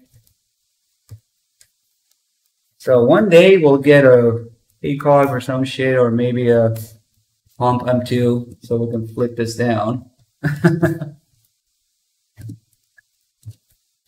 Everything is just tight. Tight, tight, tight, tight. But yeah, now we have sights and screws. Alright. We have sights. And mag release does not work. I would like to reiterate, the mag release does not work until we press here. And then it works. Is everything is super tight, and everything just needs to be like broken in and shot. We do need to stake this. We do need to tighten this. Possibly put some thread locker on it, but it's still pretty loose. But then, other than that, can't do that. Gotta open first.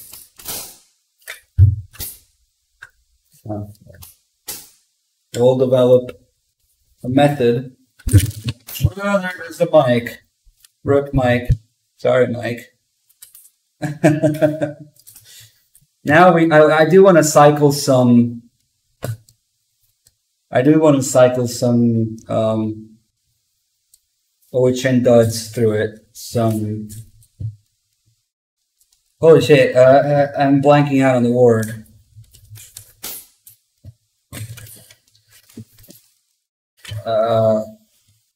Snap caps. God damn it. Some snap caps. I have another mag full of snap caps. Well, yeah, let me just recollect myself here. It's kind of an extreme thing to stake the castle nut here. I might do it. I mean, you're supposed to do it, but I kind of want to break in a rifle and see what happens. So I do need that. This is all loose here. That's not okay. That's far from it. I didn't want that thread locker in here. Free floating, so you're supposed to not touch. Instead, you have like a cap here in game. Yeah, this is actually kind of bad, and it's loose. It's this loose right now. I just loosened it to, yeah, PMags, there's 10 rounders or blocked. You're gonna have a longer magazine body, but as long as you have some sort of device to block the capacity to 10, magazines are legal, which is what I'm using right now. These are 30 round magazine bodies with a rivet drilled in it that blocks it to 10. You can see it here, which is sad, but that's what we gotta do. Otherwise, you end up with those tiny ass 10 rounders. A bit of them stick out here and looks ugly as shit, and they're hard to grab too. Actually, let me show you guys. I had a couple magazines. Shit, I bumped the camera. You know what that means? Okay, now, still going.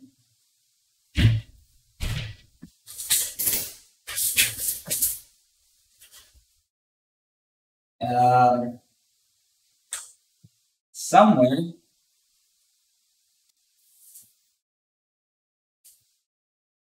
Where the heck did I put it?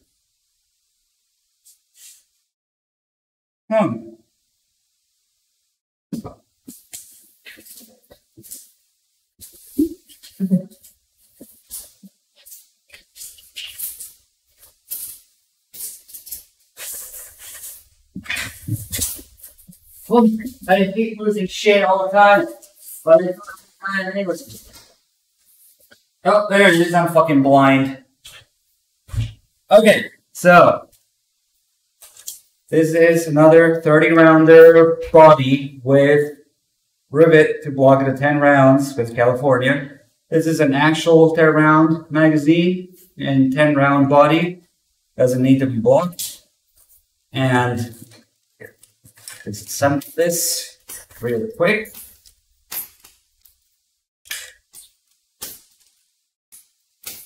Whoa. And this is how stupid it looks if you use an actual 10 round magazine.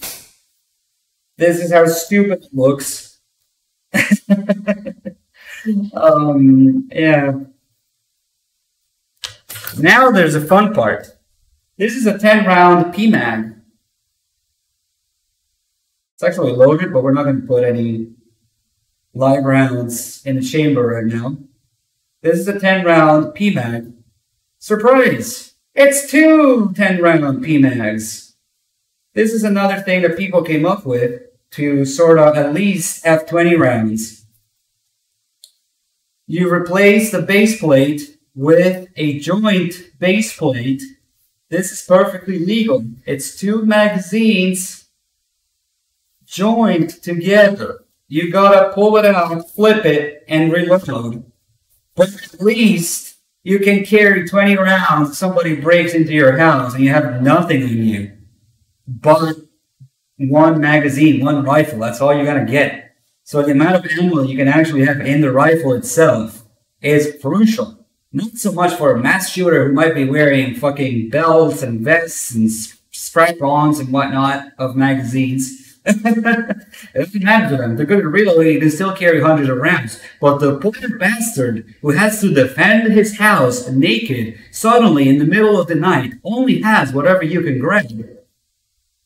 And that's when it makes a difference. That's when, at least with this, you can carry 20 rounds, even though you have to reload in between when you flip it.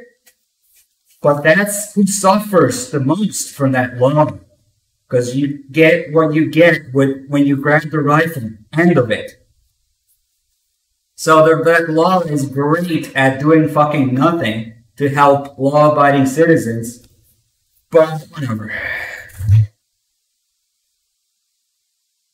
That was just a minor rage there. So we're not going to chamber this. In fact, it's still disassembled here. But you would do this. It actually kind of looks normal. Also looks like a 30 rounder. And then you would reload by whoop, whoop, whoop. Well, you can practice and you can, you know, become good at this. Have some sort of flip motion, flip grab, whatever it is. And sometimes my mag still doesn't work. It's too tight to reload and maneuver this shit. But yeah, that was disassembled. Oh fuck, I forgot to put the sight on now. I gotta be careful where I select this or just do this once this is tightened up. But for the books, for the in-game looks, we'll just go with these. Whatever. That's what you get. The GI Brave Max.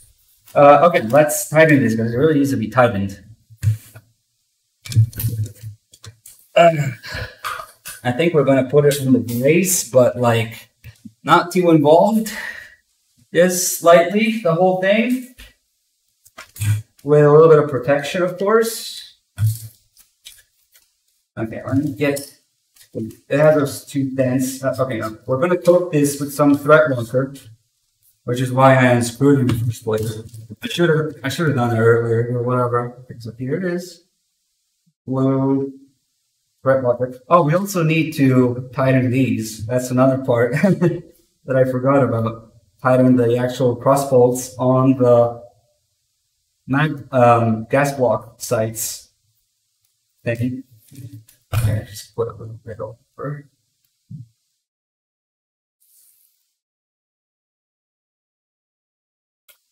It's gonna look ugly, but we'll wipe it out.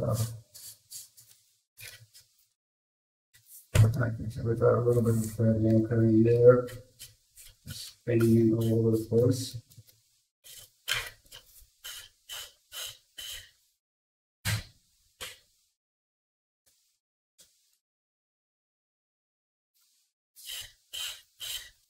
Hopefully one day we'll get rid of these ones and be able to actually build a rifle normally, you know? It's just hand tight right now with a thread locker in. I'm gonna walk it out and make pop success a little bit.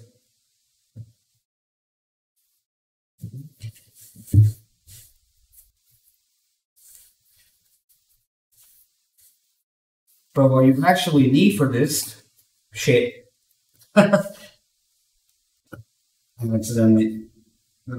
Okay. What you would actually need for this is, yes, my switch is broken.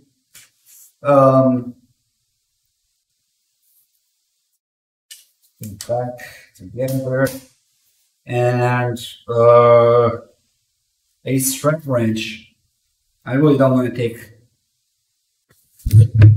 the copper out, but we need to vise this. It's not going to be that tight, so it should be good enough to just do this with the rubber covers. You can never have enough painter stage.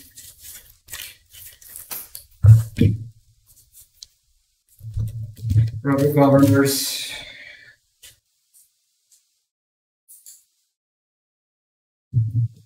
It doesn't have like a torque rating. It's just like hand tighten and then torque wrench. Strap wrench. I didn't even know these were a thing, but that's the only tool you're going to be able to use to engage this nut. These are usually used for plumbing and pipes and shit, but that's the thing.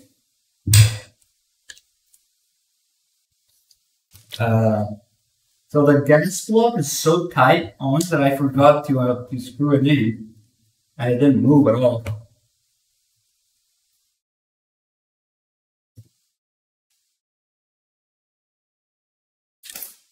So I'll also use some thread locking in those screws.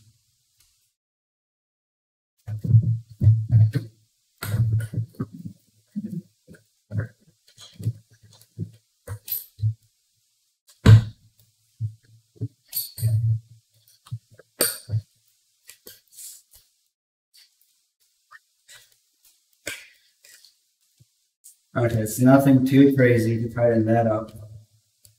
Just a little bit. So something that's not by hand, so you're supposed to put this on in whichever way you want to tighten, which you haven't fucked it up. Okay, sorry, you guys can't see shit. Any plumbers in here? You must be familiar with this. Hi. Please don't steal these things. Okay, no, I need to put it in the other way, because you need to put leverage on whatever side is on. Please don't steal it. Please stop stealing it. Thank you.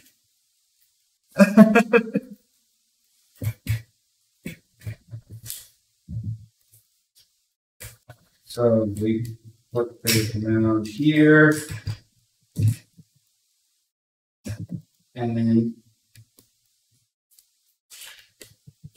I hope this is tightened, not untightened. Well, we'll see what happens. And then now we have leverage.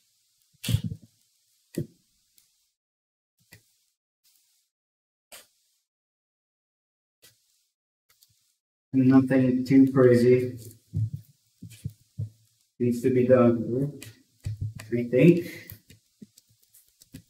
I just feel it move a little bit. That's it. They have a tendency to overtime, but I think we're good, especially with the thread locker in here.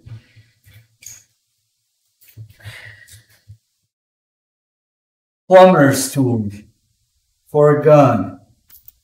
It works. It's actually in the instructions. See that? That's a scrap wrench.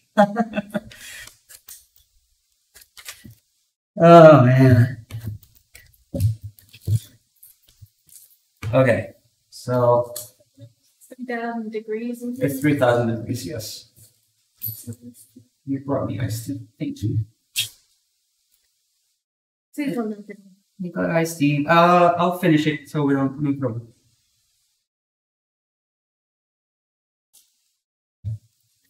Thanks. Hi.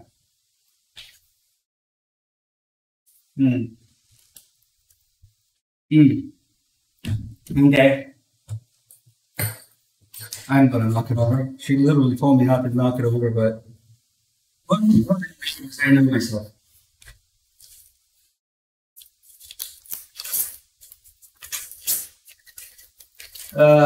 Some French tape.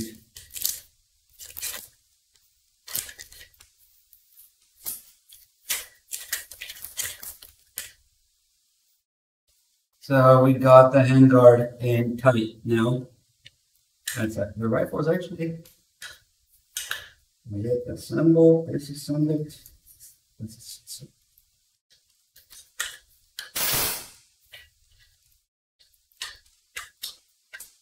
Everything is so tight that it won't be breaking in. This is some. Now we are assembling. Okay. Rip. Okay. We're almost done. We need to. Well, I'm probably just gonna play around with the gas system before I do it for good.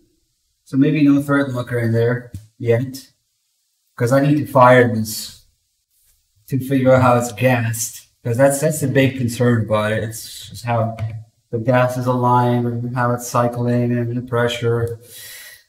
But I do want to tighten it a little bit. I can find the stupid thing. Here it is. These actually need to be tied into a certain torque, for which I have this tiny rigged together torque wrench with a screwdriver, hex, whatever bit in it.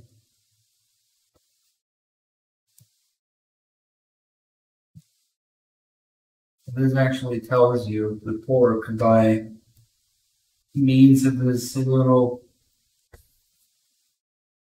as we torque it, you see the bar move, which is literally the pressure itself moving the bar.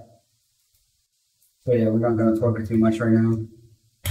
We have to take this to the range. Same reason why we are not putting any live rounds, even to like chamber it or anything right now, because there is an ever so minuscule, basically irrelevant, but I still wouldn't take that chance that an AR15, especially if, you know, homemade, might slam fire, meaning when you chamber the round, because the primary pin in these things is free floating. So the inertia of slamming the bolt forward actually puts a little dimple on the primer.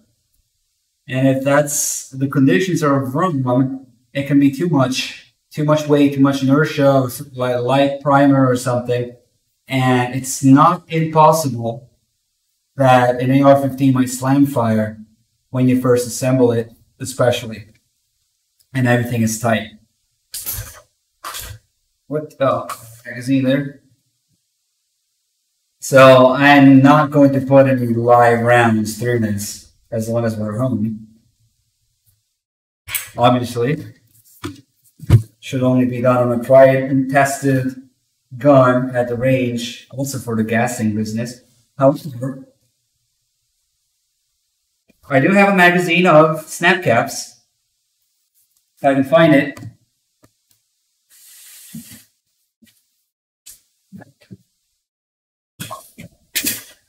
Where the fuck? Man, this is so classic me. Oh, I think it's this one. Alright, so snap caps are inert rounds. I want to get this straight. These are not real rounds or bullets or explosives or anything. These are just pieces of metal shaped like 223 or 556 rounds. These are completely inert. They're fake. They don't go boom. They're just used to test a gun. So that's what we're putting in here. Who makes the mag? This is OK Industries Sure Feed. No, not sure if you can get, but just Google OK Industries GI mags. You'll find this. So obviously you need to disassemble this to put your mag in.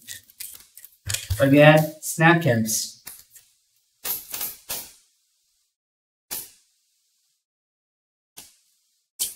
And very violent to close this. All right. Let's now chamber our first snap cap. Cross check. It's in there. Okay. Now I'm gonna dry fire this, which means basically firing with no ammo. And depending on the gun, the whole lot of factors, it may or may not be safe to dry fire a gun, or may not be beneficial to your firing pin. But that's an issue for another time. If you do have one of those cases, though, you want a snap cap in there, because actually, these snap caps, I forgot to mention, they're metal, but they have their rubber firing pin insert. Sorry, primer insert. So that the firing pin actually has something to transfer all that energy to, instead of vibrating in the air or shattering if it's too brittle. That's not very common with rimfire. I mean, unless it's rimfire stuff, but we're still not going to take any chances. So here goes. We are actually, and there's still a little bit of tape here. God damn it. Yay! My first dry fire, and then it's like it landed there somewhere. We have 9 more. I can't pull the trigger. I can't even see them fly out. I must not have the right nanomachines for this. Oh well, guys, you know, you want to see maybe the whole thing, including me. Okay. And the fan is blowing my shirt away. All right. Well, it's gonna be fun fires in the room.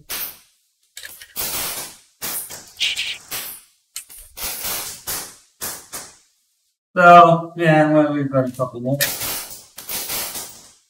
See? You'll be ejecting just fine and cycling at least. But I don't have the right nanomachines for it to fire. Alright. There it is. The M4 Custom. We're wrong. We still have a stupid muzzle brake on it, but close enough. Right? Now all I need is like a CPC knife or something to hold it like this, like Snake does. Like, what the fuck is this grip? That's really unoptimal. But whatever, dude. Let me read the chat a little bit. Make sure we are clear. Can I put the bolt back with the thing? I guess that makes sense. Thank you. Okay. We are indeed clear. It was just nap caps, but still. It needs to be shot and broken in. And here is the final result in the desk. Once I'm sure about the gas, as my stupid headlight.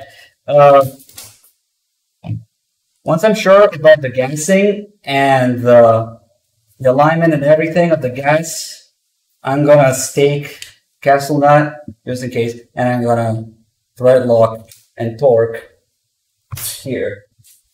Oh. Okay. Dry fire with the chode mag. No, fuck that. They're so annoying to grab onto. I don't even want to put anything in it. Look at this shit.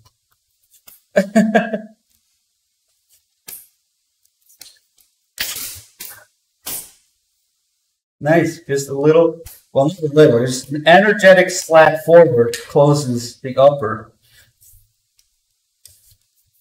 Now, let me put. Damn it, I always forget. This is all new training. Okay. That's how long it takes to reload. Normally you would just do this. Disassemble it. Normally you would just do this and reload.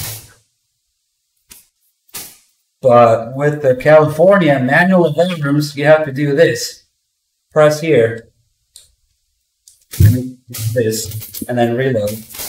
And slap it. It's not that much worse, as you can see, with a little bit of training, but it is compliant. You do need to,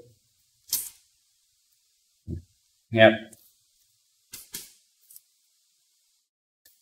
Legal? There you go. I mean, firearm? Where is the button? Firearm? Not a firearm. Firearm. A firearm. Thanks, California. That doesn't look dumb, I don't know. But it works, so whatever. We're gonna have to zero it in and everything, so. But yeah, obviously in real life, it is always time that counts. Once you run out of those 10 rounds, it's, I mean, hopefully you solve the situation with 10 rounds, but, you know. Training is the key for everything. I shot the fuck out of this M9, and I'm so noob with it. We are clear. I do have hollow points in there, but this is clear. So I'm actually going for, accidentally, well, apart from the rifle, and just do loadout because I'm getting my M9 in here with the little, well, it has light, but also laser attachment. And I actually got a hold of a USB. Not just any USB, but a USB with the official Streamlight light with it that Olga uses, which is very unique to the USB and almost impossible to find. It's so old and obsolete that it doesn't even use LED lights, it's still incandescent bulbs. But you can update it. You can buy an LED upgrade for it, which I'm going to do. I don't have it yet because California also has a waiting time, of course. But we're actually going to have the exact same loadout with that light that you get in MGS2. So I'm pretty proud of that. It was not hard. I mean, it was not easy to find on eBay. There was only one. And I got lucky enough to find it and win the auction. Oh, fuck, man. I cannot with this camera. The desk battle scars. It's a disposable or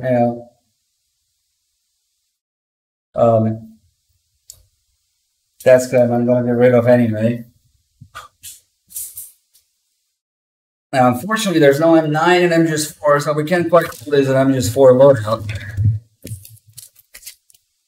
And I need to, because as anticipated, this desk is now a fucking mess. When will I assemble a real gun? I'm going to put together a Metal Gear. We're going to conceal carry a Metal Gear first. Just fucking nuke and railgun and laser everybody. who breaks into my house. Metal Gear concealed carry. So for comparison, I mean, that muzzle brake, let's leave it out of the frame because it's the problem right now, that muzzle brake. But other than that, oh well, whatever. For comparison, wait, what am I doing? Oh, there it is.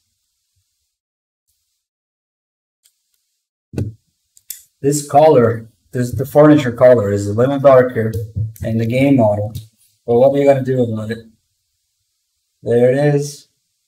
In fact, let's put it on safe. My headlight is emergency lighting. Well, the muzzle brake bothers me, but we did it. California compliance and all. I have this tendency using my right arm, my right hand for this, but really you should be doing these. And then hold it. I guess it doesn't matter because I have an empty mag in there. So they'll stay open. Oh wait, no, we're not empty. See, this is how you accidentally do stuff. There's a snap cap. So always check. Snap cap. I didn't quite write it properly there for it to come out. Yeah, that was weird. Because it locked open. Yeah, you gotta be really energetic with the charging handle. No, we did not load a live round. And we did check. I wonder if that didn't extract from earlier, though. But any sort of reliability, all of that has to be done at the range, of course. You can never get a full experience with recoil, with reliability, with gas, everything. Unless you actually shoot the thing. So, we'll see if maybe I can, I don't know. Actually, let me look some more. Let's see. This is rather satisfying, I gotta say. That gray on the buffer tube, it's a little brighter in game, I think, as the furniture is darker. But leave that out of the frame. The muzzle brake is not there. Really enough. I hit the mic just now. This is one of the nerdiest things I've ever done. Believe you me. Okay, I want to flag myself here. So. Or we definitely want to do that with a real gun, with that camera. No matter how unloaded it is. So it says it's 3 kilograms. Yeah, I wonder. I gotta weight it, maybe.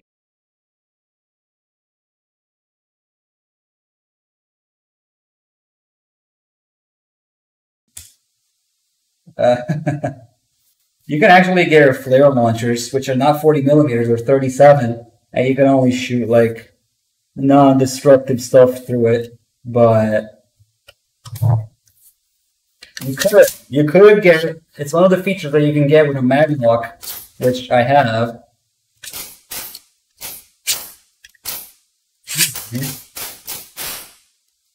This thing is really tight. Man, I can't wait to break it in. I couldn't even lock that shit all the way back. Super tight.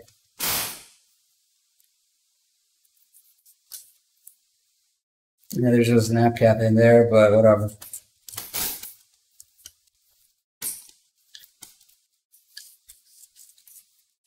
We do need to break it in and possibly file down the mag plunger, because with the bolt locked down, sometimes it doesn't even enable this with that rifle disassembled, because it's so very just barely apart. Yeah, we're also going to lube it all and everything. There you go. The not so fun part is going to look for those snap caps. Guys, I can't believe we went through with this. A different kind of screen, that's for sure. And we'll load exactly one. And here. Again, snap caps. Don't freak out.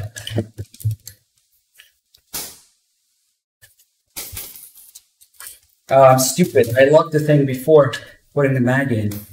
If only I could have a normal rifle. I don't know.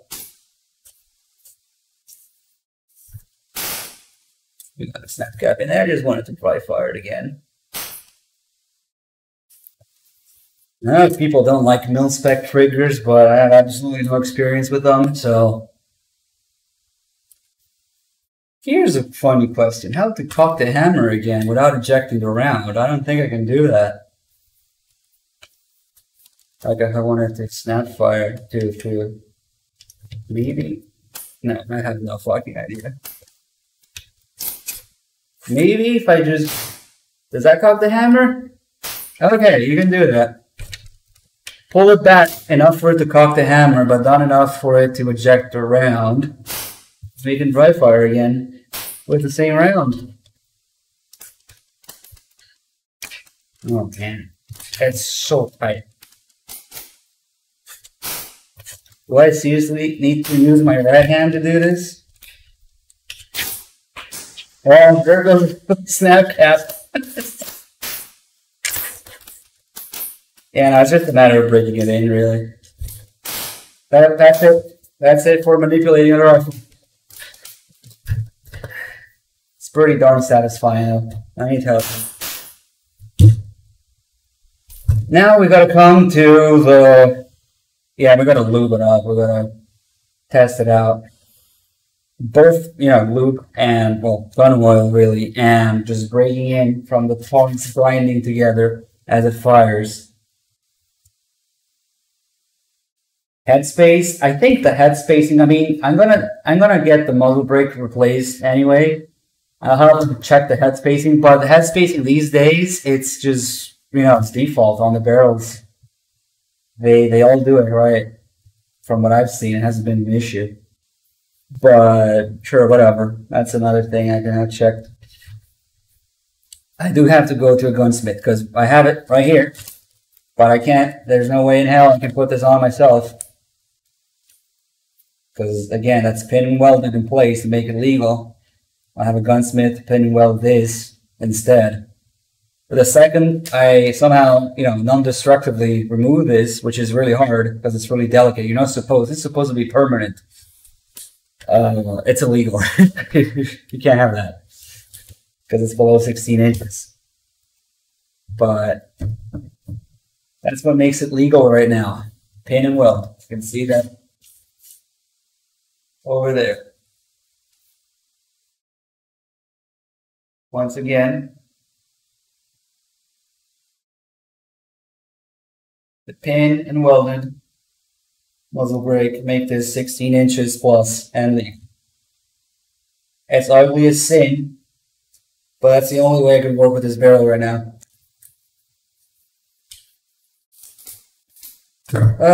Pin and weld and mag lock and 10 round magazines. These are the restrictions we had to work with. And it is now past midnight. And guys, this has been an incredible adventure. I'm so glad that everybody's safe for this. I do have, if you notice my latest tweets though, I did say that I have more announcements to make.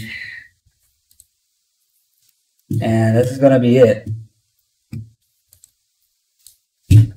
I'm going to be gone until mid-July, guys. However, Night is back. It's streaming. So you guys, we're going to get night streams, and Darkness said he's going to stream. So hopefully it won't be too bad for everybody.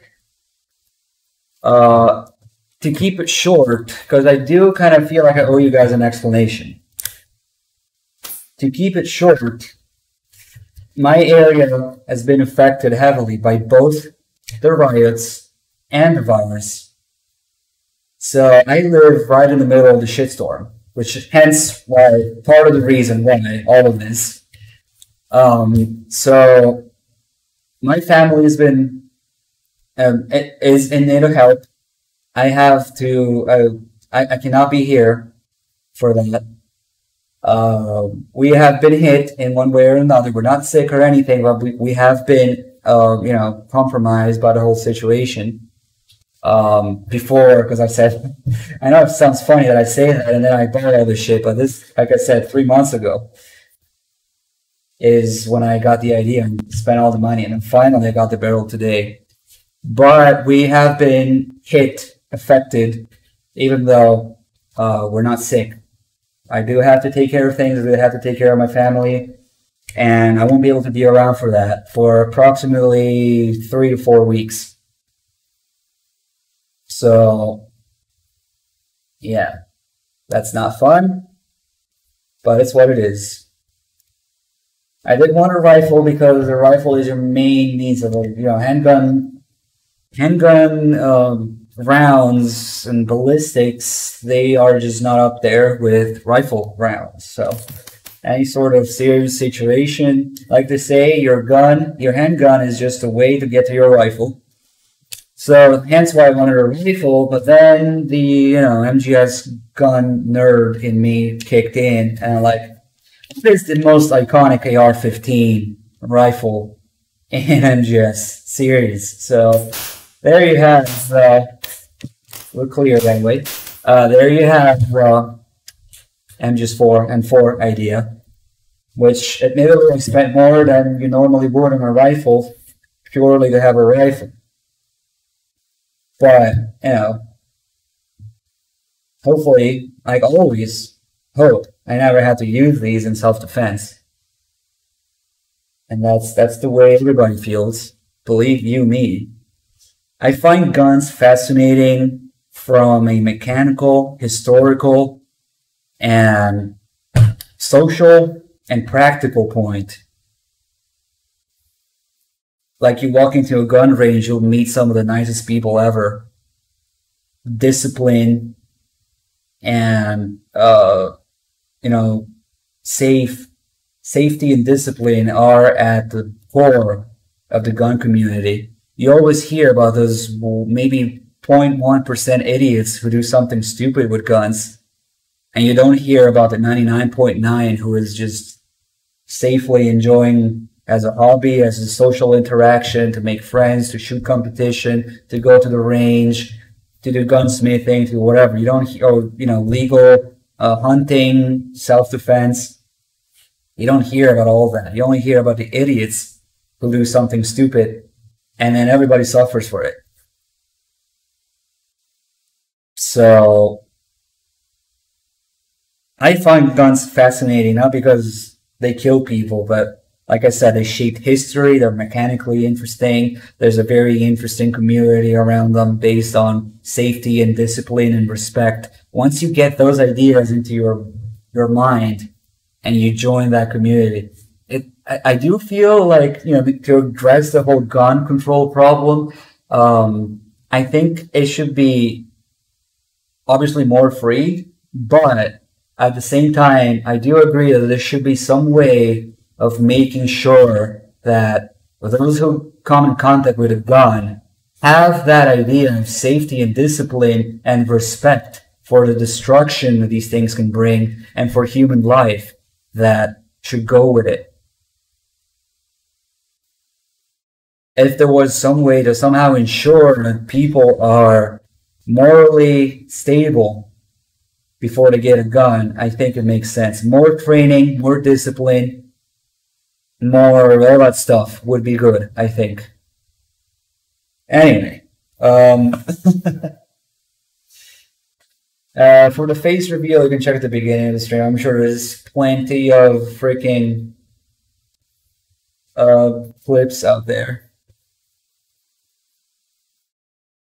But yeah, you'd be surprised how kind people are when everybody's armed and respectful and understanding of guns and their power. But like I said, also historically and mechanically, obviously, what I just did was a lot of fun. So there are got reasons to like guns, other than, oh, they kill people. Alright, guys. With that out of the way, this very special stream is over. I would like to thank everybody for being here, as always. What are the... Yeah, let's do a parts list and price. Because this is outrageous. You shouldn't have to spend this much, but obviously we want that MGS4 look. So that's what happens. Okay. Points. Anderson, upper and lower, pretty easy. And the upper is like, what, 60 bucks, 65 bucks. The lower with the background check and the, what do you call it? Daylight theft that the local gun stores can charge. These should be 30. They have been as low as 30. Between 30 to 80 bucks. Out the door, taxes, background check, waiting period, all that bullshit, it was 150. But that's specific to California. In a free state, you can still find these for around 50, 30 to 80 or something like that. So we got, somebody keep count, 65 and 150 in my case. Let's call that 220, okay? And then there's a very specific, I think they're called those, fuck, I don't remember which website, but if you Google different colored furniture, you'll find them. They have all sorts of colors. I went for the flat dark earth furniture here. The grip was like 15 bucks, so we'll say 235. And the stock was 45, so we'll say 270. Same thing where I got the gray mag tube, buffer tube, which was about, I think, another 50. So let's say 320. Did I say 270 or 280? Whatever. Let's say about 3 feet deep so far. Lower parts kit, say another 30 bucks. I can get any mil-spec one. That's what I did. So we are about at 380. Bolt carrier group, about 100 bucks. Mil-spec, 480. Charging handle, 20 bucks. 500. Upper parts kit, maybe another 40 bucks. 30, 40 bucks. 440. The sights, they're about 150 bucks each because they're very unique, very specific, flip up and whatever else. So that was, what did I say last? 580 plus 300. So 780. Very unique. Knight's armament. Okay, so this is the precision arms, flip up gas block front sight. This is the arms 40L rear sight, flip up low profile. This is a Knight's armament, RAS carbine length, free floating handguard. If you get the non-free floating, there's also a RAS non-free floating out there. It comes with a standard nut. If you get this very unique looking nut on the barrel, which gives it that MGS4 look, that's how you know it's a free floating one. And this beast is rare, very hard to find, about 250 bucks. 250 to 300 easily just for this, which makes no fucking sense from a practical standpoint, really. Gas tube is like 10 bucks, whatever, 15 bucks. The barrel, like I said, a normal 14.5 barrel would cost you maybe $150 to $100. This has the pin muzzle brake, so it's maybe $250 shipped. Somebody keep count, please. We'll go over everything again. The muzzle brake, I'm gonna have to replace with this flash hider, about 60 bucks. Actually, it says $49.99 on there, but that's a lie. And the labor for a gunsmith, at least in my area, $200. $100 to take it down from the pin and welder position, $100 to pin and weld this back in.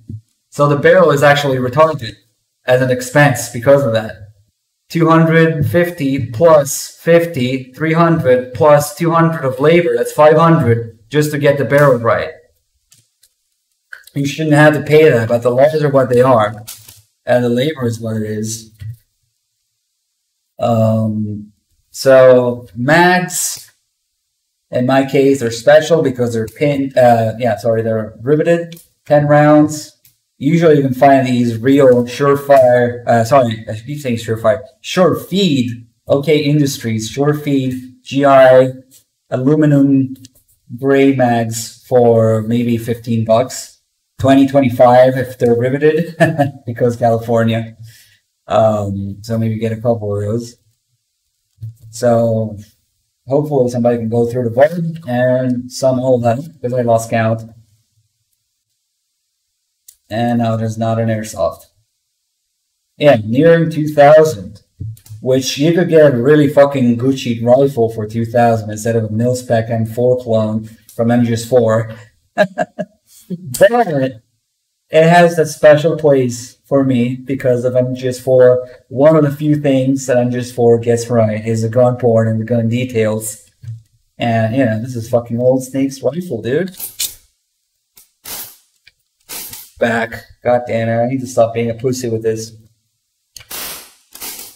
There we go. So that's what it's got going for it. This is a Sniper Stealth Gray buffer tube. As you can see, it is slightly different color than the rest of the build in the in-game model. So that's why. I think if you just Google Sniper, what did I say? Sniper Stealth Gray furniture, you will find a website that I ordered this from. So, yes.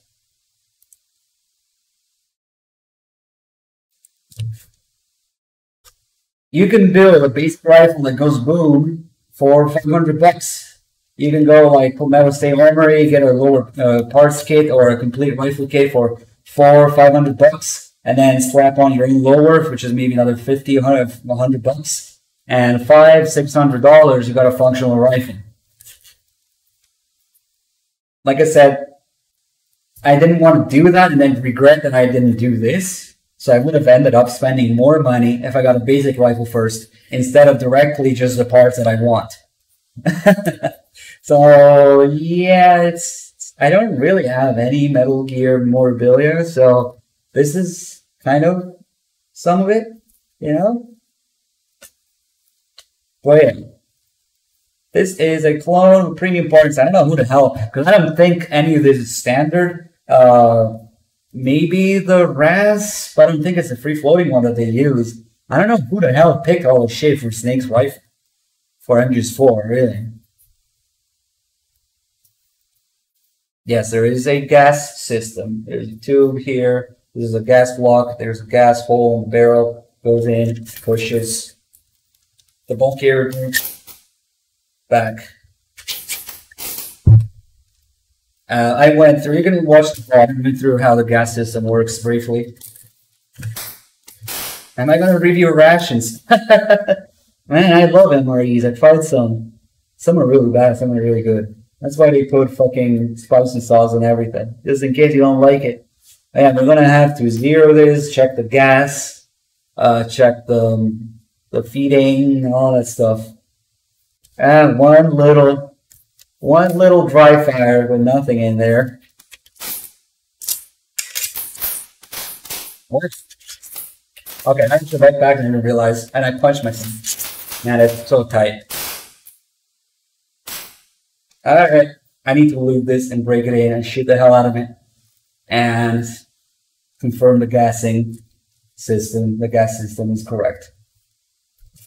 Guys, I think that's about it.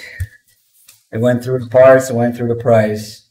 We went through the reasons. And I went through my announcement that I won't be around. This is actually really, really tight for me. This stupid ass barrel, it took like 3 months to get here. Because not only they had to have it in stock, they had to pin and weld it, so that's extra time and extra labor.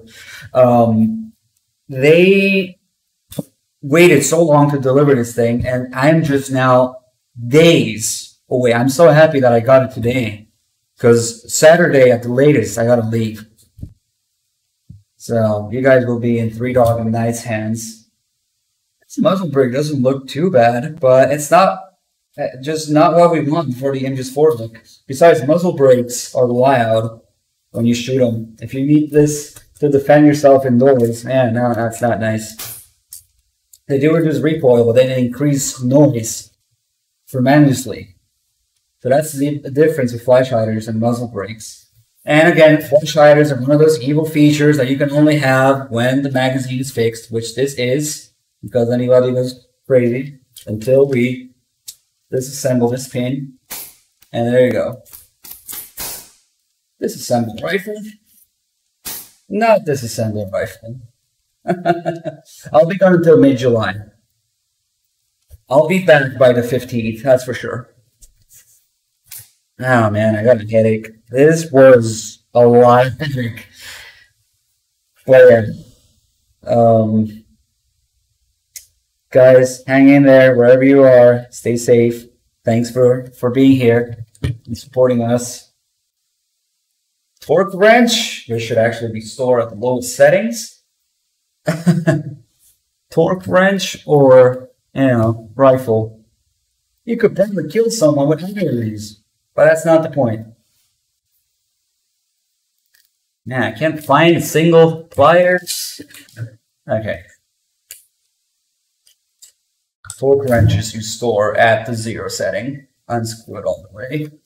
Otherwise, it fucks with the spring inside.